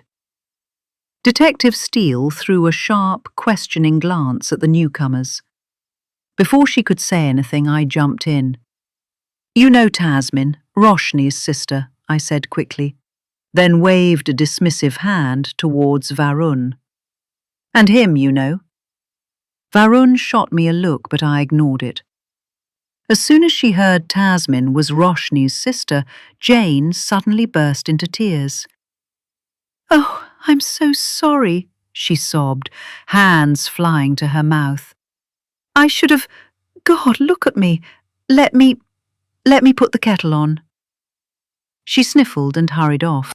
Detective Steele asked, "Well, you clearly didn't come here for the tea." "I went to check the boat," Tasmin said. "Steve's boat." "And?" I asked. "It was spotless, pristine, like it had just been scrubbed from top to bottom. Smelled of bleach and lemon. There was nothing left, not even a toolbox." From the corner of my eye, I saw the officers pause in their search.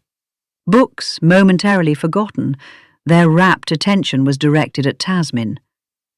The kettle let out a shrill whistle, blowing steam into the floating shelf above. "You what?" Steele's words bore over the noisy kettle. "Are you telling me you went poking around a potential crime scene? Do you realize how much you've just complicated things?" Tasmin stiffened. "What happened there?" "We're not sure. But you think it could be a crime scene. Why?" Steele turned away, focusing on a wet spot on the carpet, as if the secret lay there among the swollen wool. "We got a search warrant earlier for the boat, but it was already wiped clean. Anything that was left is in evidence now." "You should have found something. Why was their crime scene tape otherwise?" Tasmin sounded close to tears. "Which you clearly ignored." "You haven't yet answered my question." "We found some blood." Tasmin gasped.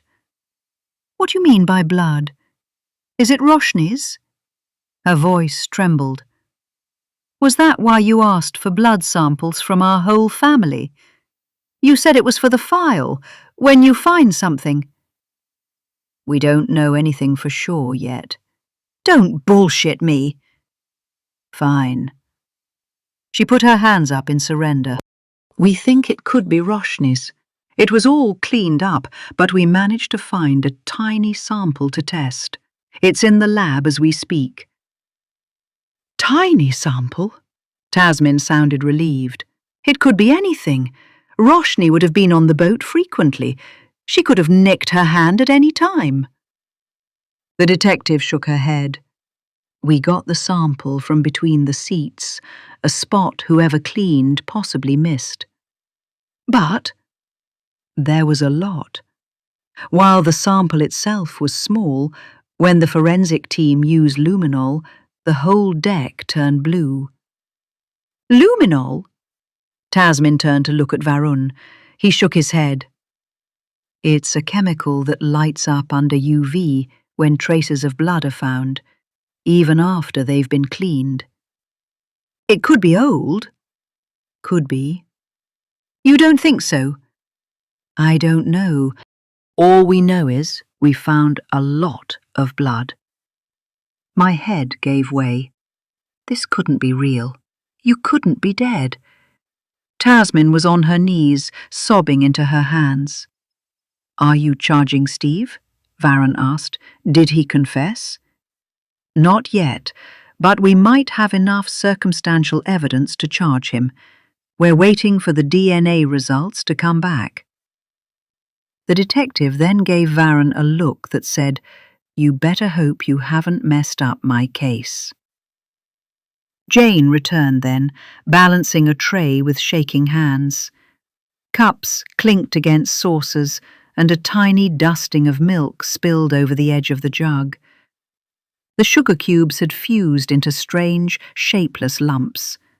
No one moved to take a cup. Steele turned her glare to Varun. "And you should know better, having been in the force yourself." Varun had the sense to look guilty, but before he could respond, Steele let out a long, tired breath. "Please tell me you at least wore gloves." Tasmin lowered her gaze, staring hard at the floor. Steele half twisted towards the officers and barked, "What are you looking at? Get back to work. Check the drawers." The officers jolted into action, yanking open the desk drawers with renewed purpose. The sound of wood scraping against wood filled the room as they rifled through the contents. Steele slammed the post-mortem report onto the desk, the slap of paper making Jane flinch.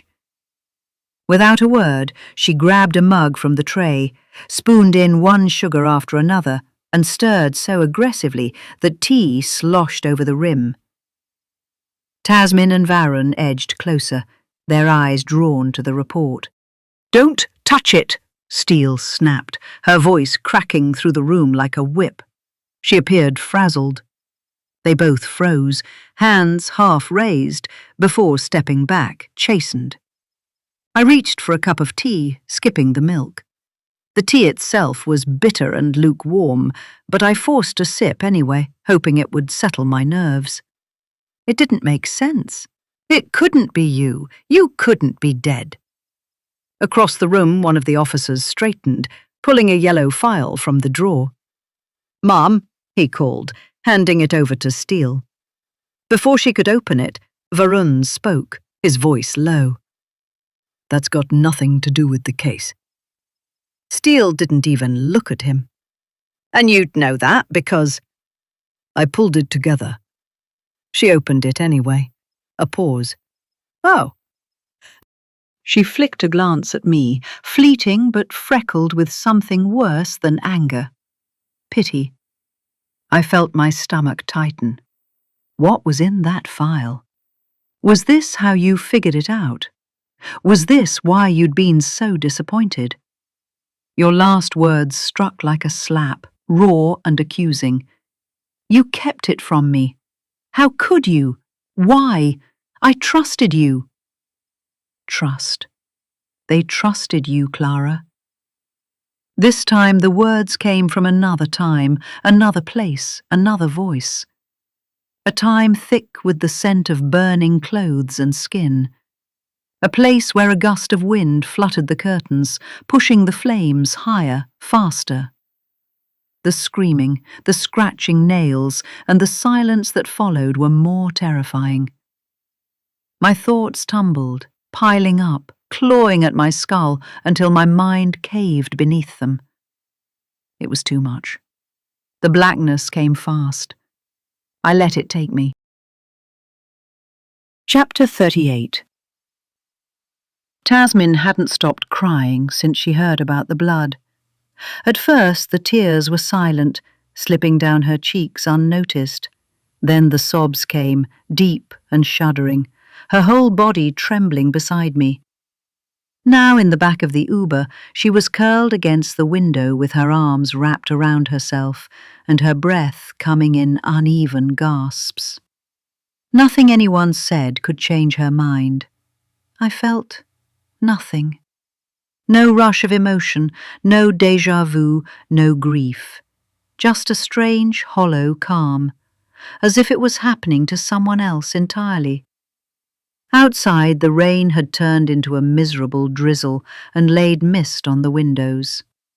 I watched as the city passed us by, the world carrying on as if nothing had changed. But it had. It had for Tasmin, for all of us. After the detective had left, taking the file with her back to the station, I'd stayed behind to help Jane tidy up. Varun had left shortly after. The whole time, Tasmin had been rocking, swaying between heartbreaking sobs and silent cusses. Then she'd wiped her face and announced she'd ordered an Uber. I'd never asked her where to. I pressed my knuckles hard against my temples, attempting to stop the pounding in my head. I wanted to believe there was still hope, that maybe, somehow, you were still alive and breathing, even though you had left your phone and a significant amount of blood behind. The car slowed at a red light. Pedestrians in damp coats hunched under umbrellas, their heads low against the drizzle. The smell of wet tarmac seeped in through the vents. Next to me, Tasmin sniffled, whispering something under her breath. Maybe a prayer, maybe your name. I offered my own. God, please, let us be wrong. My thoughts ran in circles like a Ferris wheel, but this was no fairground ride. I did not realize where the car was going until it pulled up at the curb outside the funeral home. By then, it was too late. Tasmin had already stepped out and paid, leaving the door open for me to follow. I wanted to say no, refuse to leave the safety of the cab, but she looked utterly broken, her face hollow with grief. I couldn't make it worse, so I got out quietly, even as every fibre of my being screamed at me to run, to slam the door shut and beg the driver to keep going.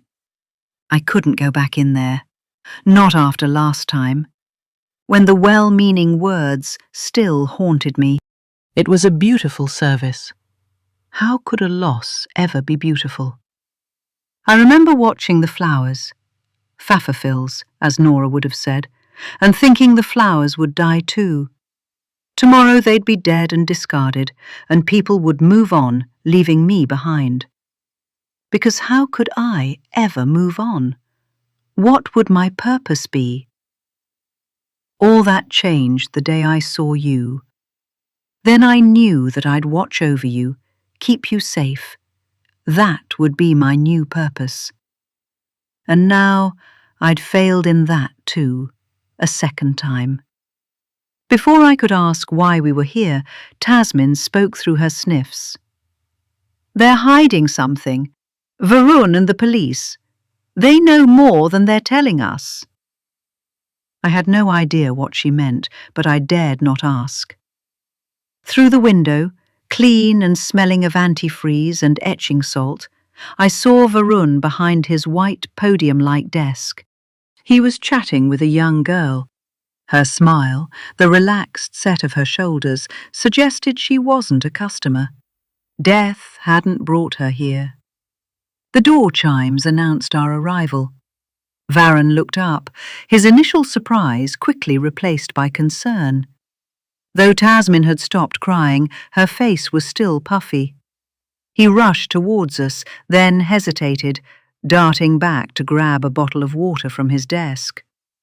When he spoke, he said the wrong words. Is everything okay?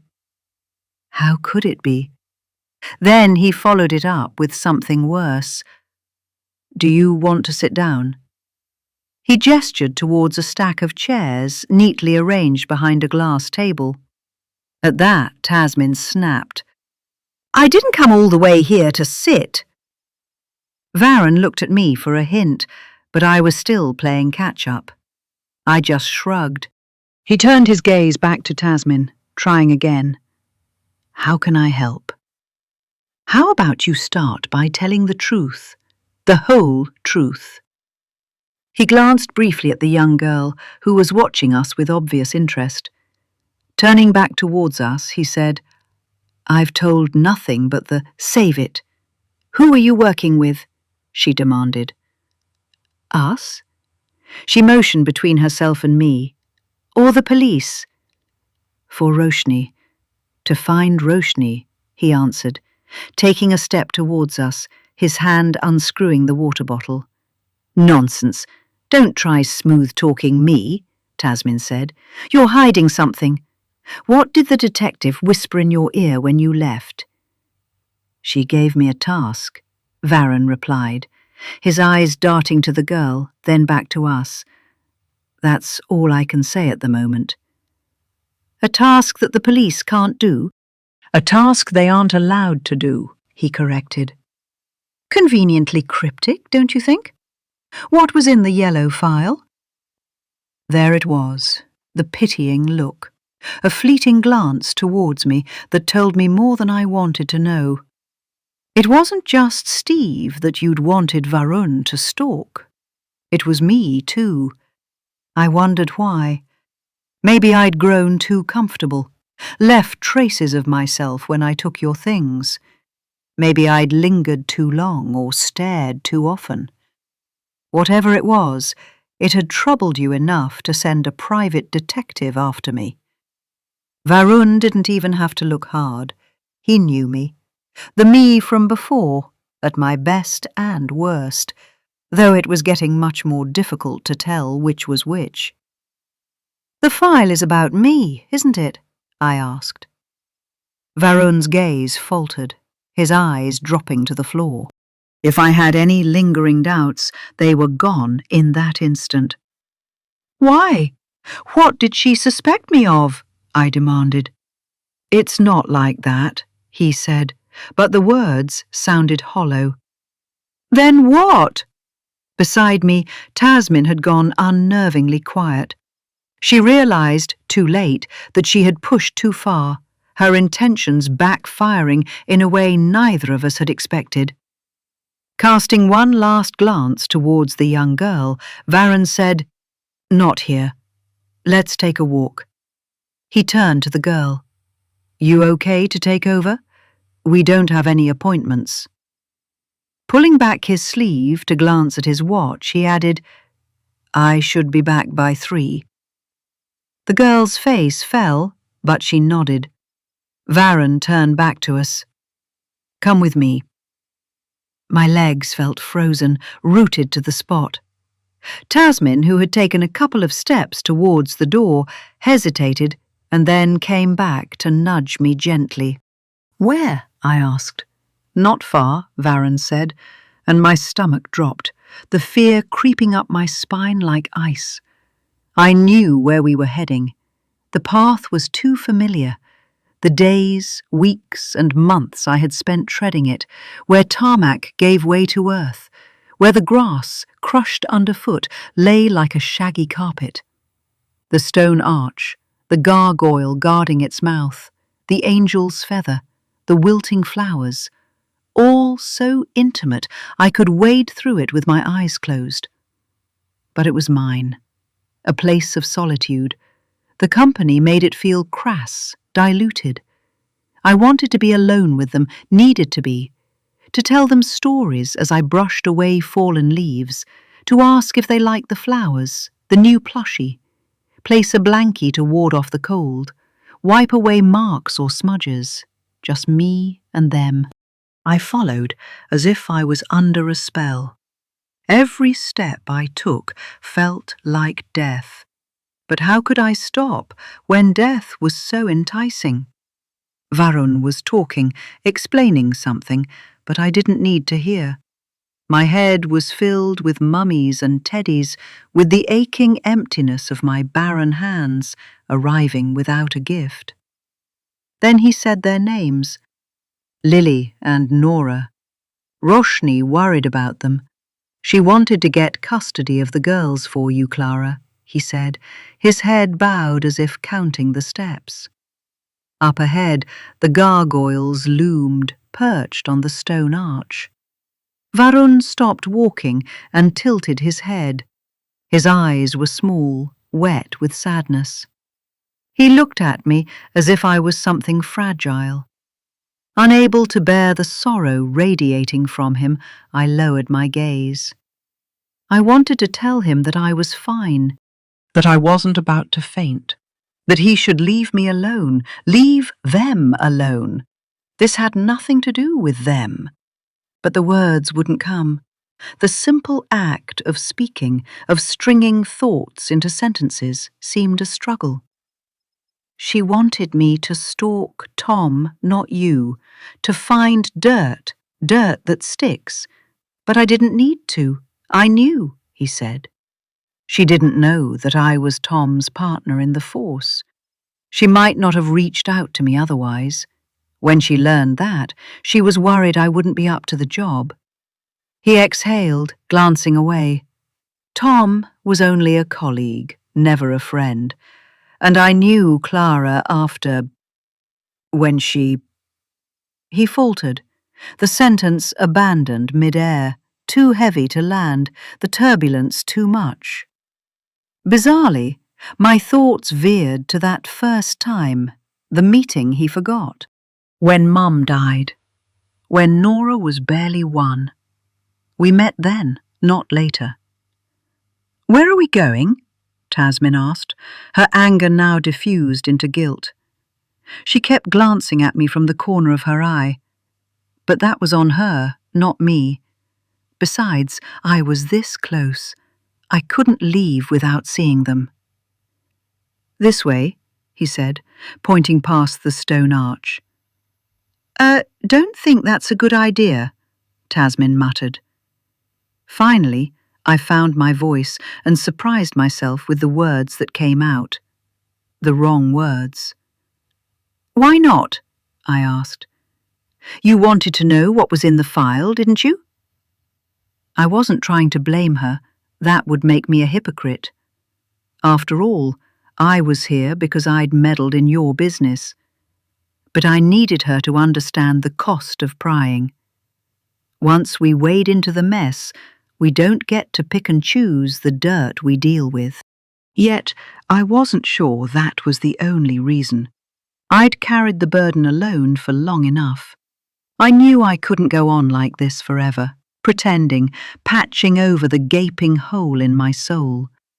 Having someone else acknowledge it might be a relief. The path narrowed as we stepped beyond the arch, the damp earth soft beneath my feet. The air smelled of wet stone and freshly turned soil, the kind of scent that lingers after rain. My pulse thudded in my ears. I didn't need to look. I knew exactly where we were going. When I grew old and blind and a little hard of hearing, I'd still be able to find my way here. I could feel it, pulling me forward and pushing me away all at once. Then, there it was.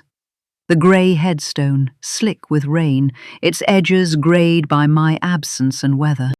The names etched deep into the stone, darkened by moisture, as if the letters themselves were weeping. Lily, Nora. Below them, the dates. My gaze dropped lower to the words I had chosen, the ones that felt both inadequate and too much. Angels in life and death. A flicker of colour caught my eye. It was a wilted tulip, petals bruised and browning. The small teddy bear I had left on my last visit sat slumped against the base, its fur matted, eyes dull. Beside me, Tasmin sucked in a breath. I didn't turn to look at her. Couldn't. There, beneath the carved letters, were 2 oval portraits set into the stone. Lily, frozen in time, her gap-toothed grin stretching wide, her dark eyes alight with mischief. And Nora, before her face had had the chance to change, to grow into the girl she ought to be. Her chubby cheeks, the soft curl of hair at her temple. I reached out, fingers hovering over the cool marble without touching, tracing the air where their faces should be. I came to see them often, to speak to them. The world around me blurred, the rain-soaked grass, the wilted flowers, the silent figures standing near, fading, dissolving. Suddenly, I was in a different place, a different time. When my babies were still alive. 3 years ago. Lily and Nora were supposed to be with Tom's sister that weekend, a trip to the countryside, fresh air, wide fields, and the promise of homemade cake. I packed their bags myself, folded their favourite jumpers, and tucked their soft toys under their arms. I watched them go, their arms swinging, legs bouncing down the drive and beyond. We opened the wine early, an expensive bottle Tom had picked up on his way home. It tasted off, too sweet, cloying, like overripe fruit left in the sun. But Tom laughed, said I was overthinking, and poured another glass. I had candles lined up along the bay window, scented with bows wrapped around them. I lit one, possibly 2, their glow flickering against the glass as the evening deepened. The windowsill was large enough to sit on, the windows opening outwards to the quiet street below. The girls and I used to curl up there, a book in hand, hot chocolates warming our fingers, spinning stories into the cold, dark winter nights. Their laughter, their twinkling voices. Oh, how I missed them, even then when they were gone just for the night. As the wine worked its way through me, the night grew warmer. I remembered standing, pushing the window open, the cool air kissing my skin, the red pleated curtains shifting, the sparrows on them seeming to take flight. I don't remember when I started swaying, swearing, or when the gentle rocking turned to something deeper, a tilt of the world that sent the floor slipping away beneath me. Something was wrong. The wine. It wasn't the usual. It felt too strong, too earthy. Tom's voice cut through the haze. "A phone call," he said, though I hadn't heard one ring. "A colleague, no name. He had to go. Urgent, but quick. He'd be back before I knew it, he promised." I frowned, asked if he was in any state to drive. I wasn't sure if he answered. He kissed my forehead, reassured me. "I'll be back soon." The door clicked shut behind him. And then, darkness. I was lost to the world until I woke up to the scent of smoke, my nostrils flaring at the heat. Sweat drenched me, my skin wet and sticky. My limbs felt heavy, my head thick with something deeper than sleep. The room swam in flickering orange, shadows stretching unnaturally across the walls. Smoke curled from the window ledge. The candles. I swear I'd put them out, closed the window at the very least. I tried to push myself up, but my body resisted, sluggish and uncooperative. My mouth was dry, my tongue thick. The wine. It hadn't been right. I knew that now. A crackle, the sharp pop of something catching. Flames licked at the red pleated curtains, the sparrows in them writhing and twisting in the heat. The girls. I panicked, piercing the fog in my head. I forced my legs to move, stumbling towards the hallway. The air was thick, acrid, burning my throat as I coughed. I had to get to them. Had to. But the heat surged, a roar of fire swallowing my vision, devouring the path between me and the room where my daughters slept. Then it hit me. They weren't there. They were safe. Words couldn't explain the relief I felt. I stumbled forward, the fire at my back, the heat clawing at my skin. My bare feet slapped against the floor, each step sluggish, as if my legs had suddenly turned to lead. My throat felt raw with every breath. But I could see the front door ahead, just a little further, just a little more. At some point I must have stopped. The next thing I remembered was a voice. The words. "They trusted you, Clara." The girls. A voice, close, curling against my ear like breath on a winter night. "Tom?" I shook my head, forcing myself to move faster. No, it wasn't real. It was the wine talking, the poison still threading through my veins. Tom wasn't there. He was at work. I burst through the front door, gasping at the sudden shock of cold. Snow clung to the pavement, undisturbed but for my footprints. The world outside was muted for a moment before the distant wail of sirens. Then I saw them. A small crowd, neighbours roused from sleep, with their jackets wrapped around their pyjamas, eyes wide with questions. They were speaking, their mouths moving too fast for my sluggish mind to catch up. "Where are the girls? Are they inside? Clara, where are your daughters?" I opened my mouth to tell them. They were away, safe. They were safe.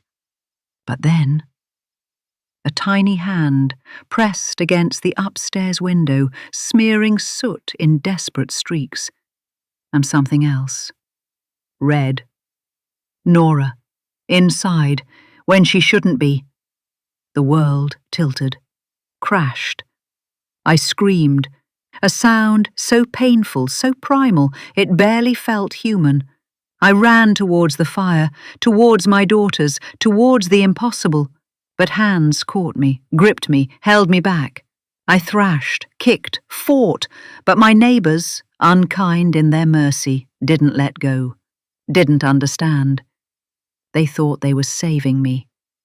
They didn't know death would be kinder than the life I had to live without my daughters. It wasn't the fire that was to be feared, but what it took from me, how it left me behind. There's nothing crueler than hope. When the girls were rescued, they were breathing. Nora's eyes fluttered open briefly, her eyes too white in her soothe-covered face. She'd held onto my hand, and her lips trembled. I didn't want her to speak. If she'd asked me why I left them inside, abandoned them, what could I say? Then the sirens filled my head. Let go! Tom's voice stung my ears. How could I? They need medical attention. As they pried them from me, I cried, Please save them! And then it was gone. The hand, the hope, my life. Chapter 39. The day of Roshni's disappearance. Make it stop! Make it stop! That was all I could think. The words hammered through my head as though magnified by a speaker, louder than your voice, louder than anything. I wanted the sound gone, the tremble in your throat, the wobble of each syllable, but most of all the blame it carried. I wanted your lips to stop moving, stop forming those questions I couldn't bear, couldn't answer, not again. How could you do this? You were saying now. You are not your usual self. Your hair clung to your cheeks, wet with sweat or tears or both. Your eyes, God, your eyes were a strange, mottled shade. It was like you were possessed. You lied. I tried explaining, tried telling you I didn't have a choice. You always have a choice. You wailed. The drink in your hand shuddered, raging like a storm. But you didn't even notice. The rest of the bottle lay on the stairs behind you, its shadow pointing a finger of blame at me.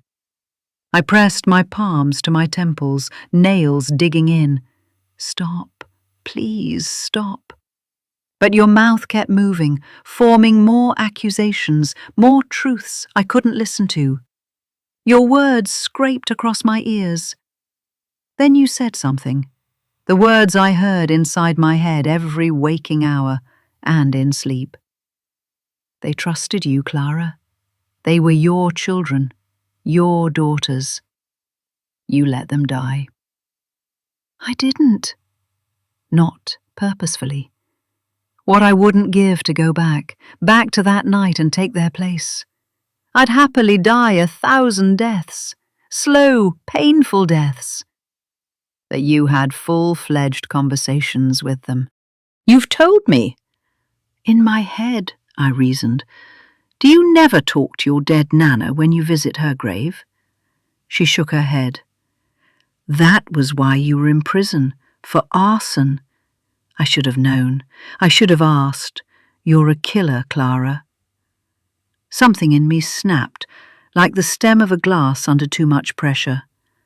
I moved before I could think, grabbing the bottle by its neck, the coldness biting into my palm. Your breath hitched, one small, startled sound. The bottle arced through the air and landed with a sickening thud. Crimson liquid exploded across your oversized jumper, blooming down the fabric like a terrible flower. You stared at me, bewildered and betrayed, before your knees buckled.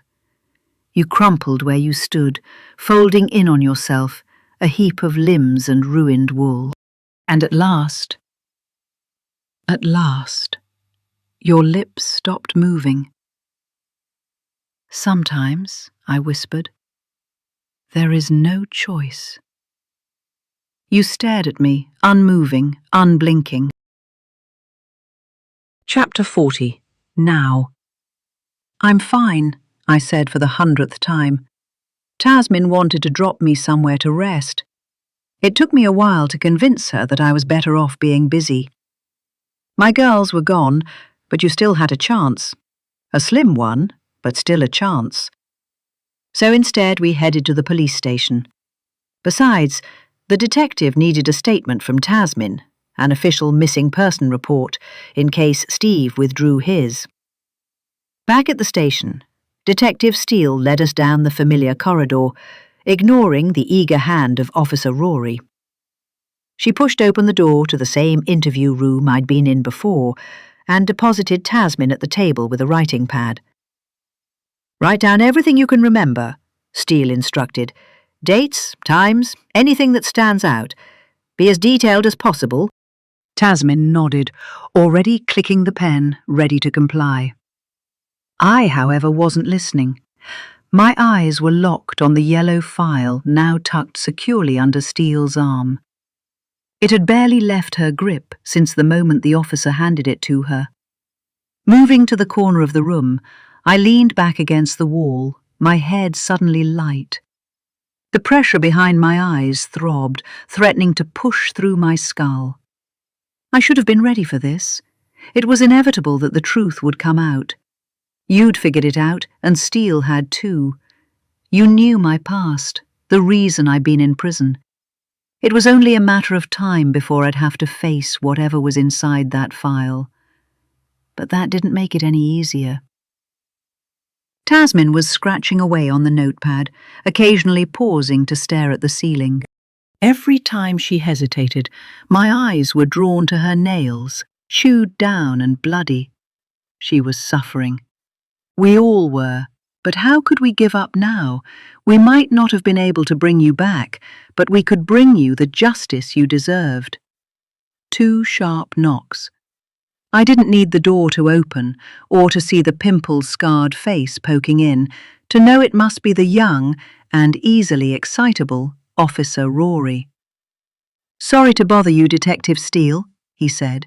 Despite his attempt to keep his voice steady, it squealed like a rat that had sniffed cheese. "We have a development. 2, actually." "A development?" Detective Steele air-quoted, setting down the file she'd been leafing through. "It better not be like the last time," she added, her eyes flicking over to me. I shrank further into the corner. Maybe she thought I'd wasted her time, dragging her away from grilling Steve. She thought he'd been close to confessing. Instead, I took her to your office to conduct a search for an evidence box that wasn't there. And now Steve had clamped up. There had been no further interrogation while they waited for his lawyer, and she was behind in this investigation.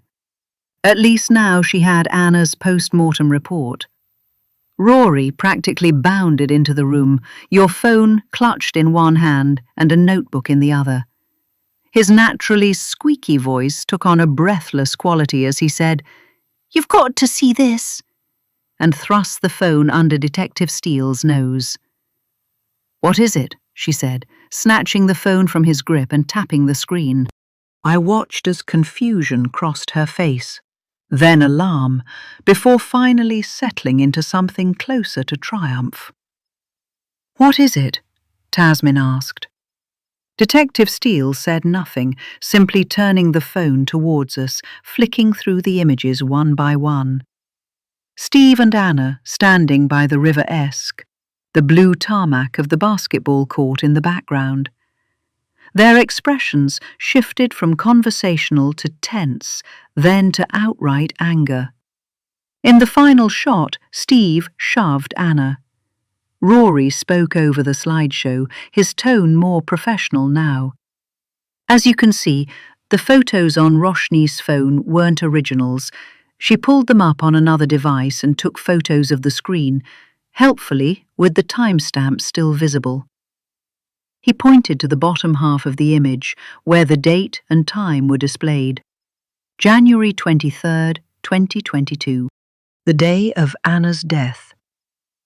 Here, Anna is wearing the same clothes she was found in, Rory continued, his voice now that of a lecturer addressing some particularly dim students. And the timestamp places this close to her window of death, 10:40 a.m. This is good, Steele admitted.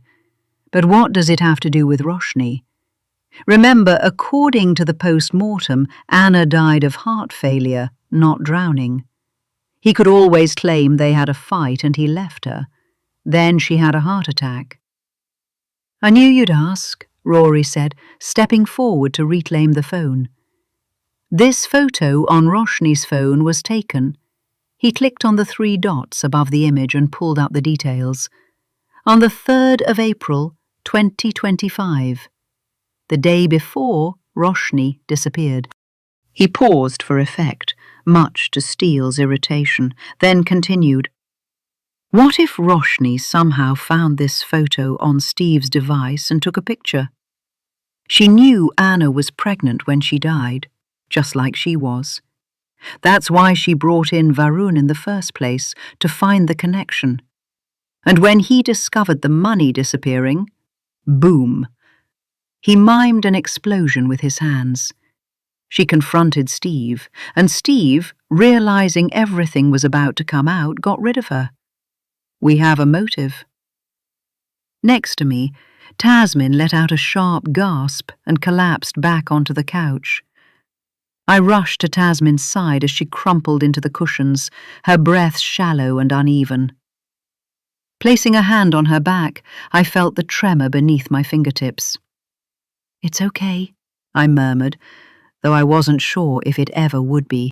Steele shot a sharp look at Rory, who, realizing his mistake a beat too late, lowered his head, his excitement dimming.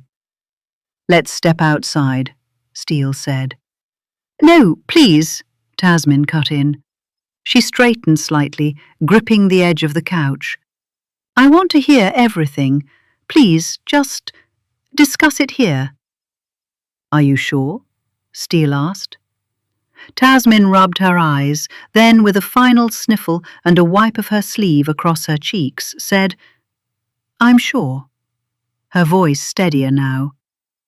Steele studied her for a moment, then gave a curt nod. All right. There's one hole in your theory, Steele said, turning to Rory. The money didn't start moving until after Roshni went missing. She cast a brief glance at Tasmin, as if reminding her that officially Roshni was still only missing.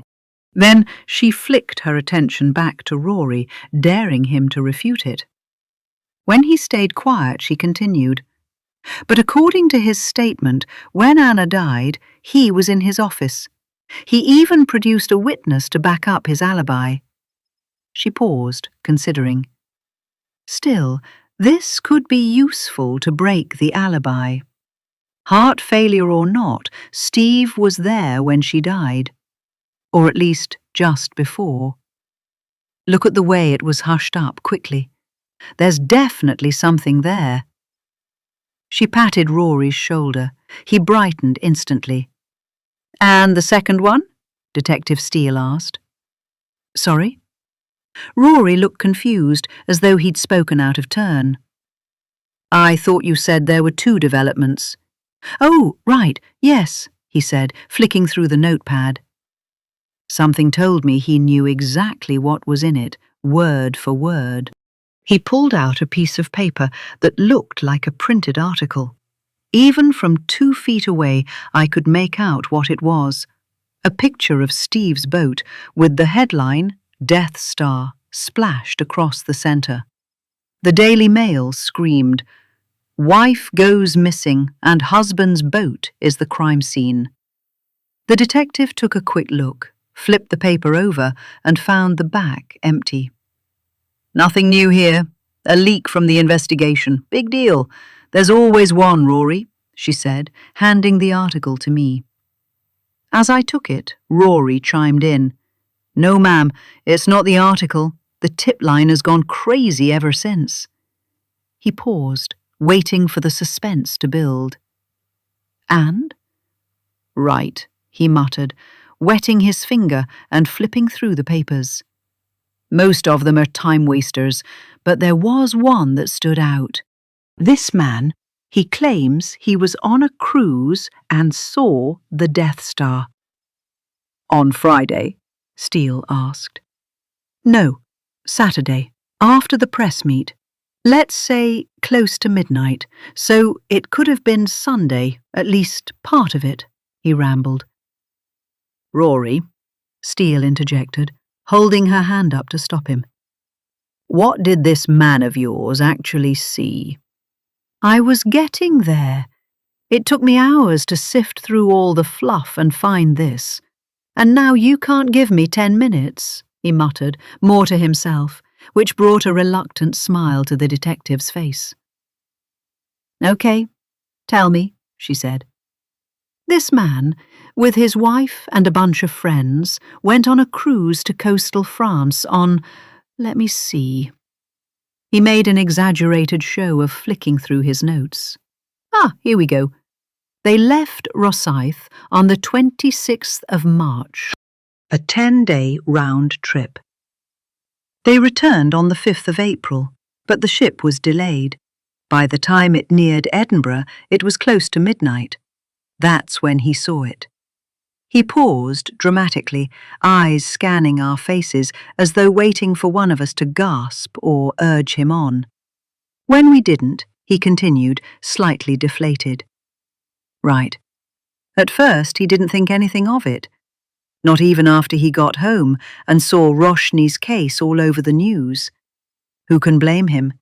It was a whole day later.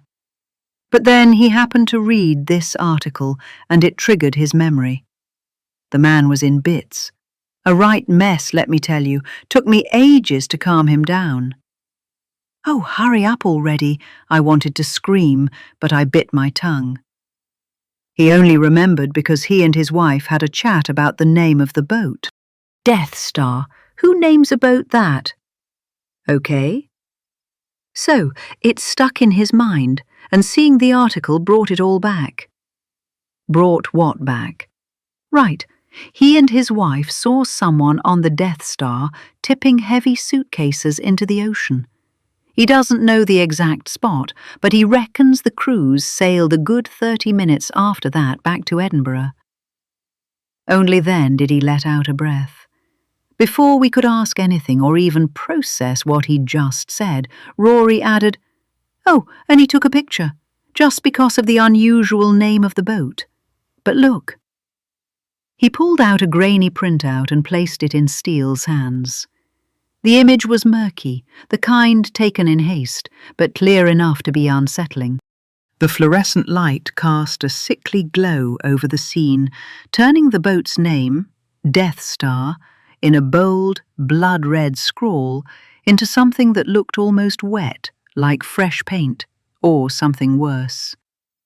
A hooded figure stood on the deck of the boat, their back hunched with effort as they wrestled a heavy box towards the edge. Chapter 41. The interview room, interrogation room really, had become Steve's entire world. He'd been here since last night. His watch had been confiscated, his sense of time reduced to a dull, dragging count in his head. He'd slept here too, if curling up with his arm as a pillow and a cold table as a mattress counted as sleep. His neck ached from the unnatural angle, his back from the stiff plastic chair. The air was stale, carrying the faint scent of burnt coffee and sweat. At first he'd refused to eat, but hunger was persistent, pride less so. By lunchtime, he'd given in to the cold sandwich they'd shoved at him. The bread was hard enough to break a tooth, and the ham had the texture of rubber and tasted like it. The lettuce was crisp, but there wasn't nearly enough to mask the flavor of the cheap processed meat. He'd eaten it anyway. At first, he'd resisted calling Papa.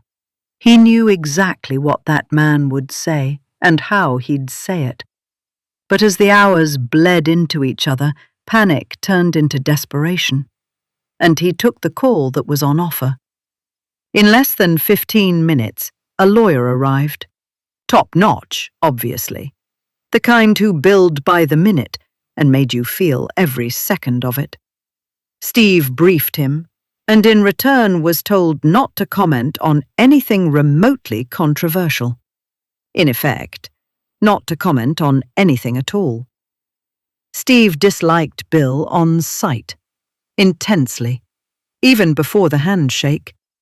Bill had swept in, all 6 feet of him, silver fox hair, suit tailored, and ears slightly crooked from all the lies he'd heard, in what must no doubt have been a very lucrative career. Bill smiled.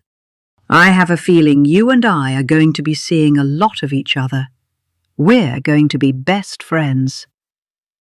Steve hated him, every polished inch of him. He was glad when he left to talk to the investigation team. Now, with nothing left to do but wait, his mind circled the same thoughts. Where the hell was Detective Steele? She'd stormed out in the morning to deal with a new development, according to the excitable rookie officer.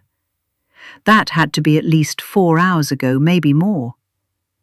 They do say time is elastic, so who knew how long it had really been? What was she doing? And how long could they even keep him here without charging him?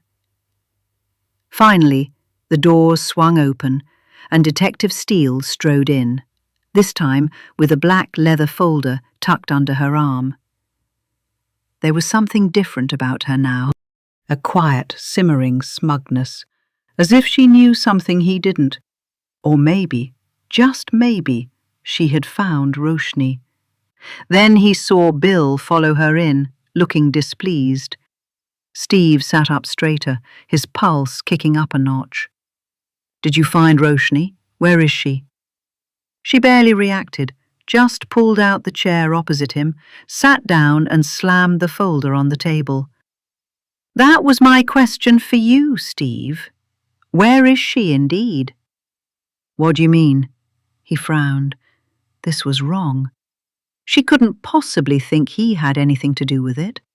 He wasn't even near Roshni when she called 999. The phone records would prove that, he'd made sure of it. The detective had nothing on him. She'd even admitted as much the last time. You can't, he started, but she cut across him with a dismissive wave of her hand. Save your breath. Shall we? She glanced at Bill, who'd taken the chair next to Steve, for confirmation.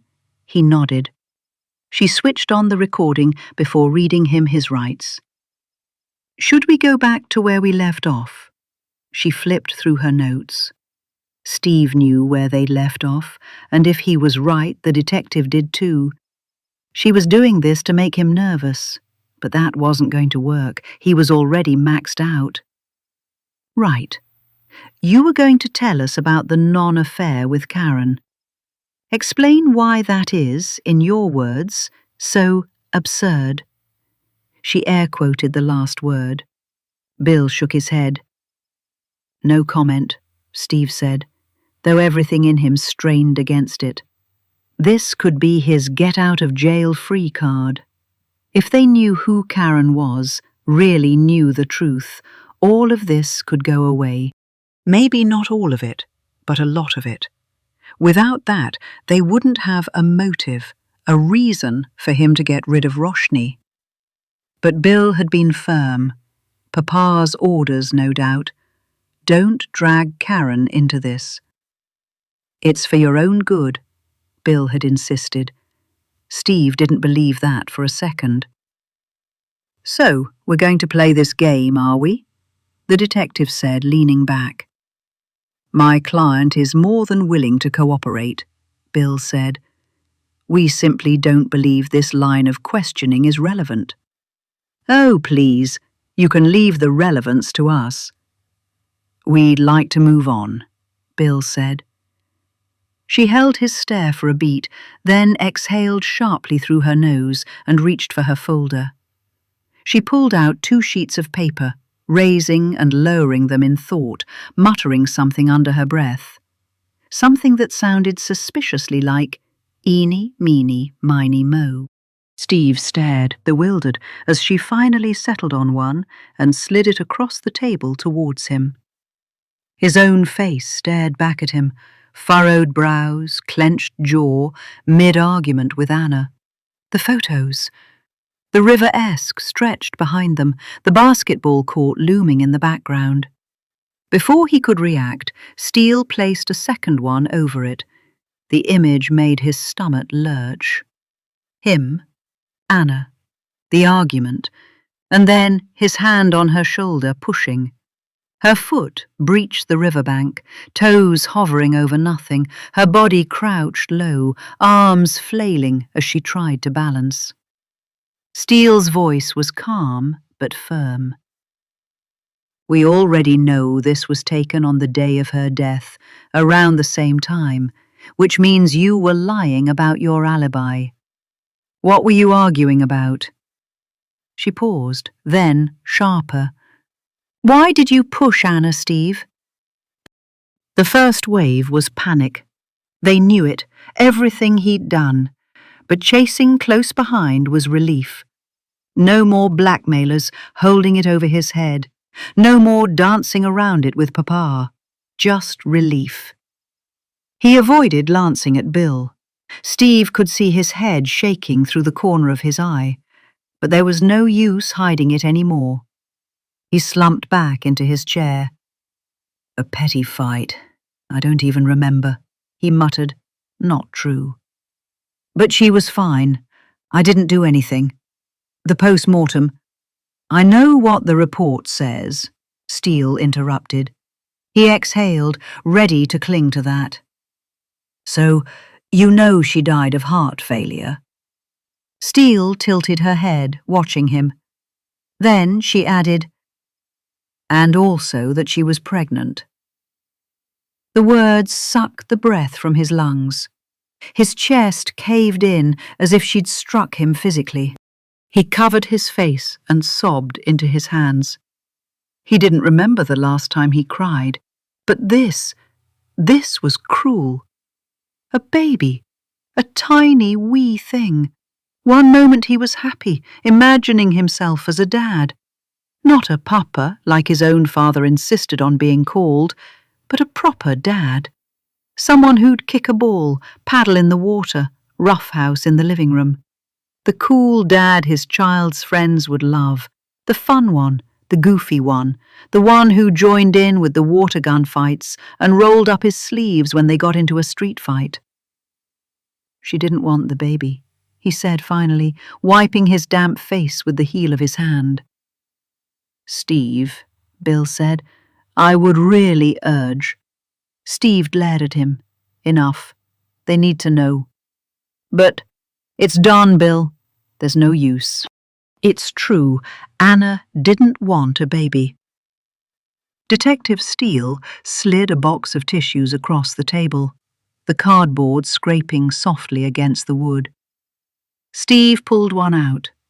It was rough, left his skin raw, but he pressed it against his face anyway, hiding behind the thin paper shield. Now that he'd started talking, he wondered if he would ever stop. That's what we were arguing about, he said, voice hoarse. She was worried about her condition. She was clot-prone, you know? Worried the pregnancy would make it worse. And mentally, she was struggling. She was young. He exhaled shakily. I'm not proud of it. He clenched the tissue in his fist, feeling it crumble slightly in his damp palm. Steele stayed silent, watching. But I didn't kill her. His voice cracked on the last word, and he swallowed hard. I panicked when she died. I felt devastated. It wasn't just one loved one I lost that day. His breath shuddered out. When the police asked, I panicked. I was the last person to see her alive. I didn't know how she died. If someone had seen me, heard our argument, it didn't look good for me. So yes, I lied. Forced an employee to give me an alibi. Then, once the report came out, it was all unnecessary. Her heart gave way. Maybe she was right. Maybe her body just couldn't cope with the pregnancy. I should have listened. Oh, God. Steve. Bill made another attempt. This time Steve didn't even bother looking at him, just put out his hand to say, stop. And the money? She asked. The 2 lots of crypto, were they for the employee? His first instinct was to lie, to cover up the email. But the detective already had the photos and his laptop. She must have seen the emails. That's what I thought at first. We paid him well back then. But people are greedy, you know what I mean? Steve paused, expecting her to challenge him. But she just nodded, urging him on. So I figured he needed more. Probably burned through what I gave him and wanted the lifestyle back. Maybe that was why he sent me the email. An email? When did it come? After Roshni's disappearance? They had to be kidding. Did they not know? He shouldn't have said anything, but it was too late now. That's the thing. A month before she went missing. Steve swallowed. It didn't even mention the alibi, nothing. Only the photos. No demand, nothing. Just a warning. I didn't even know those photos existed. Why now, after 3 years? These? Steve nodded. And then? I tried replying, but it bounced back. No further emails. I had no idea what they wanted. I wish they'd just said it. I would have given anything at all. Steele exhaled slowly. Looks like they were testing you, seeing how you'd react before they made their move. You lied under oath. Perjury is a serious crime. Then, when Roshni disappeared, they must have thought they'd hit the jackpot. She pursed her lips then, as if realizing she'd said more than she intended. Did that mean she believed him? Or was she giving him rope to hang himself? That's what I thought too, Steve admitted. I even wondered if they had something to do with Roshni's disappearance. But this was different. He trailed off, staring at the ceiling. How? Everything. The email ID, the message, the style. Everything was different, more transactional, you know? 5 million. Cryptocurrency. But the money wasn't touched, not drawn. Exactly, it's still there, sitting in the wallet. Steele leaned back, considering. And all this, it will match when we check your emails. It will, Steve said. He thought he'd been thorough, covered his tracks well, but clearly not.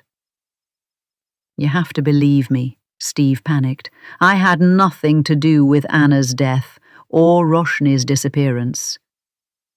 I want to, I really do, Steele said, shifting her position, crossing her left leg over her right this time.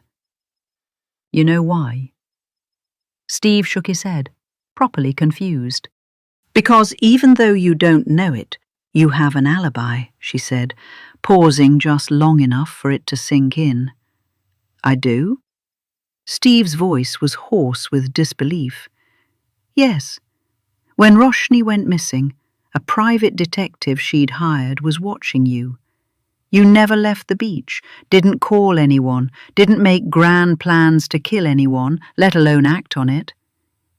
Steve exhaled loudly, slumping into his chair. He'd been vindicated. The very person who was hired to incriminate him saved him. The irony almost made his eyes water. See, Bill, there was no need for all this. I'm in the clear. He sounded relieved. That explained the police's initial hesitation to arrest him. Papa had thought they would arrest him on the first day when he had no solid alibi. He'd even tried to convince Steve to buy one, like last time. But Steve had refused. The first time was complicated enough. Besides, look where it had landed him. Still, he'd been surprised when they'd let him go. Now he knew why. Steve got up, running a hand through his damp hair. "Oh, you had me. Woof," he exhaled, tugging at his sweat and tear-soaked t-shirt. He peeled it from his chest and fanned himself. "Can I go now? I've been here long enough. Everyone will be wondering what's happening. Don't worry, Detective, I won't sue you. Right, Bill?" He glanced at him, but the lawyer wasn't speaking, his expression unreadable. "We have more important business. We need to—" This was finally over, for him at least. Roshni was still out there, and he was in the clear. Or so he thought, until he saw Steele's face, the stone-cold eyes, the grim, unmoving lips. He stopped. "What's wrong?" She said nothing, just reached into the file and pulled out a second sheet of paper, placing it in front of him. Steve frowned. He wasn't worried. There was nothing more to hide. No more photos, no more emails, no bodies in his backyard. He'd given them everything they could possibly know. But as he stared at the grainy, badly enlarged photo, something twisted in his gut. The image was murky, blurred with movement and shadow. The colours washed out into shades of grey, some darker, some lighter. Then he saw it. His boat. "What is this?" he asked. "Proof." "Of what?" "That we were looking at the wrong day. Proof of your guilt. Proof of the moment you disposed of Roshni's body."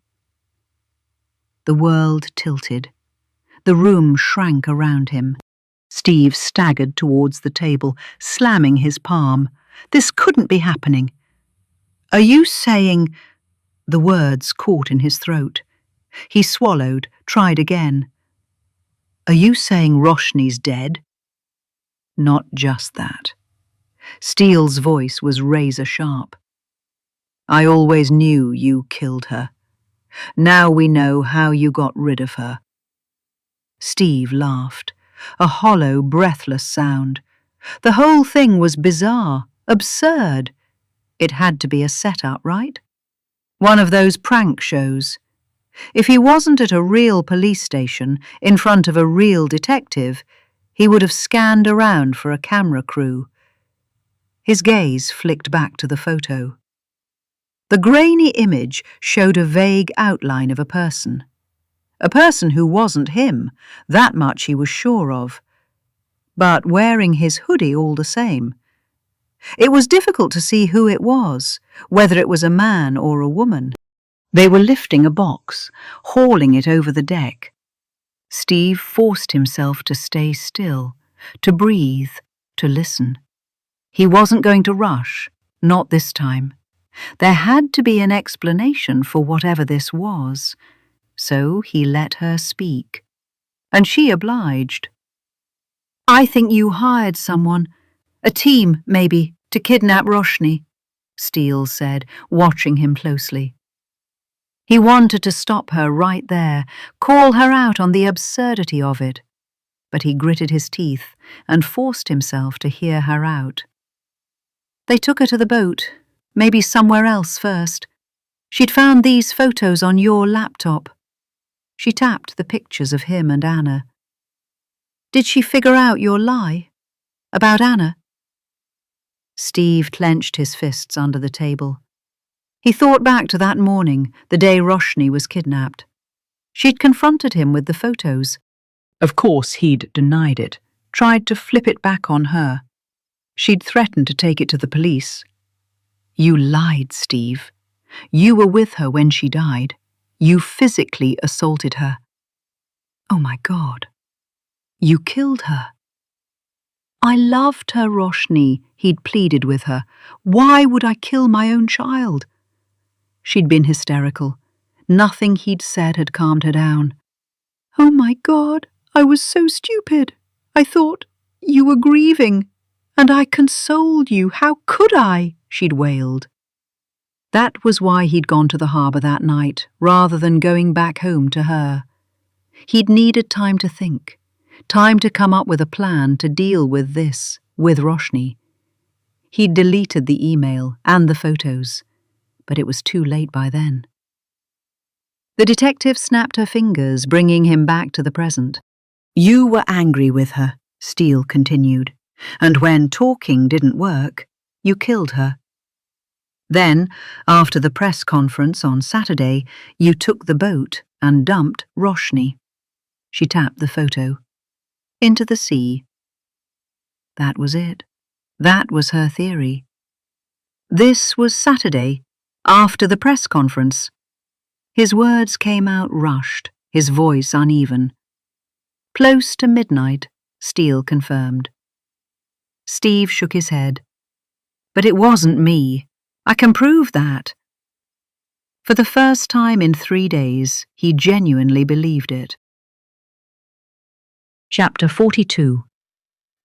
I was deposited at Lorna's swiftly. The car's tail lights had long faded before I even reached the front door. I didn't blame Varun or Tasmin.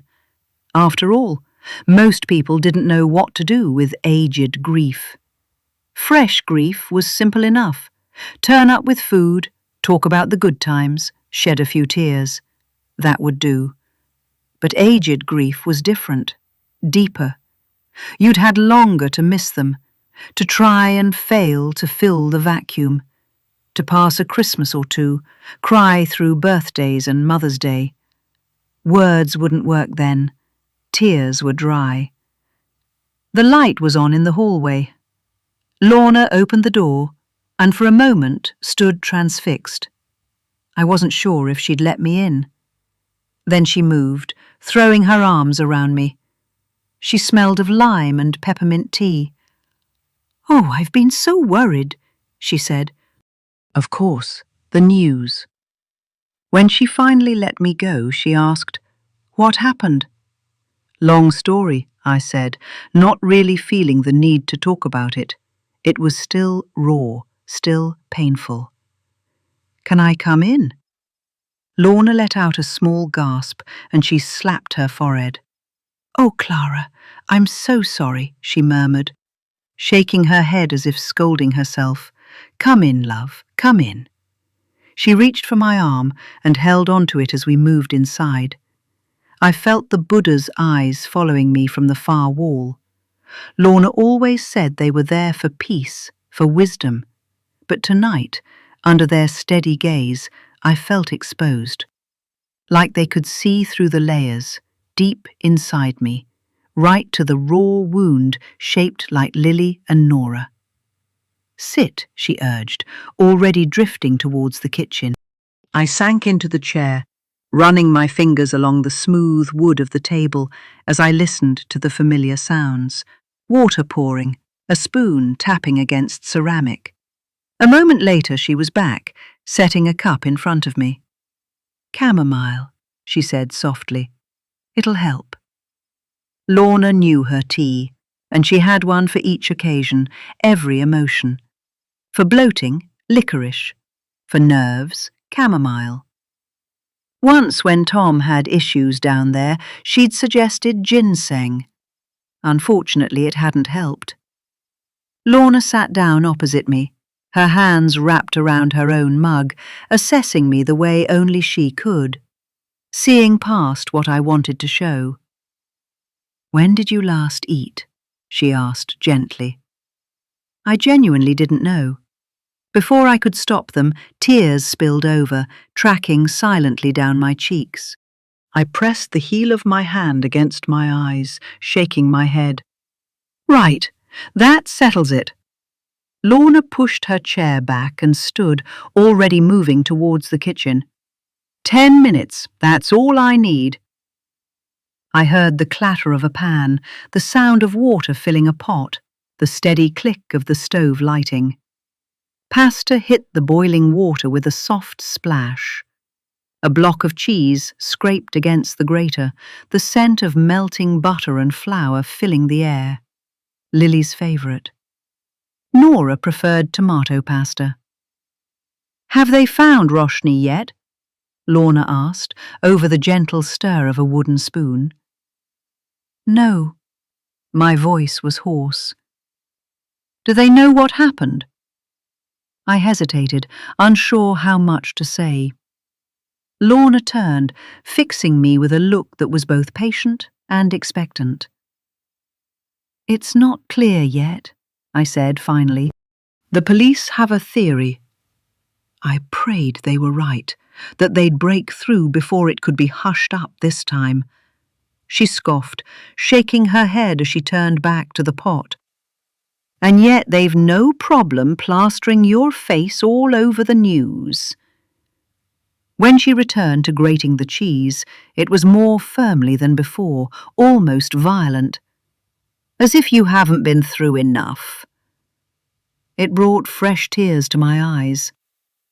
Lorna set the plate down in front of me, a heaped mound of mac and cheese, heavy on the cheese, just the way she knew I liked it, the way Lily liked it.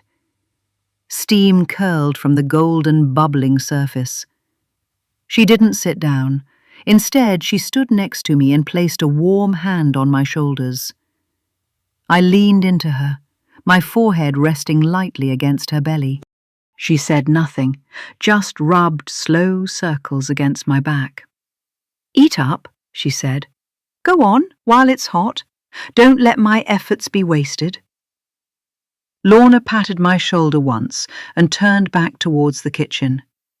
I heard the quiet clink of a cupboard opening, the scrape of porcelain as she pulled out another plate for herself. The cheese stretched, refusing to leave the pasta. The first mouthful was hot, almost scalding, but I barely noticed. The taste filled the hollow ache inside me, and suddenly I was ravenous. I ate faster, the food blazing its way down my throat, but I didn't stop. By the time I'd finished, my plate twice filled and emptied, I'd given Lorna the rundown. When I apologized for using her home, car, and wardrobe, she brushed me off. But when I spoke of Tasmin and Varun, their role play at my children's grave, she seethed with fury. That was Lorna, always knowing the right thing to say, to do. What baffled her most was Tom's involvement. "Why bring him in?" she asked. "With or without me, Tasmin would have found a way," I said. "He had the key to Varun. From where I'm sitting, he has the key to a lot more. Why employ Varun in the first place? Roshni knew of his connection to Tom." "That was true. You knew.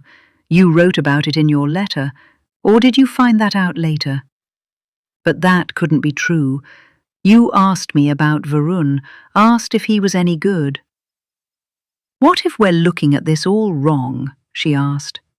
"What do you mean?" "She employs Varun, who's a friend of Tom." "Acquaintance," I corrected. They weren't close. "Whatever. But why him?" Maybe she didn't know then. Wasn't that what Varun said? I wasn't sure who to trust anymore. Lorna set down her fork, licking a trace of cheese from her upper lip. Then why keep him after she knew? Why write about it to her sister? "Mother." She wrote to her mother, not her sister, I said, not sure why it was important. Lorna waved a hand dismissively. Mother, sister, whatever.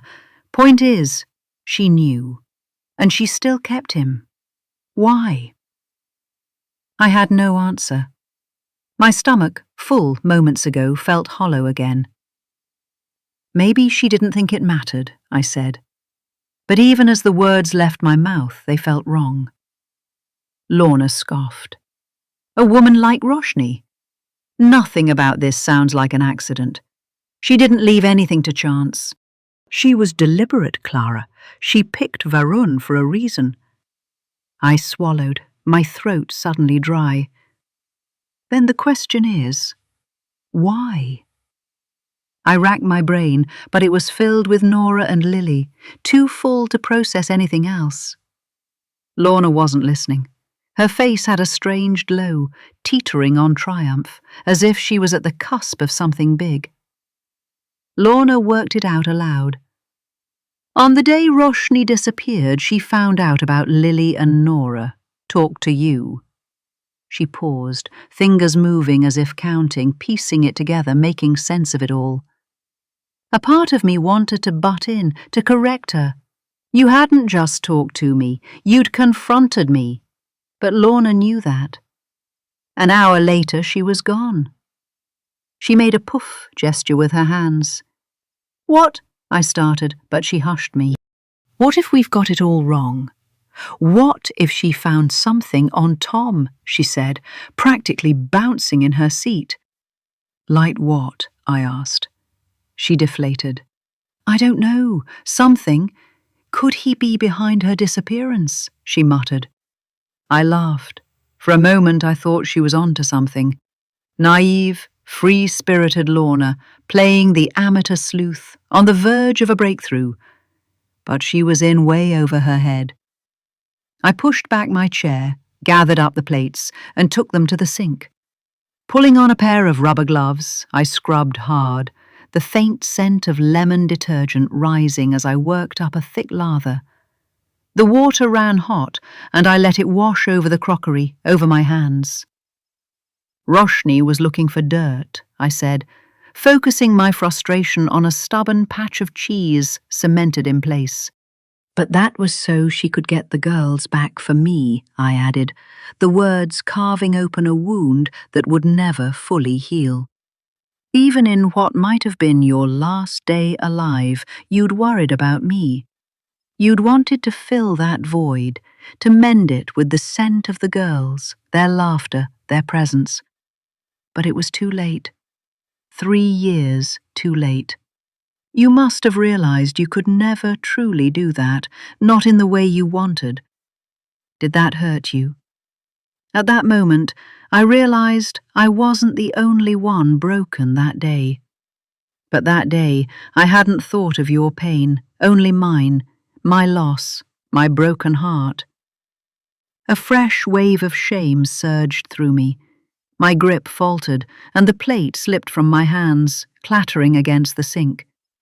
In an instant, Lorna was beside me, taking the scrubbing brush from my fingers. You need to rest. You've been through enough, she said, nudging me gently with her hip. I stepped aside, letting her take over. You'd spent what might have been your last hours fighting for me, for the girls, and all I'd done was wallow in my own grief. I'd been so consumed by my own loss that I hadn't seen yours. Lorna nudged me again, gentler this time. Go sit down, love, she said, not looking up. You're no good to anyone running on fumes. I hesitated, then nodded. Maybe she was right. Maybe, for tonight, I could let someone else carry the burden. When I sat down, debating whether it was too early for a drink, my mind wandered to the half bottle of gin I had stashed away. It had that citrusy tang, sharp but smooth, with just enough subtle sweetness to take the edge off. The thought of it made my throat dry. Lorna wandered over, drying her hands on a towel. It's a shame. I liked Tom for it. He's evil. Never liked him. I never understood why Lorna hated him that much. Every woman that met him loved him, except Lorna. What's this? She asked. In her hand was the key, the hockey charm catching the scant remnants of the setting sun's rays.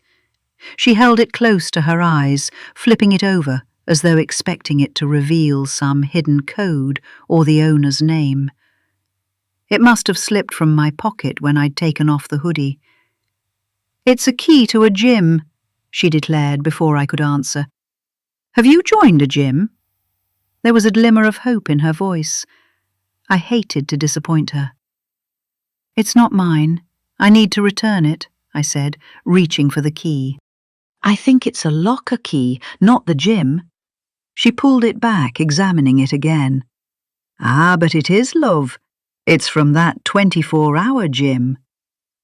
She picked up the white fob attached to the keychain, turning it over in her fingers. See the fob? This lets you in. The little key is for the locker. Technically, it's both.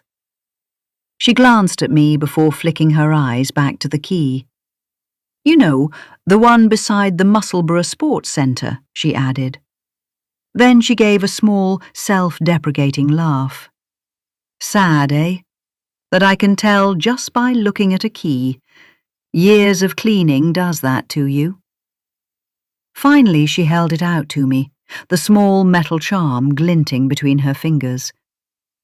Before she'd even finished the sentence, I was up, a half-formed plan taking shape in my mind. Lorna was startled. Where are you going? She followed me through the door, but I didn't stop to answer. Yet again, I would have to borrow her car. Chapter 43. It was near the end of a long day at the surgery. The long-waiting patients were now trickling out in hurried waves.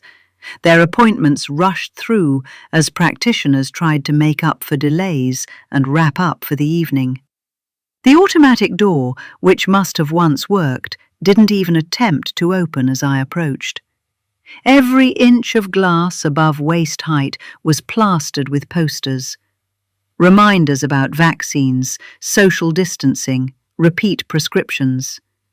Old glue and smudged fingerprints filled the few gaps between posters. My hands itched to clean it, to give it a good wipe, though it would take more than an honest day's work to bring it back to its pre-poster sparkle. Returning the keys would give me the excuse to talk to Karen again. Ask her what I should have asked her on the bus. Whether she knew the whereabouts of the evidence box. If there was anyone who knew, it must be Karen. Inside, the receptionist was on the phone. Does the 24th of April at 3:30 work for you? She asked, fingers drumming against the desk. More listening, more eye-rolling. Sorry, unfortunately we don't have anything earlier. She paused to listen. Of course I'll book you in. Give us a call if anything changes, she said, meaning that whatever the ailment was, if it fixed itself, or if they swallowed enough ibuprofen that they no longer felt it, they should let her know. She typed furiously. What's your date of birth? She had plans for the evening, no doubt. Maybe a nail appointment, a fresh blow-dry for hair that was already perfect, or a date.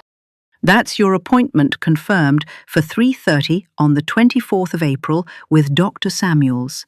See you then, she said, briskly ending the call without so much as a cheers.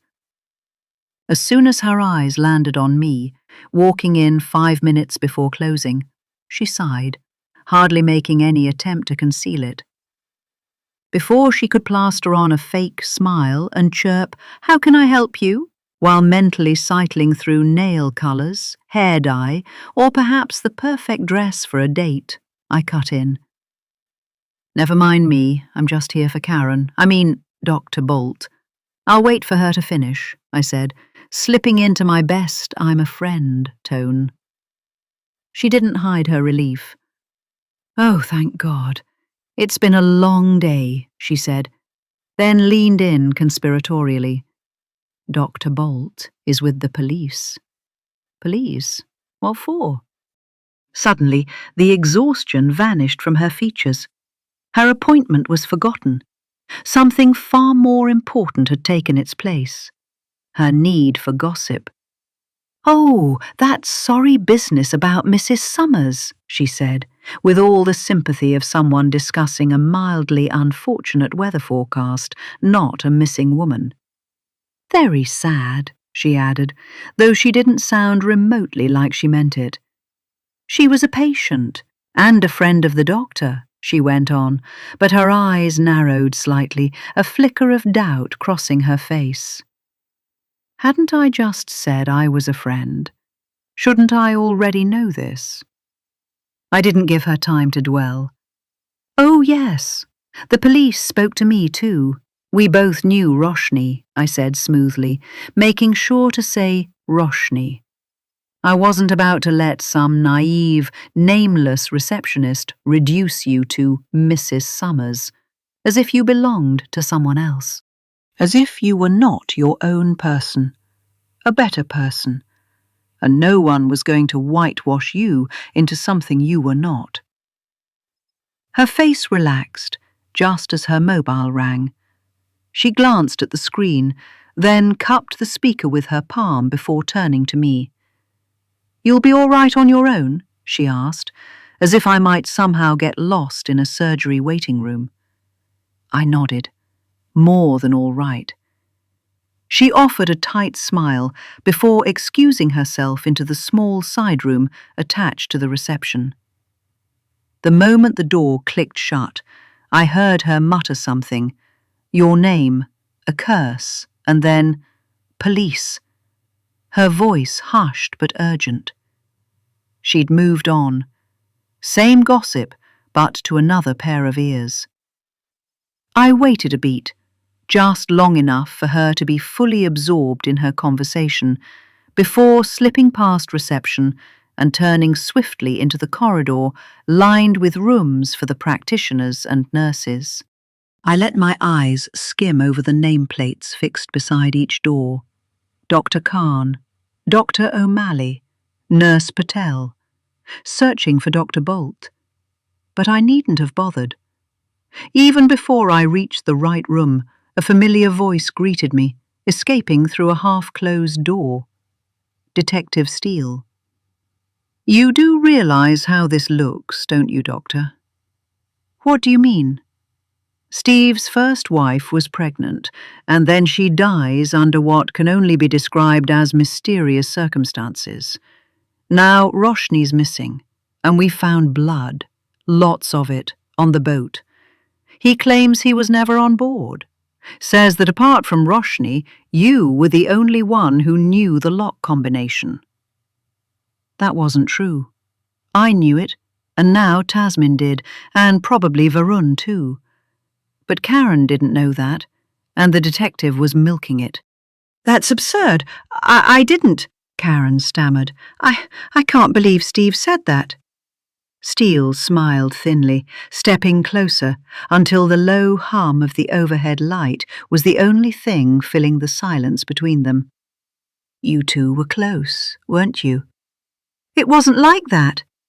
"Then what was it like?" "Anna was my friend. I was her GP. Then when Steve lost her, I wanted to help." "Help?" Steele echoed, dragging the word out like it had an unpleasant taste. "Is that what you'd call leaking details about Anna's condition to the press?" Karen froze. A flush rose along her neck, blooming crimson. "That wasn't me," she whispered, shaking her head. "No?" Steele tilted her head, studying her. "Funny that. The journalist who broke the story said her source was a trusted medical professional close to the family. Sounds rather specific, doesn't it? I had nothing to do with this. Steve loved her." "Which one? Or are you saying his heart was big enough for both at the same time?" "Detective," she looked aghast. "Steve wouldn't hurt his wife. Wouldn't he?" Steele cut in. "Or perhaps he already had. Perhaps you knew that and couldn't live with it. Or perhaps," she leaned forward, her tone dropping, "you were protecting him. Maybe there was something between you two. Was there?" Karen's eyes flicked away, her silence answer enough.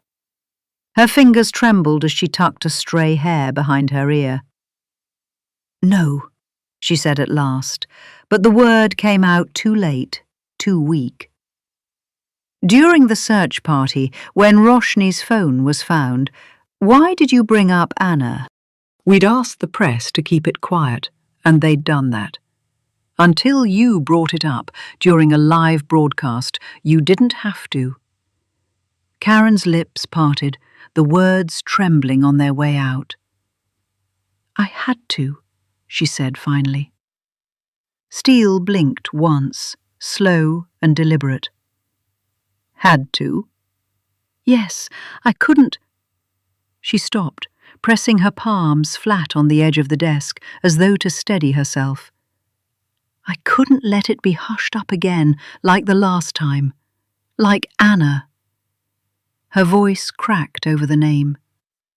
You didn't see how it tore through everyone. The secrets, the whispers, the way it was all brushed under the carpet. And then Roshni. It was happening all over again. I couldn't stay quiet. Steele folded her arms, her expression unreadable.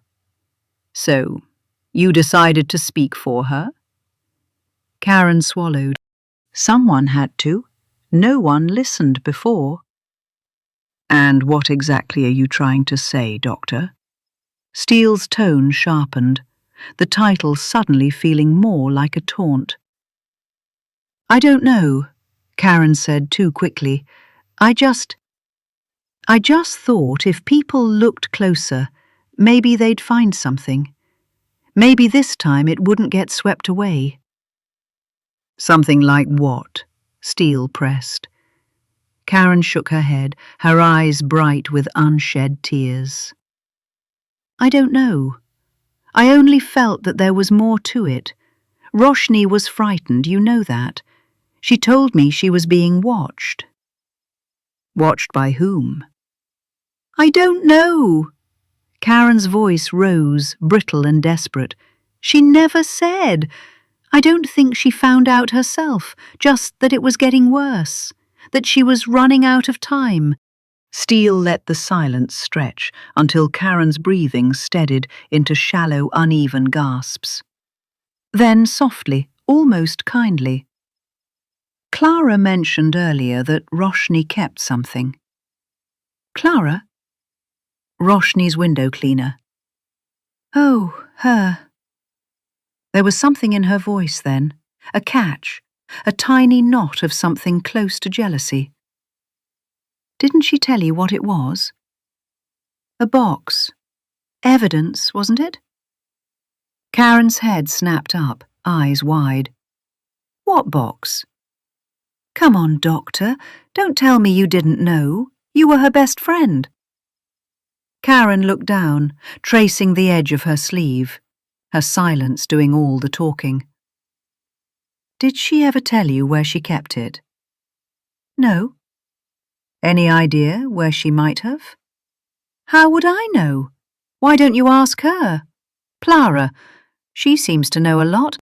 There it was again, that flicker of resentment, there and gone just as quickly.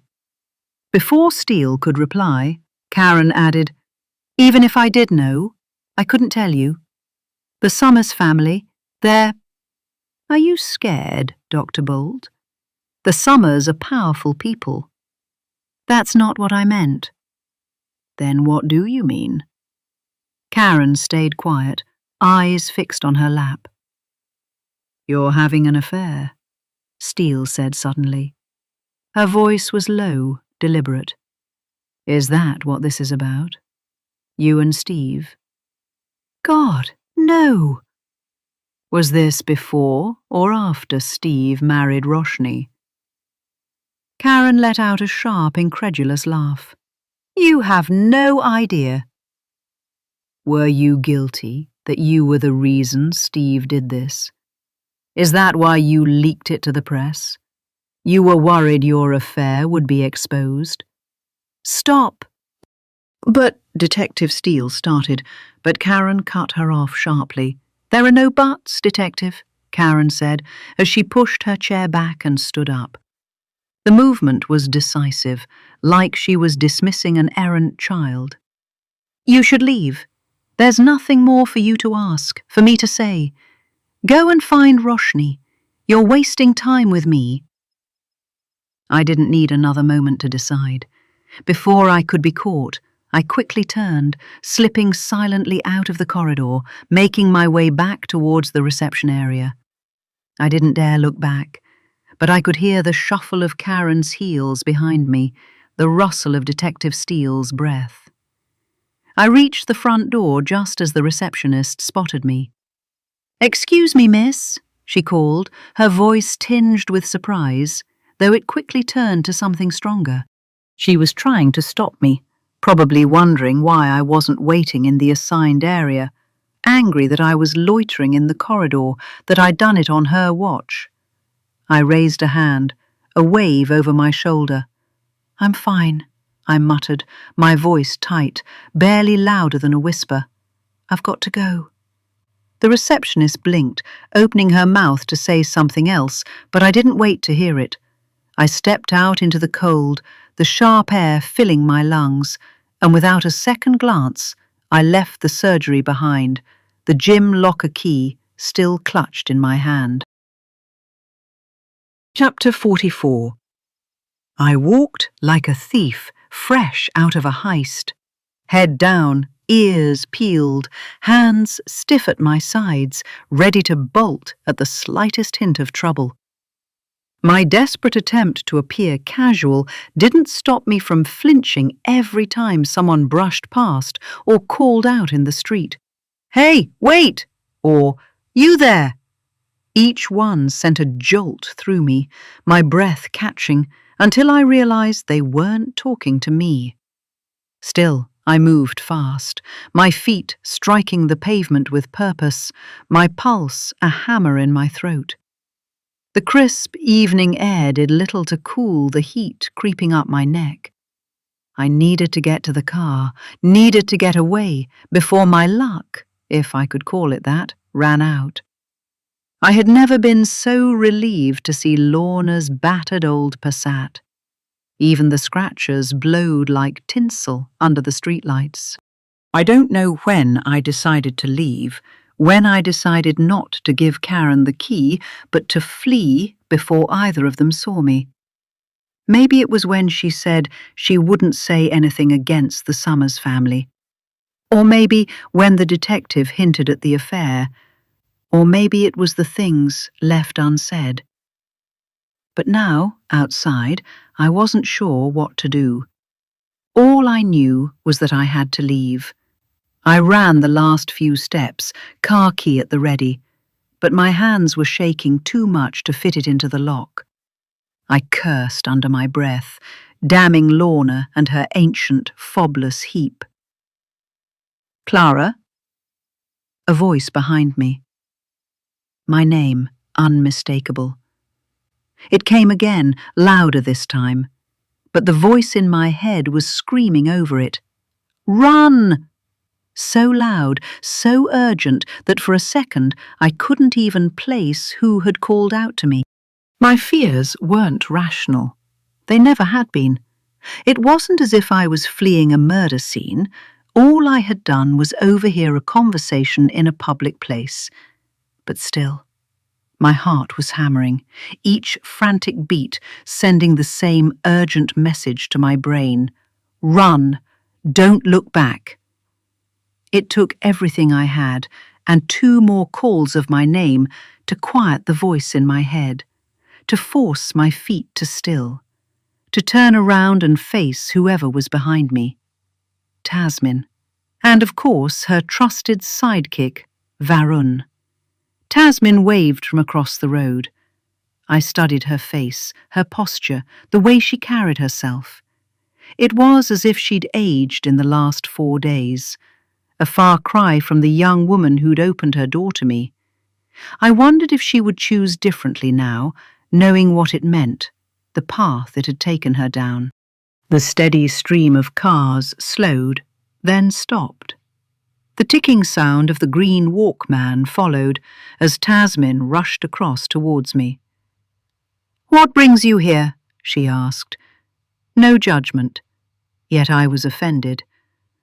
"I could ask the same of you." "You could," she smiled. And there she was again, the attractive, self-assured girl from before. "And I would tell you, That I came to meet Detective Steele. I went to the station, and they told me she was here. I came here to meet Karen. I knew she would be here. What for? She seemed genuinely surprised, horrified even. To give her a key. I mean, she dropped her locker key on the bus. I came here to return it. Tasmin looked at my hands, still hovering over the car handle. She turned a questioning eye on me. Did you? What? I asked. Give her the key back? Oh, I fumbled. No, more fumbling. No, I couldn't see her. She was with Steele. After a pause, I lied. I need to be going. Lorna needs her car. Suddenly, I didn't want to be here. Staying meant facing what I'd overheard. That Karen might know something. That your husband cheated with your best friend. It felt like a betrayal. Of what? I wasn't sure. There's something we found out. I mean, Varen found out, Tasmin said, completely ignoring what I'd just said. What? I asked, cursing my limited vocabulary. My part of this conversation seemed to be made up entirely of ohs and noes and whats. It's about Steve and Karen, she said. The affair? I asked, even though I already knew the answer. There was no affair, she said, shaking her head. It made no sense, none at all. But why? I asked. If they weren't having an affair, if she didn't want to become the next Mrs. Summers to make the money and power her own, then why? Varun, who had let Tasmin do all the talking so far, finally spoke up. Should we go somewhere, quieter? He had a point. The cars and trucks had started up again, their engines making it difficult to hear. But I wasn't going back to the surgery. Not if the receptionist had found the time to tell Karen about my little misdirection. Varun gestured towards the small play park near the surgery. It had one of those spinning things and a climbing frame where 2 kids were hanging from the bars. We reached the bench, the only one in the small park, worn and weathered like so much else in this place. Varen, who'd been unusually quiet, moved to the side. Ladies first, he said, as he made a show of gesturing to the bench. I wanted to say something about how ridiculous it was to sit in a park surrounded by children playing when everything felt so broken. But I didn't. Instead, I sat beside Tasmin, our shoulders barely brushing, the space between us filled with things neither of us had the words for. Varen stood a short distance away, far enough to give us some space, but close enough for us to hear him, his hands shoved deep into his jacket pockets. He glanced at us for a moment, then looked away. There, the cold bars of the bench pressing against me, I gave them a gist of what I'd overheard. When I finally finished, Varen said, So, reading between the lines, Karen thinks Steve had something to do with it? First Anna and now Roshni. I nodded. But she wouldn't say where the evidence box is.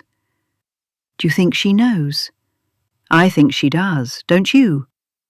Roshni trusted the wrong person, and she paid for it with her life. Tasmin cleared her throat. When I looked at her, tears were streaming down her cheeks. Varun inhaled sharply, just as the realization hit me. This was her sister we were talking about, casually discussing how you might have been murdered and disposed of as if you were a takeaway, dumped into the sea like industrial waste. I'm sorry, I said, for want of better words. Tasmin sniffled, wiping her tears and snot on the back of her sleeve. I shifted to stand. Don't let me hold you up. Before I could rise fully, Tasmin pressed a hand against my thigh, pushing me back down. "No, sit," she said. Taking a deep breath, she rubbed her eyes. When she finally moved her hands away, her face was dry, red but devoid of tears. If Steve had something to do with Roshni's disappearance, then he was smart about it. He needed a way to shift suspicion off him, to make it seem like someone else took Roshni. But the boat? She shook her head. If he was on that boat, if he was the one who dumped the suitcase, then it means... She swallowed hard, forcing herself to say the words. Roshni was already dead. A heavy silence fell between us.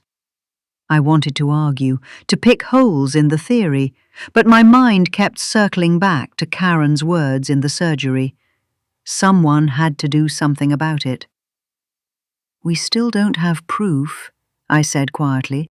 We can suspect all we want, but without something concrete, Steve walks away. Their money will buy him the best barristers. Then we find proof.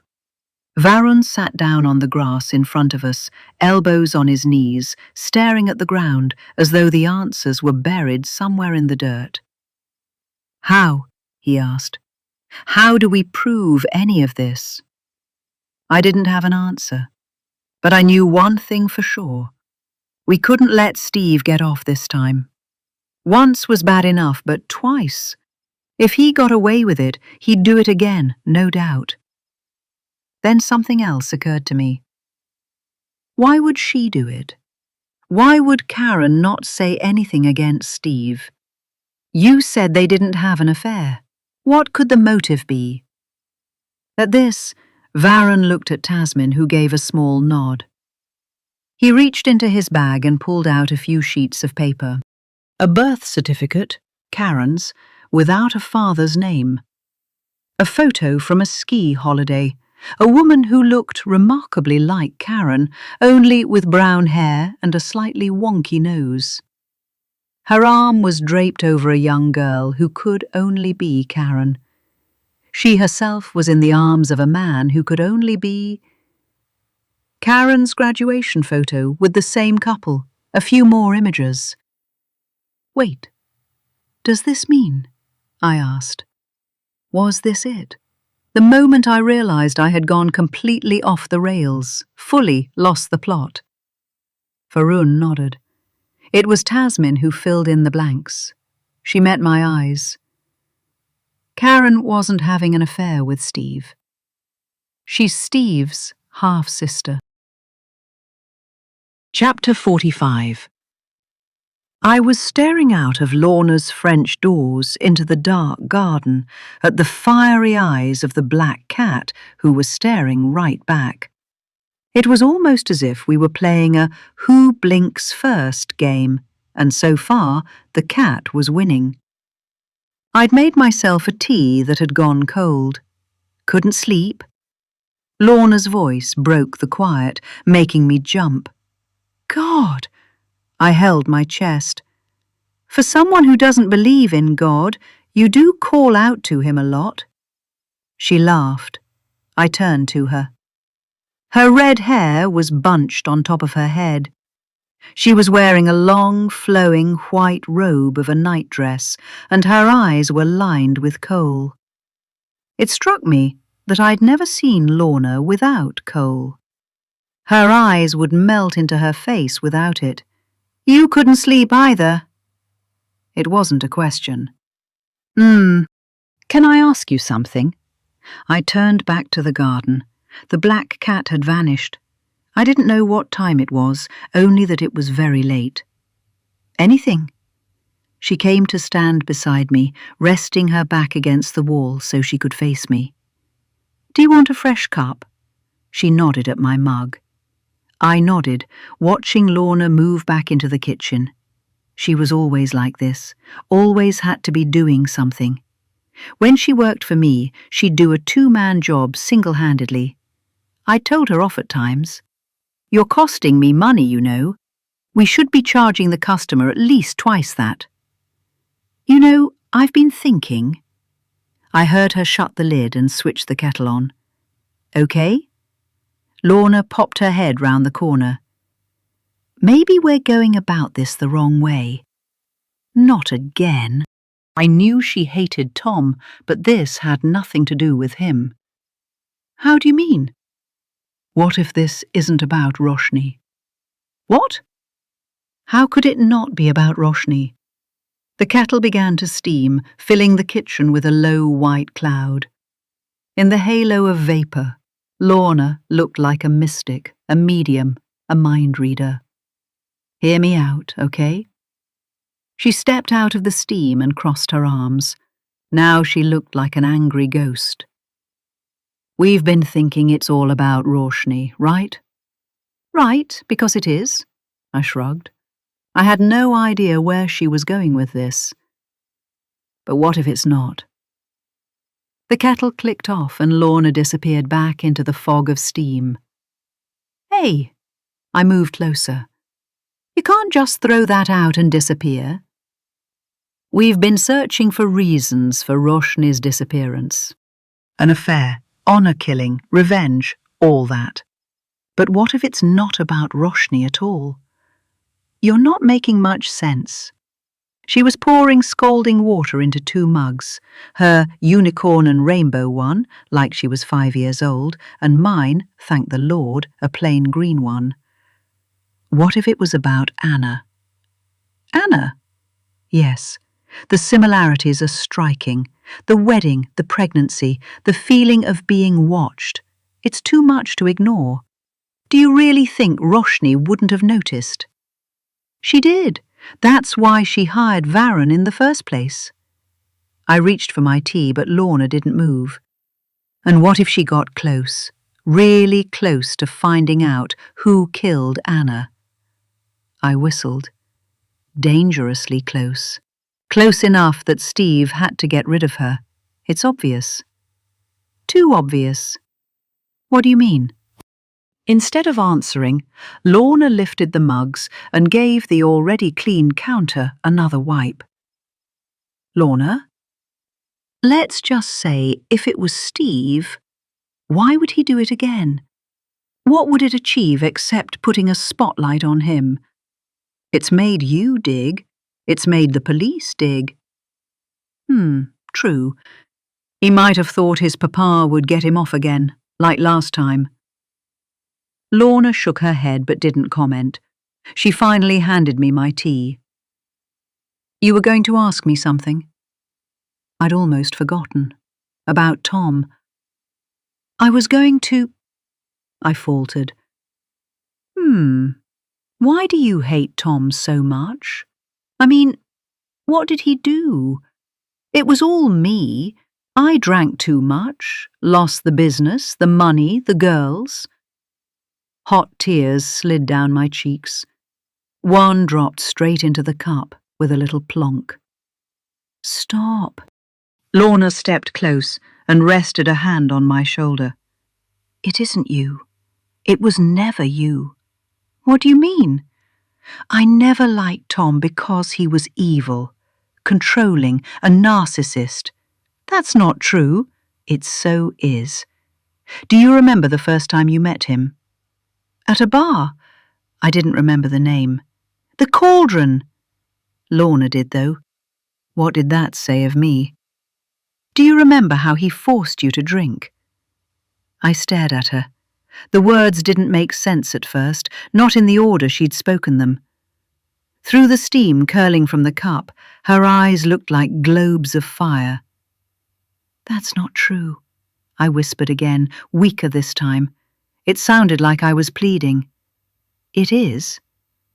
Lorna didn't soften it. She never did.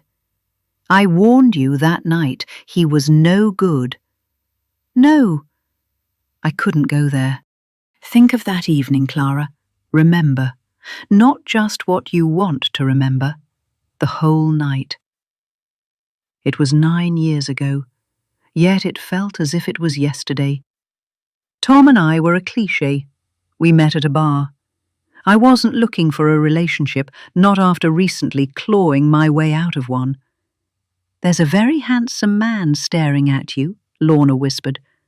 The girls from work giggled. 5 o'clock, to your right. Don't turn too soon. I'm not interested, I said, and I wasn't. I was a magnet for the wrong sort of men, all gloriously different yet wrong in their own way. Too clingy, too distant, too much of a slob or an obsessive fitness freak. Each one a Frankenstein's monster of their own making. For the first time in years I was single, and happily so.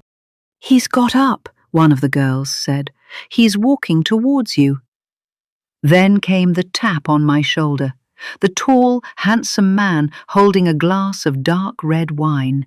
The trick he pulled on me, him pressing the Merlot into my hand, the colour of blood, the smell of something expensive. I think you forgot your drink, he said. I don't drink, I told him. Oh, but this is Merlot. I laughed at his audacity. I don't even like Merlot. Oh, but you do. Says who? Your boyfriend. I blinked. I don't have one. He grinned, that cocky, self-assured kind of grin that unsettled me even then. You do now. The girls giggled behind me. He turned to them and said, This one here.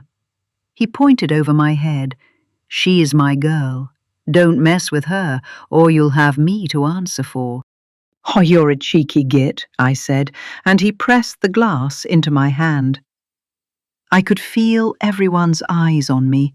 The girls, curious, amused. They didn't know me well enough to understand why I avoided alcohol. They probably thought I was a recovering addict. The truth couldn't be any more different. I'd seen what it did to my mother, the power it had held over her. Not alcohol, but addiction of a different kind. Casinos. Just one more, she'd say. One big win, and we'll go back home richer. But I'd always known she'd lose. Before the tears, before the tantrums, before the bouncers dragged her out after she'd racked up more debt than she could pay off in a lifetime. You'll understand when you find your crutch, she'd sneer. Addictions are like suicides. They run in families. I'd vowed never to get addicted to anything. Not alcohol, not gambling, not smoking, not even God. Because that's what faith is, a form of addiction, a self-soothing mechanism. That was until I'd realized that I already had one. My addiction was to men, to shitty boyfriends, to relationships. So I'd sworn to wean myself off them too. Until I met Tom. Go on, Tom urged. Don't be a spoil sport, someone teased. Laughter rippled around us. I didn't have a choice. I tipped the drink back. The Merlot was smooth, tangy, surprisingly good. Nothing like I'd imagined. It hit the tongue cold, but spread warmth through my chest. Even then, I knew it was a mistake.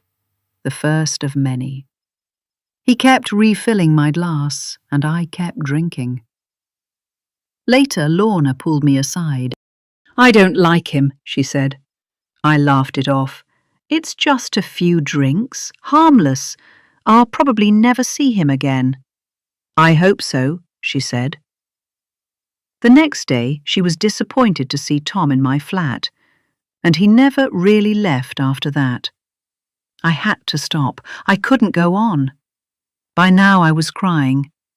Lorna placed a hand on my shoulder. You were blinded by his love bombing, completely blinded.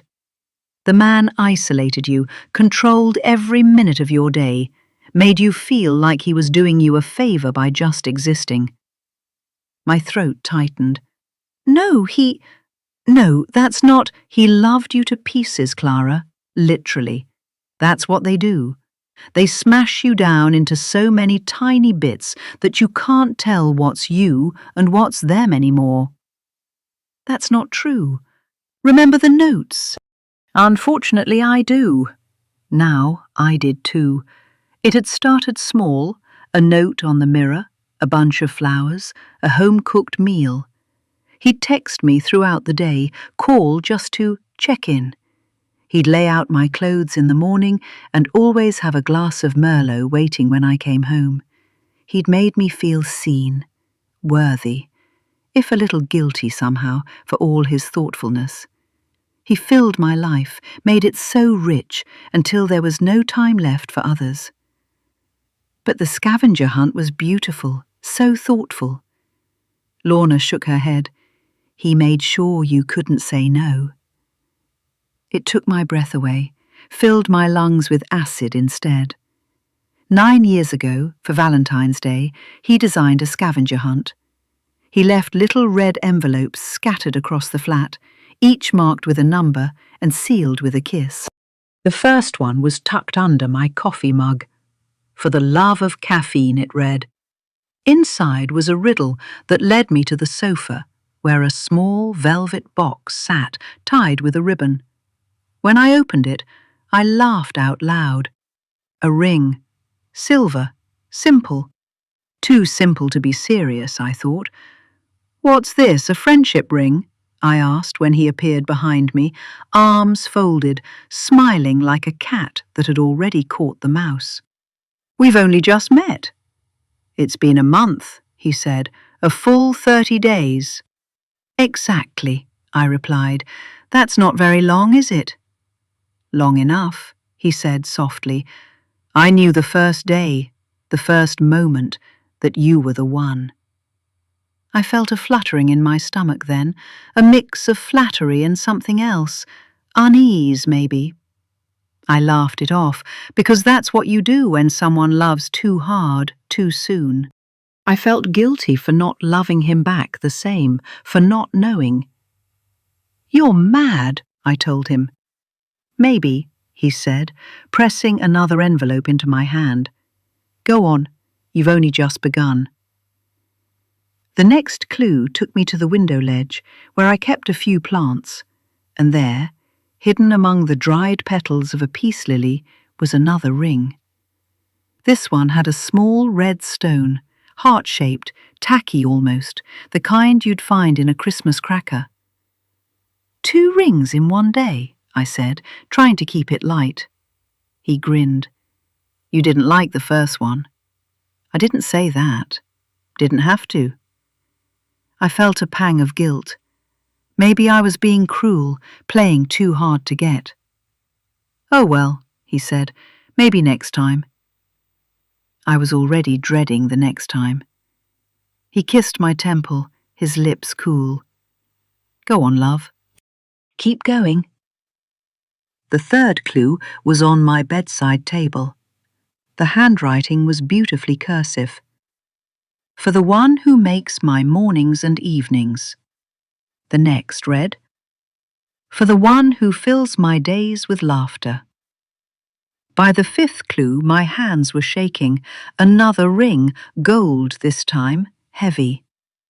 I turned to find him watching me from the doorway, his smile gone soft and unreadable. "You don't have to say anything," he said. "I just wanted you to know what forever looks like." Something inside me twisted. That same uneasy flutter, only heavier now, like there was something in my stomach that wanted out. I forced a smile. "That's sweet." He stepped closer. "You'll come around," he said. "You always do." The final clue led me to a bottle. "You'll have to drink the lot to find it," he said. I didn't want to. Even then, I knew I'd never be able to say no once I was drunk. "Find what?" I asked, though I already knew it would be another ring. "Our family," he said, the promise on his tongue too sweet, almost syrupy. "My family, my girls, because that's what we'll have. Girls, 2 little girls, one like you and one like me." I'd always wanted girls, to be the mother I'd never had. The kind who'd weave their hair into pigtails, paint their toenails pink, jump on the trampoline until the world blurred, tumble in the weeds and come home muddy, breathless, happy. You'll be mine, always, till the end.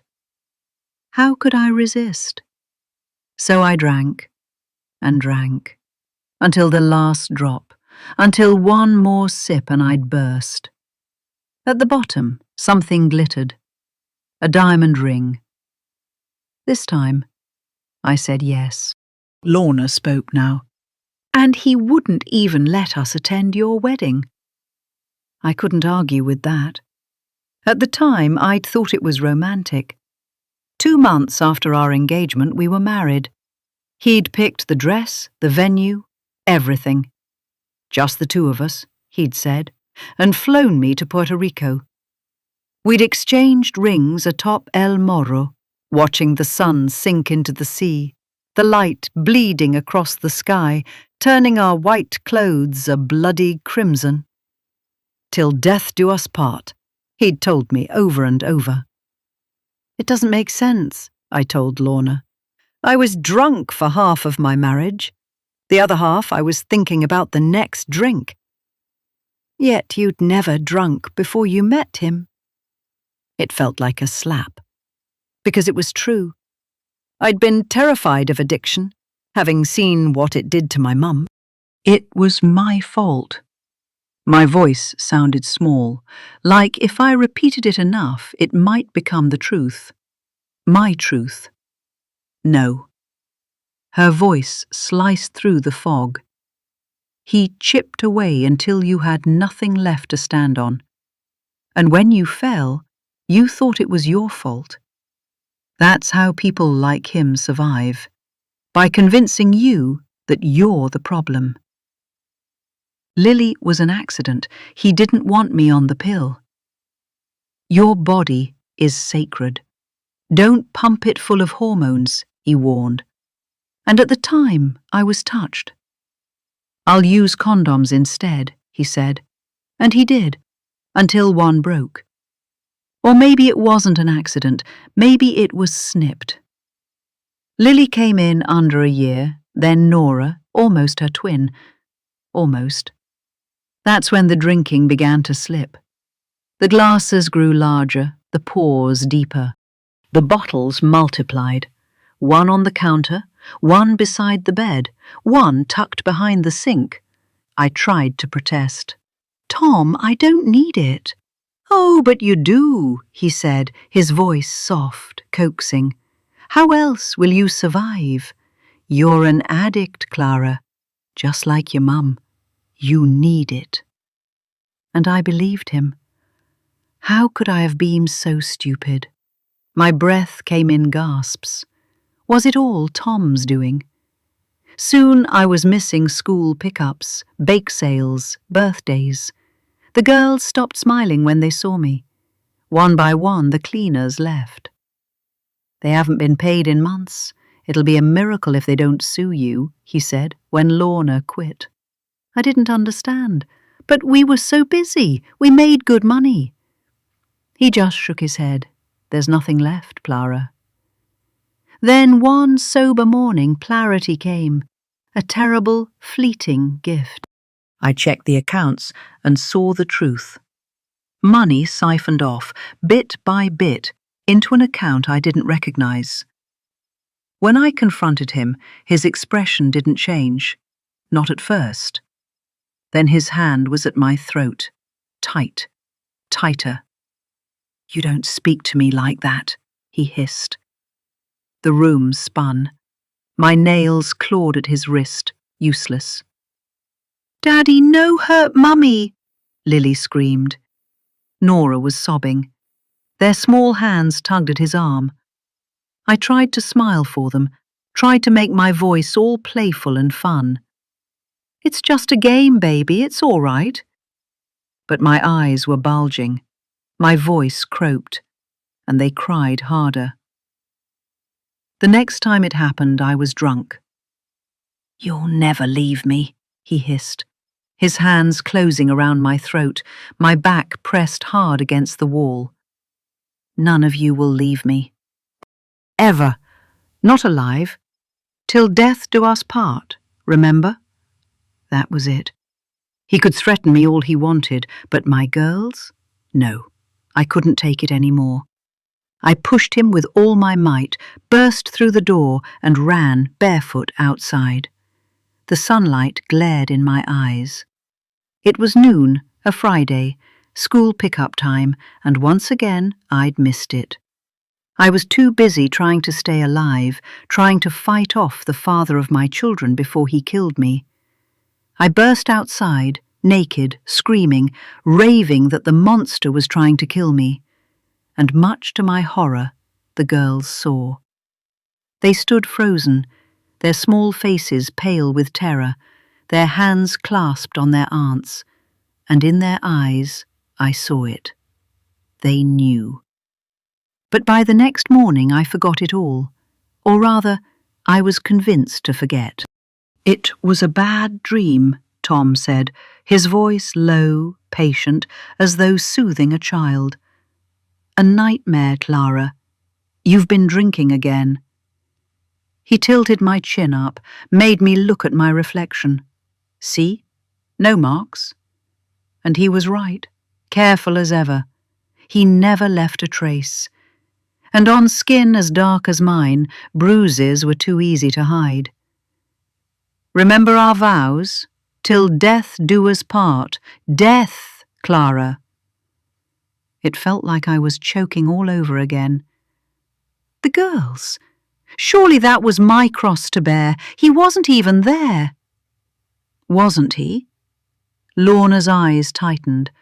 A bolt shot through my brain. Was he? I'd been so sure I'd shut the window, blown out the candle. You were so thorough, Clara. There was no way you'd leave the candle burning. I was somewhere else suddenly, in another place, another night. They trusted you, Clara. A raspy voice whispered in my ear. Too close. Tom! I screamed, reaching out blindly, desperate to touch them. Their soft skin, the cold tips of their noses, the familiar strands of their hair. Just one last time. Help! I begged. Why did you leave the window open? Why didn't you put the candle out? Tom's voice accused, flat, distant, merciless. This was no time for blame. Save them! My babies! Our babies! My voice cracked. It was your fault, he said, each word sharp, twisting. He leaned in, his coffee breath sour. Till death do us part, remember? My bones turned to ice. Think, Clara. Think about what Tom did to you. Lorna's voice swirled in my head, thickening the air, making me dizzy. Chapter 46. I was in a cell, only the door was cast iron with a giant keyhole, and there was a timer in the corner. Somehow I knew that if the timer ran out, I would be locked in here forever. Frantically I looked around for the key, but there wasn't just one, there were hundreds. I tried the first one, the time slipping, the key slipping. It fell down with a clang. I woke up quite suddenly. At some point I must have drifted off. The first thing I saw when I opened my eyes was the key, its hockey charm catching the light from the lamppost outside, seeping through a gap in the curtains. A key in the dream, a key here. Was this a sign? A sign for what, I wondered. The dream, what did it mean? Was there a meaning? Or was it just anxiety? Before I knew it, my hand had stretched out, fingers brushing against the cold metal of the key. As my palm closed around it, I knew what had to be done. I knew where the evidence box was. How could I have been so stupid? The key, had that really been an accident? Or had Karen dropped it deliberately, baiting me, knowing I would take it?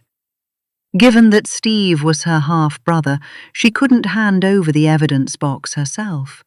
But was this her way of giving it to me? Her way of seeking justice, however twisted the means were? There was only one way to find out. But first, I had to get there. I threw on a coat over my jammies, another thing borrowed from Lorna. It was baggy, the sleeves too long, swallowing my hands in heavy folds of fabric. She was at least a head taller. I didn't bother rolling them up. They'd roll right back down. The night air was sharp as I stepped outside. It stung my skin, but I barely felt it. My mind was locked on one thing: the evidence box. I slid into the driver's seat, my breath fogging up the windscreen as I jammed the key into the ignition. The old Passat grumbled to life, the engine loud in the stillness of the street. The drive was a blur, dark roads, empty pavements, the occasional glow of a late-night corner shop. The gym was in darkness when I pulled up. No light spilling from the glass doors, no low thrum of music or distant clatter of weights.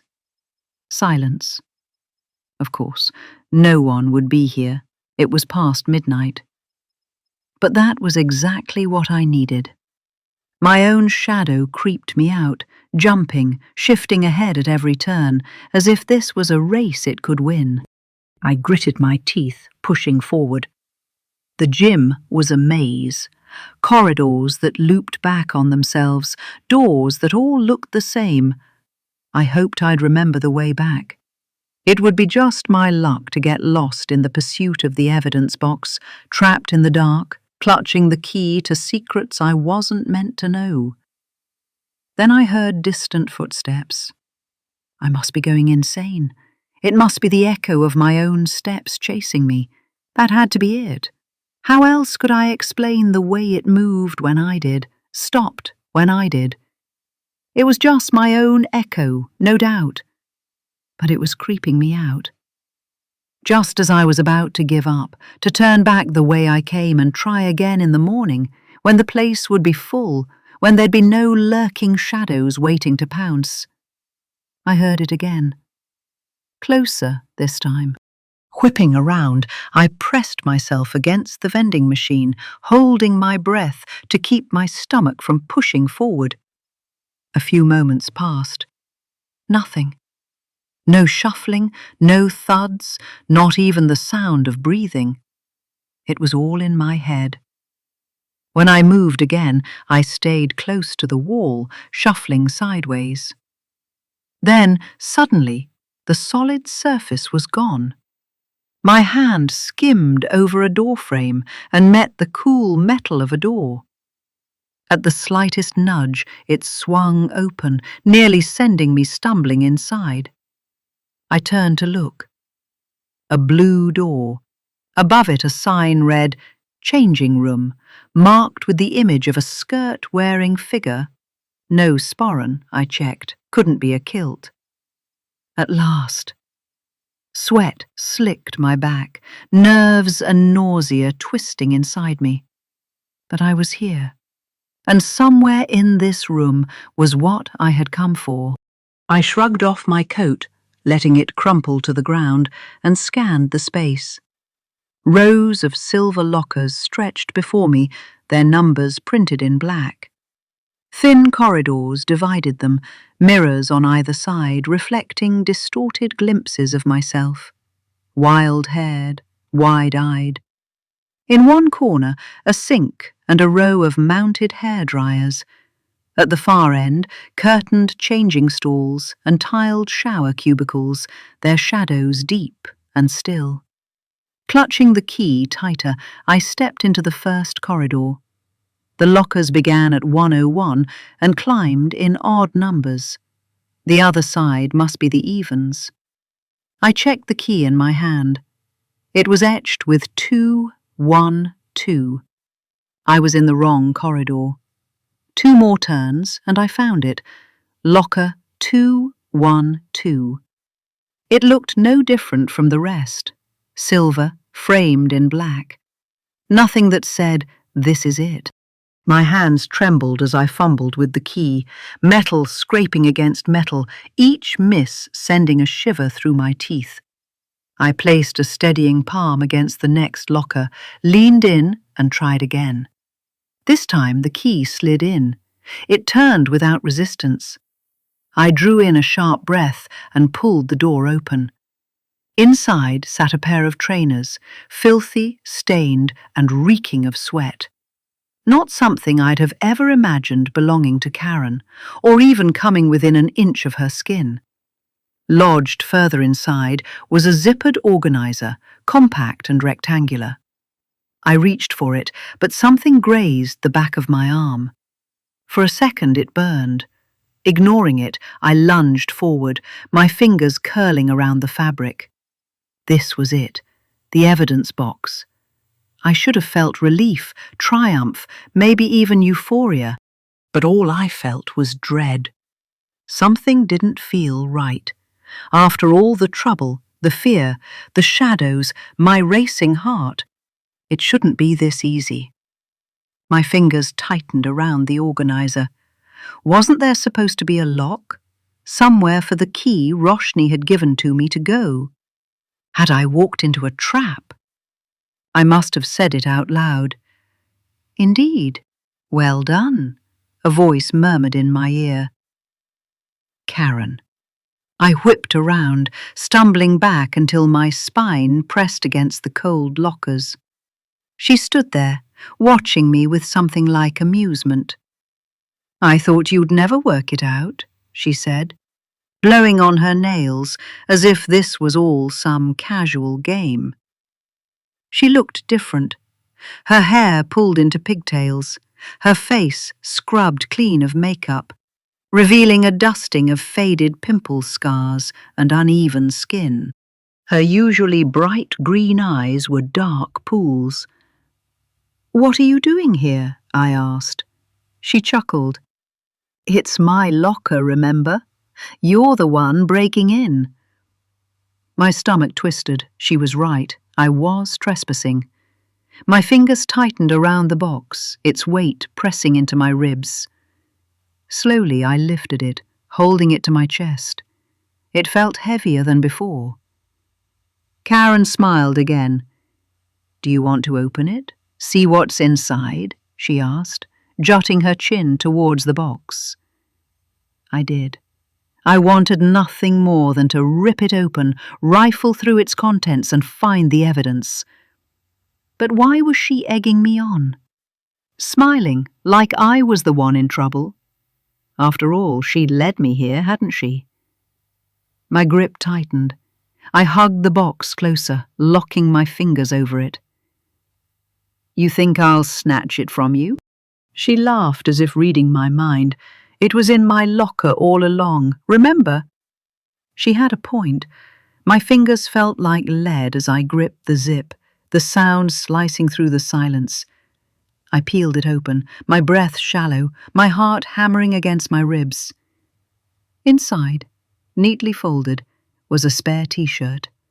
Beneath it, a pair of socks rolled together and underpants tucked in the corner. I blinked. This couldn't be it. Frantically, I rifled through the contents, shoving aside fabric, searching for something that would justify all of this. The break-in, the fear, the certainty that I was onto something real. But there was nothing. Just clothes. Just a gym bag like any other. My stomach twisted. Had I been wrong all along? That still didn't explain why Karen was here. Much to my horror, tears started to fall.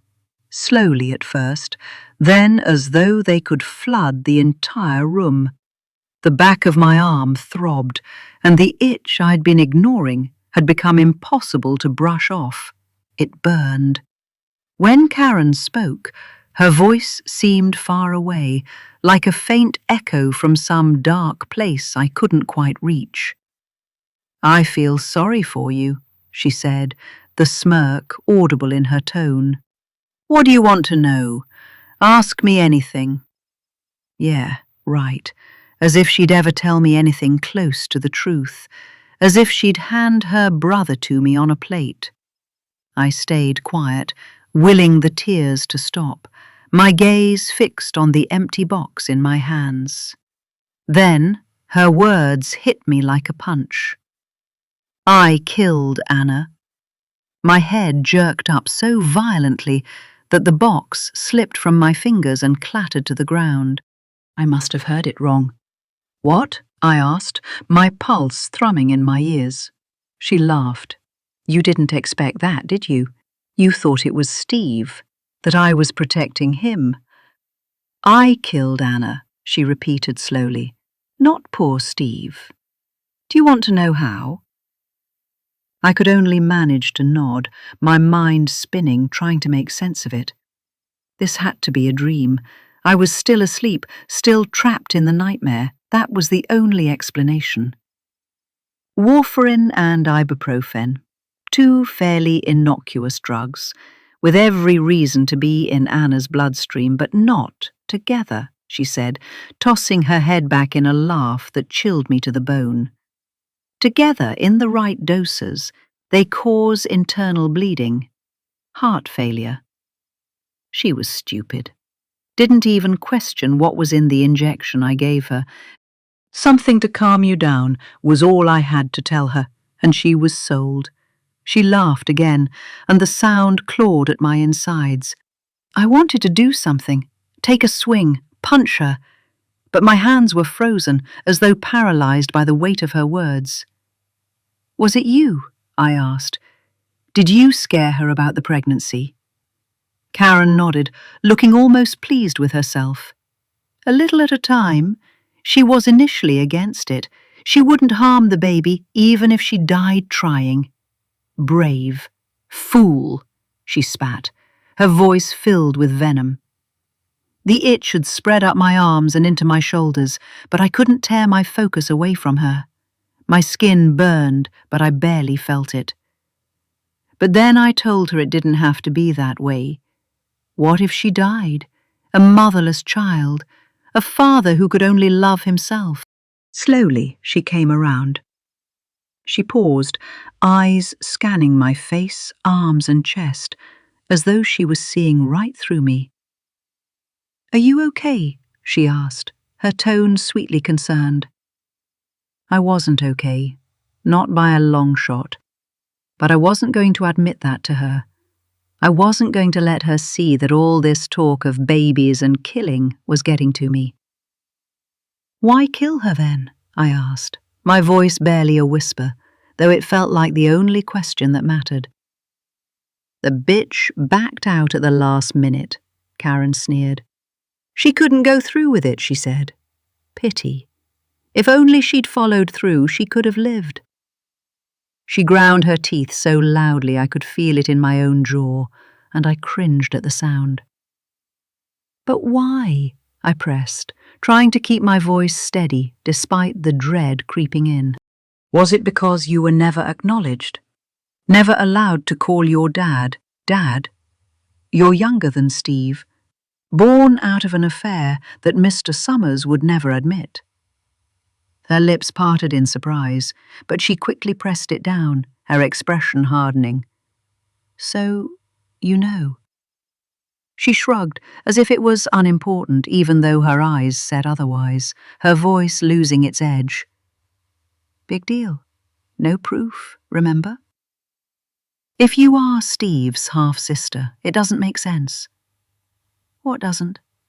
I overheard you talking to Steve before Roshni disappeared. I thought, my thoughts clouded, that you both were... She laughed, a terrible echoing sound.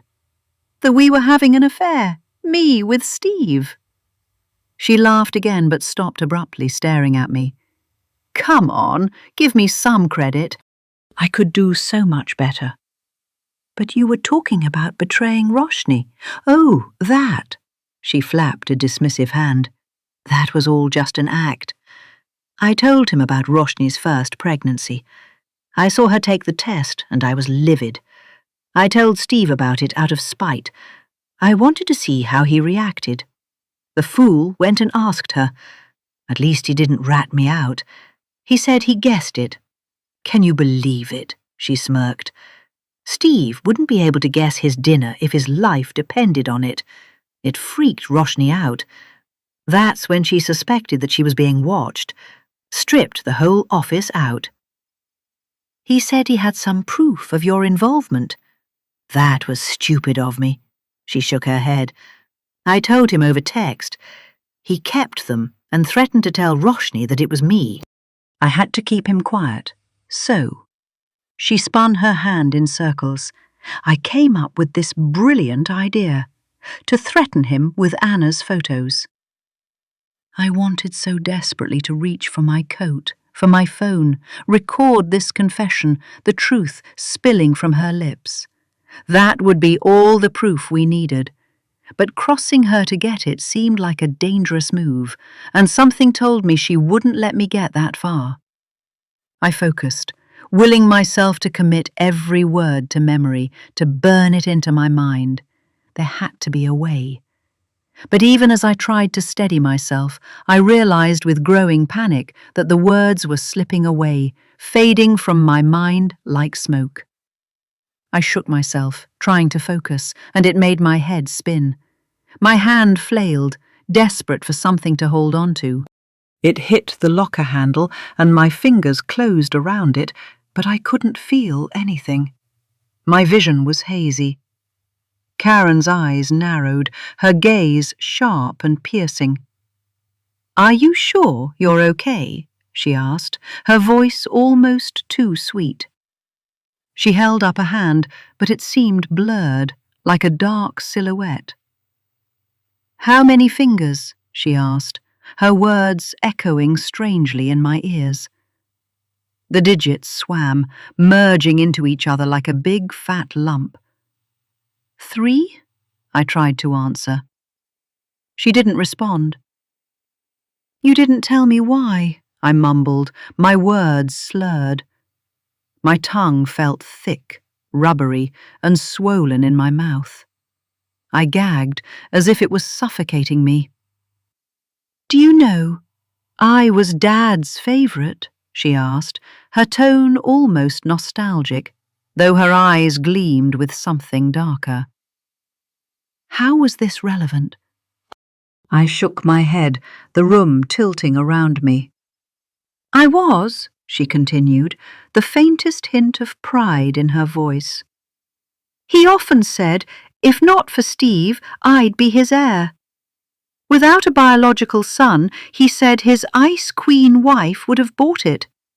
They could have adopted me, but there was just one problem." She made a small gap with her fingers. "We were born in the wrong order.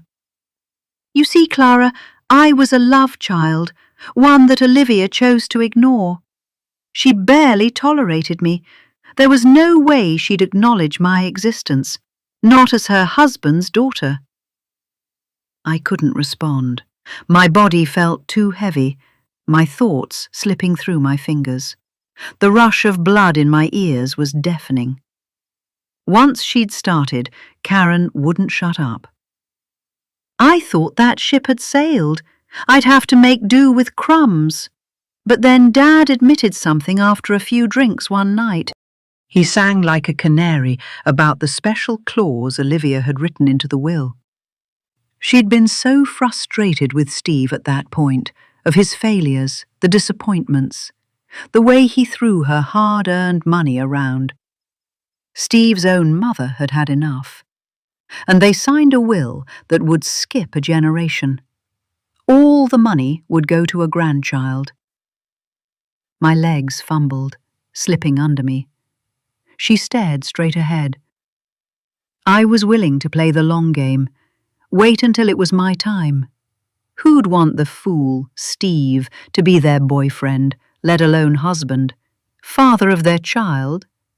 No chance, right? Her voice grew quieter with every word. Even his parents didn't trust him enough, you know? That was why they left it all to a future grandchild. Imagine his own mother, she said, shifting closer towards me, not trusting him.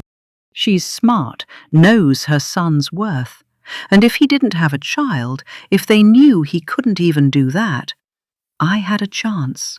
A tiny one, but still a chance. How? She laughed humorlessly.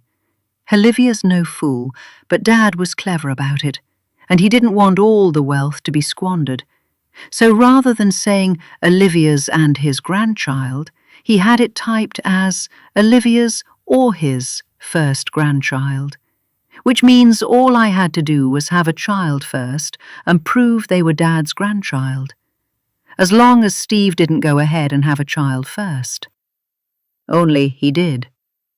Well, he tried, she laughed. But yes, I was wrong.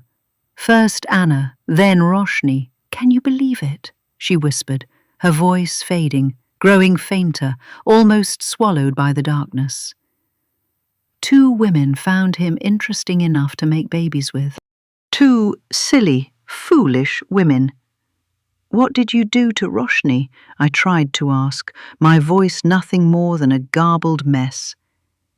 Oh, you want to know why I'm telling you all this? Karen asked, her voice dripping with amusement. That wasn't what I'd asked, but now I found myself curious, so I let her continue. Because you're not going to tell anyone else, she laughed, as if she'd just won some grand victory. If that's what she wanted to believe, I wouldn't stop her. Once the detective knew about the drug combination, Warifram, was it? She'd figure out a way to prove all this. I tried to keep a straight face, but the sweat that broke out wasn't from fear. Must be the humidity. The air smelled of chlorine, a swimming pool. How had I not noticed it before? Oh, that bitch, Roshni. I bet she was onto something. 3 months pregnant and didn't even tell me. That was it. I couldn't bear it any longer. I couldn't bear her. Karen might be a Pilates queen, but she wasn't strong. My hands had become steel from hours of scrubbing and ferrying the trolley. I could take her down with ease. I swung. Or at least, I tried. My body arched, heaving in an attempt to land a hit. But instead, I fell flat to the ground face first. Aside from my nose, nothing twitched. I lay there like a log. Karen had plenty of time to step aside, but she didn't. She now hovered over me, a shadow of menace. I wondered for a split second if she had a knife or a baton ready to finish me off. Oh, you should be careful, she sniggered, her voice dripping with satisfaction. She bent down, swinging me onto my back with surprising strength. She was stronger than she looked. What was happening to me? As though she could read my mind, she said, "It's just a muscle relaxant. 2 hours, it should be gone, metabolized. But unfortunately, you don't have the 2 hours. You'll be face down in the swimming pool by then." She yanked my hair, the pain so intense that I wanted to scream, but my mouth wouldn't cooperate. She dragged me through the corridor, taking a sharp turn. The smell of chlorine intensified, and the air grew warmer. Strangely, I felt a sense of peace. If I was going to be the evidence, so be it. Tomorrow, Karen would be arrested. She had gone too far. The plastic strips at the pool's entrance tickled my nose as she dragged me through them. "You're heavy," she cursed, finally dumping me on the ground. My lips curled into a smile despite the drugs. For a second, I watched it in the reflection of her eyes. Then she swung her foot, kicking me hard in the shin. Something wet and sticky oozed out. "Do you think I'd be caught? That you," she spat, "can undo me?" She kicked me again, harder this time. "You came here on your own, remember?" she smirked, her words dripping with malice. "Broke into my locker. Your fingerprints are all over it, even on this," she said, grabbing my finger and pressing it around a syringe. The scratch. "You found these in my locker," she continued, pulling out vials of clear liquid, one of which was broken. She pressed more of my fingers onto it, her gloved hands taking and pressing mine on the glass vials with precision, stamping them, branding them with my prints. "The CCTV will show you coming in alone. Unfortunately for you, there's none in the ladies' changing room. They'll assume you came here for the drugs, took some, and drowned yourself. Roshni's sister and that private detective will vouch for your state of mind," she added, kicking me again, this time in my elbow. Something cracked. She laughed, the sound cold and cruel. "What?" she taunted, though I couldn't possibly have said anything in response. "You think you were the only one who was watching? I saw you watching Roshni, hero-worshipping her, breaking into her house, taking her things. Useless, petty souvenirs. But unlike you, I didn't have to be there. I had eyes." She touched 2 fingers to her eyes. Virtual eyes. And ears. At her house, in her office. She paused, letting the words sink in. "Was that why you stripped your office? Removed anything that could hold a lens?" I was desperate. There had to be something, anything, to prove she was involved. A CCTV angle, a shred of evidence that showed she was inside. She read my mind again. "I came through the back window, mysteriously broken 2 nights ago. Want to guess by whom?" She chuckled, truly enjoying my misery. "At best, there'll be disciplinary action. A doctor abusing drugs and keeping a private stash in her gym locker. But that's hardly front-page news, is it? That honor would go to you, a heartbroken window cleaner, so obsessed with her client, so distraught at her disappearance, that she drowned herself in the swimming pool." Then she yanked my hair again, dragging me roughly across the floor. I flipped, but she didn't pause. Between huffs, she said, "And Steve will go to prison for killing her." My cheek pressed against the cool, anti-slip surface of the floor, and the overwhelming scent of chlorine choked me. The loss of blood, the inability to breathe, it was all too much. I felt dizzy. This was it. The end. I would welcome the cold splash of water when it came. Darkness. The sweet, sweet darkness. Chapter 47. 2 months later. It was one of those rare evenings when the setting sun painted the sky in hues of deep purple, streaked with gold and emerald. A gentle breeze drifted through the air, chasing away the heat of the day. Inside, the hall stretched upward in grandeur, its high ceilings draped in rich purple fabric adorned with tasteful orchids. Here and there, bursts of colourful tulips vied for attention, vibrant yet elegant. A perfect alchemy of colour and class, just like you, Roshni. At the centre, on an oak stand, rested a bamboo coffin, open, empty. Its interior was lined with soft green satin, but otherwise it lay bare. It had been 56 days since you vanished. 50 days of scouring the ocean floor. Steve even hired a submarine that made daily rounds, but there was no sign of you or the evidence box. The experts talked about ocean currents, about how things could drift miles from where they were lost. Some articles even compared it to the Malaysian Airlines mystery, still unsolved after a decade. But what did they know?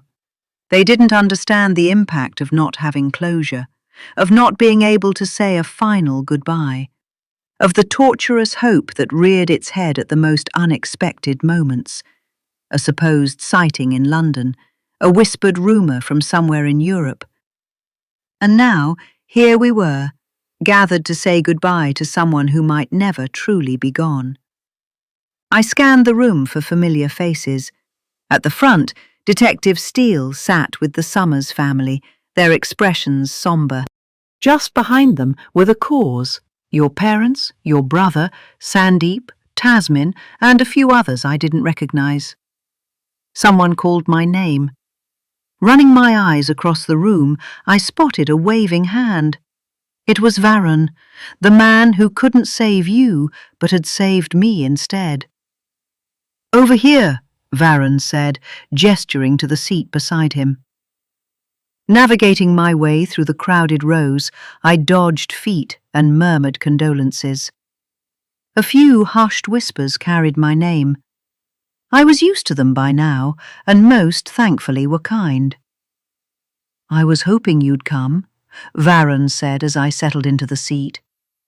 I'd been avoiding him since that night. Something about coming so close to death did that to you. He couldn't blame me for not wanting to relive it. "How could I miss this?" I replied. He looked different, thinner, almost gaunt.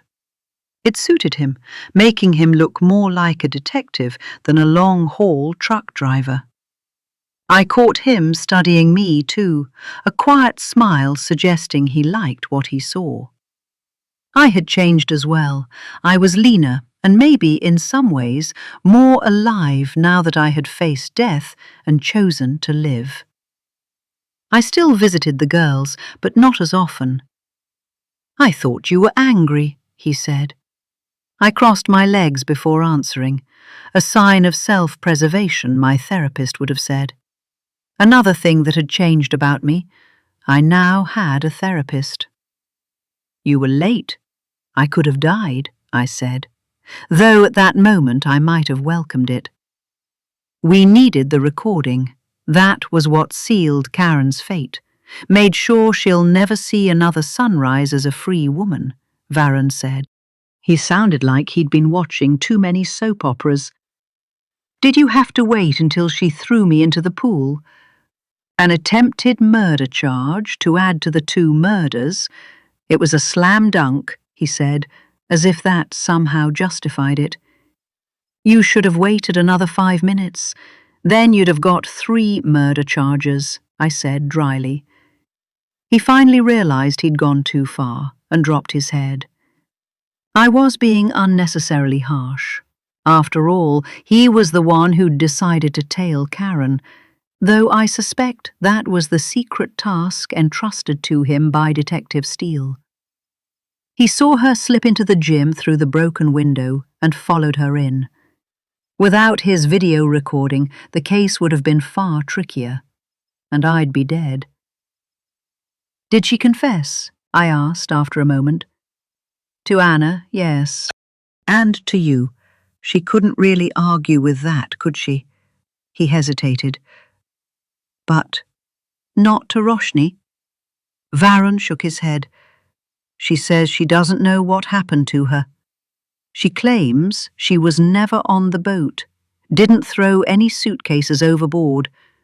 If there was an evidence box, it's gone now. Good that you found the hoodie in her locker." "I didn't. The police found it afterwards, tucked right under the trainers. The one the figure on Steve's boat was wearing. Stupidly, Steve claimed it was his. They were confused at first, but it turned out Steve had a matching one." "Why would she do that? Why not just admit it and let the family have some closure?" "We'll never understand how the human mind works. For Anna, we have her recorded confession. For your attempted murder, we have video evidence. But for Roshni, nothing concrete. Maybe she thought she could still get away with it? That a single life sentence was better than 2? We can only guess."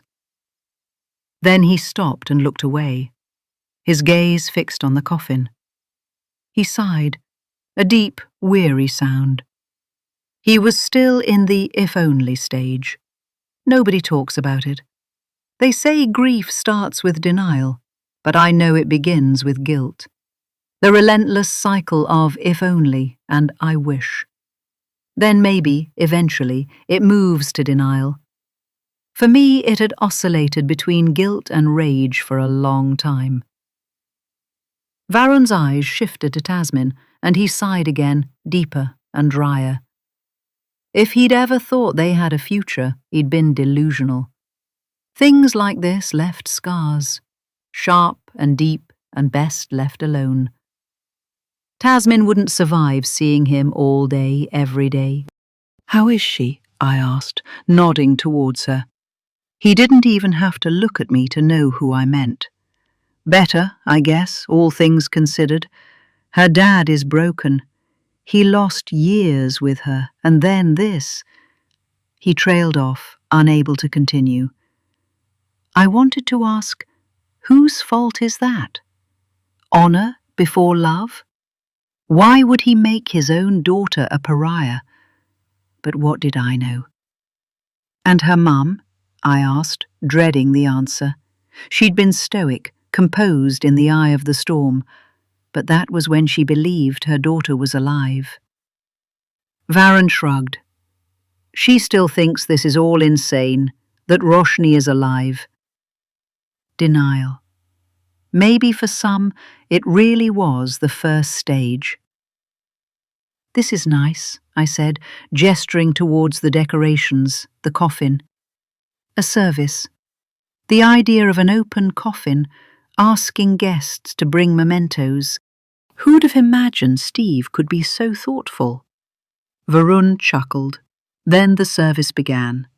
To the side stood a podium equipped with a mic and speakers. Steve gave a moving speech. A light has been dimmed, he said, and on cue the hall lights faded. Blown out before its time by vengeance. He wept. He spoke of how you were not only his, but belonged to all of us. She loved us all, he told the crowd. And we loved her, someone echoed. It was met with nods and murmurs and tear-streaked faces. There wasn't a single dry eye among the hundreds gathered. That was when I saw Richard, Anna's brother, standing at the back. He was hunched, defeated. Another person who'd carry the guilt to his grave. He saw me looking and waved.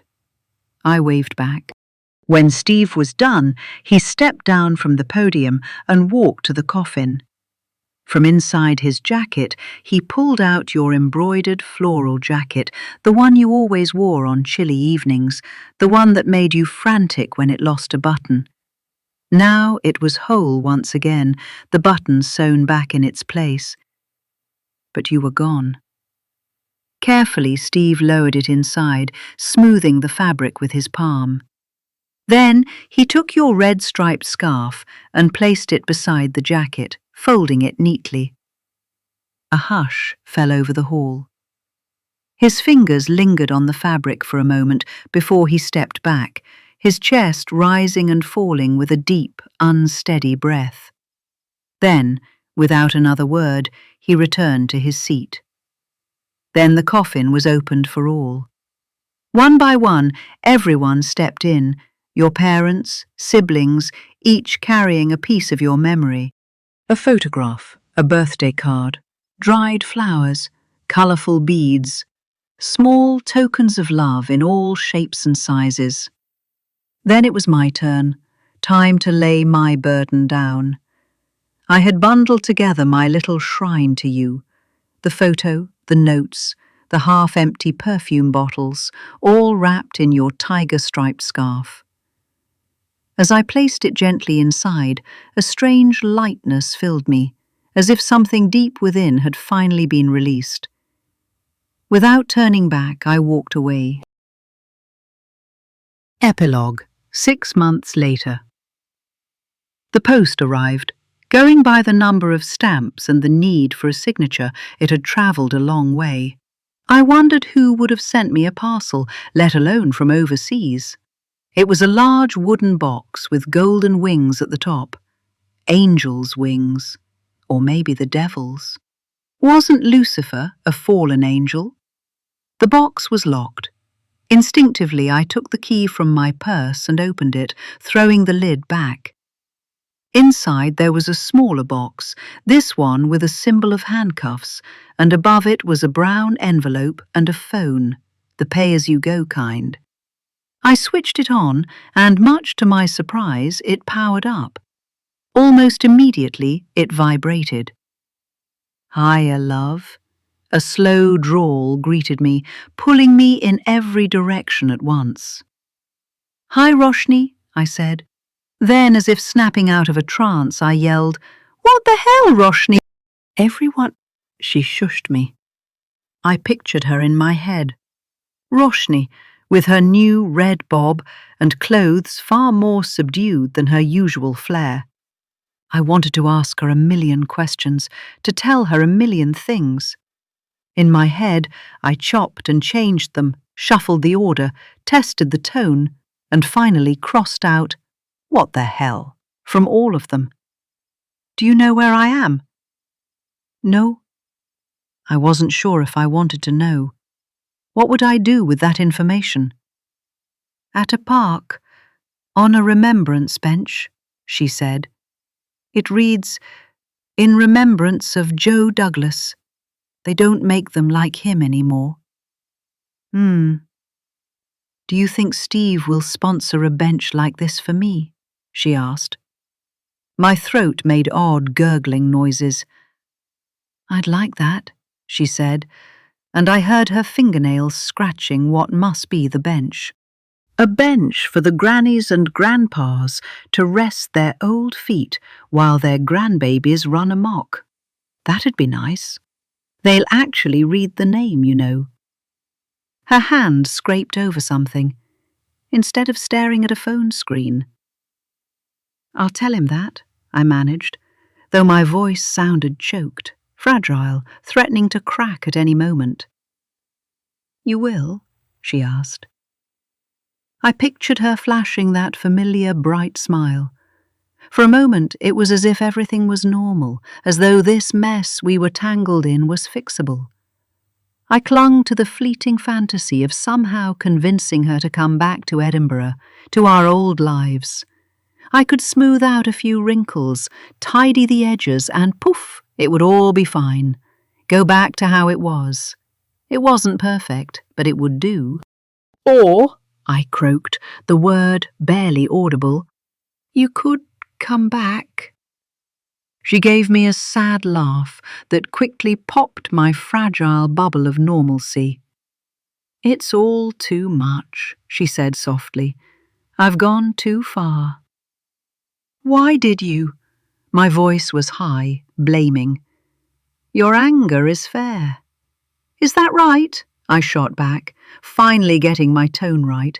"Did you get the messages? From the bank?" she asked, evenly. I nodded and then remembered she couldn't see me. "Yes." There had been the messages. When I got my phone back finally after 3 months, I hadn't even noticed them, not at first. Even when I did, I thought they were just a scam. After all, I didn't own a savings account. It had all been so simple in the beginning, just a few strange messages and a nagging feeling I couldn't shake. But I hadn't expected it to lead to this. I hadn't expected to walk into a bank in a pair of old jeans and sneakers, feeling like a fraud, only to have them hand me a balance book with hundreds of thousands of pounds in it. I'd thought it was a mistake at first, some strange glitch in the system. But when the clerk had been so genuine, so damn attentive, I couldn't help but believe them. Then they'd got suspicious. I couldn't blame them, really. I certainly didn't look like someone with that kind of money. My jeans were ripped, and not by design, for crying out loud. I could barely remember the last time I'd worn something nice. "That was you," I said. "The money came from you." "I knew it," she said triumphantly, like a coach cheering a forward player for a well-played goal. "I knew you'd put the pieces together." "Why me?" I asked, the question slipping out before I could stop it. "Why not Tasmin? Or Jane?" She didn't answer right away. When she finally spoke, Her words came slowly, like she was putting them together as she went. "I've never experienced unconditional love," she said with a sniffle, her voice tight. "For my dad, it was connected to me being a good girl. For my mother, it was the number of chores I took off her hands. Can't say I blame her. She had too many mouths to feed," she sighed. Quite a few, I thought, when you count the grandparents and the uncle who lived with them. Steve, well, I guess he loved me in his own way, she continued, her words coming more easily now. Tasmin loves the idea of me, the independence I could give her. But you really loved me for who I was. I knew you wouldn't let it rest. Not until you knew. Her voice cracked slightly at the end. I felt my chest tighten, and for a moment I didn't know how to respond. "You could have told me," I said, the edge gone from my voice. She let out a quiet sigh. "And risk the police latching onto the inconsistencies in your story. For all I know, they could have made you take a lie detector test." There was a faint cry in the background.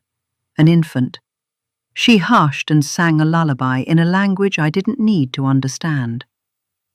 "When did you know," I asked, "that you were pregnant?"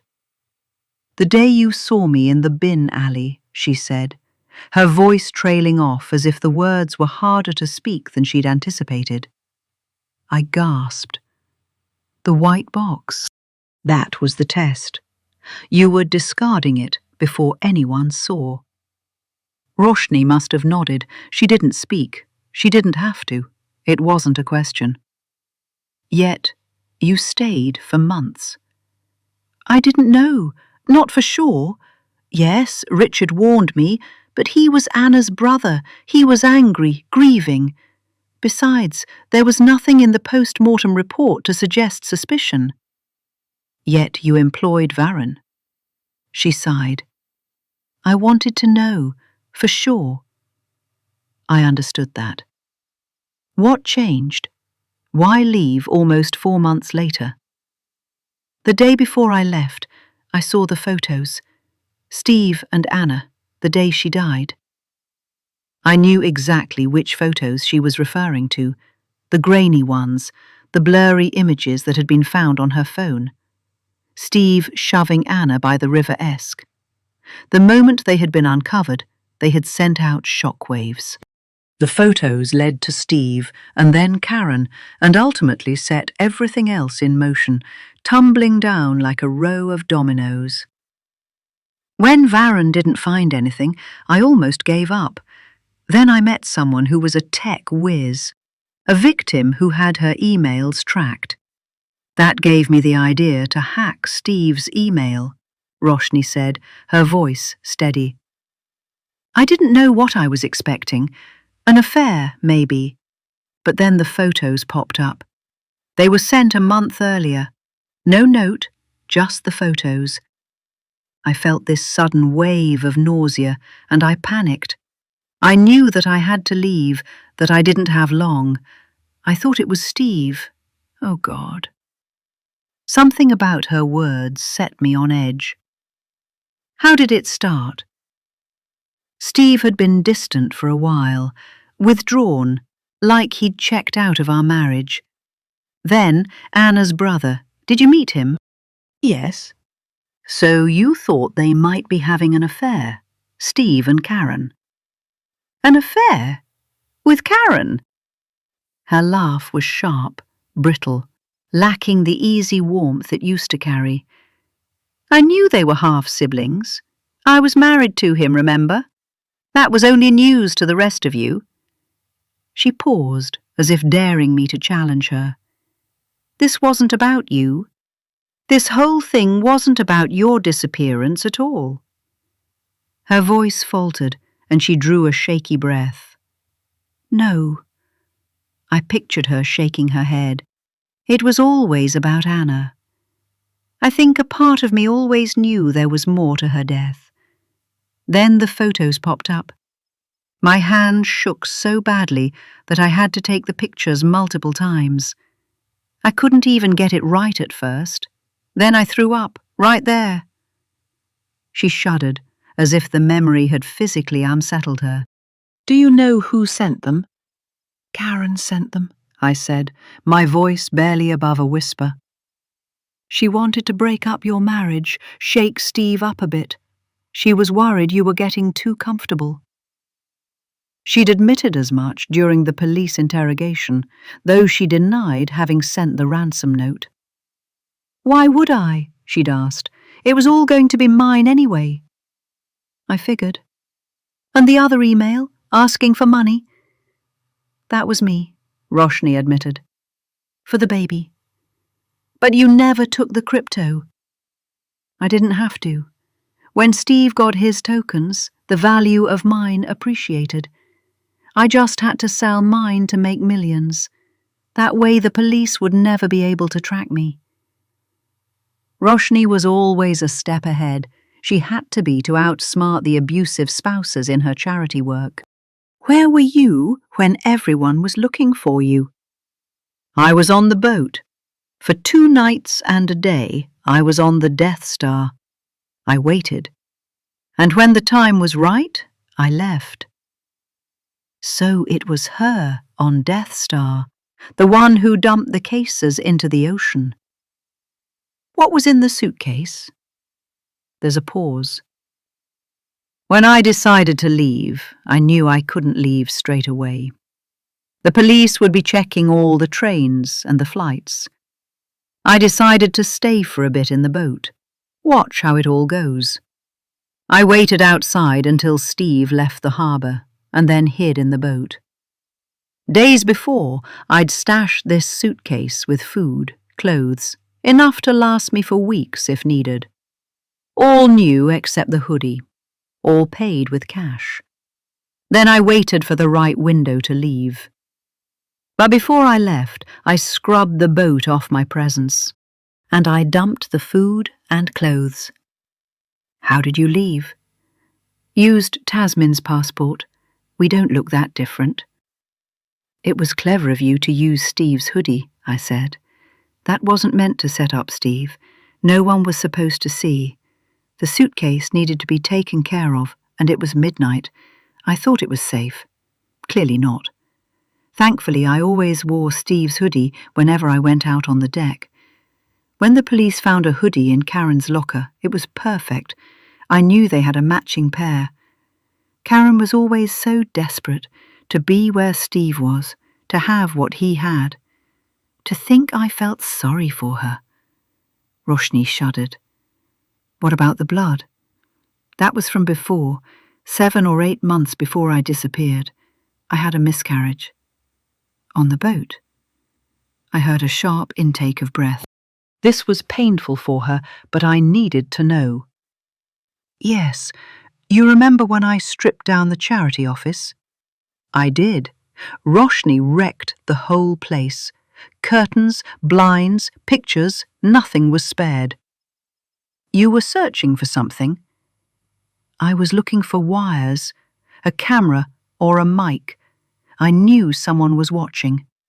I'd only just found out that I was pregnant, but Steve already knew, bought a bottle of champagne to celebrate.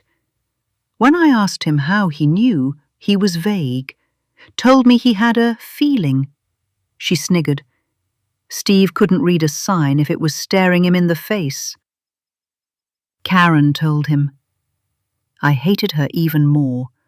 If she had anything to do with the miscarriage, I'd kill her with my bare hands. I'd happily serve time for that. But I couldn't bring myself to ask Roshni. She wouldn't know, not for sure. Knowing what I know now, I think that's the only explanation. She was watching me, though I never found the wire. I'm sorry. Now we had that too in common, losing a child. She stayed silent. You could have stayed, exposed them, fought back. It was just some photos, she said firmly. Do you really think the police would have taken it seriously? Against the Summers? They hushed up the coroner's report for God's sake. Let everyone believe Anna drowned accidentally. I needed more, something they couldn't bury, something too big to silence. Do you think they knew? Steve and Papa? Did they know about Karen's involvement? I don't know, she said. I pictured Roshni squeezing her eyes the way she always did when she was stressed. I doubt it. Knowing them, they were more worried about the family name being dragged through the mud. But you had a platform, a voice. People listened to you, I tried, though I already knew where this was going. Exactly, she shot back, a bitter edge creeping into her tone. I wasn't the perfect victim. Why do I sense an "and" coming? I prompted, though I wasn't sure I wanted to know. I haven't always been truthful. She said it plainly, but there was weight behind the words. Little white lies here and there to amplify my voice, my career. And yes, the voices of other wronged women.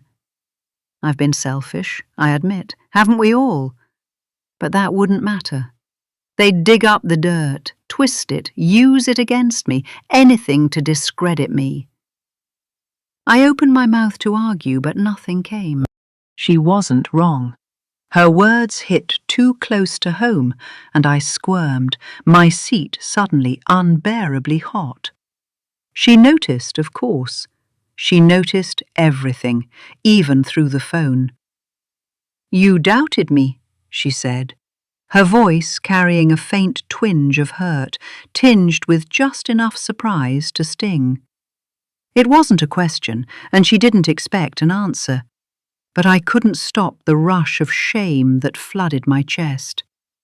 She was right. I had doubted her, not once, but twice. Once when I saw her in the bin alley, and again when I found out she'd lied about her cousin's death. I hung my head, irritated at the tears in my eyes. It doesn't matter. I knew you'd come around eventually, she said. We both laughed, a little stiffly. What happens now? I asked. Nothing, she said. You forget this call ever happened. Live your life. What about the Shakti Foundation? I asked, desperate for a wedge. Her voice lit up, the kind of pure joy I'd not heard in a long time. I saw on the news that Tasmin stepped in. She has. I nodded, smiling. And she's doing such a great job. It wasn't a lie. Tasmin was flourishing. Where Roshni had led with her charm, Tasmin led with her sincerity. For her, the foundation wasn't a career. It was a calling. I knew she would. I wish I was more like her, Roshni said, her words catching me off guard. But she lacks experience, I said quickly, as though to reassure her. She needs your guidance. The words felt hollow even as I said them. Jane and George will guide her, she replied. Tasmin is a fast learner. She'll do well. Through the window, I saw it somewhere far away, a wishing star, falling and hopefully granting her wish. What about me? I asked, the question escaping before I could stop it. My voice sounded small, pathetic even. What about you? She asked, uncertainty slipping into her tone for the first time. Why? I pressed, my voice cracking. Why call me? Why not keep up the facade? Let me believe you were dead. I couldn't do it, she said simply, her words firm. There's no way I could have lived with that, letting you believe I was gone. Besides, I could picture her smile, the slightly wonky curve of her lips. There's another box. Can you get it for me, please? I pulled it out.